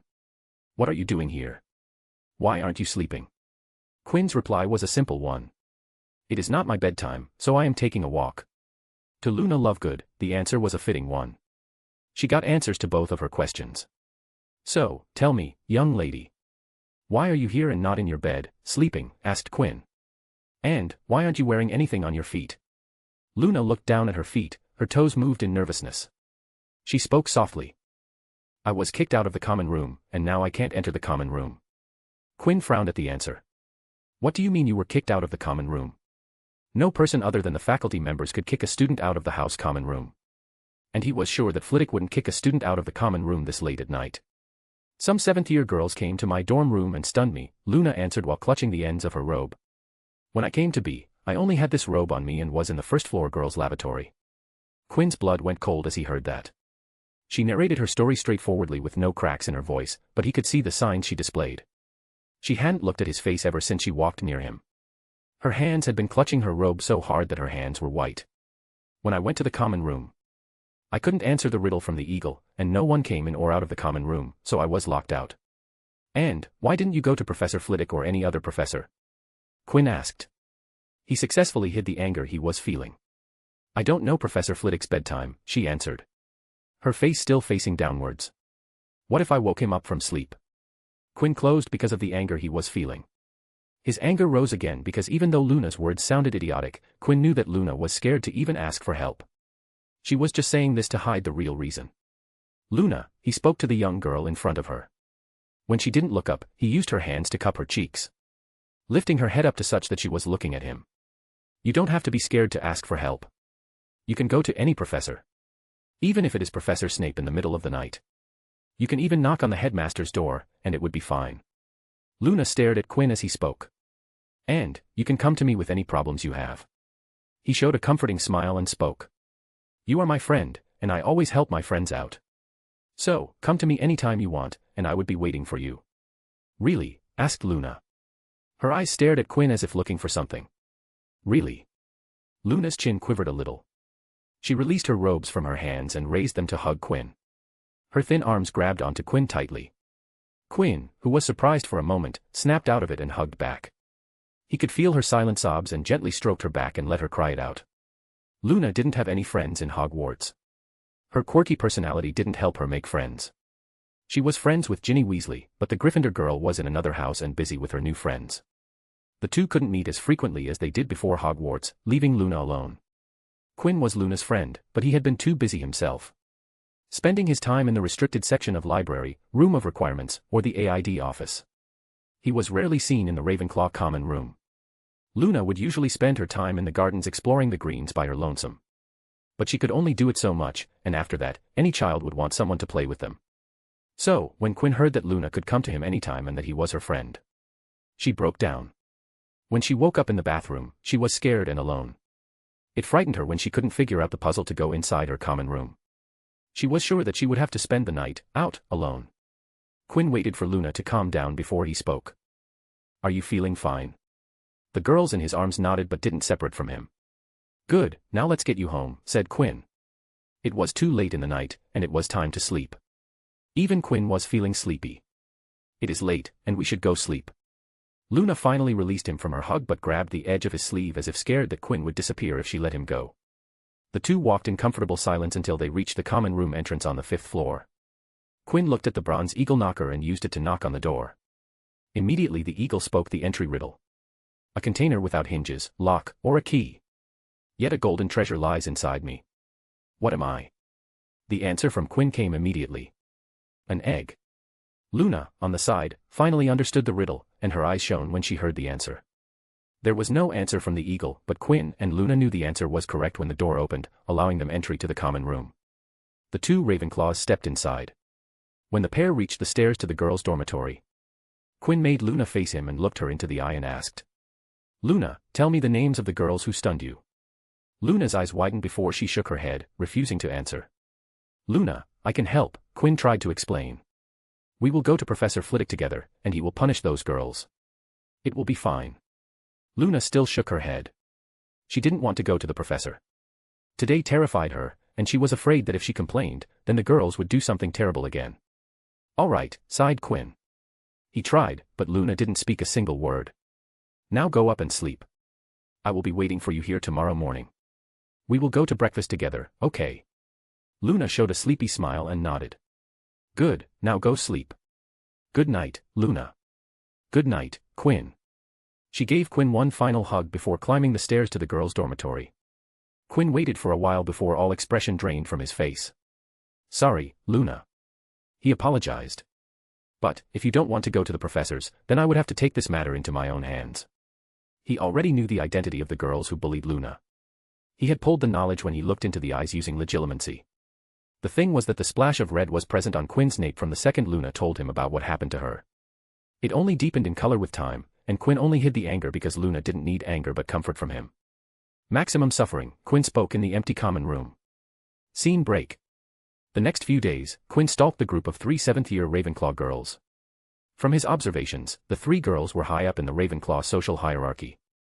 The 3 were below average on the Ravenclaw exam grading scale, which meant they were above average in the Hogwarts exam grading scale. 2 of them had boyfriends, 3rd had broken up with hers 2 months ago. Not a useful piece of information. But information nevertheless. What Quinn did in the few days was to find their daily routine. Find their usual routes, timings, people they sit and stand with. When they were in the common room. Places they went to in their free time. He found things that would help him track them. This time around, Quinn didn't call in his favors to get some blackmail material because he wasn't looking to blackmail the girls. He was going to hurt them they did to Luna. Tit for tat was the theme. When Quinn thought that he had enough information and familiarity with their daily routine, he decided to strike. On the day he was planning to execute the plan, he went down inside his suitcase and retrieved an object that he would use against them. Quinn looked at the thing in his hand and smiled. Maximum suffering. He pocketed the thing and moved out. After spending the school day attending classes, he was finally free. So were the 3 girls. It was a Friday, and on Fridays, these 3 girls would go to one of the many secluded in Hogwarts with a bottle of fire whiskey and drink the fire-inducing booze, alone away from the eyes of anyone who could get them in trouble. Quinn chose this moment because the area they drank was secluded, and no one would be there to see Quinn or the girls. He could work without any witnesses, so no danger of him getting into trouble. The girls arrived in the secluded place full of boulders. Quinn waited behind an enormous boulder till they were settled down, and he was sure no one else was joining them. With his eyes on the girls, Quinn's hand went into his robes, and when it came out, he was holding something. He lifted his hand and pointed at the girls. His face had a savage grin on it. But then something happened, something clicked in Quinn's mind. Quinn looked at the object in his raised hand and stared at it. What, he thought. In his hand was the thing that he hadn't touched for more than 2.5 years, close to 3 years. He had not looked at it for the same amount of time. And, the last time he was near it was before the school year started, but other than that, Quinn had no contact with the object. So, imagine his surprise when he found the object in his hand that he wasn't willing to touch other than the situation where things were on the level of Fubar. This situation was nowhere near the level of Fubar, but Quinn still had it in his hand. This told him one thing. Just having the object in his hand eliminated all other possibilities and left one single possibility. Which was, that something was wrong with him. Why did he come to this conclusion? It was because Quinn was pointing a wand at the girls. Not his fake wand that he made before his first year. The wand in his hand was the real deal. The wand in his hand was an Ollivander piece. Made from the wood of an acacia tree. With a phoenix's feather as the core. 14 inches and rigid flexibility. It was indeed like the calm before the storm. Quinn stayed still for a moment. In that stillness, a clarity befell upon Quinn. A clarity that felt strange to Quinn because he hadn't felt like this in months. It was like something clogging the back of his head was cleaned, and all motors were running smoothly again. Instinctively Quinn dove into his mind, and the first memory that popped into his mind was when he dropped unconscious in the second vault. From there on out, Quinn introspected the entire school term, and it finally became clear what he had done. All the things he did, which he would usually steer clear of. His attitude towards things, slight changes in his personality, and substantially lowered inhibitions. Time passed as Quinn stood in his hiding spot. It was like a basilisk had petrified him as 3 girls he was going to target drank the booze, had a fun time, and left the place. Finally, Quinn reached the part where he obliviated into forgetting everything about his identity, and now, as he looked at the real wand in his hand, Quinn's heart started to beat quicker. What have I done? Quinn's tone was grave and remorseful. What was I going to do with those girls? There was a clear sound of glass shattering in Quinn's mind. The sudden sound startled him, and he turned towards his back. And while there was no one behind him, Quinn's magic moved on its own and froze the rocks behind him. Huh. He didn't mean to use ice magic to freeze the rocks. It just happened on its own. Then Quinn heard the sound of sizzling behind him, and turning, he saw that half a boulder had been turned into dust. What? Suddenly, Quinn's hands felt hot, and when he looked down, he saw veins of blood magic on his forearm. At this point, Quinn was experiencing a full-blown panic attack, and with those erratic feelings, the magic around started to become more and more unstable. More and more of the area froze and melted at the same time. Rocks transfigured and transmuted before everything turned into dust or exploded. Lacerations and deep gashes made from destructive and dark magic appeared on the rocks and boulders around him. With labored breathing and sweating from all over Quinn's body, he looked around as his vision blurred and his ears buzzed. SST-op, broken words came out of Quinn's mouth as he clutched his head and attempted to stop his magic from lashing out without his will. It took a while, but the magic stopped, leaving the horrid destruction around him. But, the trouble wasn't over as Quinn stood up on his feet and immediately ran inside the castle. He was holding magic, but he was hanging on a thread, and the magic was pushing against his control, rampaging his body, threatening to break out. Quinn somehow got to the 7th floor. His entire journey to the 7th floor had been rough as some of his magic had leaked out, leaving patches of magical damage in his path. A strong room, a strong room, a strong room. Quinn desperately thought about wanting a strong room as he paced up and down to activate the room of requirement. When the door finally appeared, Quinn directly ran into the door, opening it with his body. He stumbled into the room of requirements, falling within a few unstable steps. A scream pierced the room as Quinn finally couldn't stop the bubbling magic inside him, and instantly, the surrounding room shook. Whips of fire, layers of ice, streaks of lightning, quaking floor, lacerations, and cracks appeared along the walls and floor. The room descended into pandemonium as Quinn's magic wreaked chaos in the room while the room of requirement fixed the damages continuously. After an unknown period, Quinn gained some semblance of control. Quinn once again tried to stop his magic, which wasn't following his will and order, but nothing worked. It lashed out without his lead. Quinn had no control over his rampaging magic. Any effort to direct his magic was met with failure. The rapid expulsion of magic started to hurt his body as Quinn felt like his veins were on fire. In that desperate time, an idea struck him, and he reached into his mind. He used the emotional aspect of occlumency to reach out to all his turbulent emotions, and at that moment, he cut all his connections to his emotions. He disconnected his emotions from his body, and instantly his face went blank. Next went the emotional connection to his mind, and everything he was feeling became distant and like a buzzing in his mind, annoying but manageable. Finally, Quinn cut the emotional connection to his magic. His wandless focus ability heavily depended on emotions and his will to perform magic. The lack of magical focus made Quinn's emotions and will crucial to his ability to cast magic. Now, without a single ounce of emotional connection from Quinn, the magic stopped. The room went silent as Quinn sat on his knees, his hands hanging loosely to his sides. There was not an expression on his face or a look in his eyes. He opened his mouth, and words came out in a monotone. I screwed up. I need help. Blue, SLOTHACEDIA. Pink, LUSTLUXURIA. Red, WRATHIRA. Yellow, GREEDAVARITIA. Violet, PRIDESUPERBIA. Green, ENVYINVIDIA. Orange, GLUTTONYGULA. Quinn West, MC. Foobar. Web novel has been shadow banning comments recently. This means that any comment that contains profanities in any form will be automatically deleted. So, if you are commenting with curses and profanities, censor a single letter or get creative. Chapter 66, Grandfather and Grandson Talk. George West looked around the room he was in. It was a plain room that clearly been cleaned recently to make it presentable. Presentable to whom? His best and probably correct guess was for him. He owned the building of which the room was part. Actually, this building was owned by the West family business, and he was the owner of said business, so technically, he owned this building. Back to the room he was in, it had a single wooden table and 2 chairs, sitting opposite to each other on opposite sides of the table. On the table rested a pitcher of water with 2 glasses, courtesy of the manager of the small, West-financed ventures operated in the building. There was no decor on the walls, and the walls were painted in a simple white color that looked dull because of the time it had been since the room was given a coat of paint. Other than the table and the chairs, the room was bare. He got and walked to the window and looked outside the window. Through the glass, he could see the view of the all-wizard Hogsmeade village. People who lived in the settlement went on with their lives as George watched them from above, not knowing that the richest man in the country was looking at them. George thought of the reason he was here. Quinn, his younger grandchild, had sent him a mail through the machine they were calling Magifax. The Magifax was a big hit in the offices of the West business. In the past year, Magifax was introduced to almost all of the West family offices and ventures. And as it was expected, the addition of the machines was a big hit everywhere. The memos were being sent faster than ever before. Just by employing the instantaneous feature of the Magifax, the business all around the world had gained major profits.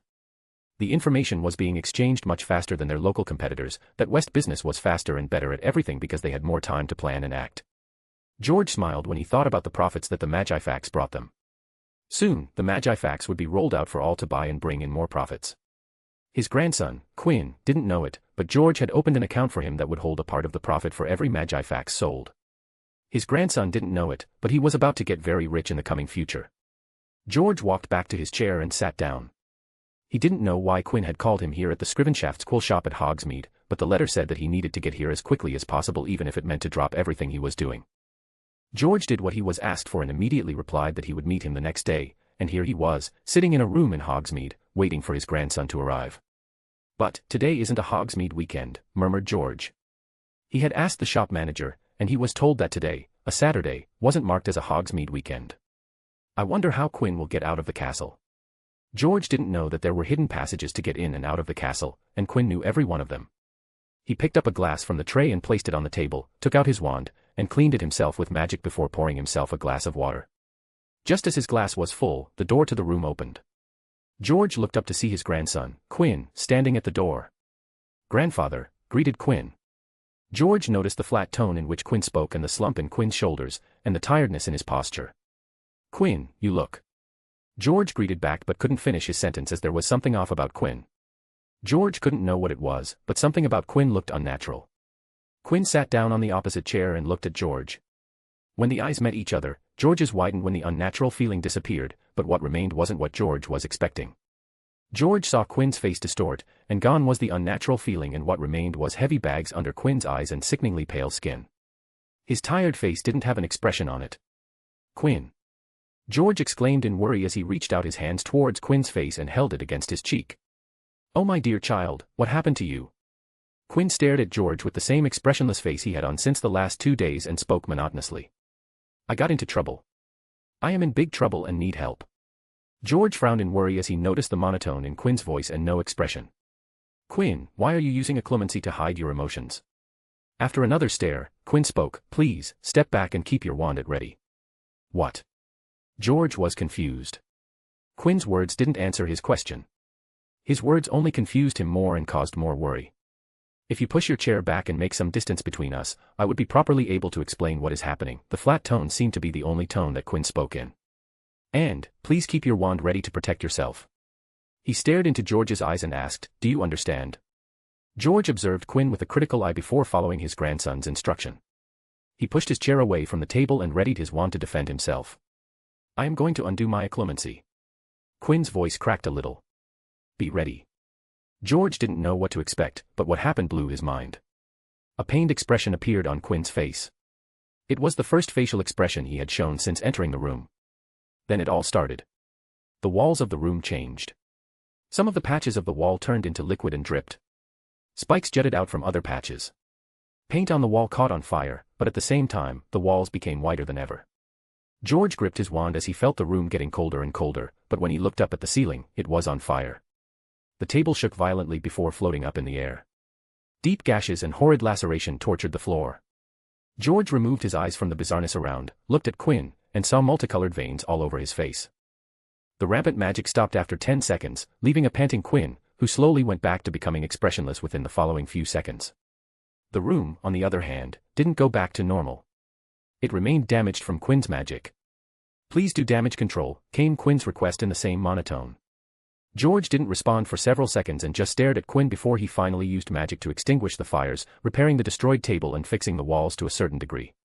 The room didn't go back to before Quinn's magic bruised it, but it was much better than the mess when Quinn cut the emotional connection from his magic. What happened? George pulled his chair towards the table and put his hand on Quinn's hand, which was shivering. What was that? Quinn held George's hand. George felt the nervousness in the grip. Then, I should start from the beginning. Quinn pulled his hand back and took out a wooden cuboid from his clothes, and placed it in the middle of the table. The cuboidal box had crude runes carved on its surface. What is this? Quinn stared at the box with a blank expression, but no one but him knew what was going inside his mind. Inside that wooden block is my wand.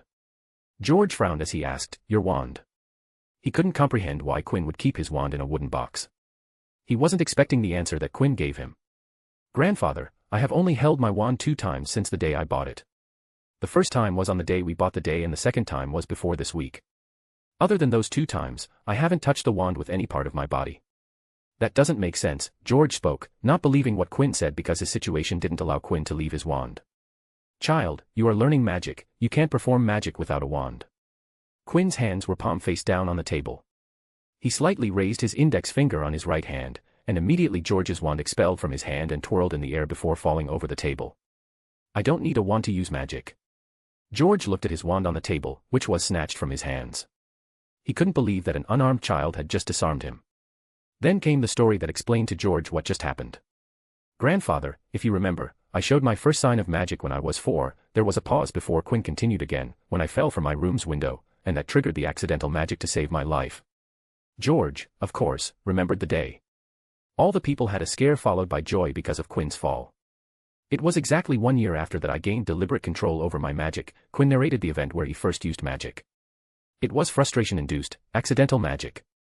I sent a rubber ball across the room. That allowed me to control my magic on smaller levels.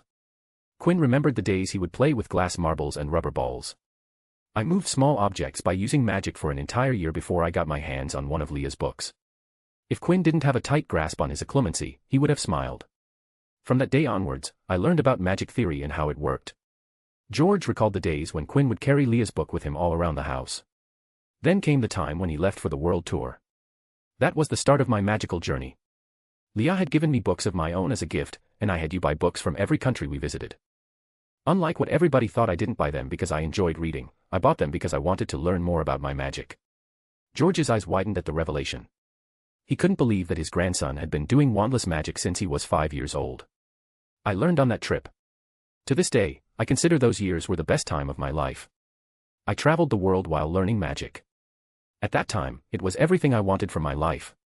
I never stopped practicing magic after that. Quinn stared at George's face and continued, I have over 8 years, closer to 9 years of experience with wandless magic. I can use magic without a focus with no problems. I don't even notice it anymore. Quinn stopped talking to let George absorb the information. After a while, George put up a question. Why didn't you use your wand after we bought it for you? Memories of the day he bought his wand passed through Quinn's mind. As I said, I had been using magic without a focus since I was 5 years old. That was 6 years of experience of wandless magic. By that time, I had a solid connection to my magic. But when I held the wand, what it did was try to divert the connection between me and my magic through the wand. Meaning that if I kept using my magic, then there would come the point where I would reach a point where I would have to use the wand as a link between me and my magic. Quinn did a robotic shrug as he explained, I didn't want my solid connection to my magic to wither away with time. But the wand made me feel so powerful. Just holding the wand in my hand increased my magical capabilities by several levels. I struggled with the temptation of the power it made me feel, so to escape it, I locked the wand in a woodblock and threw it in one of the rooms in my suitcase. George couldn't understand what Quinn was talking about as magic theory wasn't his forte. But, George did have another question for Quinn. Quinn, he looked at his grandson with a slightly hurt look on his face. Why did you think you needed something like this hidden from me or anyone in the family? Seeing the hurt look on George's face shook Quinn. He almost lost control over his occlumency. The look of vulnerability was not something he had seen on George's face. The older man always had a stern and stoic exterior. Quinn knew that George was a caring person, but the hurt expression on his face something Quinn had never seen before. There was a long pause before Quinn replied. I didn't tell anyone because I thought you would stop me from using magic. Quinn was grateful for the occlumency that kept his magic at bay because it made his voice sound absolutely flat with no emotion in it. If Quinn wasn't using occlumency right now, he wasn't sure if he would have been able to lie to George. It was a complete lie when Quinn said that he thought they would stop him from using magic. The real reason was something entirely different. The 5-year-old Quinn didn't consider the Wests as his family. He didn't trust them even a single bit. He didn't see George West as his grandfather, nor did he see Leah West as his sister. He was dropped in this world with no warning. He had suffered from a panic attack within minutes of coming to this world. Quinn found himself in an unfamiliar body and lived in a house with the original Quinn's family. At that point in time, they were complete strangers to him. And they weren't any strangers, who were family to the original owner of this body, who was now dead. He didn't dare to reveal that he could do magic without a magical focus because it scared him that they would somehow know that he wasn't their family and just somebody possessing their family member's body. If they ever found out, he was sure that he would be dead, with no one ever finding of his death. It was the reason why he acted as the perfect child so that they won't get suspicious. Quinn did what every child would do and behaved as a well-behaved child so that they won't have any reason to become suspicious. For the first 2 years, Quinn wore a permanent mask of a perfectly behaved child. A method actor, as he had once called himself. It was all an act to maintain his life in this world. It took time before Quinn learned to see them as his family. It took spending years with them to finally see them as his family. To finally look at George West as his grandfather, Leah West as his sister, Elliot Dalton and Miss Rosie as his all-but-in-blood family, and Polly as the dependable house elf who completed his family. It took time to finally consider himself as a genuine member of the West family and not some imposter. But by the time he finally accepted them, it was already had been years since he started practicing magic. He felt guilty for not telling them and decided to keep it a secret until he got a good chance to reveal that he could do magic without a wand. Losing control over his magic wasn't the lemon he imagined about, but it was the one that life gave him, so he made lemonade with it. There was a long silence between George and Quinn as they stared at each other. Neither of the two said a single word. "I am sorry," spoke Quinn. He apologized for being so late. "I am sorry for hiding it this long. I will not lie and say that it didn't hurt me to see that you thought I would stop you from doing something you so clearly loved," George spoke, his voice softer than Quinn had ever heard from the man. "But I am glad that you told me about this. And Quinn, I would say this, I would never ever stop you from doing what you love." "Thank you," said Quinn. "But, this still doesn't explain why you are in this condition," asked George. While his talk with his grandson had brought them together, it said nothing about the condition Quinn was currently in. "What happened to you that you lost control of magic?" Quinn poured himself a glass of water from the slightly deformed pitcher before continuing. "There exist a few secret mysteries in Hogwarts that not many know about." Quinn was starting the Cursed Vault's explanation to his grandfather. The castle is 1,000 years old with generations of magical humans starting their magical journey with Hogwarts. So, it is not strange that there are unidentified areas in the castle. I just so happened to come across one of those mysteries. Quinn reminisced about the day he met Friar and how it changed his life in Hogwarts. "In my second year at Hogwarts, I found that there are these 5 vaults hidden across Hogwarts. Only the ghosts remember about them because some of them have been here for centuries. The Hufflepuff ghost, Friar, shared with me the knowledge about these vaults." George listened to Quinn, who spoke with a flat tone and blank expression, but George could see how these vaults would have excited Quinn. "I cleared the first vault last year." There was a pause in which Quinn thought if he should tell George about how he got hospitalized for 10 days because he almost died. Quinn decided that if he was going to tell George about the vaults, then he should just opt for full disclosure, sort of. "I got hospitalized for 10 days, had to grow most of my skin, all of my hair, heal my bones and plenty of organs." "What?" George screamed. "Why wasn't I told about this?" Quinn expected that reaction. He was just glad that he didn't use the words like death or almost died in his sentence. It was nothing to worry about. Quinn lied to lessen his grandfather's worries. "Madame Pomfrey fixed me up in no time. Plus, she is a great company. Moving on, I solved the first vault and found what was behind it. No problems, it just took a lot of time and effort." Quinn looked George in the eyes. "The problem started this year when I found the second vault, and in my first and only exploration of the vault, I fell unconscious." George sharply inhaled. He didn't like where this was going. Quinn took a deep breath before continuing. "Something happened to me that day. And whatever happened was undone before this week because I now have no control over my magic." Quinn's hand shivered as some emotions started leaking. "I went from feeling on the top of my game to having no control over my magic. It actively tries to escape my body and cause rampage." George could feel that Quinn was struggling because he could feel the slight temperature dropping in the room, and there were small glimmers of facial expression on Quinn's face. He took Quinn's hand in his and spoke. "But, you just used magic when you disarmed me." Quinn shook his head and explained. "I can still do minor magic that I find easy. My magic is seriously limited right now. Plus, right now, I feel stifled when I use magic. Using magic without a connection to my will feels extremely wrong." He pointed to the time just a few minutes ago. You remember when I come into this room, I was hiding my face with magic. That was illusion magic, at least a physical illusion, not a mental illusion. I am not in the condition to perform much mental magic, and your clemency defenses are too much for even the normal me to use a mental illusion. Quinn looked at George's face and realized that he had gotten off the point. Anyway, I saw your face and noticed that you found something wrong.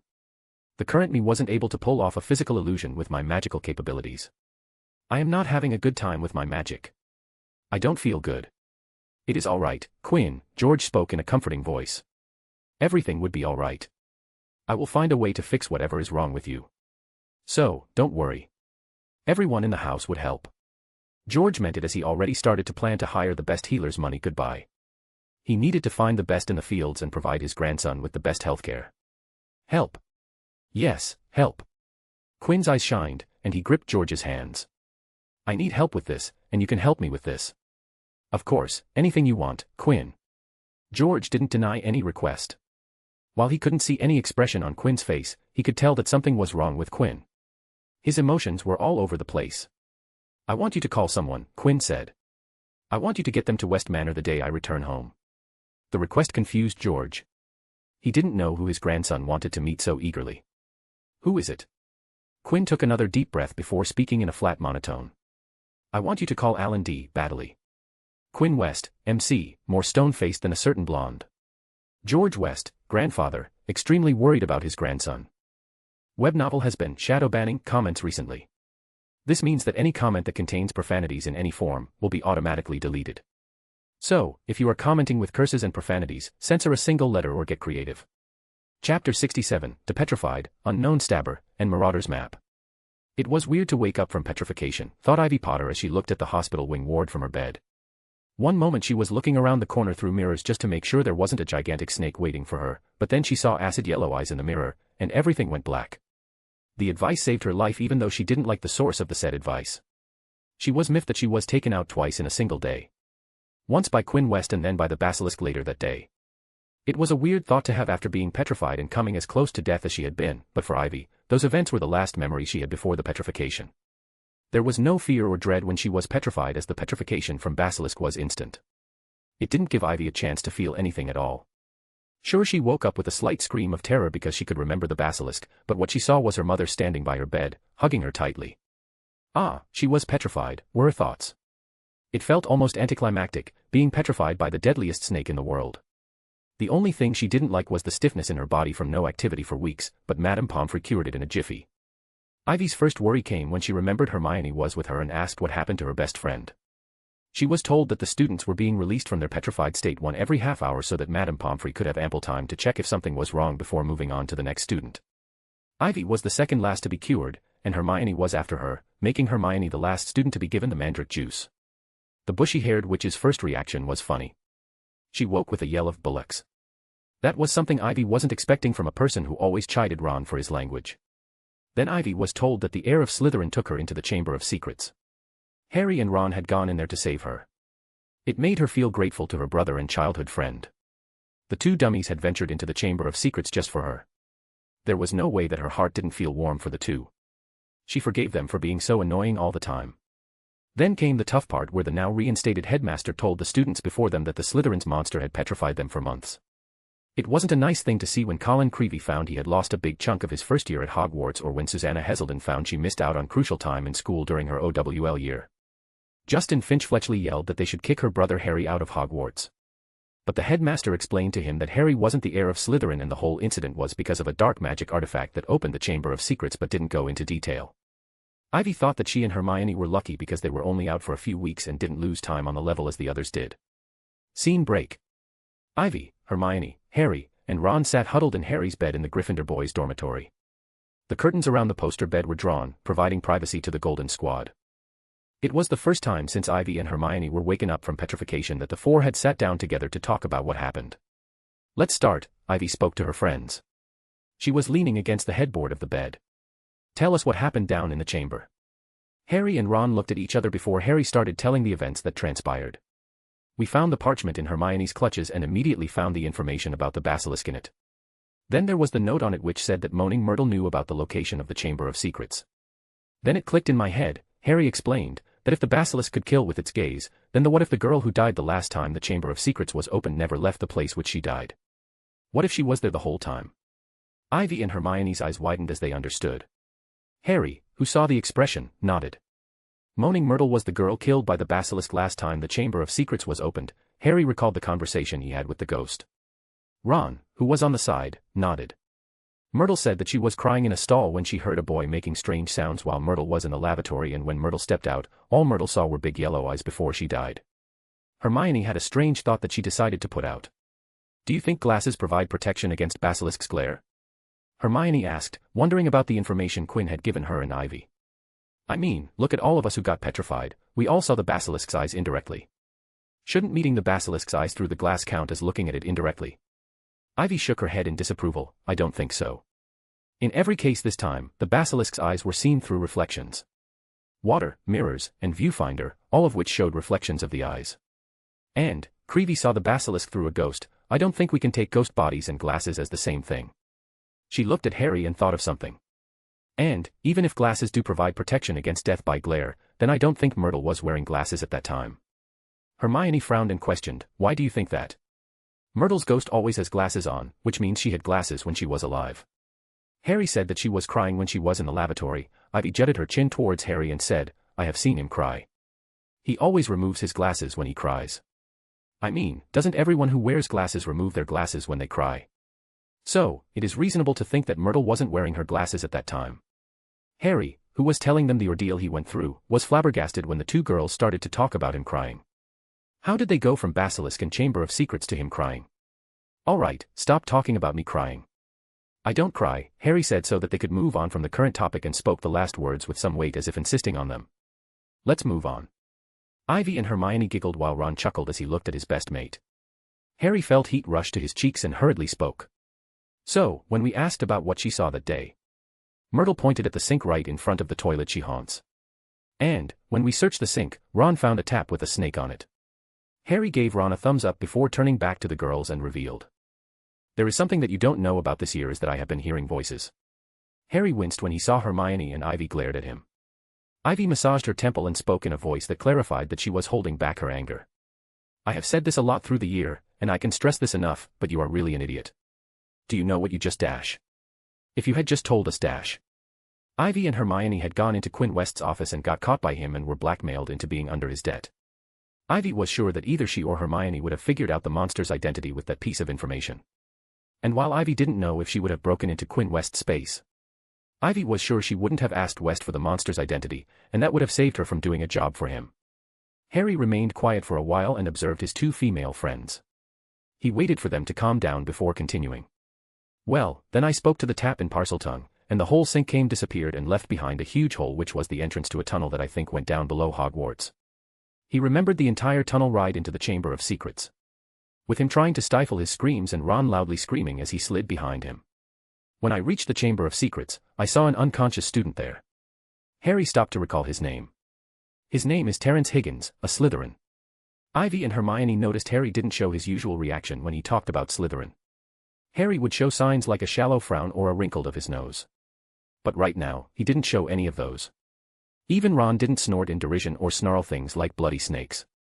Ivy even saw light sympathy in her twin's eyes. That was new, she thought. So, Terence Higgins was the heir of Slytherin, Hermione asked the question.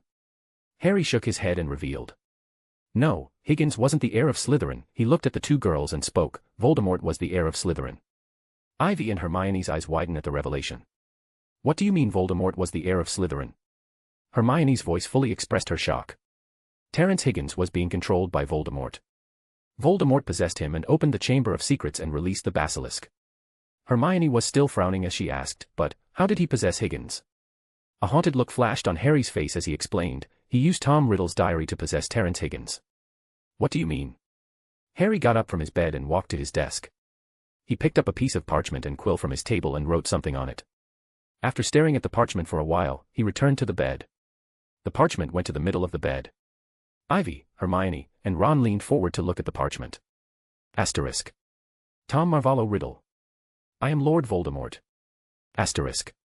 Every letter of the first line was connected to the letters of the second line with arrowed lines. Ivy, Hermione, and Ron were shocked to see the words transform into Voldemort's name. An anagram, gasped Hermione. Yes, Tom Riddle was Voldemort. Harry's face was pale as he stared at the parchment. There was a memory of Tom Riddle in that diary which could manipulate people who wrote on it. The other three understood what that meant. Harry had that diary for some time, and in that time, he had become withdrawn and something of a recluse. Harry was under the control of Tom Riddle's diary, and they could see how that knowledge was affecting Harry.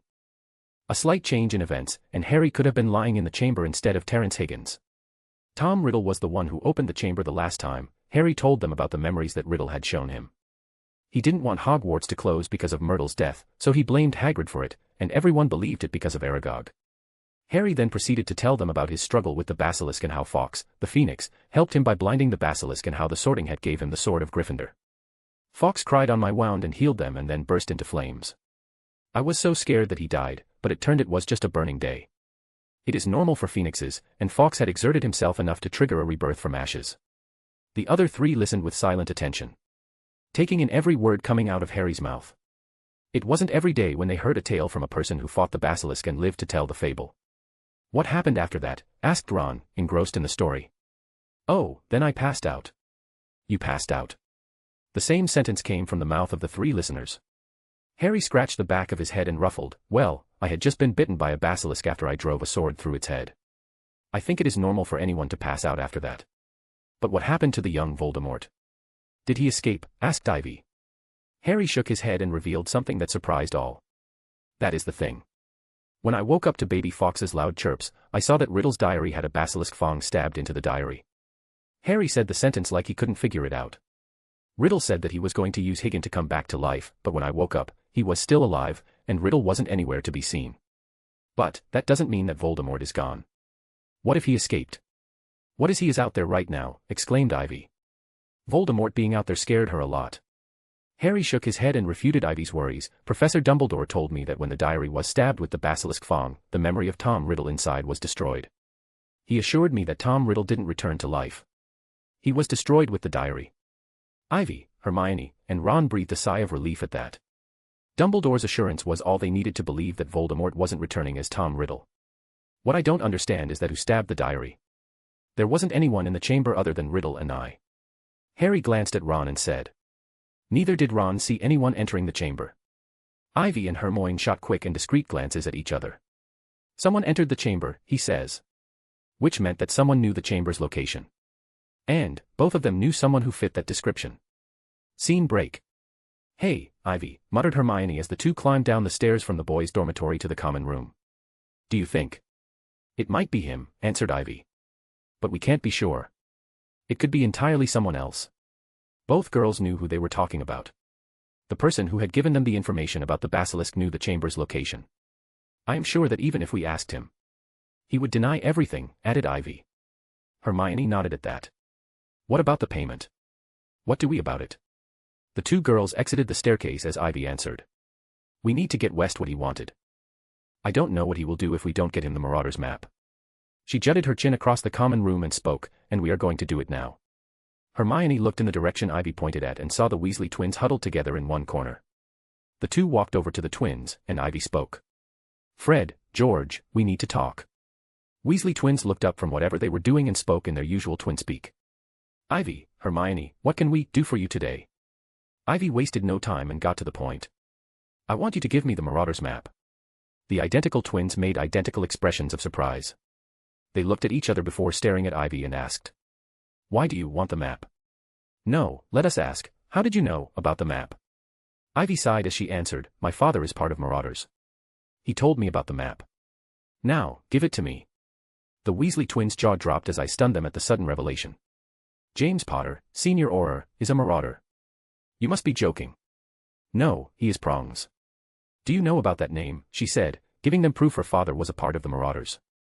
The twins nodded in unison and perfect coordination. Good, so now give me the map. I really need it. Fred, or maybe it was George, took out a folded parchment from his pocket and handed it to Ivy. The daughter of Prongs took the parchment and awkwardly stared at it as she didn't know what it was. She licked her lips before asking the twins. Dad didn't tell me what it was or how it works, she spoke. Tell me about it. Ah, I should have given this more thought, she thought simultaneously.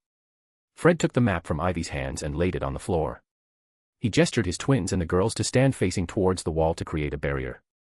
"This, Ivy, is the secret of our success," said Fred, patting the parchment, fondly. "It's a wrench, giving it to you," said George, "but your father did make it, so we guess it can't be helped." "Anyway, we know it by heart," said Fred. "We bequeath it to you. We don't really need it anymore." Ivy and Hermione noticed that the twinspeak had gone down. Even though they spoke in turns, they weren't completing each other's sentences. The map must be genuinely important to them, she thought. "Ah, we got emotional," said George, wiping an imaginary tear with his finger. "Explain, Fred." "Well, when we were in our first year, Ivy, young, carefree, and innocent dash." Ivy snorted. She doubted whether Fred and George had ever been innocent. "Well, more innocent than we are now, we got into a spot of bother with Filch. We let off a dung bomb in the corridor, and it upset him for some reason dash, so he hauled us off to his office and started threatening us with the usual dash dot. Detentions, disembowelment. It was then dash, we couldn't help noticing a drawer in one of his filing cabinets marked confiscated and highly dangerous." "Don't tell me dash," gasped Hermione. Ivy gave her friend a side look, the rule-abiding witch had stolen from Snape. Why was she acting so shocked now? "Not that I am the one to talk," thought Ivy, having stolen from Filch. George caused a diversion by dropping another dung bomb. I whipped the drawer open and grabbed this, pointing at the folded parchment. "It's not as bad as it sounds, you know," said George. "We don't reckon Filch ever found out how to work it. He probably suspected what it was, though, or he wouldn't have confiscated it." "And you know how to work it?" asked Ivy, getting curious about the parchment's functionality. "Oh yes," said Fred, smirking. "This little beauty's taught us more than all the teachers in this school." "Get to the point," sighed Ivy. George smiled as he took out his wand, touched the parchment lightly, and said, "I solemnly swear that I am up to no good." And at once, thin ink lines began to spread like a spider's web from the point that George's wand had touched. They joined each other, they crisscrossed, they fanned into every corner of the parchment, then words began to blossom across the top, great, curly words that proclaimed. Messrs. Mooney, Wormtail, Padfoot, and Prongs, purveyors of aids to magical mischief makers, are proud to present the Marauders map. It was a map showing every detail of the Hogwarts castle and grounds. But the truly remarkable thing was the tiny ink dots moving around it, each labeled with a name in minuscule writing. Astounded, Ivy and Hermione bent over it.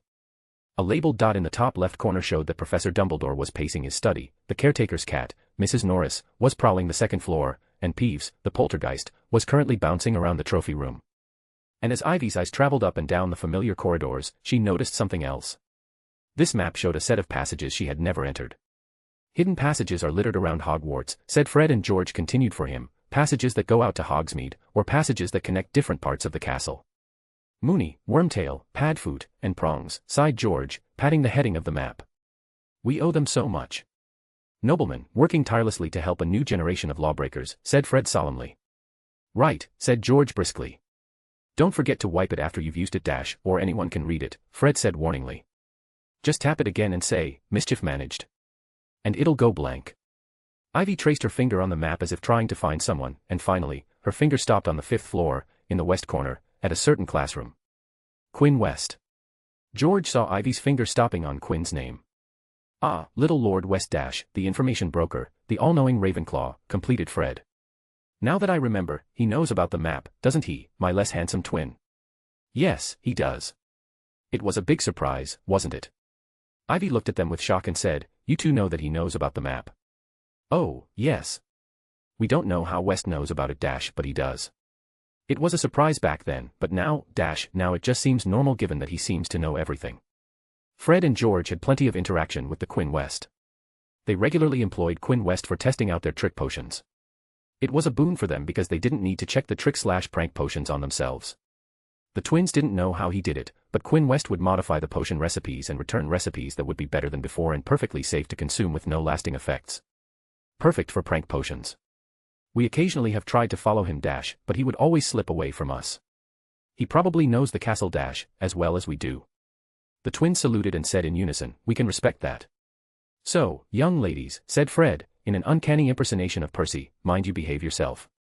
"See you girls later," said George, winking. The twins bounced away, leaving behind Ivy and Hermione with the map with them. It was time to go back to the place they were held captive and talk to the devil. Harry Potter, boy who lived, after being bitten by the basilisk, that is. Ron Weasley, didn't do much, but, props for bravery. Ivy Potter, nanny intensifies. Obtained, Marauders Map, X. Hermione Granger, Unpetrified, Bullocks. Fred and George, Weasley Twins. Goodbye, Map, Man, they are superb guys, aren't they? Web novel has been shadow banning comments recently. This means that any comment that contains profanities in any form will be automatically deleted. So, if you are commenting with curses and profanities, censor a single letter or get creative. Chapter 68, Payment, Simple, and Returning Home. Even though she had only been to this part of the 5th floor twice, it was one of her least favorite places in Hogwarts. The first time she had been here, Ivy had gotten help, and the host had been pleasant enough, and she had gotten what she wanted with something little extra for a great price. It was just that the parting had been a mixture of shock and surprise. The second time, she had come to do something not so ethical, and the results were not the ones she was expecting. She would still groan and sigh for several minutes after remembering the events that had transpired. And she sincerely considered that it wasn't wholly her fault. Quinn West had shown so many signs of suspicious activity. Yeah, he had brought that on himself. Now, here she was for the third time, standing at the door of the same classroom-turned-office, her hand on the doorknob of the entrance. She genuinely didn't want to enter the room. Ivy could feel the stare of her best friend from her side and muttered, all right, just give me a second. You already had 2 minutes worth of seconds, replied Hermione in a slightly exasperated tone. If you don't want to, I can take the lead. He did ask us both to get the map. Shaking her head, Ivy replied, no, I asked for the information, and the map belongs to my dad. I need to deal with this. You are overthinking it, you know. Think back to the time when we came here for the notes. The exchange at that time was simple. Hermione sighed at her friend's actions. We gave him money and got the notes and the information on the Philosopher's Stone. There was no stunning and being bound to chairs. But, what if tells us to do something? Ivy looked worried.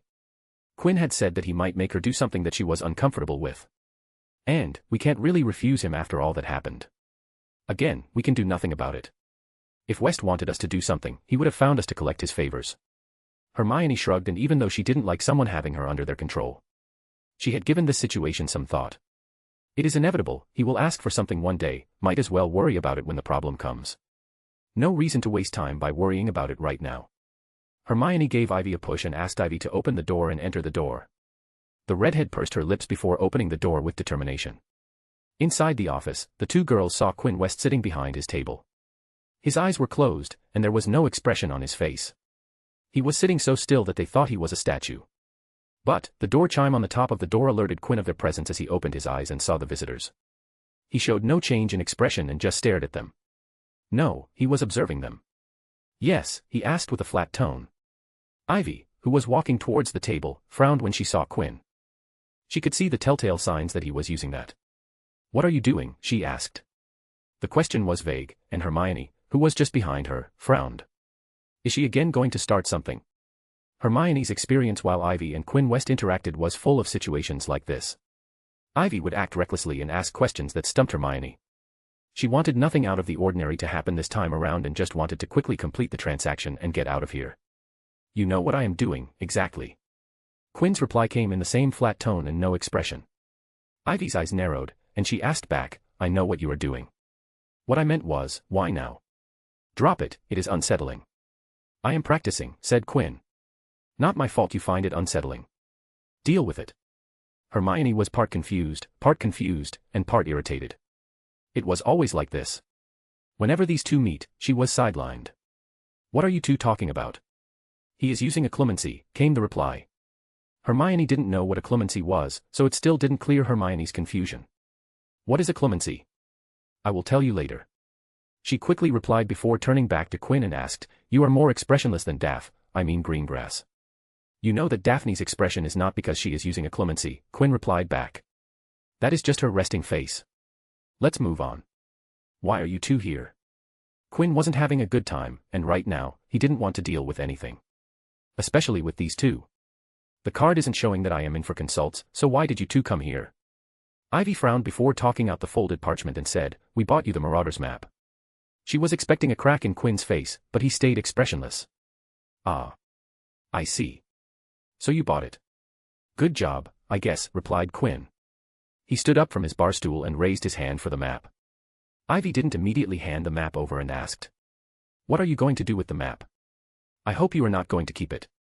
It is my dad's, and I am not going to let you keep it. I have no wish or desire to keep the map, Quinn replied. He didn't need it. I just want it for a couple of minutes, and you will get it back after that. But, what are you going to do with it? Ivy pressed on. She didn't care that this could get her in trouble.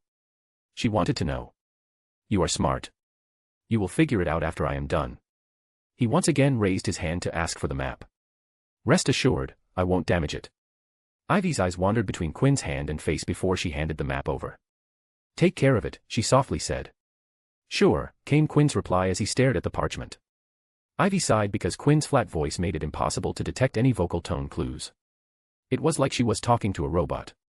Feel free to sit while I return in a while, Quinn offered without looking at them and entered his workshop, leaving the two girls behind. So, what is occlumency? Hermione immediately asked.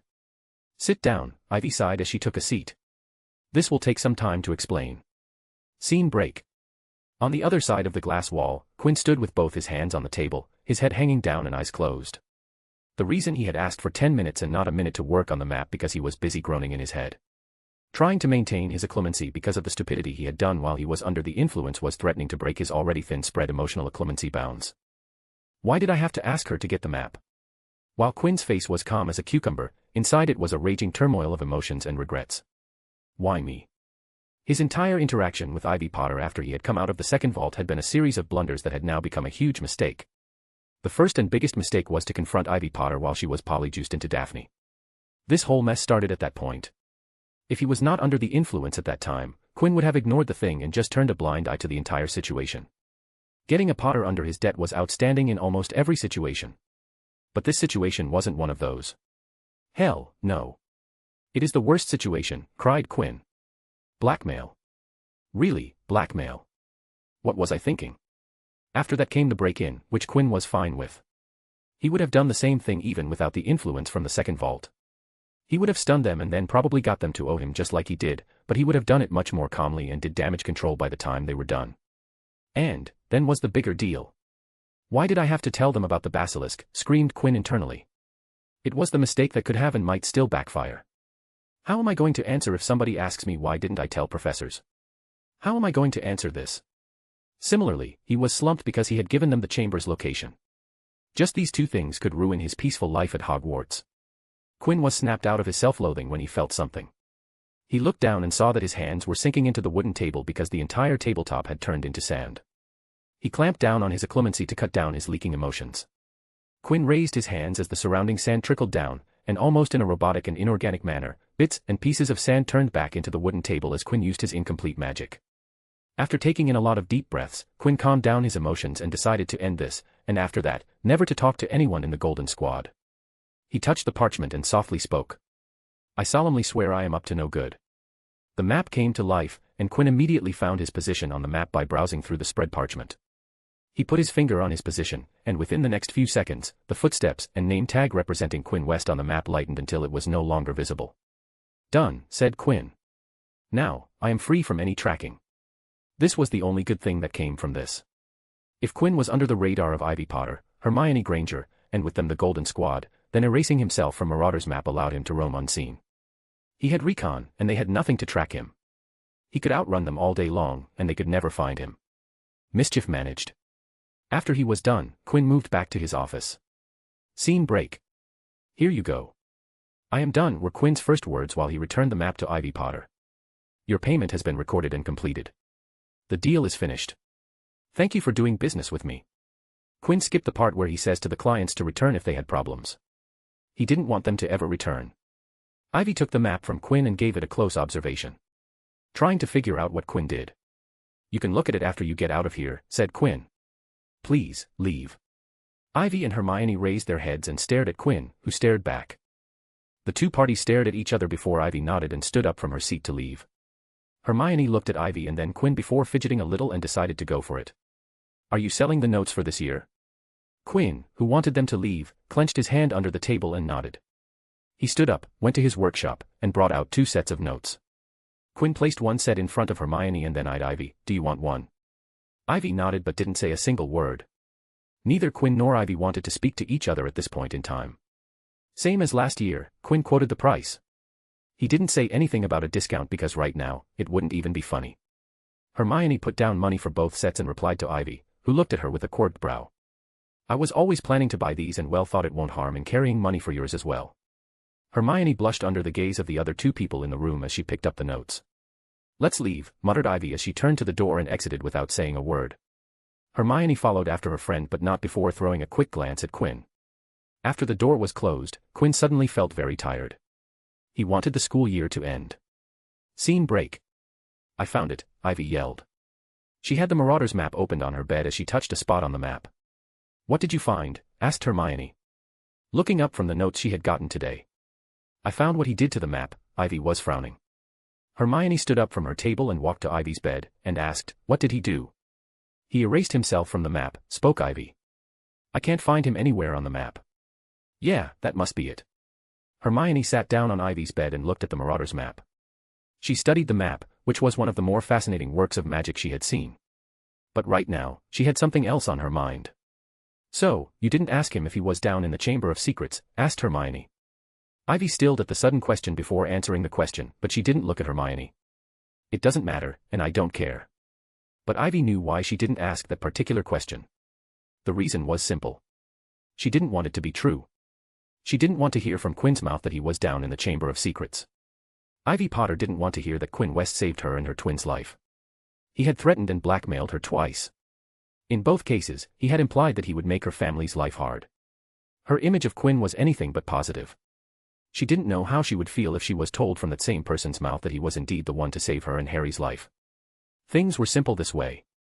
As long as Quinn West was the bad guy in her mind, things would remain simple.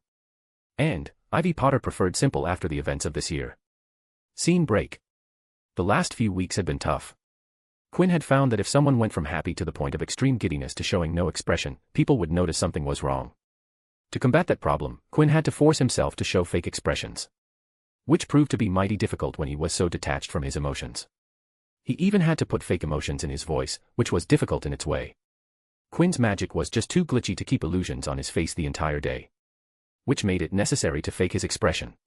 To lessen this hardship, Quinn had chosen to spend the entirety of his in hiding.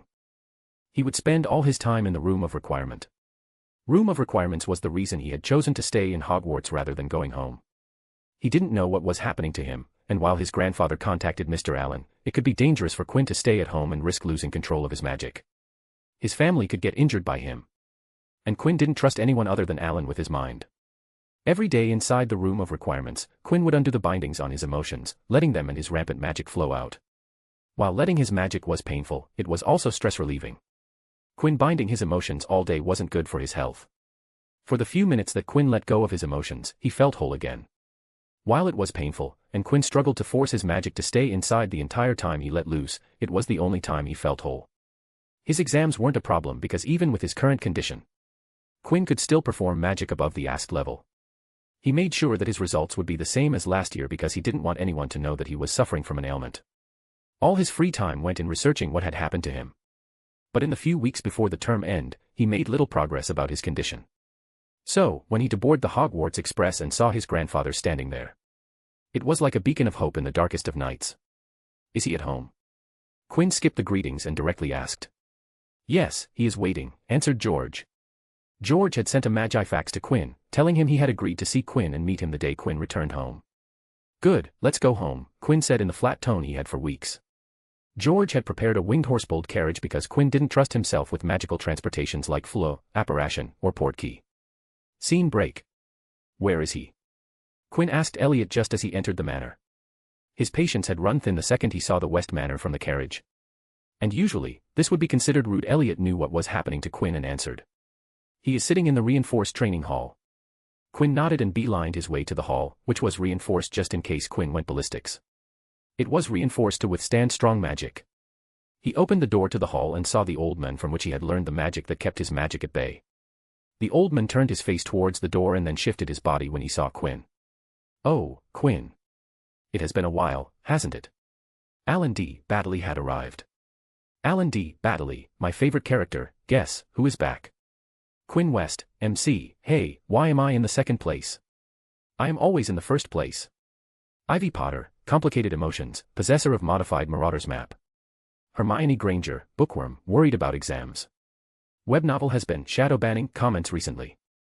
This means that any comment that contains profanities in any form will be automatically deleted. So, if you are commenting with curses and profanities, censor a single letter or get creative. Chapter 69, Home, Potion, and Cure. Quinn turned back and closed the door behind him.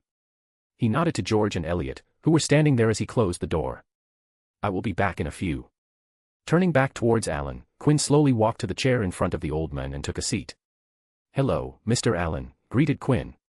Alan could see the clear signs of acclimacy from Quinn's face.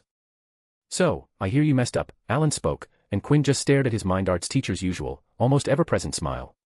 He hadn't changed a single bit in the 3 years. Alan D. Baddeley was still the joyous old man who had a penchant for peeking into others' mind. I did. I really did. Quinn nodded in response. Alan was here to help him, so Quinn didn't gain anything from lying or hiding things. And, currently, with his acclimacy operating full-time, he had a serious edge of logic in his thoughts. I want you to ready your bracelet and get ready to defend yourself. Quinn got straight to the point. This is what is happening with me. Ah, yes. The rampaging magic I was told about. I think that is a good place to start. Alan brought his hands together and touched his focus bracelet with his other hand. Go ahead. I am ready. The two people in the room didn't waste any time catching up after 3 years of separation. Both knew that they could do it afterward. Quinn desperately wanted to know what was happening to him and solve it to get this crisis behind him. While Alan could see that Quinn wasn't having a good time. Okay, here I go. The next second, Alan immediately pulled up a transparent shield just as a spell was hurled towards him. Oh, that was close. He watched with keen attention as various activities of magic manifested into the room. There was nothing to be observed from the out-of-control magic. As the name suggested, it was out of control. After Alan was satisfied seeing this unusual sight, he turned his eyes to his young student, who had his eyes squeezed shut and struggle on his face. Immediately Alan sent a mental probe into Quinn's mind, and he was a little surprised to see that Quinn's shields were fully down. Right now, he was no different from a person without an acclimacy shield. Alan dove into Quinn's mind and saw that the Mindscape had changed in the last 3 years. Oh my, now that is a magnificent structure, Alan smiled as he saw the enormous building in front of him. Hogwarts Castle stood in all its magnificent glory. Even the surroundings were changed to look like the surroundings of the real Hogwarts. He built this in 3 years. Impressive. Alan was impressed because of the sheer size of the castle. He could tell that the castle was functioning memory storage and not a work in progress before a memory gateway initiation. But right now, he didn't have time to admire the structure, neither did he need to go through Quinn's memories. Let's go check his emotional status, said Alan, and instantly, he was not in the Mindscape with the enormous castle. The space he arrived in was gray, with the color tending towards black rather than white. Inside the gray, there were dark distortion-like vortexes littered around the space. Well, with his magic out of control, it makes sense that his head is not right, noted Alan as he looked around. He loves magic after all. Alan was standing in Quinn's emotional representation. An experienced legilimens or acclimens could access their own or someone else's sentimental representation. You couldn't influence emotions from here, and this was just a place you could judge a person's emotions. Emotions were a complex concept that every mind arts user studied extensively. And if they were serious about learning about mind arts and the mysteries of the mind, then there would come a time in every mind art user when they would have to confront their emotions. The dark grayness in Quinn's emotional representation clearly showed that Quinn was in a darker state of mind, and the darker vortexes that he was struggling with some mental problems. Take Alan for an example. He was an avid advocate of mental health, and if anyone got the almost non-existent opportunity to get a look inside Alan's emotional representation, then they would find that it was a very light color of gray, a color very close to white. The lighter the color of the space, the better mental condition they were in. Alan took care of his mental condition and didn't have any delusions about himself. He confronted almost every issue about himself and got to the root of the problem. In doing that, he would attain closure and help his mental situation.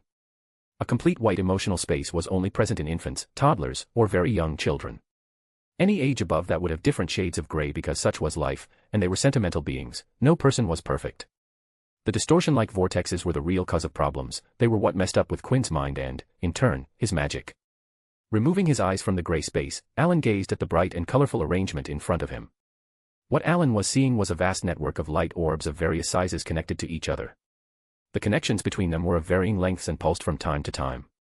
Alan could think of every color he knew, and he would find it in the bright and colorful network.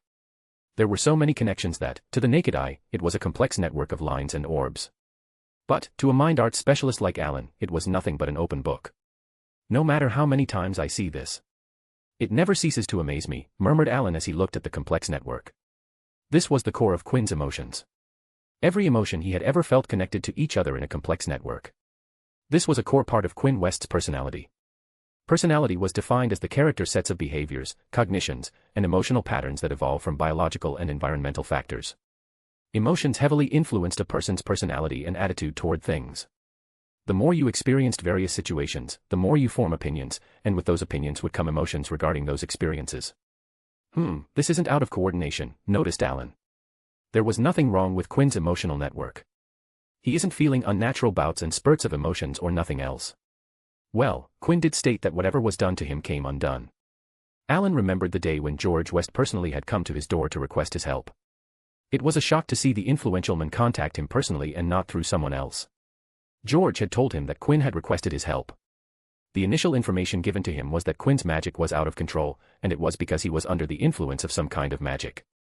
Quinn stated when the magic came undone, his magic went out of control. This enough for now, said Alan. Scene break. When Alan came out of Quinn's mind, he spoke to his student. All right, you can stop, Quinn, spoke Alan. With a sudden, sharp, and erratic intake of air, Quinn clamped down on his occlumency. Immediately, all magic stopped, and Quinn went expressionless. Quinn's eyes remained closed for around a minute before he opened them and flatly asked, "What is wrong with me?" "Other than a darker state of mind, I have found nothing wrong with your mind," replied Alan. "Of course. But a shout from Quinn cut Alan's explanation. "What?" Immediately, Quinn's occlumency cracked slightly under the bout of anger. "Did you just not see the rampant magic? How can you say that nothing is wrong with me?" Rampant magic once again manifested in the room as the temperature rose. Alan sighed before he cast magic, and immediately Quinn's pupils dilated, and he calmed down. "I am using mind magic on you to calm you down," spoke Alan. "How are you feeling now?" "Calmed down." Quinn nodded as he patched up his occlumency and detached his emotions from himself. Alan also retrieved his magic as Quinn brought himself under control. "As I was saying, that there is nothing wrong with your emotions right now. They are functioning like a normal person, albeit a normal person under a lot of stress," Alan spoke in a calming voice, making sure that he didn't agitate Quinn. "But, we have only started. There is a good chance that I might have missed something, so have patience. You have already been like this for a few weeks, you can wait for a little while." Quinn nodded in reply and patiently waited for Alan's instruction. "I will need some memories," Alan said as he crossed his on his lap. "I need to know what actually happened to you."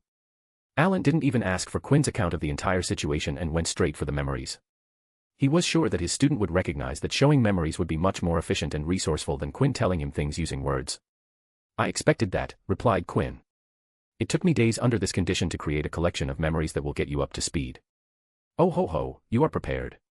"That is nice," Alan remarked at the news from Quinn. "I had weeks to think about this situation. Even though I wasn't able to get myself better, I did make sure that I had everything in hand for you." Alan tilted his head and asked, "What would you have done if I had refused?" Quinn mechanically shrugged, "I wasn't thinking about that. I am sure that if you refused, grandfather would have brought in someone else. But, if I am being honest, I knew you would come." If Quinn didn't have his occlumency detaching his emotion from him, then he would have been smiling, but he couldn't even do that as his magic would have come alive and shot out fireworks into the air at the very least. Alan laughed at that statement. "Well, it turned out you were right. Here I am sitting in front of you." The old man rubbed his hands before saying, "All right, show me those memories." Scene break. A mental representation of Quinn waited inside his mindscape with a book in hand. He looked up to see Alan manifest into the mindscape.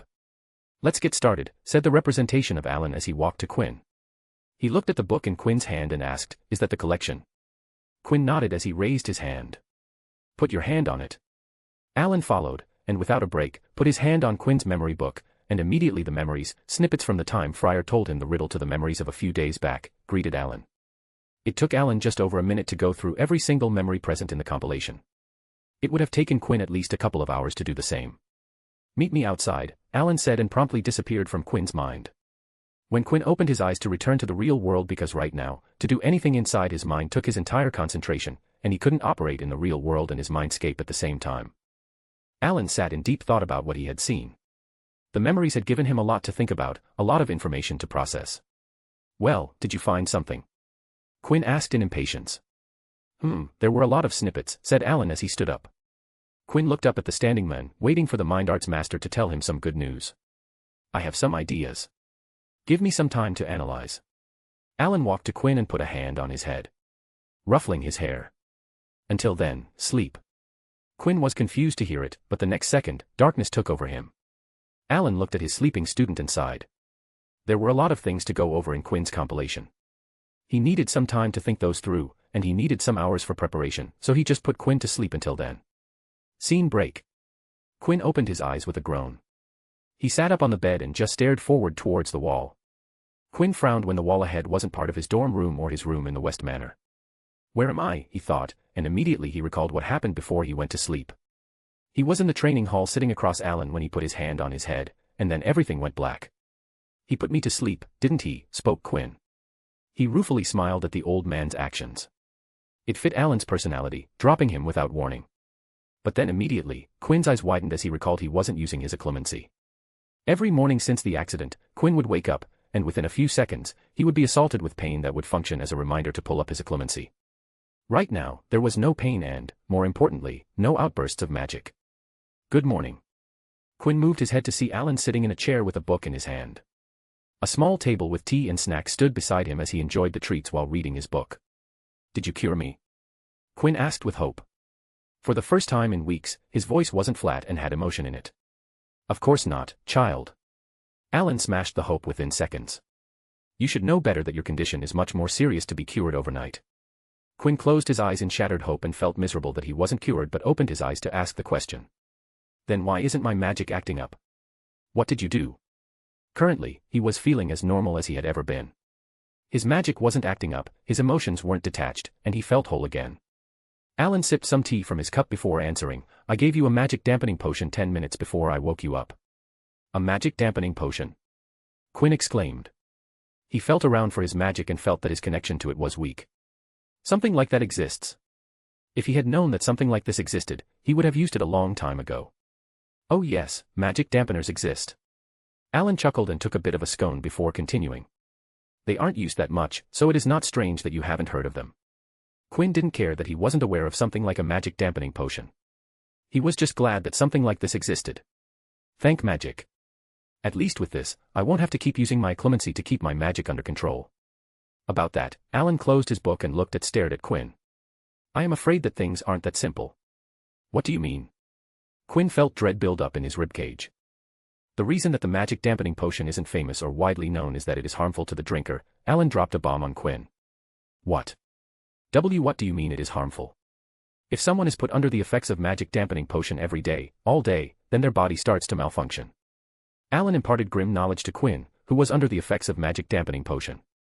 Tumors form in various parts of bodies, the immune system starts to weaken, multiple organ failures, degradation of senses, and overall the body starts to give up. Then why did you give it to me? Quinn screamed at his teacher, who just that he had given him a potion that could kill him. One dose of the potion won't do anything like that. You would need multiple doses every day for a certain period will cause what I was talking about. Alan waved his hand in dismissal as it wasn't a big deal. Then he dropped a bomb. But yeah, you will be taking it every day. Quinn wanted to shout and scream, but he was just too much in shock to do so. He had just woken up, and this was the first thing he heard. He already knew how this day was framing out to be. Please, explain. Alan cleared his throat before starting. You can sense your magic, right? It is not completely cut off from you. Quinn nodded. The connection to his magic was weak, but it was there. The potion I gave you is a diluted recipe. It just weakens your connection and doesn't hamper it completely. Alan raised one finger in his right hand. This is the first thing that will reduce the negative effects of the potion. He raised another finger and continued, the dose you will be given will only work for maybe 6 to 7 hours. So, the rest of the time, your magic will still be rampant, and well, you will have to use your occlumency. That also reduces the progress of negative effects of the potion. Alan smiled and finished, that way, I can keep giving you the potion for an extended period, and the effects won't creep on you like they're supposed to do when given the full treatment. Alan made air quotes as he said treatment. Wait, Quinn raised his hand to speak up, all the things regarding the potion are fine. Well, no, it is not fine, but let's put that aside for a second. I want to know the cure for this. I can keep taking the potion, but it will not help me cure anything. Alan put down his empty teacup and said, Quinn, there is nothing to cure with you. You are fine. There is nothing wrong with you. Alan enunciated every sentence to stress them. Quinn stared at the mind arts teacher with an expression that was a mix between shock, confusion, and disbelief. What do you mean there is nothing wrong with me? Quinn West, MC, what the hell is the old man talking about? Has he finally gone senile? Alan D. Baddeley, Master of Mind Arts, I am not old, well I am, but I am not senile. Fiction-only reader, it is a cliffsucker ZZ, the word count was reached. Web novel has been shadow banning comments recently. This means that any comment that contains profanities in any form will be automatically deleted. So, if you are commenting with curses and profanities, censor a single letter or get creative. Chapter 70, Aftermath, Questions Answered. What do you mean there is nothing wrong with me? Quinn was stunned to hear Alan's statement. Here he had been having trouble controlling his magic. Whenever he set his magic free, it would go berserk and hurt him in the process. Just so that his magic doesn't go out of control, he had tortured himself and detached his emotions from himself. He had learned the very first day he had read upon the emotional aspect of occlumency that blocking his emotions for long periods was harmful. But, he still did it because it was the only way he could think. Now, the old man in front of him was telling Quinn that he had nothing wrong with him. What the hell do you mean by that? Alan sighed at his student and explained. Quinn, I diagnosed you while you slept. I didn't find anything wrong with you. Alan raised his hand when Quinn tried to speak up. I know your magic isn't under your control. But, that isn't a disease or injury. Then why is acting out and rampaging? Before I answer that, let's go back to the start, Alan suggested and put up his first question. Tell me, what do you think happened to you? I was clearly under the control of magic or curse. It all started when I fell unconscious in the vault. Quinn recalled the time when he returned to his dormitory. It lowered my inhibitions. I did plenty of things that I wouldn't do. Plus, vault made it so that I won't return to it for exploration.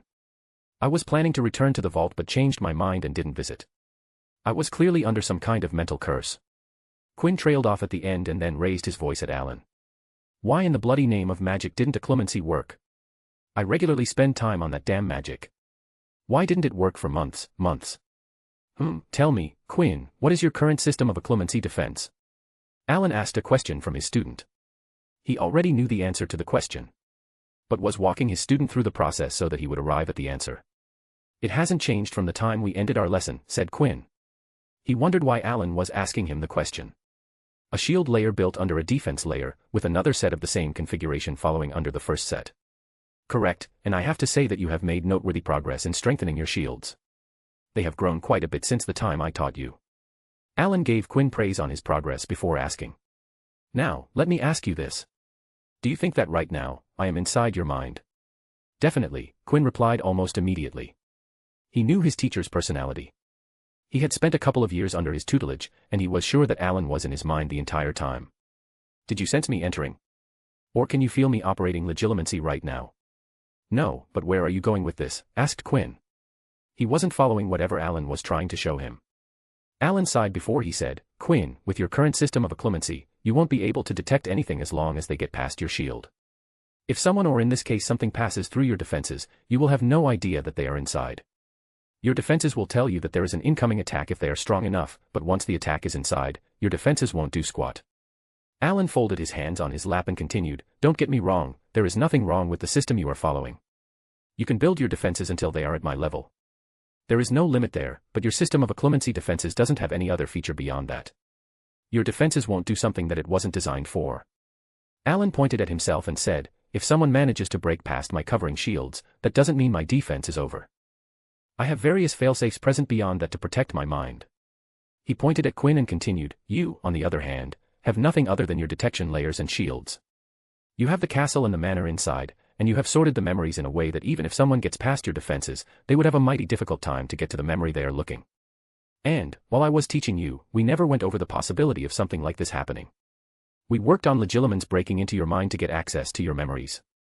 We never worked on something like this that would target you in such a way that would alter your personality. Alan paused and stated, you don't have a way to protect your mind from being manipulated like this. But, I worked hard on this. Quinn was shocked to hear that his defenses were useless. He wasn't expecting to hear that after the time and effort he put on his occlumency. I know you worked hard. Your defense aspect and your efficiency aspect have grown beyond what I had thought you would be able to accomplish at your current age. I can assure you that your progress is quick, and other than myself and some select individuals, your speed of progress is second to none. Then came the but of the sentence. But, your progress in the emotional aspect is lacking. While you are able to detach your emotions so that become nothing but a buzz at the back of your head, and that allowed you to keep your magic in check all this time. Alan had seen the memories, and with his level of legilimency, he didn't just watch the memories like a film and was able to feel what Quinn was feeling during his memories. You have done nothing to make sure that your emotions won't be manipulated. The one to blame here is time. You just didn't have enough time to devote to the emotional aspect while you learned other magic. When Alan said Quinn's progress was below himself and some other individuals, he didn't consider that Quinn devoted time not just to occlumency but various other fields of magic. Quinn had recovered from the reeling shock that his occlumency had failed him because he hadn't designed it sufficiently. Shields. Quinn said something that Alan wasn't able to hear, so he leaned forward and asked. Pardon, I didn't get that. Shields, you said my shields are strong. Why didn't they stop the magic from entering my mind? Even if my emotional aspect occlumency was lacking, my defense aspect was strong enough to block out an attack. Alan nodded to that question and gathered his thoughts to answer. Friar. Was that his name? Yes, Friar. The ghost who gave you the riddle said that another ghost had ceased to exist because of that vault. What did you think about that? That the vault was harmful to ghosts, what about it? I am not a ghost, said Quinn. He would have answered better if he was in another time, but right now, Quinn was defending his occlumency.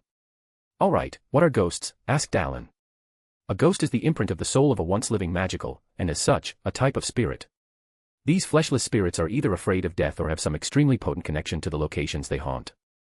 Quinn gave him the textbook definition of a ghost. Alan smiled as the words were right there.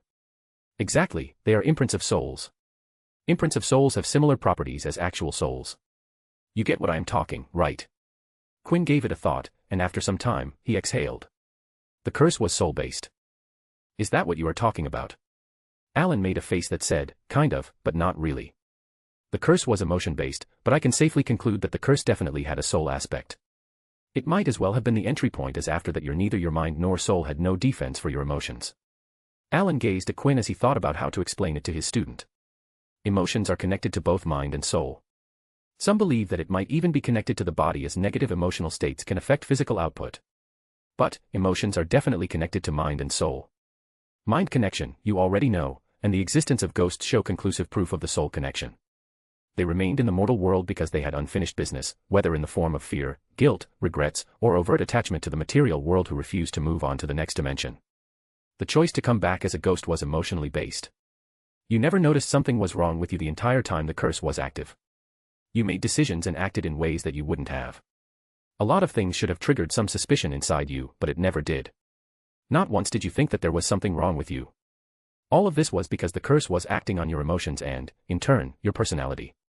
It attacked from two sources, both closely connected to magic, mind and soul. Quinn just grabbed his head and groaned. He was regretting the decision to dive into the second vault. What about my magic rampaging out? Quinn questioned. How is that connected to my magic? What about the changes the curse brought to my magic before it broke? About that, I have no idea. How did the curse, if we can even call it that at this point, increase the capacity of your magic, but I can tell you that the increase in control was because emotion and will is an essential aspect to magic. The curse definitely brought your emotions close to your magic. Your magic responded to your emotions better than ever while you were under its influence. A magical's emotional state can affect their inherent abilities. For instance, an agent of the Statute of Secrecy Task Force was said to have produced better results with their charm after channeling the goodwill they received from innkeepers they met on their travels into their spellcasting. While in service, Gareth Greengrass, a senior researcher in the Department of Mysteries, at one point, documented over 700 instances of spells being cast in anger. He found they were all more powerful than even the casters themselves had thought themselves capable of producing. The curse targeted your emotions with cardinal sins, or the capital vices, or the 7 deadly sins. Quinn collapsed back into his bed, and while gazing at the ceiling, he asked, "Do continue." It triggered your emotions when you felt things that were even remotely in connection to the cardinal sins. Alan listed all the 7 sins. Pride, greed, envy, sloth, wrath, gluttony, lust. Let's talk some examples of how the curse affected you, spoke Alan as he got up from his chair and walked around Quinn's bed. First, let's take an example of how it amplified your emotions from something small to an exaggerated state. Your first duel in that dueling club of yours. The mention of the event brought Quinn's memory of the duel against Miles Bletchley to the surface. You felt a little insulted by the way he looked at you. Tell me, what would you have done if you had another chance and weren't influenced by the curse? Quinn didn't have to think much about it, and he answered, a single disarming spell and end the duel within seconds. I would have ended the duel so fast that he wouldn't have a chance to even twitch a muscle, but I wouldn't have humiliated him by not even drawing my wand. That was too flashy for me. Quinn could hear Alan's footsteps as he walked around. That was wrath. He insulted you, and that triggered wrath. Your opponent just looked at you funny, and I think you decided to humiliate him even before the nasty spells he shot. I guess you were right. Quinn thought about the times he had been angry in the last few months. Some regrettable decisions flashed through his mind. Next, let's move on to the times where the curse took advantage of your body to take effect, Alan spoke, moving on to the next observation. If Quinn could see his teacher's face, he would have found a huge shit-eating grin on the old man's face. Body. When did the curse affect my body? Quinn wasn't sure there were changes to his body. Quinn was sure that his body wasn't touched by the curse. I am talking about puberty, Quinn. Quinn froze in his bed, and he immediately knew Alan was talking about lust. I am sure that you wouldn't have included those memories in the memory package, but you were working with logical thinking that spanned for days on end. So, a lot of those ended up in there. Alan laughed for a while before continuing. Lust triggered in short, but many bursts, and that was because of your hormones. You were so affected by it because you started to feel attracted to the fairer sex. Alan chuckled at the embarrassment his student was feeling. Lust just took over from that point on. I really saw youth in there. Quinn had spanked the monkey, jacked the beanstalk, auditioned with his hand puppet, charmed the snake, took the dog out for a walk, or wanked, twice a day without fail. Now laying in his bed, Quinn remembered the times he had been doing something and just ended up staring at the passing by girls. Then there was the incident with Daphne. Damn it, why did I have to say that Daphne? Quinn mushed his face into the pillow. Lust might have been the most enjoyable, but just like others. It made him do things he regretted. Let's move on, please. A muffled shout from Quinn made Alan laugh. All right, let's move on to the case where Curse made sure that you won't go back to the antechamber. Only one sin kept you away from the vault. Quinn gritted his teeth and almost snarled, sloth. Yes, sloth. Alan had gone through Quinn's memories, and the one sin that was as far away from Quinn was the sin of sloth. Quinn West was a busy person. He had magic to learn, and Quinn made sure to spend every productive minute of his time learning magic. So, sloth was Quinn's mortal enemy.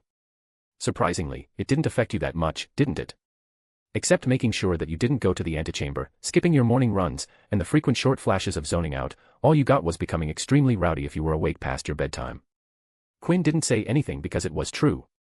The reason sloth didn't take root inside Quinn was because greed didn't let me be lazy, said Quinn as he stood up from the bed. The talk about sloth made him want to get away from the bed. Right, about that. I never understood why you spent that much time in the library. I know you like to learn, but the time you spent in the library was unusually lengthy. I, for a fact, know that you like to use magic as much as you like to read about it, asked Alan as he watched Quinn stand up from the bed and stretch. Quinn spoke while he stretched his body. I had tricked a professor into signing a pass to the restricted section of the library. The problem was that there is a curse on the position of the Defense Against Dark Arts position. No professor lasts more than a year. I think it has been going on for decades. The teacher I tricked was the Defense Against Dark Arts professor. A strange flash passed through Alan's eyes as Quinn mentioned the Defense Against Dark Arts professor. I was sure that the professor would be gone by the end of the year, which meant that pass would only last for a year. So, I had to make sure to squeeze the maximum out of the one school year I had. Quinn made eye contact with Alan and continued, my magic was increasing by the day, and my control was getting better, so the decision I made was to spend all my time in the library. Now that you mentioned the sins, I think greed was the most prominent sin out of all 7. It was always present in the back of my head. Guiding me to learn more and more, Quinn sighed as he leaned against a wall with his hands behind his back. Sitting in that library made you happy, and that was because greed made it such. Your greed for knowledge was fulfilled while you stayed in the library, and it affected your emotions, making you happy. Alan made some conclusions out from the knowledge he had. Quinn nodded, but then he pushed away from the wall and point-blank asked. Enough of this. Tell me what had happened to my magic. Alan stopped his walk and turned to face Quinn. The two stared at each other for a moment before Alan spoke up. Your mind, soul, and magic are fine. They don't have anything wrong with them. The problem is that while the curse was active, it increased your capacity and focus, but the way it was achieved was not natural, or should I say the process was artificial. Quinn felt his heart beat faster as Alan continued to speak. I don't think that curse was supposed to break down. I don't know what it was designed to achieve, but it wasn't meant to break down in the middle like it did in your case. With my knowledge, it was meant to go until the end, whatever the end was. All of this was what Alan had been able to find out from Quinn's memories and an entire night of diagnostics on Quinn while he slept. The curse had total control over your focus abilities as it was raising it artificially. So when it came undone, your bond to your magic which was being raised artificially broke down and with it everything you had worked hard to establish. Alan pursed his lips when he saw the despair on Quinn's face. He knew that Quinn had worked hard to build his control since he was 5 years old. But now, it was all gone. Oh okay. Mr. Allen, this isn't helping me. Quinn's voice had a shakiness and desperation in his voice. What does this mean? Allen knew what was coming, but he had to continue. Your focus ability is gone completely, Quinn, and the reason your magic is lashing out is that had been artificially raised. You weren't meant to gain that much magic in that short amount of time. Your own magic is rejecting itself and is trying to get out. Quinn West, MC, no control over his magic. Allen D. Baddeley, teacher, breaker of bad news. Fiction-only reader, author, don't worry, things will be fixed in the next chapter. I hope nobody reads this because I am kind of building tension here, but I know what happens when I do it. Web novel has been shadow banning comments recently. This means that any comment that contains profanities in any form will be automatically deleted. So, if you are commenting with curses and profanities, censor a single letter or get creative. Chapter 71, Road to Recovery, Lesson, Closure. Your focus ability is completely gone, Quinn, and the reason your magic is lashing out is that it has been artificially raised. You weren't meant to gain that much magic in that short amount of time. Your own magic is rejecting itself and is trying to get out. Quinn, who had his eyes wide open, started to tap a foot against the floor. He didn't blink his eyes, all his attention was on Allen. He was hanging on his every word. The news wasn't getting good, but it was something he needed to hear. If you want to get your magic back, you just need to get it back under your control. The current you doesn't have even a bit of focus ability. You might be the only one at your age who can't keep his magic under wraps even when everything is alright. People don't have magic lashing out against their will. Their magic might not respond to them, but it doesn't act on its own. Allen was as straightforward as he could be and sledgehammered his way to tell Quinn his current situation. Any solution? Asked Quinn. There was a lump in his throat that was threatening to break out. It's simple, Allen smiled. The usual smile that he always had. You need to build it up like you did since you started learning magic. The connection has broken down, and you need to build it back up. You could have started to get your magic back the second it went out of control. I didn't need to come back here to help you out, Allen walked towards Quinn while speaking.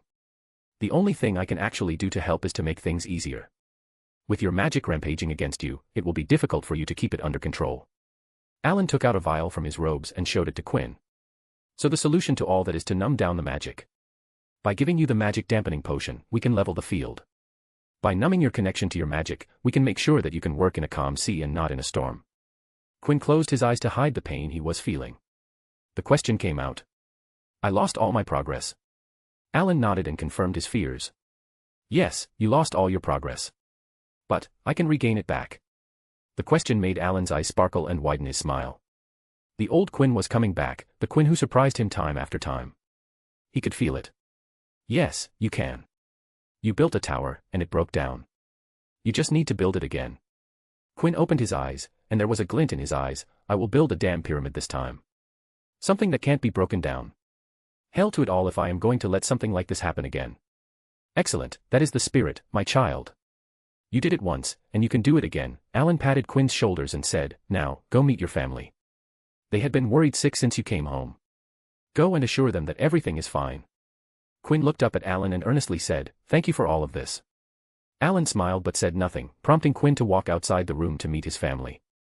Just after he closed the door, Quinn looked down at his left hand, and immediately an orb of white light manifested above it. A simple, small, somewhat dim orb of light. In the hallway, with no one else but Quinn. He stared at the dim orb of light, which flickered as if it were almost about to go out. The intensity wavered every second. It would brighten for a moment but dim the next. The light was weak, but it shone brightly in Quinn's eyes. Scene break. Quinn emotionlessly stared at the vial that Allen had handed to him. It had been 3 days since Quinn had returned home, and his daily routine was to wake up, go out for a run, have breakfast, wait for Allen to arrive, and then drink the magic dampening potion to finally free himself from the binds of a clemency. He looked up at Allen, who watched him, before opening the cork on the vial and downing the potion in one gulp. Quinn closed his eyes and felt the potion take its effects. As Quinn felt the magic dim down, his occlumency also weakened till he was no longer able to keep it operational. It was a weird feeling, not having his mind operating with a clemency aid. He couldn't remember what it was like before he got the mind-aiding art. Right now, it just felt like there were drapes over his mind, stopping him from peeking inside. So, what do you want to talk about? Quinn asked as he opened his eyes. He looked at Allen, who sat on a chair in front of him. A table in between them separated the young and the old. I am going to leave today, announced Allen. I have nothing else to offer. Your grandfather has the recipe for the potion, and I am sure that he has potiwanners at his disposal, so I am not really needed. Your magic is your problem, and no one but you can solve it. Quinn crossed his legs before asking, you could always help me out with the emotional aspect of a clemency. I learned the other two aspects from you, how about making it a complete set of 3? Alan chuckled as he refused, I think it would be better if you learn it yourself. Your spoon-feeding days have passed. Learn it on your own, you already know how to disconnect emotions on different levels, so you have already started on the path, just keep going. You didn't spoon-feed me anything, Quinn sounded miffed. He surprised Alan quite a bit, so Quinn did anything but being spoon-fed knowledge. Whatever you say, kid, Alan chuckled before continuing on a serious note. Before I go, I think this is the right time to address some issues. Quinn furrowed his brows, uncertain, issues. You said that there was nothing wrong with me other than that I am the worst magic user in the world. For now, that is. Alan gave one of those soft stares that Quinn was not used to when they came from Alan. What? Quinn questioned, eyeing at his teacher. Quinn, we need to talk about the obliviation incident, Alan's voice was soft. He tried to make sure that Quinn was not threatened and felt as comfortable as he could. Quinn froze on his bar stool and stilled as he stared at Alan with vigilant eyes. That incident wasn't in the memories I gave you, Quinn glared at Alan, who showed no reaction at all to the glare. True, but a lot of times, patients hide things from their healers. You especially like to hold your cards close to your chest. Alan pointed at his temple and then pointed at Quinn. You were in a dark state of mind when I first checked. Even though there is nothing physically or magically wrong with you, your mental health is still not at the level I consider healthy. Quinn continued to glare at Alan for a solid minute before softening his glare. All right, let's talk about it. The harshness in the tone was still evident, even if it wasn't as pronounced as before. Let's get this clear, what you did was wrong, Alan came out strong without beating around the bush. This matter wasn't when Alan wanted to dance around the topic and bring Quinn to enlightenment. Of course, I know what I did was wrong, Quinn growled. You don't think I know that? I erased a person's life, leaving them without an identity. It was one of, if not Quinn's biggest, regret out of all the things Quinn did while under the influence of the curse. He was a prick, a fraud, and built his entire life by robbing people of their memories, Quinn clenched his hands and spat. Despite all that, I still feel wrong about erasing his entire identity off of him. He massaged his temples but couldn't meet the eye of his mind arts teacher. Even if the fate of Lockhart was the same as canon, it didn't fit well with Quinn that he was the one to cause that fate. The reason I am bringing this up is that I have experienced something similar, said Alan, shocking and causing Quinn to look up towards his teacher. It was the first time Quinn had seen such a somber expression on Alan's face. There was a haunting reminiscence in the mind arts master. You see, when I was young. I was 40 years old at that time. Making way into the field of the mind arts. I was well into my travels when I arrived in a country. I won't name names. Quinn tried to imagine how a young Alan D. Baddeley would look like. It turned out that one of the ministry bigwigs there knew about me. He also held an interest in my work, so he offered me an opportunity. An opportunity that at that time interested me a bit too much. Alan looked Quinn straight in the eye and spoke in a grim voice. He offered me dispensation to experiment on human subjects who were on death row. Quinn sucked in a deep breath at that. There was nothing wrong with human trials if they were conducted properly, but with how the topic started made Quinn feel that this would not end well. It was a rare chance to ethically perform mind magic on humans. At that time, using the killing curse to execute death row subjects was considered a normal practice. So me experimenting on people who were sentenced to death wasn't a moral dilemma either. Alan leaned back into his chair and stated, so, as you might have guessed, I readily accepted. I took the opportunity to experiment on death row inmates with no restriction on the things I could do. I was given full rein on how to operate. I didn't even have to care about their health or well-beings. So, I got 6 people to work with. Their fates before their death laid in my hands. A faraway look appeared in Alan's eyes as he continued. I was so arrogant and full of myself at that time. I thought I couldn't do anything wrong, so I did whatever I wanted with the patients. I followed the protocol well because I was a professional in how I did things. The experiments went well. The 6 inmates were left all twitchy and with some tics because of the constant experimentation. I might have gone a little overboard, but there wasn't any permanent damage to any of them. But you see, during the experiments, a single thought plagued my mind. Alan's gaze locked on Quinn as a self-mocking smile rose on his face. I thought, I have never actually seen what would happen if I went all out of someone's mind. Alan opened and closed his fist. Mind arts is a controlled art, it needs finesse and subtlety. So I never actually knew what the mind arts could do if someone turned the dial all the way up. It was a professional curiosity that I shouldn't have tried to sate. So after thinking about it, I chose to use the memory charm. I decided to use an unchecked memory charm on one of the 6 people. To see what would happen, what would come out on the other side. There was a long pause as Alan went silent, and Quinn watched without saying a word as the tension in the room built up. The result was that the inmate forgot everything. He forgot every single thing. Alan tilted his head to the side and elaborated.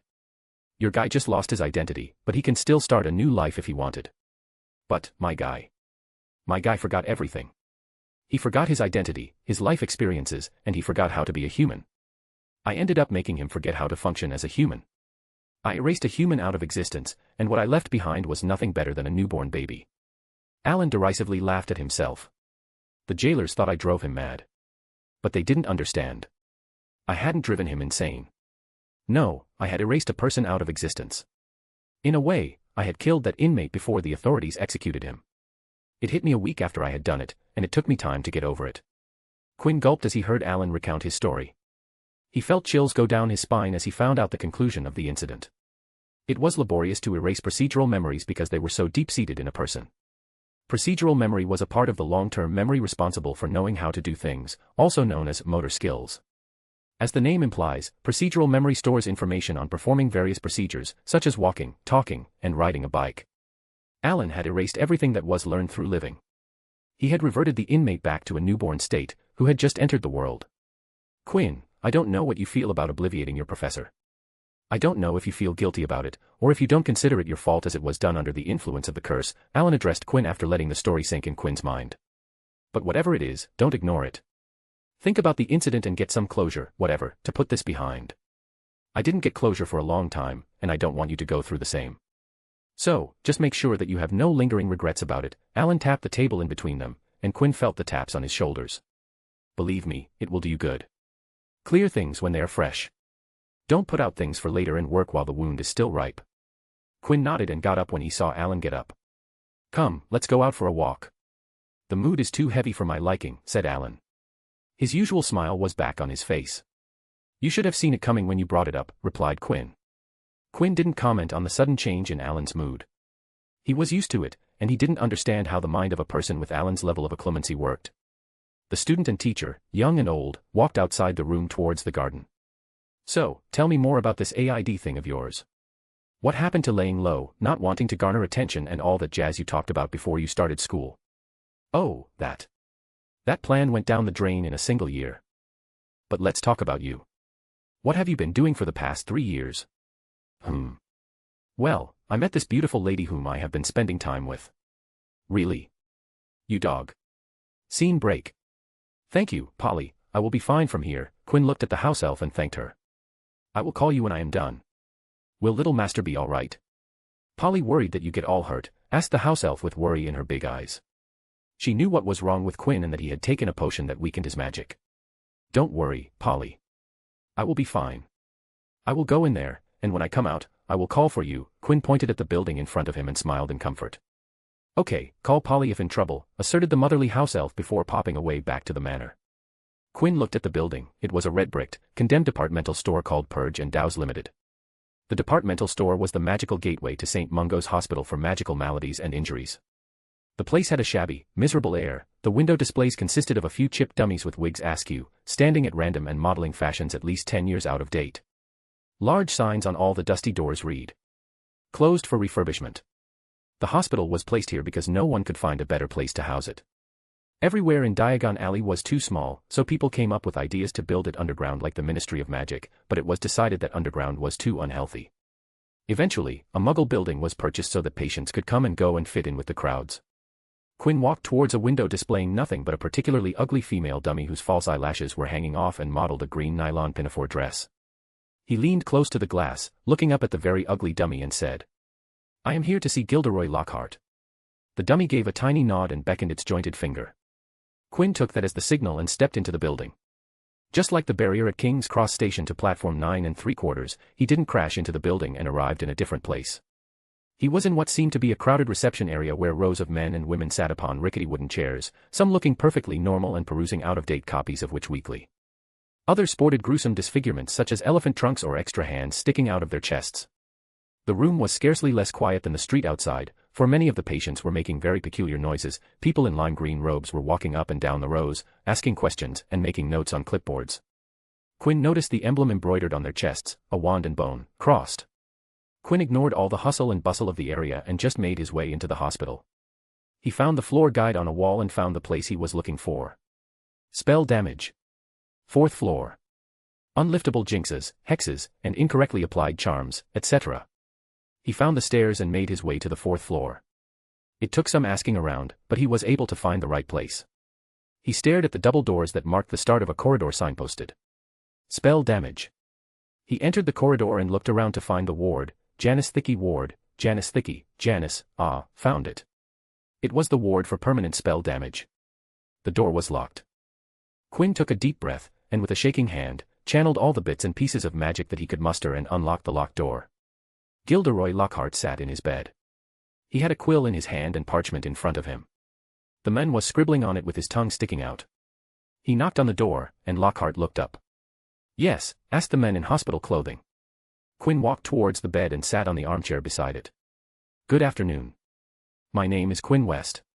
Lockhart smiled and introduced himself. A wonderful afternoon to you as well. My name is Gilderoy L. Lockhart. Do you want an autograph? Quinn smiled and nodded. I would love to have an autograph. All right, wait a minute. I am going to write up a good one.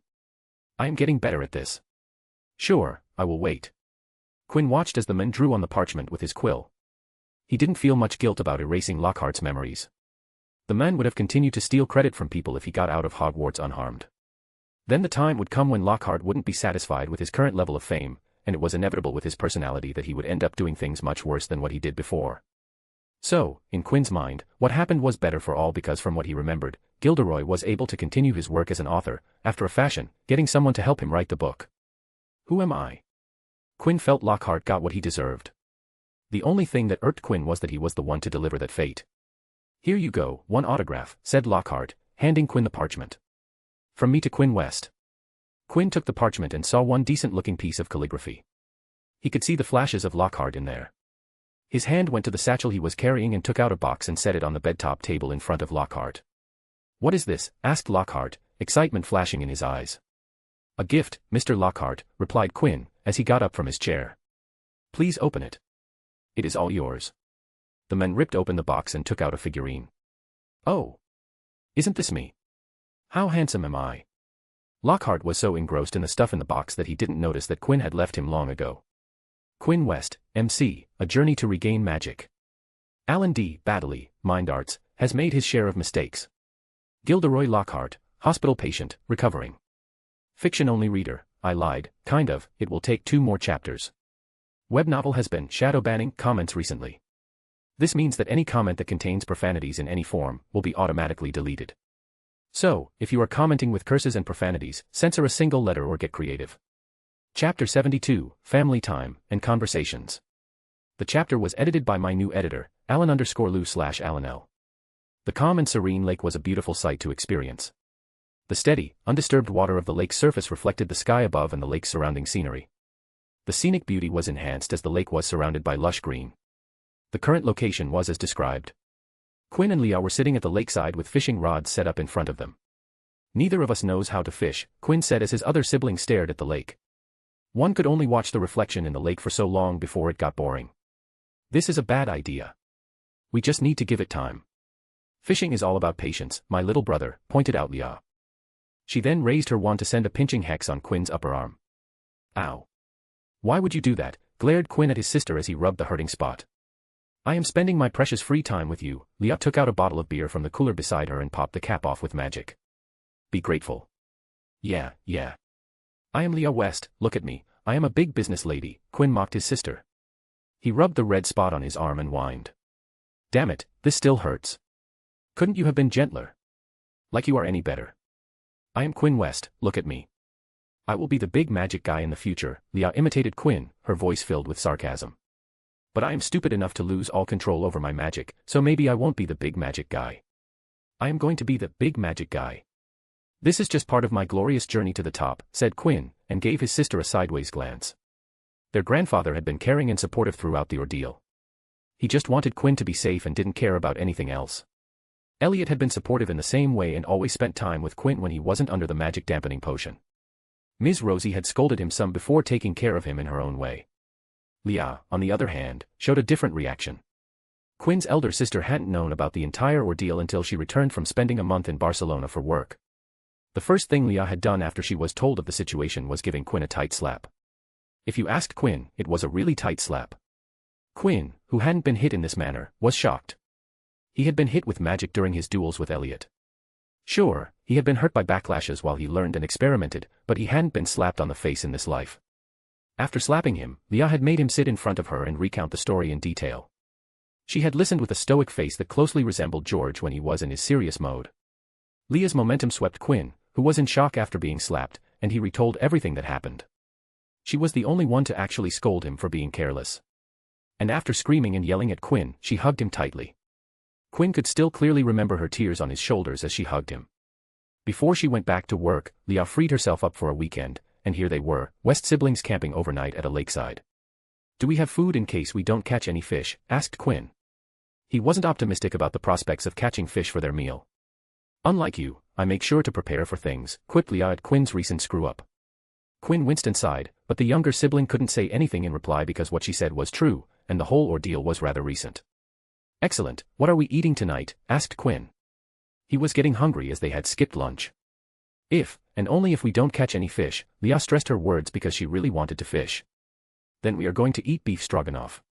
Quinn liked the sound of that. "Nice, that sounds perfect." He looked at his sister and said, "You know you can just cast a bubblehead charm around your face and go into the lake to catch some fish."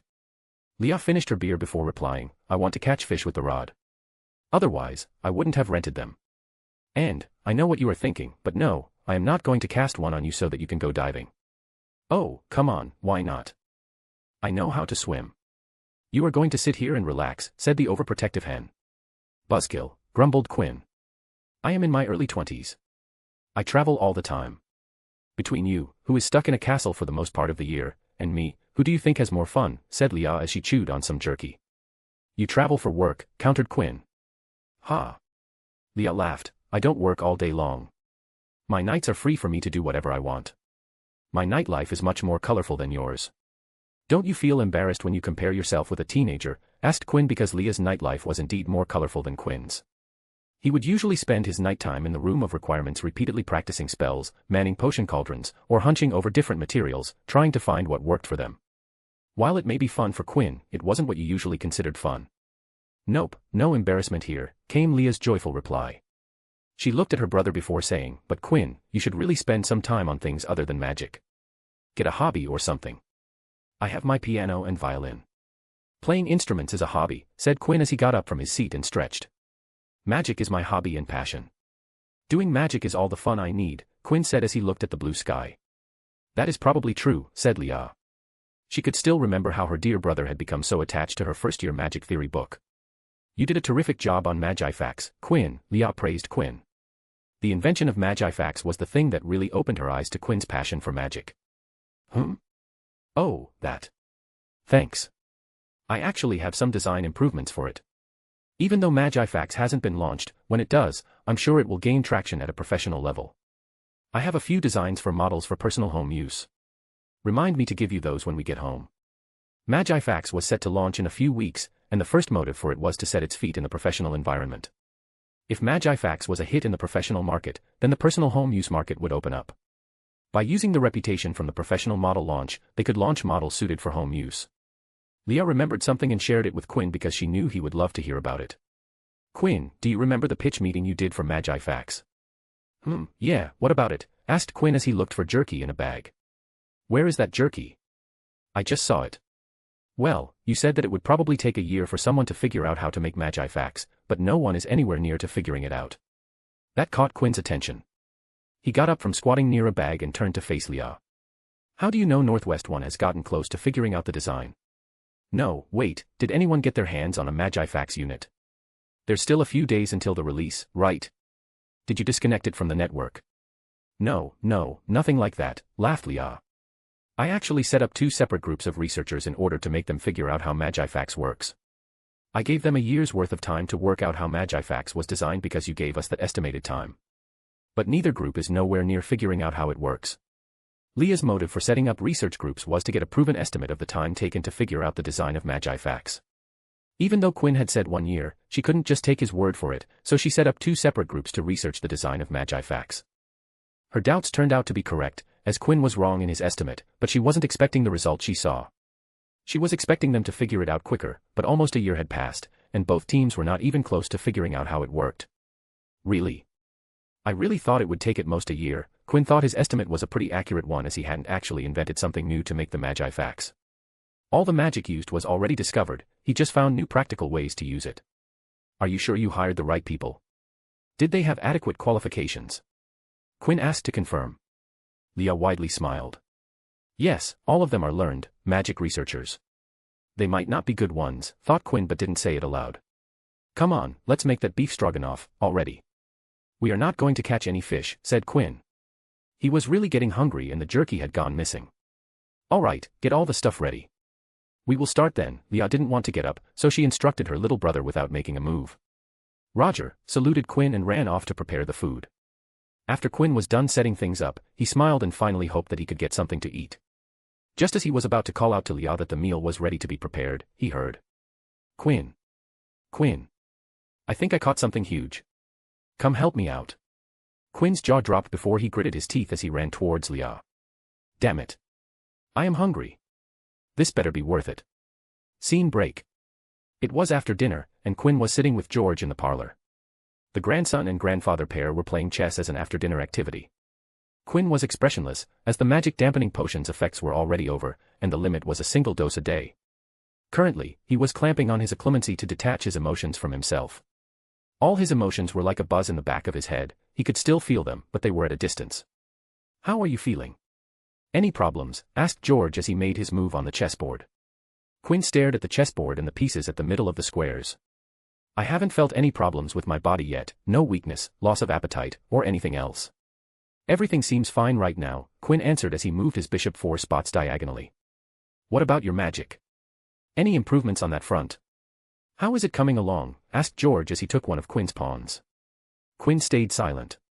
He had no expression on his face, so George had no idea what his grandson was thinking about. Quinn spoke after they had exchanged a few moves between them. It hasn't been going well, at least not at a level I want it to go. Quinn's voice was quieter than before. It was the only difference George could discern in the voice of his grandson. My connection to the magic is weak when I take the potion, it gets difficult to draw out the magic under that condition. On the other hand, my magic is just too turbulent for me to even get started when I am not under the effects of the potion. Quinn massaged his temple as he spoke after a pause. I am struggling between two extremities. Too less or too much. But are you making progress? George didn't mind if Quinn wasn't making substantial progress with his magic as long as he made some progress. The magic dampening potion was harmful to the body. As such, George wanted Quinn off the potion as soon as possible. Some progress, sure, answered Quinn as he moved his queen to a more offensive position. Things are trudging along. I see. George wanted to say something but trailed off at the end, opting to not say whatever was on his mind. But Quinn noticed his grandfather wanted to say something. What is it? George leaned back into his chair and took a drink from his whiskey glass. He made up his mind before speaking. Do you think you'll be able to go back to school at the end of your break? Quinn's hand, which was just above his rook, stilled. He stayed in that position for a second before pulling his hand back and setting it on the armrest. At my current progress, I think I will be barely able to get myself to the level required for my fourth-year classes at Hogwarts. I will definitely struggle, but I'll manage. But, I don't know when my magic will calm down. The amount of magic inside my core was raised unnaturally. I don't know how long it will be before it settles down. Quinn's hand clenched as his occlumency slipped a bit and some of the magic leaked outside, rocking the chessboard. Quinn had to take deep breaths to get his emotions back in his control. I don't know how much longer I have to stay like this, Quinn pointed at his face. His expressionless face, the distant state of emotion he had to keep for a part of his day, every day. It wasn't something Quinn enjoyed but had to do it for his own safety. If you want to rest for a year, you can take an off year and join back next year, George suggested even though he already knew the answer. Quinn raised his head to look at George and gave a tight shake of his head. I am not skipping a year. I will be going back after the break. George nodded before speaking about something he didn't completely understand, but maybe Quinn did. Quinn, I am a businessman. I don't use lots of kinds of magic daily, just some magic that makes my daily life easier. Quinn felt confused at George's words. He couldn't connect the conversation with them. I've read a lot about the magic that there is being in products. Especially, on what is being used by our competitors in their products. I have to keep myself updated on different fields because it helps me be a better leader, said George. Take the Magifax for an example. I read how Magifax works. I know that the protean charm is used in it, and the other magic used to create it, but I just understand things on a surface level. I don't understand the finer details that you explained, the details that even Leah's teams of researchers failed to deduce. Quinn was getting more confused by the minute. He didn't understand where this was going. George looked at Quinn and pointed out, I don't know how wandless magic works. I tried to read about it when you told me about it, but I couldn't comprehend much of it. I don't know the mechanics behind using magic with an external focus. Just that it is difficult to learn. You have been using magic without focus your entire life. You use magic in a different way than I do, but now this situation has come along. You have lost all your progress, and now you are struggling to get your magic back. George paused just a second before asking, do you think you will try using your wand if you aren't able to get back your magic to the level you were before? Quinn would have frowned if he didn't have his occlumency up. Are you telling me to start using a wand? George shook his head and explained, not at all. I am fine with your decisions as long as you are healthy. I don't care if you take time off to build your magic to its previous level. But, what if your magic takes time to get back to its previous level and clearly this is bothering you? Do you think you will switch to using a wand? Because from what I understand, a wand helps you focus your magic, and that is exactly what you need right now.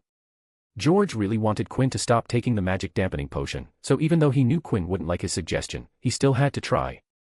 Quinn didn't know what to say or think at this point.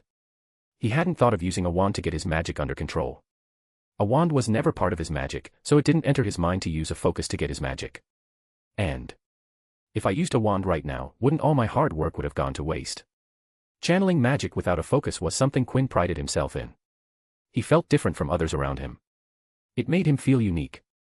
Quinn would be lying if he said he hadn't considered using a wand. During the time he had been under the influence of the sin curse, Quinn had felt envious of the entire school population because by using wands, their magic came easier to them. The only reason he hadn't used his wand at that time was that pride overpowered envy. I don't know, answered Quinn. He didn't know the future of his magic. He looked at George and asked to be excused. George nodded, and Quinn got up and left by wishing George a good night. As Quinn walked back to the training hall where he was living since he came back from Hogwarts, he only had one thought. Things need to change. Quinn West, MC, deep in the aftermath. Leah West, elder sister, slap. George West, grandfather, health is wealth. Web novel has been shadow banning comments recently.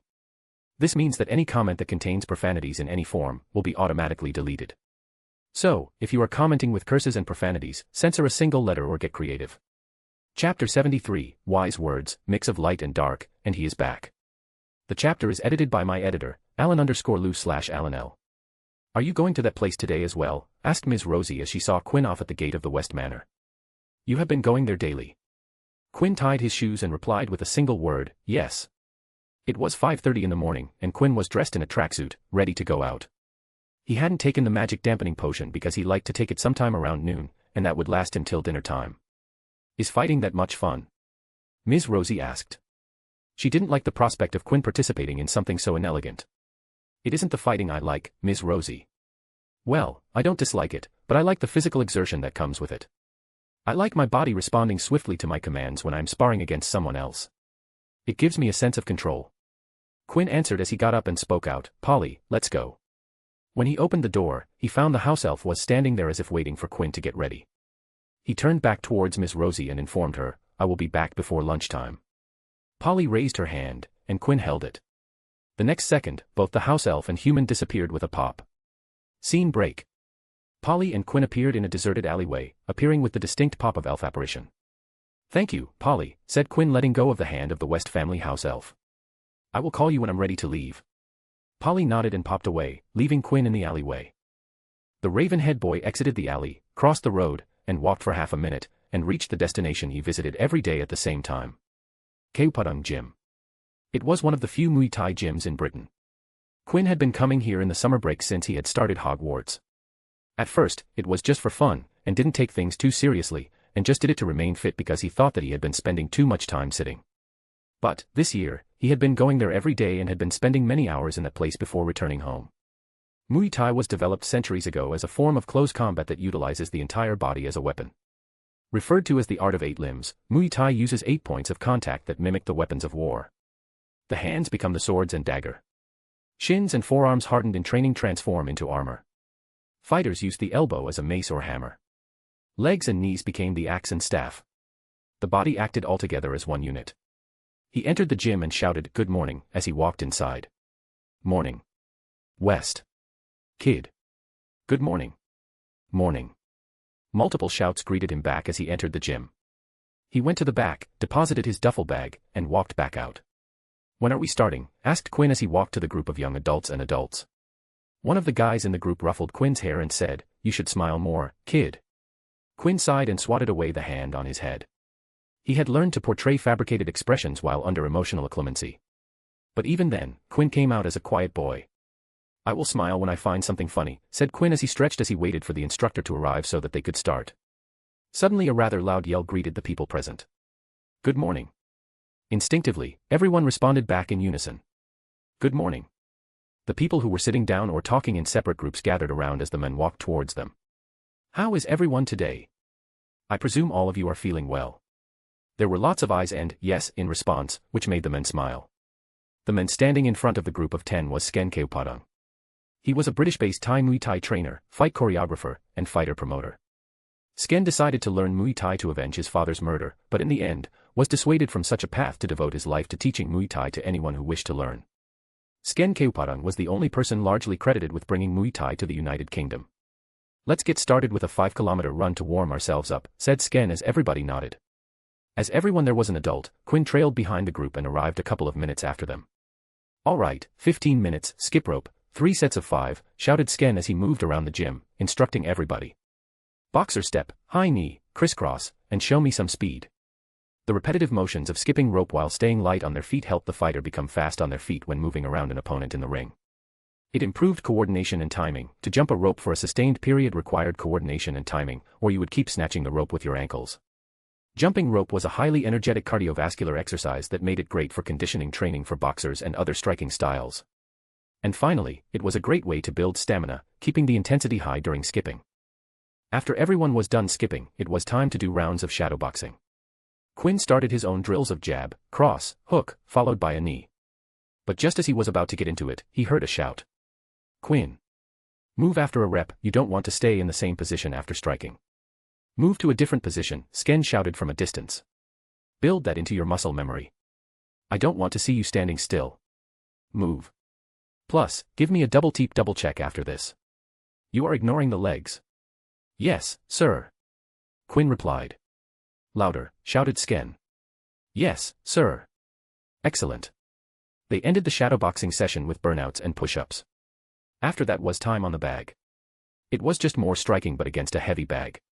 Quinn repeated the same drills he did during shadowboxing. Shadowboxing and bag work complemented each other. The heavy bag was great for developing power and explosive endurance.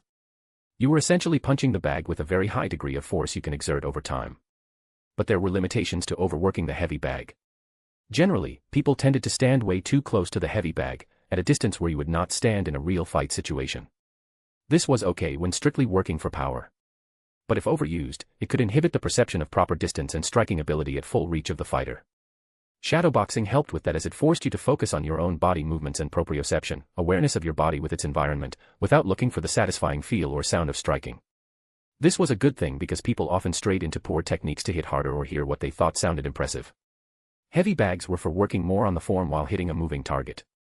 Fighters had to focus on speed, coordination, and power while also having to move to hit the target they wished to strike. Shadowboxing allowed total freedom of footwork as you didn't have to position yourself relative to an apparatus like a punching bag.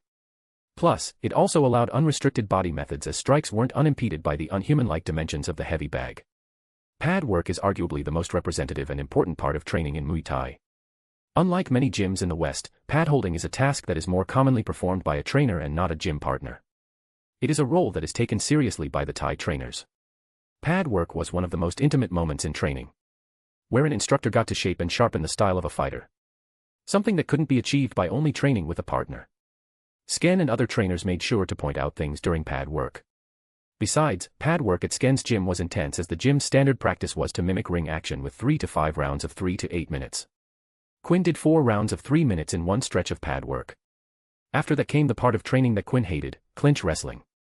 The clinch was defined as stand-up close-quarters grappling.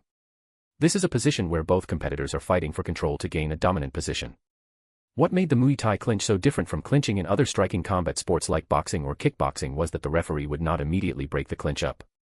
Clinch was allowed as long as there was action going on in the clinch.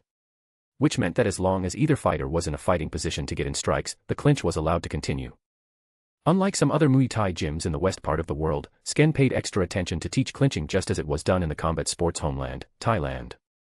Afterwards, all the people in the group ended their session with warm-up and stretches. All either had work or college, so they needed to go home to get prepared. Quinn, who didn't have anything to do, just continued with his shadowboxing and heavy bag. He didn't have anywhere to go and liked to spend his time there because there was nothing much to do at home. "Quinn, come, let's do some light pad work," said Sken as he was free around this time. He would do with Quinn another session of pad work. Quinn walked over and did pad work with Sken. "No, not like that. You need to plant your other foot firmly on the ground to create ample force for a knee strike. Do it again. Don't flap your foot while kicking. Bring your knee up fully before extending it. You want to kick like you are stabbing something. Good, that's it. Keep your hands up and try to grab some kicks to counter. You need to take advantage of the openings." Quinn kept on doing whatever Sken was throwing at him. "So, Quinn, why did you join the gym?" asked Sken as Quinn continued to kick and punch. "For fun, I guess," replied Quinn between moves. He had other motives, but those motives were for the future. "Why do you only come in the summer?" "I attend a boarding school in Scotland," replied Quinn. He wasn't lying as Hogwarts was a boarding school in Scotland. "So I am not at home for most of the year." "Oh, why did your parents send you off to a boarding school? Have you caused trouble?" Quinn fakely chuckled and denied it. "No, my grandfather attended the school, so I also went there. It is quite fun, actually." Sken hit Quinn with his shin, who wasn't able to dodge, and asked as Quinn punched in retaliation. "But, you have been coming here daily this summer, and you have been working hard as well. Is it just for fun?" Quinn didn't know where Sken was going. "Yeah, why? Even though you don't show it in your expression or words, your strikes show great anger and frustration. So I'm sorry, but I can't believe that you are still doing it for fun." The student was surprised to hear that, and it showed when he was flipped over by Sken. Quinn went down with an oof. "So, tell me, what angers you so much?" He just laid down there, and while staring at the gym ceiling, Quinn didn't know what came over him, but he spoke. "I was good at it, you know. I didn't consider myself a genius or something. Even when everybody praised me for being so great, I didn't think I was some kind of prodigy. I thought of myself as a normal bloke who just worked hard at what I loved." Sken listened to Quinn. He didn't know what it meant. But he just listened as the boy vented. "I spent all my time on it. I barely had a life out of it. Now, when all my hard work has broken down into shambles because I've made a mistake, I don't know what to do. I don't even know how to fix this. It's just so frustrating when all the work I put in crumbled, when I was just trying to gain more, just trying to get better at it."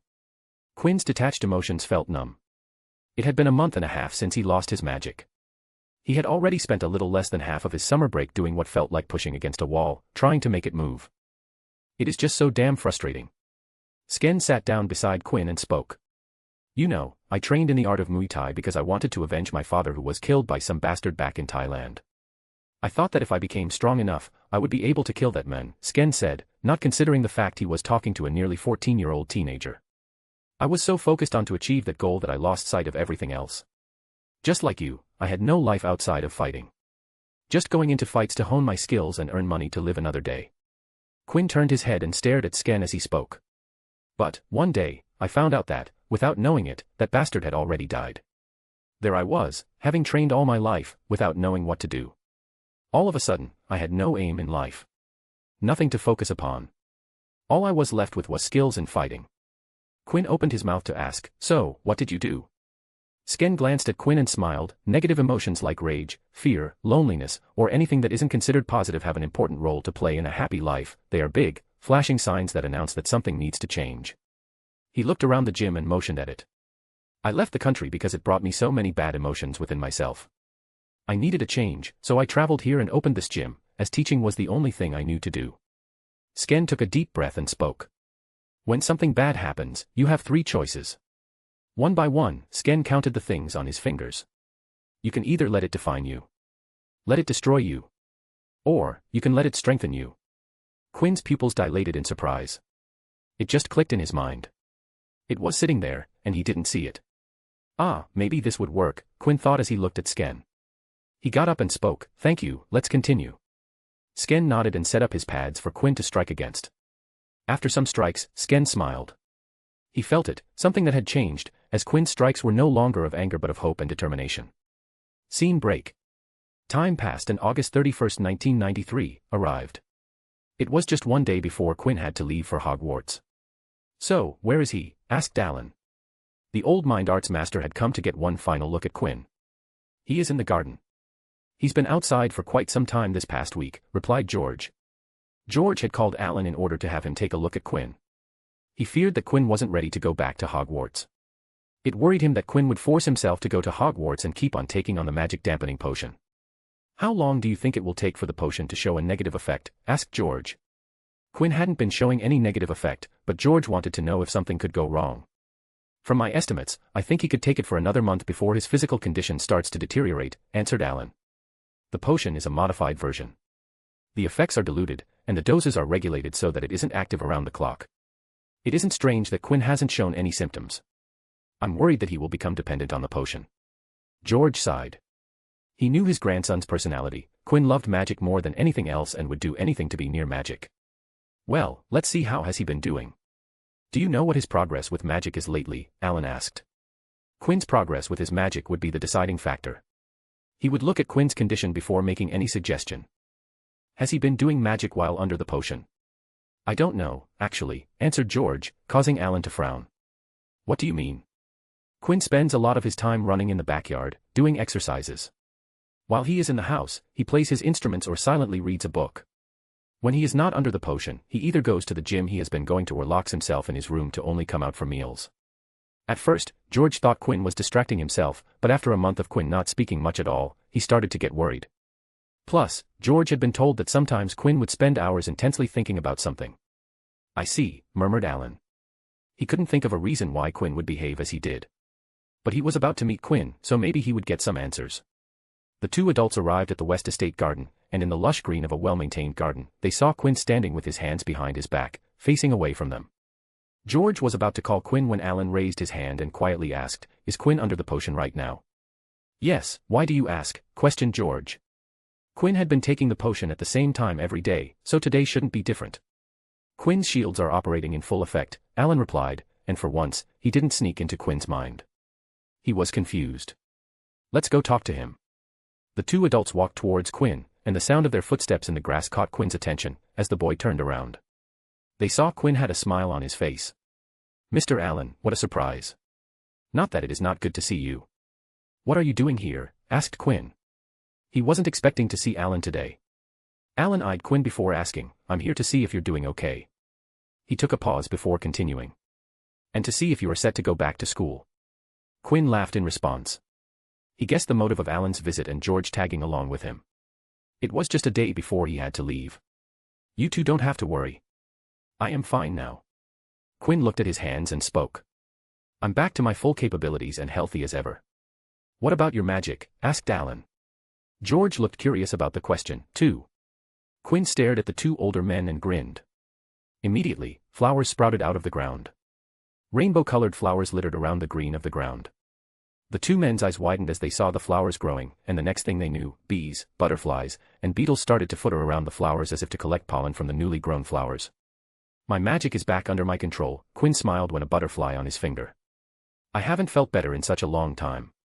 "How? How did you regain your magic so quickly?" asked Alan, bewildered at the scene. He could only explain the rapidly growing flowers with magic, as the tiny butterflies fluttering around them weren't indigenous to the region. George chimed in and asked a question of his own, "But you said that you were having trouble with progressing your magic." "That was a month ago, grandfather," replied Quinn as he stretched his arms. "I have made a steady and fast recovery since then." "How? How did you regain your control so fast?" questioned Alan, genuinely curious. "I always thought that I understood the place of emotion and will in magic," Quinn spoke as he walked towards the two. "But it turned out I was wrong. I was so wrong. The past me knew nothing about the place of emotion in magic." A cool breeze of wind swept through the area as Quinn continued spoke. "I thought about it, you know. If the curse increased my control by utilizing the emotional connection between me and my magic, why couldn't I use the same method? I could use my emotions to strengthen and build up the focus I lost." Suddenly the three watched as a deer hopped into the garden before stopping to nibble on some grass. I drew on all my emotions to increase my connection to my magic. Steadily, I used my emotions to emulate the same thing that the sin curse did to me. And, you know what? It worked. Quinn laughed as he joined his hands. When he separated them, tiny orbs of light flew out of his hands. The curse forced my connection to my magic by manipulating my magic. It wasn't me who was in control. This time around, I was the one who felt my emotions on a deeper level and actively tried to connect them to my magic. Alan frowned.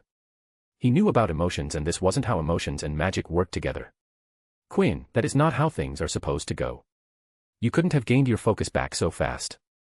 You lost years' worth of progress. He stepped forward.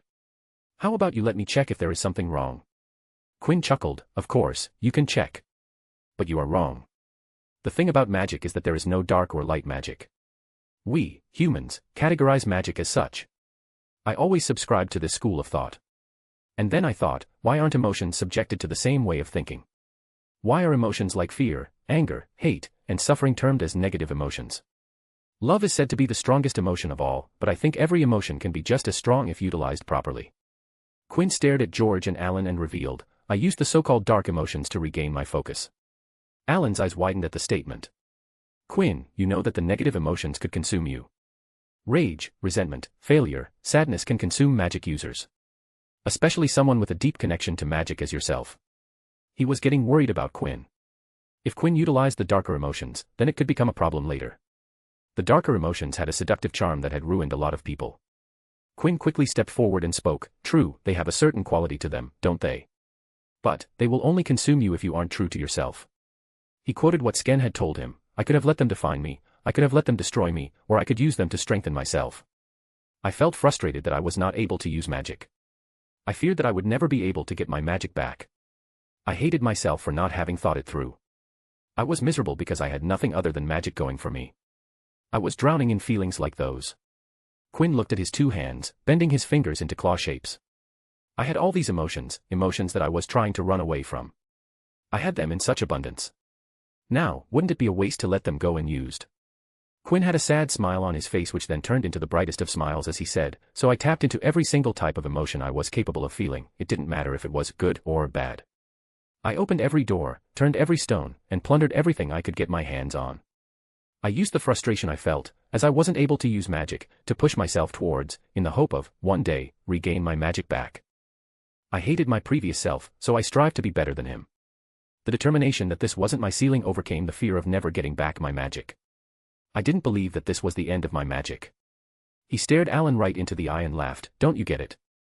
I used both sides of the spectrum to progress my magic. I didn't struggle by using the only side which is seen as proper. No matter what I am feeling, be it joy or misery, turmoil or serenity, all the emotions are mine. I had to accept that I was feeling down and the emotions that went along of it. A mix of emotions coming together to create a magnificent symphony. When you mix that blend with magic, magic would reward you, it would dance at your fingertips, move at a single thought of your mind. You just need to feel. Quinn turned to George and beamed. Adversity is what builds character and strength. I was at rock bottom, and you know what? After hitting rock bottom, there is nowhere else but to go up. I used adversity to regain whatever I lost in just a month. I used everything that I had, every resource I had available, to claw my way out of the pit.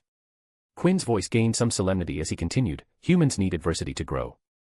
They need hardship to appreciate the good times. Without it, we become lazy and stale. Adversity to gain happiness keeps us moving. Being happy all the time is not at all bad. Everyone should aim for happiness, but without knowing what is on the other side, how would you learn to understand yourself? Do you know that I haven't taken the potion in close to 3 weeks, and even before that I was skimming on doses? Quinn softly smiled as he looked at the two older men, who were stunned at the sudden piece of information. I stopped taking it because it was dulling my connection to magic as it was supposed to do. I shouldn't have run away from my magic in the first place. I should have faced it head on. But let's not talk about the past. I let my magic flow. It was painful, oh so painful. I hated every second of that time, but I had to continue because it was helping me, sighed Quinn as he remembered those times. Pain is a powerful motivator, so I endured it. Slowly but surely, under the pressure to reduce the pain and solve the consequences, I was able to stop my rampaging magic by getting all of it under control. Negative thoughts combined with the positivity I was feeling from seeing progress, so I combined it together to boost my progress. It helped that I was rebuilding something that I had lost, so my progress was so fast. The time I spent feeling all these emotions, even those I didn't want to feel, made me learn a lot about myself and my magic. I felt free. I actually feel much better from before the sin curse got a hold on. Quinn stretched his hands above his head and stated, my magic, which was made to grow artificially, is now under my control. Do you know that I gained an extra year and a half of progress? My artificially expanded magical core has now become a natural part of my magical physiology. My control might not have gotten the same boost because I had to rebuild it in such a small amount of time, but I learned a lot about emotion and will, and that will help me in the long run. By the time Quinn stopped speaking, the garden was full of short shrubs and beautiful flowers. Squirrels, butterflies, 3 deers, 1 peacock graced the transformed landscape. Do you know how difficult it is to fool the senses of 2 practiced occlumens? It gets more difficult when one of them is literally on the top of the mind arts field. Quinn waved his hand over the colorful scene and said, this much amount of work is required. I wouldn't have been able to do it before, but now I've been able to pull it off. What do you mean? Asked a frowning George. Quinn raised his hand and snapped his finger. Instantly, half of the flowers and shrubs vanished like they were a mirage. The larger animals like deers and peacocks ceased to exist. I did not conjure those things or transfigure those animals. They were the work of an elaborate illusion, Quinn stated in a quiet voice. He pointed at the butterflies and bees and said, only a quarter of these flying insects are conjured, the rest of them aren't real. A huge share of the flowers and shrubs weren't even corporeal and were just accompanying the small amount of transfigured flora. They gave an illusion that they were real. I used small details so you wouldn't look at the bigger picture. He turned to face Alan and said, I distracted you with the buzzing of bees, the chirping of crickets, so you would believe that all of this was real. My words kept most of your focus on me as I continued to add more illusions. None of them were mental illusions because you would catch them instantly, so I used physical light manipulation. I faked sounds, created light gusts of wind to immerse you in the scene. A lot of delicate illusion work combined with a small amount of corporal mixed together to form something you thought was completely real. Quinn gave a beaming chuckle, fooling a master of mind arts, who has complete control over his mind is great for a day's work, don't you think? Quinn closed his eyes and yelled at the sky. I am back. Quinn West is back. Woohoo. End of Volume 4, Hogwarts, Year 3. Quinn West, light and dark mix to create brilliance, yeah. Sken Keupadung, your typical wise master, my words are wise and I am real. Alan D. Baddeley, mind arts master, feeling shocked. George West, worried grandfather, still hasn't comprehended what happened. Web novel has been shadow banning comments recently. This means that any comment that contains profanities in any form will be automatically deleted. So, if you are commenting with curses and profanities, censor a single letter or get creative. Chapter 74, Another Year, Another Train Journey. The chapter was edited by my editor, Alan_Lou/Alan L. In northwestern London lay King's Cross Station, a Muggle railway station that was one of the busiest in the city. It was a perfectly ordinary station, with big plastic numbers over each track and guards who had never heard of the Hogwarts School of Witchcraft and Wizardry. However, every September 1st, as the clock overhead approached 11 o'clock, the Intercity 125 was pulled into Platform 9. A strange crowd turned the occasional people's heads. The pack was wizarding children, bearing enormous trunks and caged owls and other unusual pets, making their way toward, and then through, the solid metal barrier between platforms 9 and 10.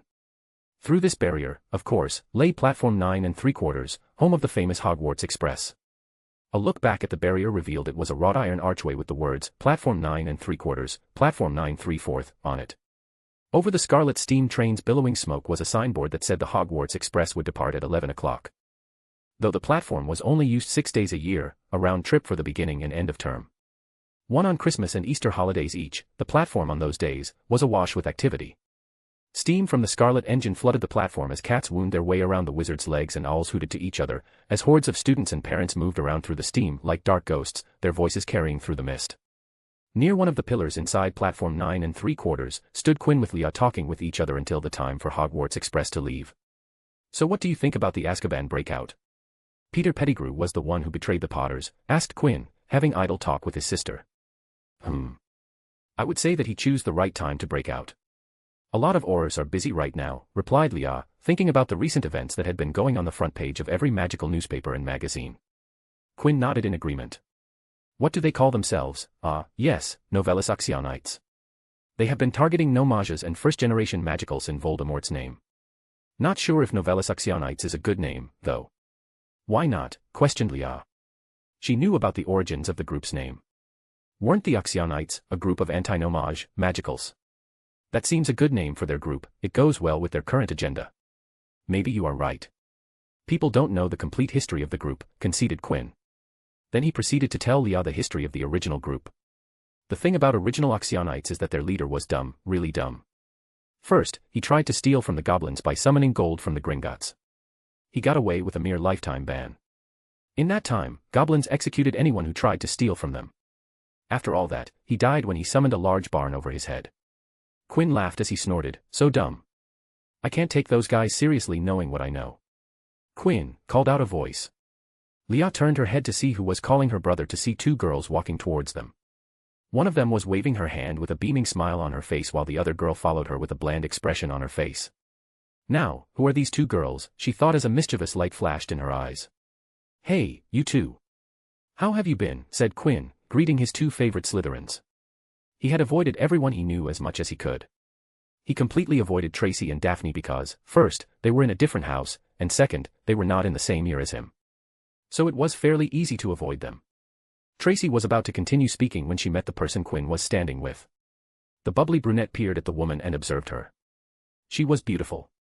Tracy would describe her as one of those girls who often caused double takes as she passed by and looked good no matter the occasion. Her first impression was that she was someone confident and outgoing. Daphne also looked at the women with some curiosity. Given that the unknown person was talking to Quinn, it was clear that Quinn knew her. And after a second look, Daphne noticed the black hair and stone-gray eyes. Same as Quinn, the blonde thought, noticing the similarities between Quinn and the woman. Why don't you introduce her to us, Quinn, asked Tracy, curious about the woman. Oh, right, Quinn turned and introduced the two parties. This is Leah West, my sister, said Quinn, gesturing at Leah. Then the younger West child turned his face to his two friends and spoke, and these two are Tracy Davis Dash, pointing at the brunette. And Daphne Greengrass, pointing at the blonde. They are my friends. Leah pushed herself off the wall, put a hand on Quinn's shoulder, and asked, so which one do you like? Tracy and even Daphne blushed at the sudden question. Tracy looked at Quinn and found that her male friend had changed in the break. For one, Quinn had grown a few inches. Overall, his jaw and face was now sharper as he had lost the baby fat. Tracy felt his shoulders had widened a little. Even his arms looked a little bigger overall, and Quinn was more filled out than before. He was much more handsome than last year. Daphne, on the other hand, recalled the memory of Quinn holding her close. She remembered him saying that he would have invited her to Hogsmeade if she wasn't a second year. She was a third year now and was allowed to go to Hogsmeade this year onwards. Would he invite her this year, were Daphne Greengrass thoughts as she stared at the boy in front of her. Quinn closed his eyes as he held the bridge of his nose. He was really feeling embarrassed and was trying to hide it. You know, I wondered whether you would do anything to embarrass me if we met my friends. I really thought you wouldn't do it, but it turned out I was wrong. Why did you have to do that? Quinn deadpanned towards his sister.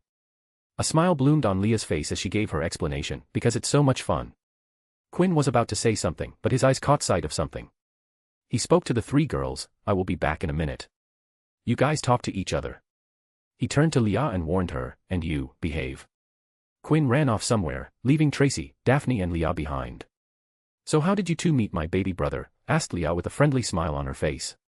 We met Quinn in our first year. In fact, we met today, 2 years ago in the Hogwarts Express, answered Tracy. She giggled and recalled, oh, that day was fun. What is Quinn like at home? It was Tracy's turn to ask a question. And she really wanted to know if Quinn was the same as he was outside. He is annoyingly put together all the time. She pointed at Daphne behind her. Along with this girl, the two dress so perfectly that it makes me feel quite annoyed. I mean, not a single hair out of place. Leah turned her eyes to the one called Daphne Greengrass and observed the blonde. And she could see what Tracy Davis was talking about.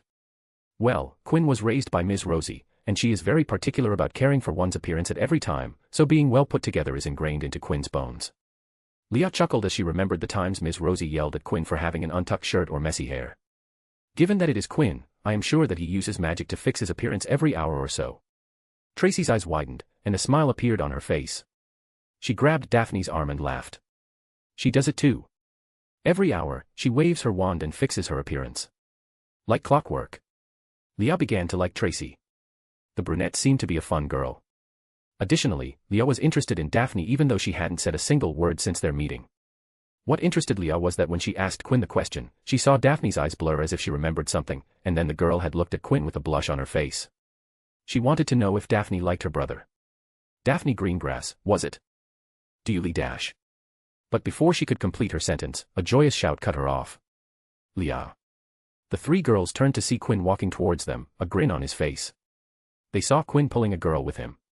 Quinn stopped near them, brought the girl in front of him, and then slipped his hands under the girl's shoulder and lifted her up as if showing her off. The girl that Quinn brought and lifted had waist-length, straggly, dirty blonde hair. Interestingly or weirdly, the girl was wearing dirigible plum-shaped earrings on her ears. Leah found herself looking at the girl as the girl stared back at her with her silvery eyes. "Meet Luna Lovegood," Quinn introduced the young girl with a bright smile on his face. "She's my junior in Ravenclaw. Absolutely adorable, isn't she?" Quinn put the now-named Luna Lovegood down and spoke to the young Ravenclaw. "Luna, this is my sister, Leah." Luna's eyes shined as she moved towards Leah and observed her by orbiting around her. Then she sized Leah up, sweeping her eyes up and down before saying, "You look like Quinn." "That I do," replied Leah.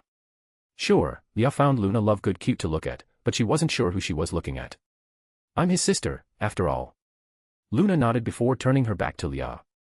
She walked back to Quinn's side, who gave her chocolate, patted her head, and told her, "Good work." "So what did you three talk about?" Quinn asked after giving Luna chocolate. "Oh, Tracy was telling me about the first time you guys met," replied Leah. "Ah, it was today, wasn't it? You two weren't able to find a compartment, so you guys came into my compartment." Quinn chuckled as he recalled that day and said, "That was a fun day. Did you know I guessed the houses of almost all first years being sorted that year?" "Yeah, that was fun." Quinn looked at the clock that was hanging on a pillar and said, "Okay, we should get moving if we want to get a compartment." He turned to Tracy and Daphne and asked, "Do you want to join Luna and I? We're sharing a compartment." Tracy looked at Daphne, who nodded. "Sure, we will join you," replied Tracy. "Can we bring another person?" asked Daphne, staring at Quinn. Quinn looked at Luna to see if she was all right with another person, but his eccentric junior seemed really interested in the wrapper of the chocolate he gave her. "I don't see why not." "The more, the merrier," replied Quinn. "All right, we'll say goodbye to our parents and then meet you on the train," said Tracy. Daphne also needed to find the person she wanted to bring along, so she nodded. "Excellent, I'm going to choose a compartment somewhere along the middle of the train, so start somewhere there," said Quinn before he turned his face to Luna and shook her to get her attention. "Luna, go ahead and say goodbye to your father. We will get going then." The three girls went back to their respective families, leaving Leah and Quinn alone. "Do you have any male friends, or are all your friends girls?" smirked Leah. She put a hand on her cheek. "My baby brother sure is popular." "Are you planning to become a ladies' man?" "There is nothing wrong with being a little bit of a ladies' man," snorted Quinn at her comment, which was another attempt to make him feel embarrassed. "And, I do have male friends." He looked around the platform. "But I just can't seem to find Eddie and Marcus at the platform or on the train. It will be the 4th straight year if I don't see them today." When Quinn returned his eyes to Leah, he found her looking at him with slight worry in her eyes. "What is it?" sighed Quinn. He knew that look. It was the same George had given him as they were leaving home before in the morning. "Promise me you won't do something reckless and dangerous." She held Quinn's face and forced him to look at her. "I'll try," said Quinn. He couldn't claim he wouldn't get into trouble. He would surely try not to get into trouble as he didn't want to seek trouble. "I will try my best to stay safe.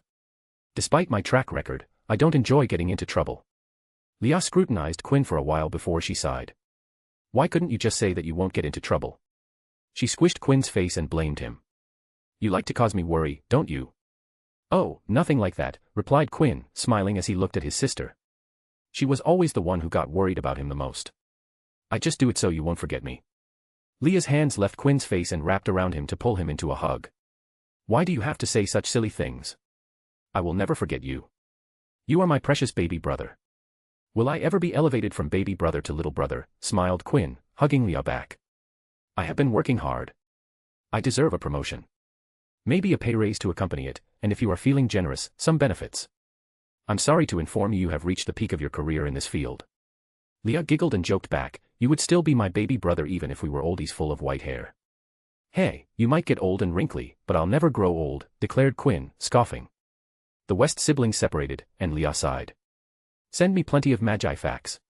You remember my WMFID, right? I decided on all our family's WMFIDs." "Of course I remember them," answered Quinn, and with a final sigh, he added, "Take care of yourself and don't overwork. Remember to have fun and keep sending me souvenirs." "You bet," promised Leah and stroked Quinn's cheek one last time. "Now, leave. I don't want to see you cry." "Of course," smiled Quinn. He picked up his suitcase, turned back towards the Hogwarts Express, and walked away. He waved to Leah as he walked away. Scene break. Quinn threaded his way through the narrow corridors of the train. Weaving through the students standing in the corridors. He made his way to the middle of the train, looking for an empty compartment. After a minute or two, Quinn found an empty compartment and immediately laid his claim on it. Conquest, completed, declared victory Quinn as he sent his suitcase to the top rack and shot multiple cleaning and scouring charms to make everything spotless. After half a minute, Luna entered the compartment, and Quinn helped transfer all her stuff to the racks above. Looking forward to this year, Luna asked Quinn as he took a seat next to the window. Luna sat down beside Quinn and nodded. I'm hoping to see a lot of magical creatures this year. Maybe even find a crumplehorn snorkack, but Daddy said it can only be found in the Netherlands. So maybe I won't find it at Hogwarts. Who knows, maybe you will, or maybe you won't. The only way to find out is to look for it, answered Quinn. He didn't know if the crumplehorn snorkack was a real creature or a figment of Xenophilius Lovegood's imagination. But he wasn't outright going to deny the existence of the said creature. He lived in a magical world. Maybe the mysterious creature was real. I heard that Rubius Hagrid is going to teach care of magical creatures subject this year, informed Quinn. He spends a lot of time in the Forbidden Forest, and I have heard he knows a lot about magical creatures. So we may learn about a lot of new creatures. That'll be fun, don't you think? Luna's eyes shined, and she looked up at Quinn. Really? Hagrid is nice. I'm looking forward to learning from him. He's very tall, though. My neck hurts when I look up at him. Quinn grinned at the last part. Luna was a small girl, and the half-giant was very tall. Ah, found them. Quinn and Luna turned their heads towards the door of the compartment and saw Tracy. She was looking to her right and called out, "They are here, come on." Quinn stood up and helped Tracy with her luggage but stayed away from her cat because he thought the feline was glaring at him. That was the cat whose hair went into Hermione's polyjuice potion. After Quinn set up Tracy's luggage, he turned to the door and blinked when he saw two girls standing there. One taller than the other. One had blonde hair, and the other one had black hair. Both girls had blue eyes. Quinn could immediately see the similarities between the two girls. Daphne Greengrass, the taller of the two girls, spoke up and introduced the black-haired girl to Quinn. This is Astoria. My sister. Quinn West, MC, 4th year Ravenclaw. Back to school. Leah West, elder sister, fulfilling the duty of older siblings by embarrassing younger siblings. Luna Lovegood, 2nd year Ravenclaw, quite easy to lift her up the ground. Tracy Davis, 3rd year Slytherin, admiring the changes in Quinn. Daphne Greengrass, 3rd year Slytherin, memories. Astoria Greengrass, 1st year, Daphne's sister. Web novel has been shadow banning comments recently. This means that any comment that contains profanities in any form will be automatically deleted. So, if you are commenting with curses and profanities, censor a single letter or get creative. Chapter 75, Dementors, Patronus, and Chocolate West. The chapter is edited by my editor, Alan_Lou/Alan L.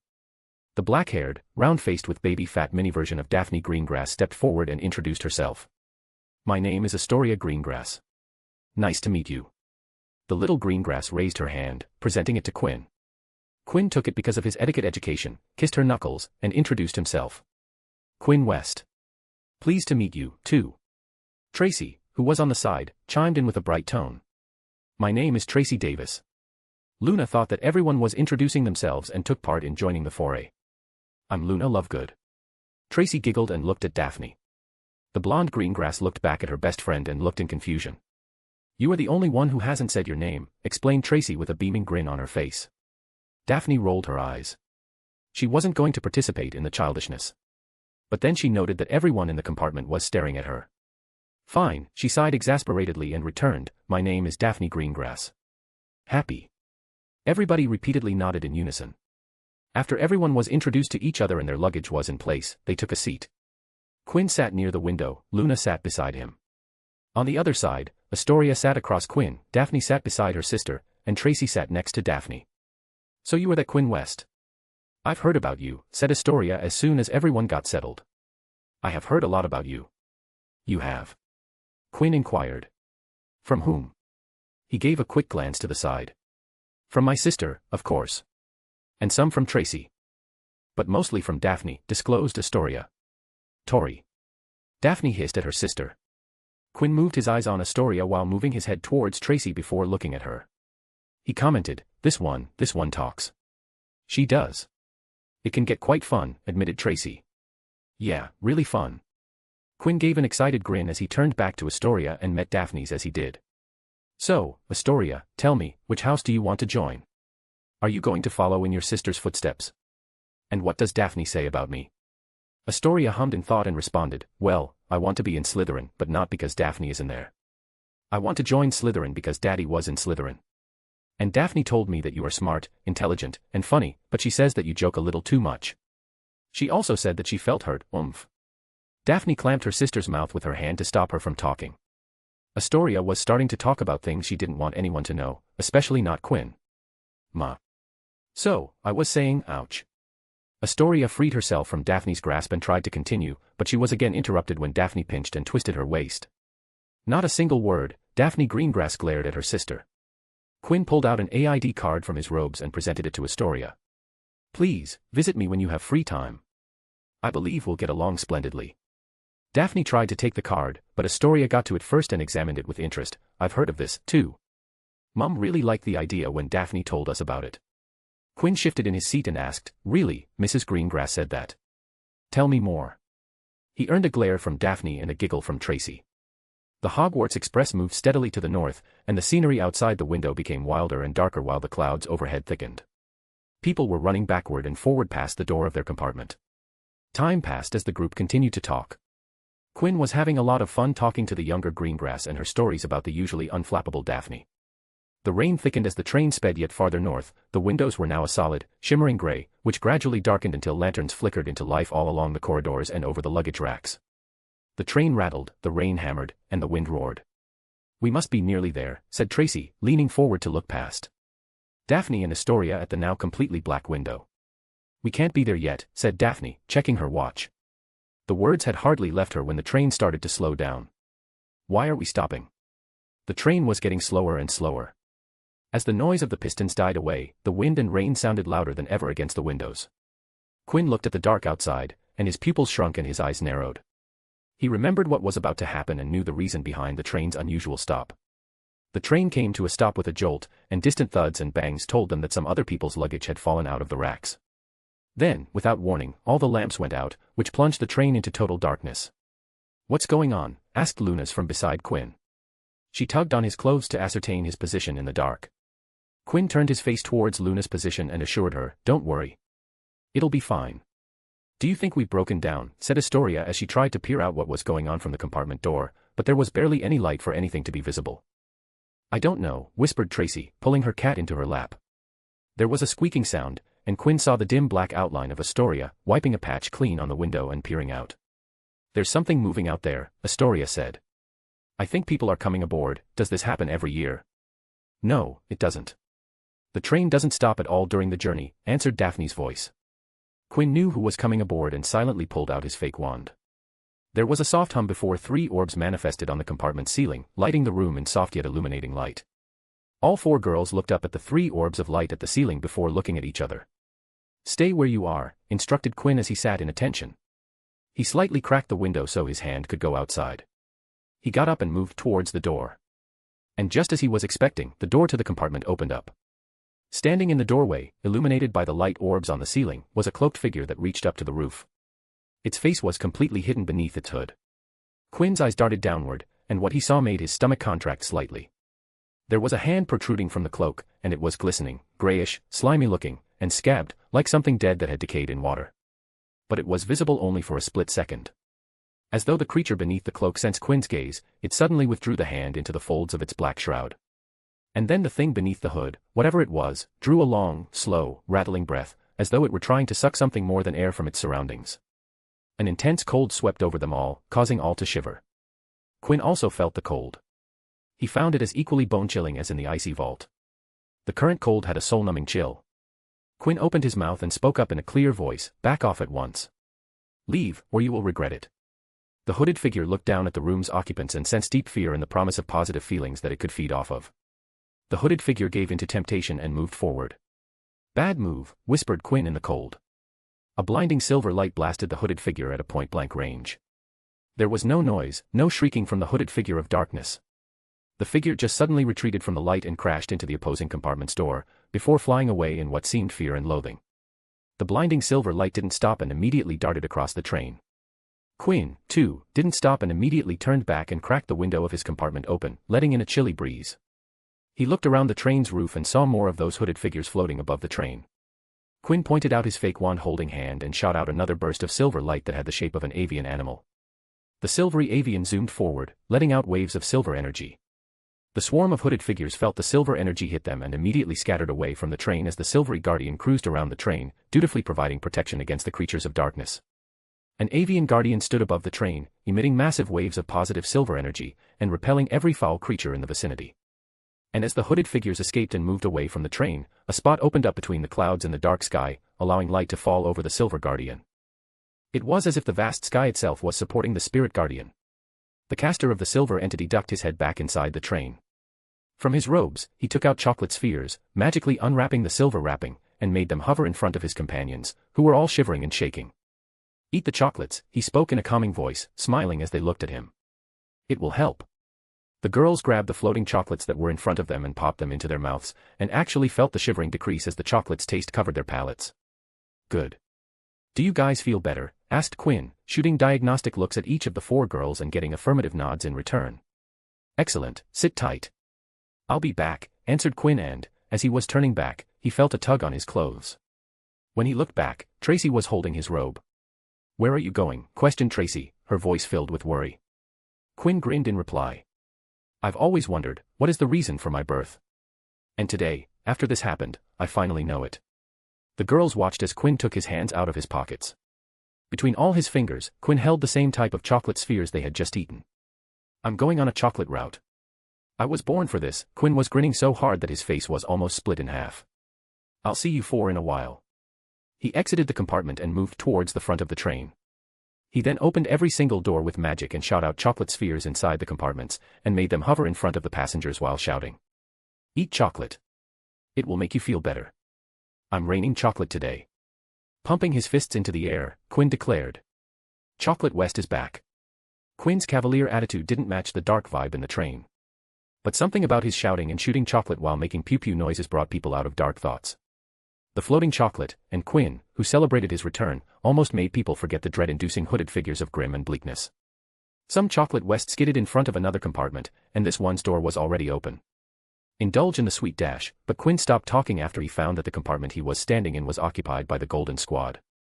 Inside the compartment, Harry Potter, the Golden Boy, or better known as the Boy Who Lived, was unconscious in his seat while the other 3 of the group were around him. Ivy Potter, the Potter twin, was shaking her brother, trying to get him to wake up. Quinn sighed and entered the compartment and spoke, "Get away from him. You are overwhelming him. Let the bloke breathe." The second Quinn stepped inside the compartment, the lanterns came back to life, and the Hogwarts Express resumed its way with a jolt. Ivy, who was worried about her brother, followed the instructions on instinct, but when she looked at the person who gave the instructions, her eyes contracted. What are you doing here?" Quinn internally groaned but decided to ignore Ivy and Hermione's suspicious looks and asked, "Did he come into contact with a Dementor?" "Dementor? Do you mean that foul, hooded creature?" asked Ron. He didn't notice the suspicious and cautious looks his 2 friends were giving the black-haired boy. "Oh, so you guys had a chance to get acquainted with the Dementors," Quinn conversed as he checked on Harry Potter. "Bad luck, I guess." "All right, he is breathing, so a Dementor's kiss is out of the question," diagnosed Quinn. He moved Harry's face around to check him out and silently funneled some magic to check the status of the Boy Who Lived. "He doesn't seem that pale, and I'm not getting any serious hits." Quinn stood straight and announced, "He is all right." This sudden close contact with the Dementor knocked him out. "How do you know that?" questioned Ivy. She was still giving a cautious look, but Quinn could see her gaze shifting to Harry, worry flashing in her eyes every time she did so. Quinn sighed, turned to the unconscious Harry Potter, and gave him a tight slap. "Pa." The sound of slap reverberated in the compartment as Harry Potter woke up with an abrupt and deep inhale of breath and looked around wildly. What? Harry opened his eyes to see West, or whatever was his name, standing over him. The lanterns above him were back on, the floor was shaking, the Hogwarts Express was moving again. Harry felt very sick. When he put up his hand to push his glasses back on, he felt cold sweat on his face. And his left cheek was stinging. "Dip or pour?" asked West. He still couldn't recall the guy's first name. "Peepor," he answered on instinct. Harry could feel his heart racing. Quinn clicked his tongue, looked at Ivy, and shrugged with his arms up. "I take it back. There is something definitely wrong with him. I mean, who pours instead of dipping?" Hermione rolled her eyes at Quinn's eccentricity. Even Ivy wasn't sure what to do, so she just stared at Quinn. Quinn, on the other hand, was unwrapping a chocolate sphere. He leaned down towards Harry. Here, eat the chocolate. It will make you feel better. What was that thing? Asked Hermione. A Dementor, answered Quinn, who was now giving chocolate to the other three. One of the Dementors from Azkaban, I presume. What is a Dementor? Hermione asked, bewildered. The hooded creature was something out of a horror story. Dementors are one nasty piece of work. They infest the darkest, filthiest places, they glory in decay and despair, they drain peace, hope, and happiness out of the surrounding air. Get too near a Dementor, and every good feeling, every happy memory, will be sucked out of you. If it can, the Dementor will feed on you long enough to reduce you to something like itself, soulless and corrupt. You will be left with nothing but the worst experiences of your life. Quinn looked at the Golden Squad, who didn't look too well. He also noticed that none of them had eaten the chocolate. Eat the damn chocolates. It'll help. He turned to Hermione and offered her something that would satisfy her. Chocolate is one of the remedies to Dementor exposure. You can read it in one of the Dark Against Dark Arts remedy books. Just go to the Dark Creatures section of the library and pick the book on Dementors. Hermione looked back and forth between the chocolate and Quinn before taking the risk and popping the chocolate into her mouth. Immediately, to her great surprise, she felt a warmth spread suddenly to the tips of his fingers and toes. Quinn caught the look on Hermione's face and knew that his work was done here, so he just turned and walked out of their compartment. I need to cover more area, so I'll excuse myself. With that, he was gone, leaving the Golden Squad alone. Are you sure you're okay, Harry? Said Ivy, looking at Harry anxiously. I don't understand. What happened? Groaned Harry. He was sweating, and his left cheek was still hurting. Well, that thing, the Dementor, stood there and looked around, said Ivy.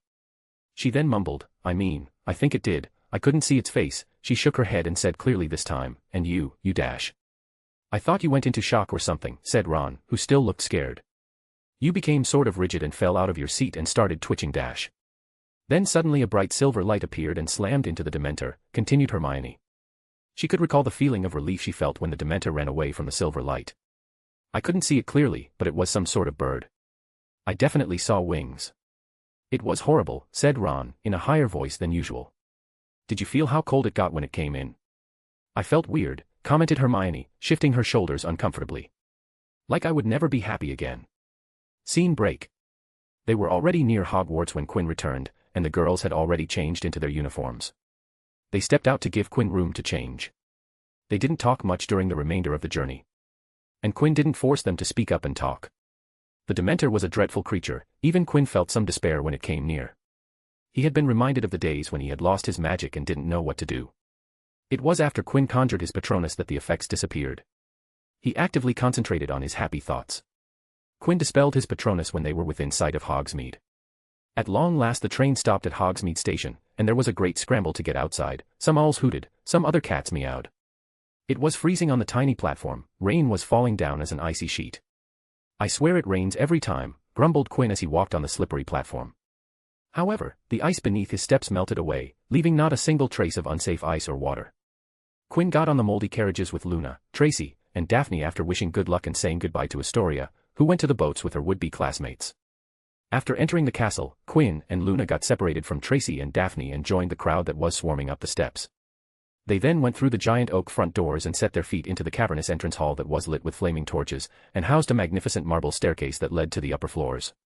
The door into the great hall stood open at the right. Quinn followed the crowd toward it and had barely glimpsed the enchanted ceiling, which was black and cloudy tonight, when a voice called, "Mr. West, I want to see you in my office."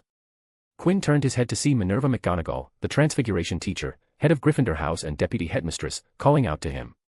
She was a stern-looking witch who wore her hair in a tight bun, her sharp eyes were framed with square spectacles. Quinn sighed and shouted back, "Professor, can't we do this after the feast? I don't want to miss dinner. It won't take much time. I just want a brief word in my office," assured the Scottish witch. "You shall have plenty of time to eat at the feast." Quinn sighed once more before following his professor to her office. Quinn West, M.C., Chocolate West. At your service. Astoria Greengrass, talkative Greengrass sister, has heard of Quinn. Harry Potter, boy who fainted, damn it. My cheek still hurts. Web novel has been shadow banning comments recently. This means that any comment that contains profanities in any form will be automatically deleted. So, if you are commenting with curses and profanities, censor a single letter or get creative. Chapter 76, Quinn's Trust in Magic. The chapter is edited by my editor, Alan_Lou/Alan L. Quinn sat in the deputy headmistress office, waiting for McGonagall to return. The Transfiguration professor had told him to stay inside her office while she was out. He took out his pocket watch, watched the time, and grumbled, "One more minute and I'm leaving." Quinn snapped shut his pocket watch and got up from his chair. The office hadn't changed since the last time he had been here. It was still the same small study with a big fireplace and a window that overlooked the Quidditch field. Walking up to McGonagall's desk, Quinn raised his head to look at what was above her desk. This was the same place where McGonagall had conjured the giant chunk of ice and showed him sublimation, which had been a paradigm-shifting moment for his exploration of the icy vault. Quinn blinked at the place above McGonagall's desk, and a knob of ice manifested. The tiny ice knob started to rotate as more and more ice appeared around the initial knob, increasing the size of the ice above the desk. Within seconds, Quinn had created a hunk of ice comparable to the one McGonagall did 2 years ago. She was definitely showing off at that time, thought Quinn as he swept his eyes over the ice. The sound of the door opening alerted Quinn as he brought his hands in front of him, and his fake wand was shot out of the holster into his right hand. His robes hid his wand coming out of its holster, and the ice was eye-catching enough that no one noticed Quinn moving his hand to his front. "Mr. West, what are you doing?" McGonagall announced herself in her office. She eyed the ice floating above her desk.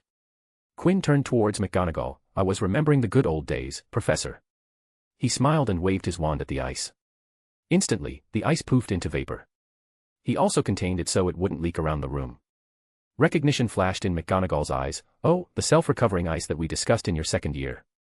"Yes, I remember that." A ghost of a smile appeared on her face as she noted the ice. "You have grasped the concept quite well, Mr. West." Harry Potter and Hermione Granger, who stood behind McGonagall, stared at the contained mist of vapor hanging in the air. Their head of the house had pulled them away from the crowd, and now they were standing in her office watching Quinn West and McGonagall talking about something. "Why did you call me, Professor?" asked Quinn as he dispelled the vapor and returned to his chair.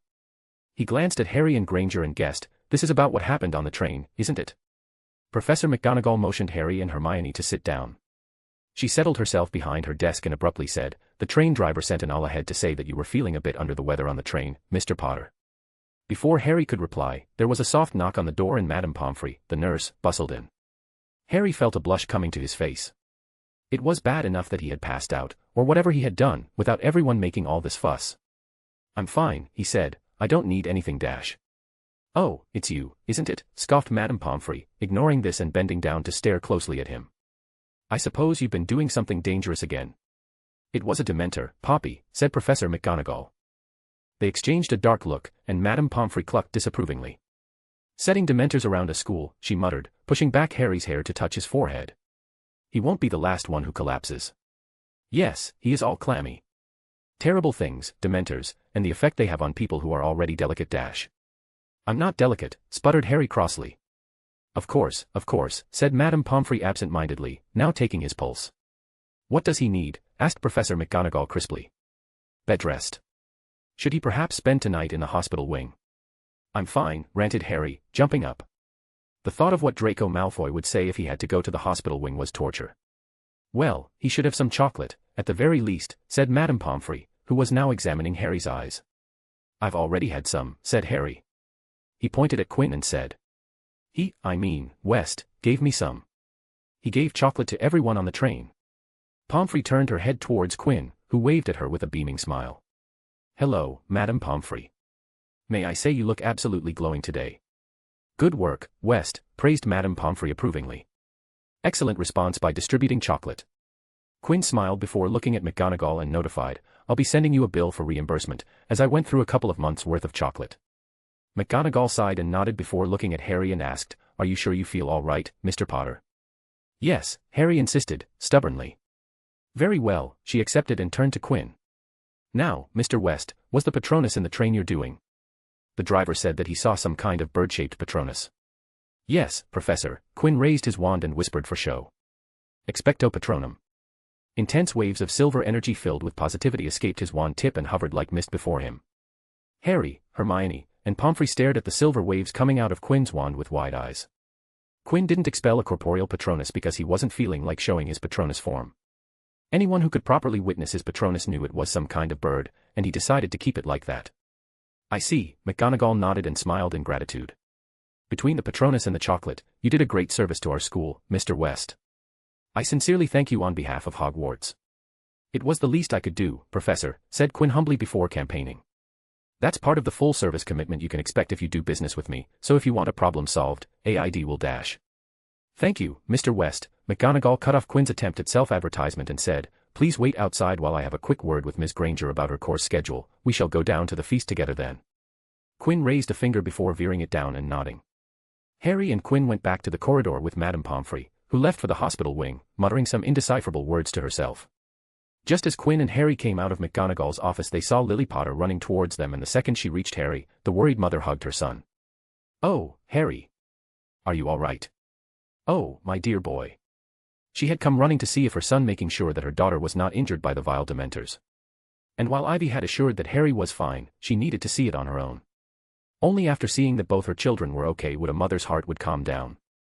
Quinn, on the other hand, stepped away from the mother-son pair and stood as still as possible to reduce his physical presence to the point he was invisible. He didn't want to disturb them and give them some space. Let's just hope that I can leave here as soon as possible, he thought, eyeing McGonagall's office door, hoping the Transfiguration professor would come out with Hermione Granger and he could go to the feast. He had to wait only a few minutes, and it seemed like Lily didn't notice him and Harry had seemingly forgotten that he was here. Then, followed by Professor McGonagall, Hermione emerged looking thrilled about something, and the three of them made their way back down the marble staircase to the Great Hall. There was a sea of pointy black hats. Each of the long house tables was lined with students, their faces glimmering by the light of thousands of candles which hovered above the tables in the air. Professor Flitwick was carrying an ancient-looking hat and a four-legged stool out of the hall. Oh, said Hermione softly, we've missed the sorting. That we did, remarked Quinn, looking at the Slytherin table. There he saw Astoria sitting in her new green trims with Daphne and Tracy. The hat sorted her in Slytherin, huh? Professor McGonagall and Lily Potter strode off towards her empty seat at the staff table, and Harry and Hermione set off in the other direction, as quietly as possible, toward the Gryffindor table. Quinn cast a surveying glance to Hermione and thought, she got the permission to use the time turner, didn't she? He walked to the empty spot between Marcus and Luna, and took his place between his two friends. So where were you? Asked Marcus, who was sitting across from them. Quinn started to explain what happened in a whisper. But at that moment, the headmaster stood up to speak, so he was cut off. Dumbledore, despite being well over a century old, always gave an impression of great energy. He had long white hair and a beard that was at least 2 feet long, he wore half-moon glasses and had a slightly crooked nose. Quinn looked around and saw the eyes of all the students focused on the headmaster. He had to admit that Dumbledore had cemented his position in the hearts of the general student populace. The kind of reputation that was on the verge of being unshakable. Welcome, said Dumbledore, the candlelight shimmering on his beard. Welcome to another year at Hogwarts. I have a few things to say. And as one of them is quite serious, I think it best to get it out of the way before we become befuddled by our excellent feast. Dumbledore cleared his throat and continued, as you may be aware, our school is presently hosting some of the Dementors of Azkaban, who are here under the order of the Ministry of Magic. Quinn noticed a barely visible look of displeasure passing in Dumbledore's eyes. Hogwarts was Dumbledore's territory, he didn't like the Ministry intruding on it, much less with Dementors. They are stationed at every entrance to the grounds, Dumbledore continued, and while they are with us, I must make it plain that nobody is to leave the school without permission. Dementors are not to be fooled by tricks or disguises, or even invisibility cloaks, he added blandly. It is not in the nature of a Dementor to understand pleading or excuses. I, therefore, warn each and every one of you to give them no reason to harm you. I look to the prefects, and our new head boy and girl, to make sure that no student runs afoul of the Dementors, he said. On a happier note, he continued, I am pleased to welcome 2 new teachers to our ranks this year. First, Professor Lupin, who has kindly consented to fill the vacancy there was in Defense Against the Dark Arts. There was some scattered, rather unenthusiastic applause. No one was expecting this fellow to last more than a year, and the recent record of the teachers didn't inspire confidence that he would be any better than the previous 2 professors. Quinn observed Remus John Lupin, the new Defense Against the Dark Arts, the marauder afflicted with lycanthropy and cursed to turn into a werewolf at every full moon.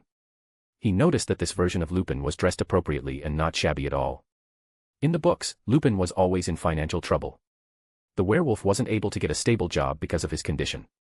Must be because of his friends, hypothesized Quinn. This Lupin didn't lose all of his friends in a single night. They must have helped him get a stable job or something.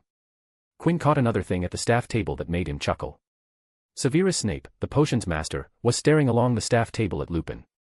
It was common knowledge that Snape wanted the Defense Against the Dark Arts post. It didn't help his mood that the job he coveted went to a marauder, one of his school bullies. The expression on Snape's face was beyond anger, there was pure and unfiltered loathing. As to our second new appointment, Dumbledore continued as the lukewarm applause for Professor Lupin died away. I am sorry to tell you that Professor Ketlaben, our Care of Magical Creatures teacher, retired at the end of last year in order to enjoy more time with his remaining limbs.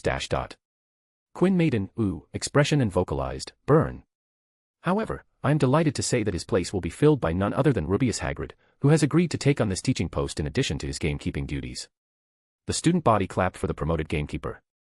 The Gryffindor table's applause was tumultuous in particular. Well, I think that's everything of importance, said Dumbledore. Let the feast begin.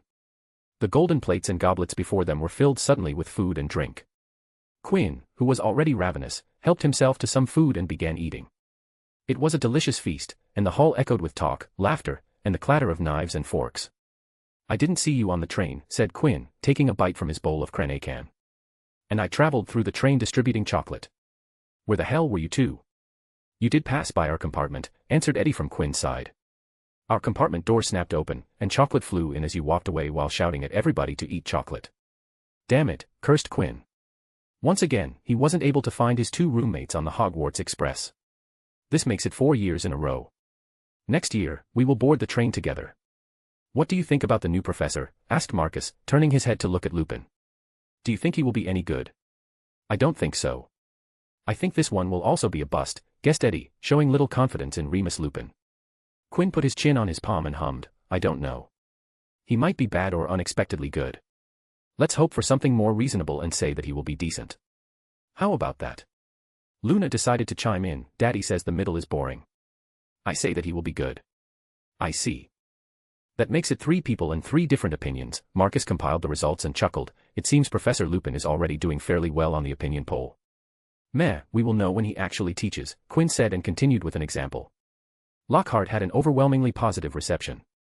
Look how he turned out.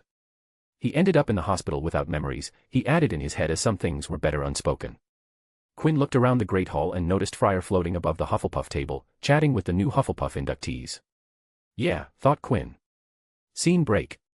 It was the night after Quinn had come back to Hogwarts, and now he was making his way to the astronomy tower. As he climbed the stairs to the tower, Quinn thought about the upcoming conversation with the ghost he had most contact with. He didn't blame Friar for the things that had happened to him in the last few months. Oh, no, the Hufflepuff ghost couldn't be blamed at all. Friar had warned him about the vaults and the danger that was within them.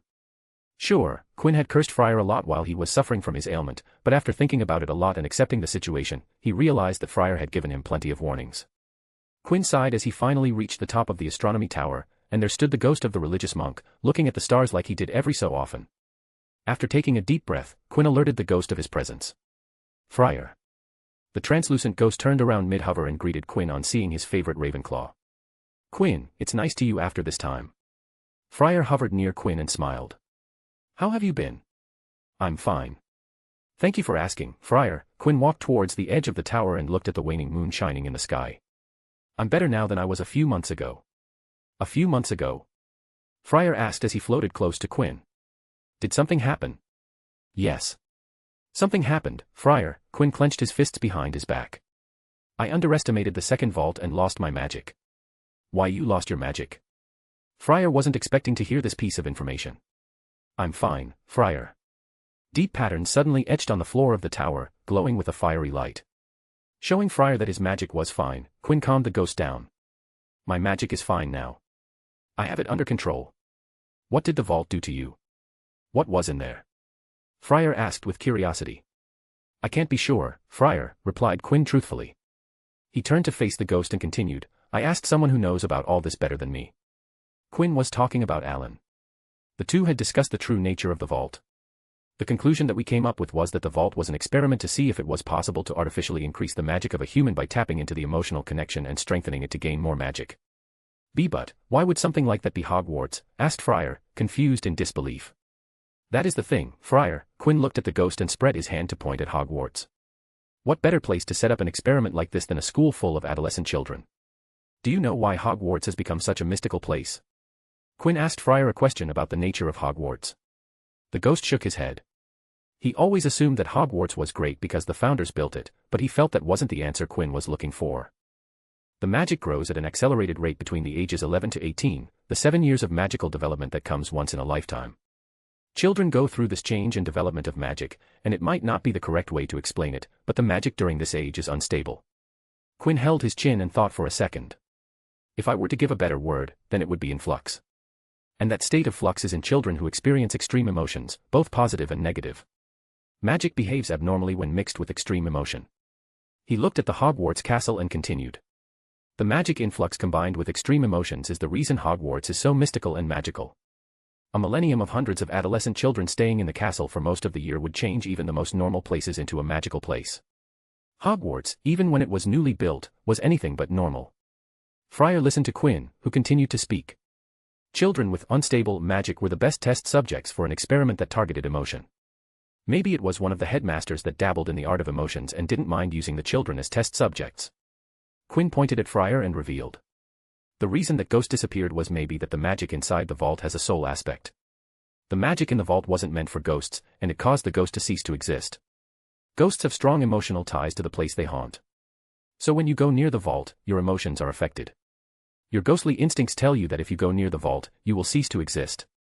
A twisted smile of self-derision appeared on Friar's as he completed what Quinn was speaking. And ghosts don't want to pass on. Even though we know it is wrong to remain in the mortal world, we continue to exist. The vault is a threat to our existence, and thus we feel dread and fear from it. Yes, that is the conclusion I have come up with. It is up to you if you want to accept it, Quinn told his understanding of the second vault. There were a few minutes of silence in the astronomy tower before Friar spoke up. Will you go inside the second vault? No, came Quinn's response. It was so quick and firm that Friar was taken aback. I'm not going back there.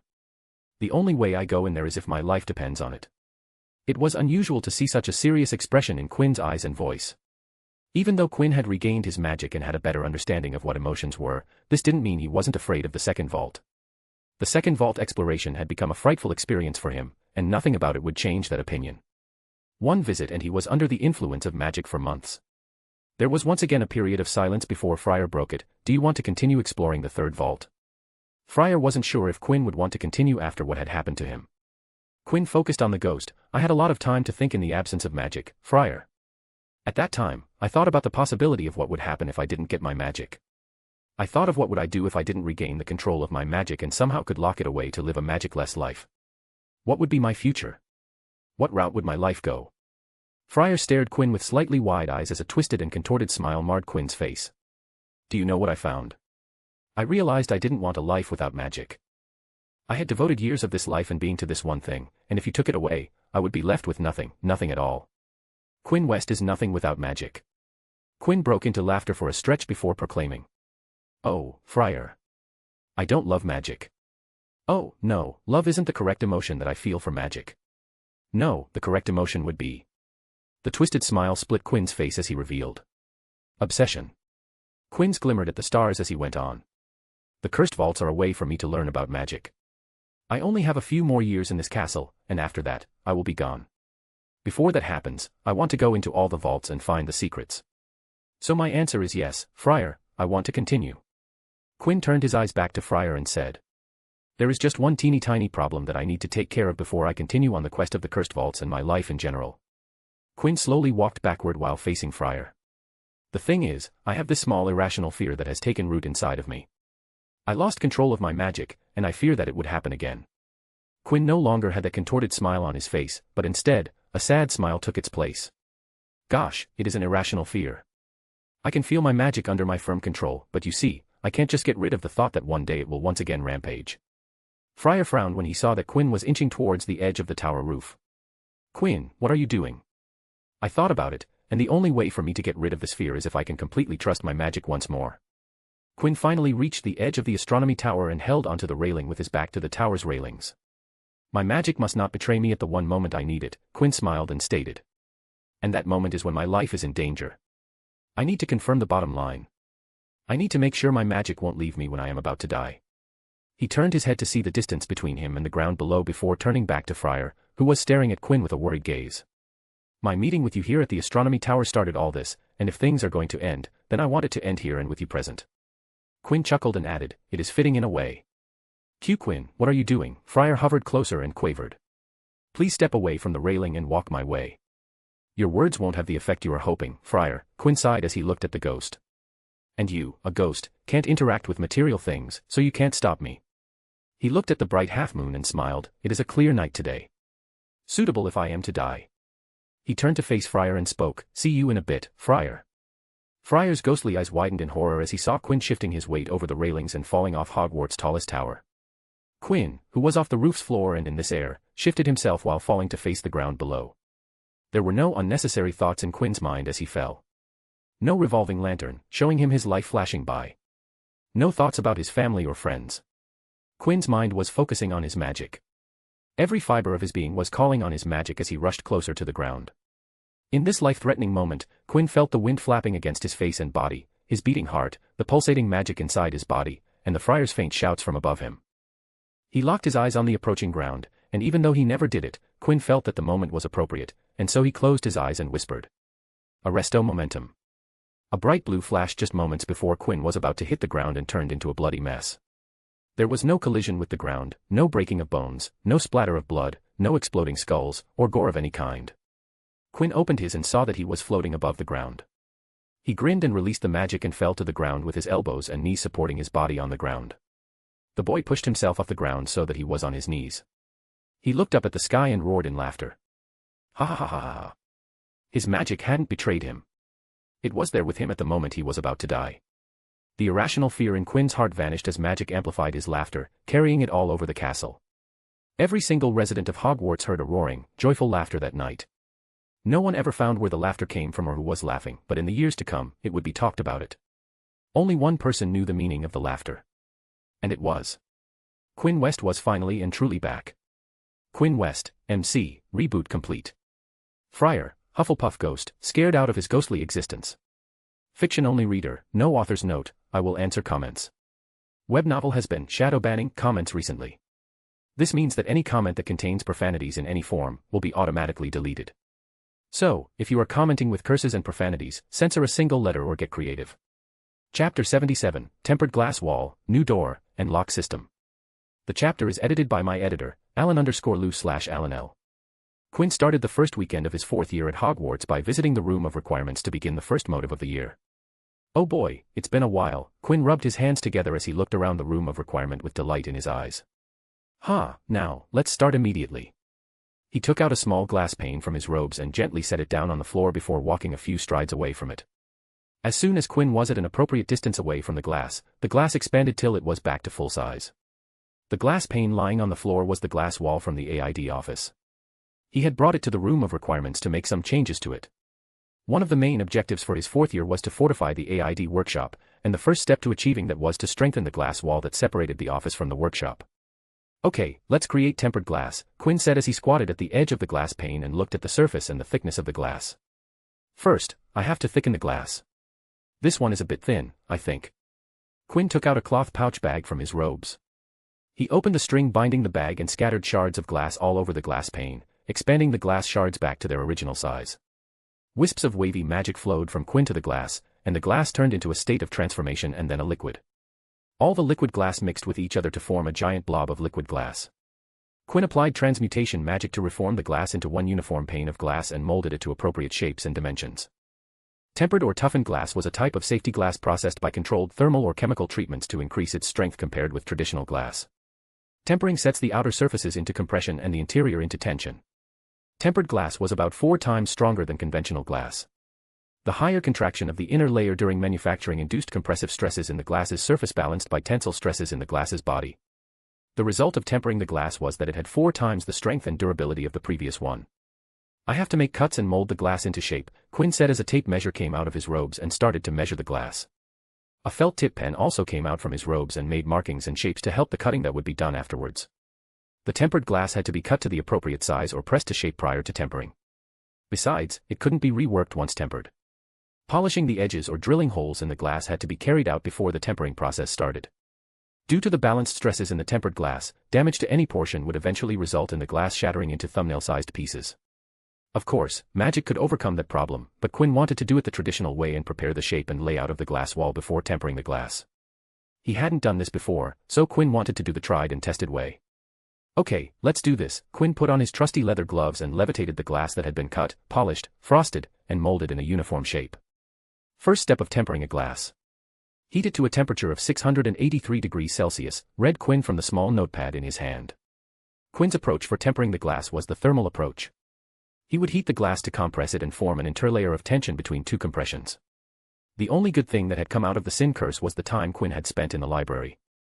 He spent hours every day voraciously reading books, and a topic of study that he had covered during his readings was fire, or more specifically, the concept of heat.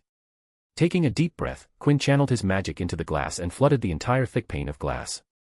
Closing his eyes, Quinn triggered a change in his magic and heated up the glass. Quinn needed a fast, uniform thermal temperature throughout the glass. After the temperature reached 683 degrees Celsius, Quinn opened his eyes and immediately changed the magic from hot to cold. The glass immediately went from molten to frozen, but it promptly shattered. Quinn didn't look discouraged and walked to the shattered glass, which was still levitating in the air, and observed what had happened. After a minute of studying the failed result, Quinn judged. I need to heat it faster. Again. The shattered glass returned to its unbroken state through transmutation, and the process repeated over again. This time, Quinn raised the temperature of the glass faster. He channeled magic and used a different heating spell designed to increase the heat more quickly and with higher efficiency for heating glass. Shifting to cold, Quinn murmured.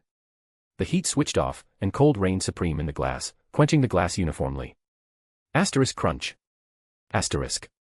The glass cracked into rough shards, and countless glass pieces floated in the air. I can try to keep the same heat and cool it slower, speculated Quinn and hypothesized, before saying, again. There was a smile on Quinn's face the entire time as he heated the glass and cooled it down. The smile even remained when the glass deformed, shattered, or didn't come out tempered. Ah, this feels nice, that thought encompassed Quinn's state of mind. Doing magic that he found compelling felt nice to Quinn. It didn't have the exhilarating feeling of blasting objects with destructive magic that he felt last year. This was different. Watching how the wisps of flame danced on the glass's surface or when the ice relaxed down the glass and sizzled brought joy to Quinn. Changing the temperatures, heat, cold, the timing of heating and cooling, small changes that just made sense. All of it was mesmerizing to Quinn. It was fun, it was calm. It was magic. After an hour and a half of shattering glass, making changes to the process, and trying dozens of times, Quinn finally produced a perfect pane of tempered glass. Done, Quinn raised his hands and admired his new glass wall that would be in his office. He shrunk the glass wall down to a pocket-sized version, put it inside his robes, and exited the room of requirements to have lunch before going to the AID classroom and set up the wall. Scene break. A well-fed Quinn entered the empty AID classroom with his suitcase in hand. He turned the key twice in the keyhole and opened the door. The classroom was bare and empty. Not a sign of the room being ever occupied. After last year, he had taken every single thing inside the office and the workshop. After losing control of his magic, Quinn wasn't in any shape to fortify his workshop, so he just packed up everything home with him. Tables, workstations, desks, cupboards, cabinets, raw material, tools, and everything there was in the classroom went home with Quinn. Quinn set down the suitcase on the floor, and opened it with a couple of clicks. The owner descended into the expanded suitcase and entered the room with all the stuff from the AID classroom.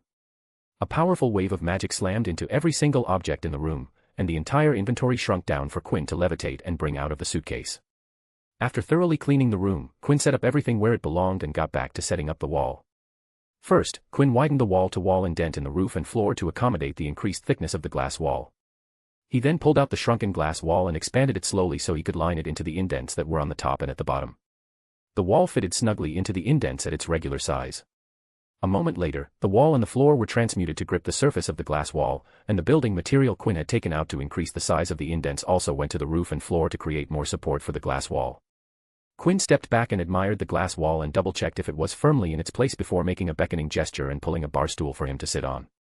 He touched the wall with his right hand, resting his palm and fingers snug against the cool glass. After eyeing the wall for a moment, Quinn injected magic into the glass wall. Purple waves of magic went through the glass every few seconds, reaching every corner of the wall. The purple waves of magic were the unbreakable charms being imbibed into the glass.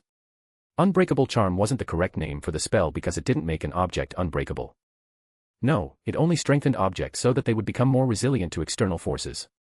Quinn was increasing the resilience of the glass so that it would become difficult to break.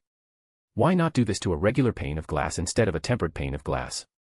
Well, the stronger the base material, the stronger result after placing the unbreakable charm.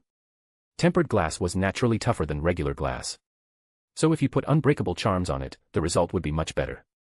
Quinn sat there for 5 minutes channeling magic into the glass before the charm saturated the glass and could no longer make it any stronger.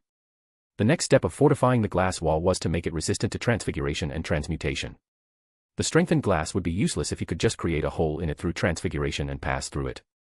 There wasn't a way to fully disable transfiguration and transmutation, as it was not feasible to isolate every single spell type and individually disable them one by one. So the next best thing Quinn could do was to make it resistant to magical changes. The concept behind achieving something like that was easy. Using transfiguration and transmutation to defend against transfiguration and transmutation, smiled Quinn, in thought. Pushing more magic into the wall, Quinn commanded his magic to transfigure the glass that made up the wall to stay the same. Quinn was forcing glass matter to stay as glass. He was making his magic to freeze/jam the state of matter so that when someone tried magic against the glass, it would be difficult to budge, as Quinn's magic was forcing the glass to stay the way it was currently. Scene break. After the wall was done came the turn for the door. The thing about doors in walls was that people went for the door when trying to break in. No one tried to break the actual wall when you had a door in it. The doors were thinner than the walls they were fitted in and were made from a relatively weaker material. Quinn's wooden door was no different, and it clearly showed when Ivy Potter kicked the door down to enter the workshop. So to make sure his door wouldn't be the hole in his defense, Quinn decided to make sure it would be a hassle to break. Quinn started with the door's wood. He used the hardest wood available to him and bought a few logs of Australian bioak wood. This wood had a very strength toughness level on a #4 scale. I have to stain it in a hardening solution, uttered Quinn as he took out a bucket of a red potion solution that he had finished brewing yesterday. He looked at the viscous red liquid and chuckled. This baby took 3 days to brew. Oh, this is going to be good. The red solution would strengthen the wood fibers when absorbed into the material. Plus, it will give the wood a nice red sheen. Quinn looked at the Australian bioak wood logs and levitated them over the center island. Slowly, he turned the wood into sawdust by breaking down the wooden logs into a coarse powder. He made sure that the wood powder didn't fly over the room. He separated the sawdust into multiple trays and poured the red hardening solution into the trays. As he poured the liquid over the sawdust started to move and mix with the red potion liquid. Quinn had converted the wood into sawdust so that every fiber would get exposed to the potion, strengthening the wood at a deeper level. Okay, done. Quinn finished pouring the liquid over the multiple trays. Now, he just needed to give it time for the solution to get mixed and get completely absorbed into the wood. Quinn continued mixing the wood using magic and moved along. Now, where is that high-carbon steel plate? Quinn looked around the workshop and found a sheet of high-carbon steel. Alright, this will do. This will do very well. Quinn laid the metal sheet on the floor and punched 10 holes in the sheet, 2 rows of 4 holes and 1 row of 2 holes. The metal sheet was going inside the door, and the holes were there so the wood could go through them and really bind the metal with the wood. The next part of the door was the lock. Quinn used the same high-carbon steel to craft a lock system with a regular lock opened with a key. The other part of the lock was a system of 13 steel cylinders that would enter the door from the frame around the door. And these cylinders couldn't be released from the door with the key. They had to be released by magic, and if no one knew about the cylinders, no one would figure out how to disable the cylinder system. 10 minutes of unbreakable charms into the metal finally saturated the metal with magic. It couldn't be made any stronger by the use of the unbreakable charm. By the time Quinn was done, the wood was prepared. It was ready to be turned into a wooden door with a metal plate inside. The punched high-carbon steel sheet along with the lock system floated in the air as Quinn directed it with his left hand. He pointed his right hand towards sawdust trays, and around 3/4 of treated sawdust flew towards the metal sheet. The wood fibers gathered around the metal and formed a red door made from treated Australian bioak wood and a high-carbon steel core and locks. The completed door also went through the same treatment of transfiguration and transmutation resistance. The remaining quarter of the treated sawdust flew towards the rectangular opening in the glass wall and formed a wooden frame for the door to fit in. The rectangular opening in the glass wall had notches around it for the wooden frame to fit on the glass wall. Quinn fitted the door in the frame and entered the 13 cylinders into the wooden frame, 5 on both lengths of the door and 3 on the top breadth of the door. Done, celebrated Quinn as he opened the door and went back and forth. When he closed the door, the steel cylinders were inserted into the door in such a way that the cylinders were door and frame at the same time, jamming the door with the frame. Now, let's put some charms to punish anyone who touches the door. Quinn shot spells at the door that would shock and burn anyone who would touch the door and an anti-unlocking charm on the regular lock. Yeah, try to break this door, Ivy Potter, smirked Quinn. Quinn West, MC, Fortifying the AID Classroom. Fiction-only reader, author, don't know why I wrote this chapter, but I did. So, thanks for reading. Web novel has been shadow banning comments recently. This means that any comment that contains profanities in any form will be automatically deleted. So, if you are commenting with curses and profanities, censor a single letter or get creative.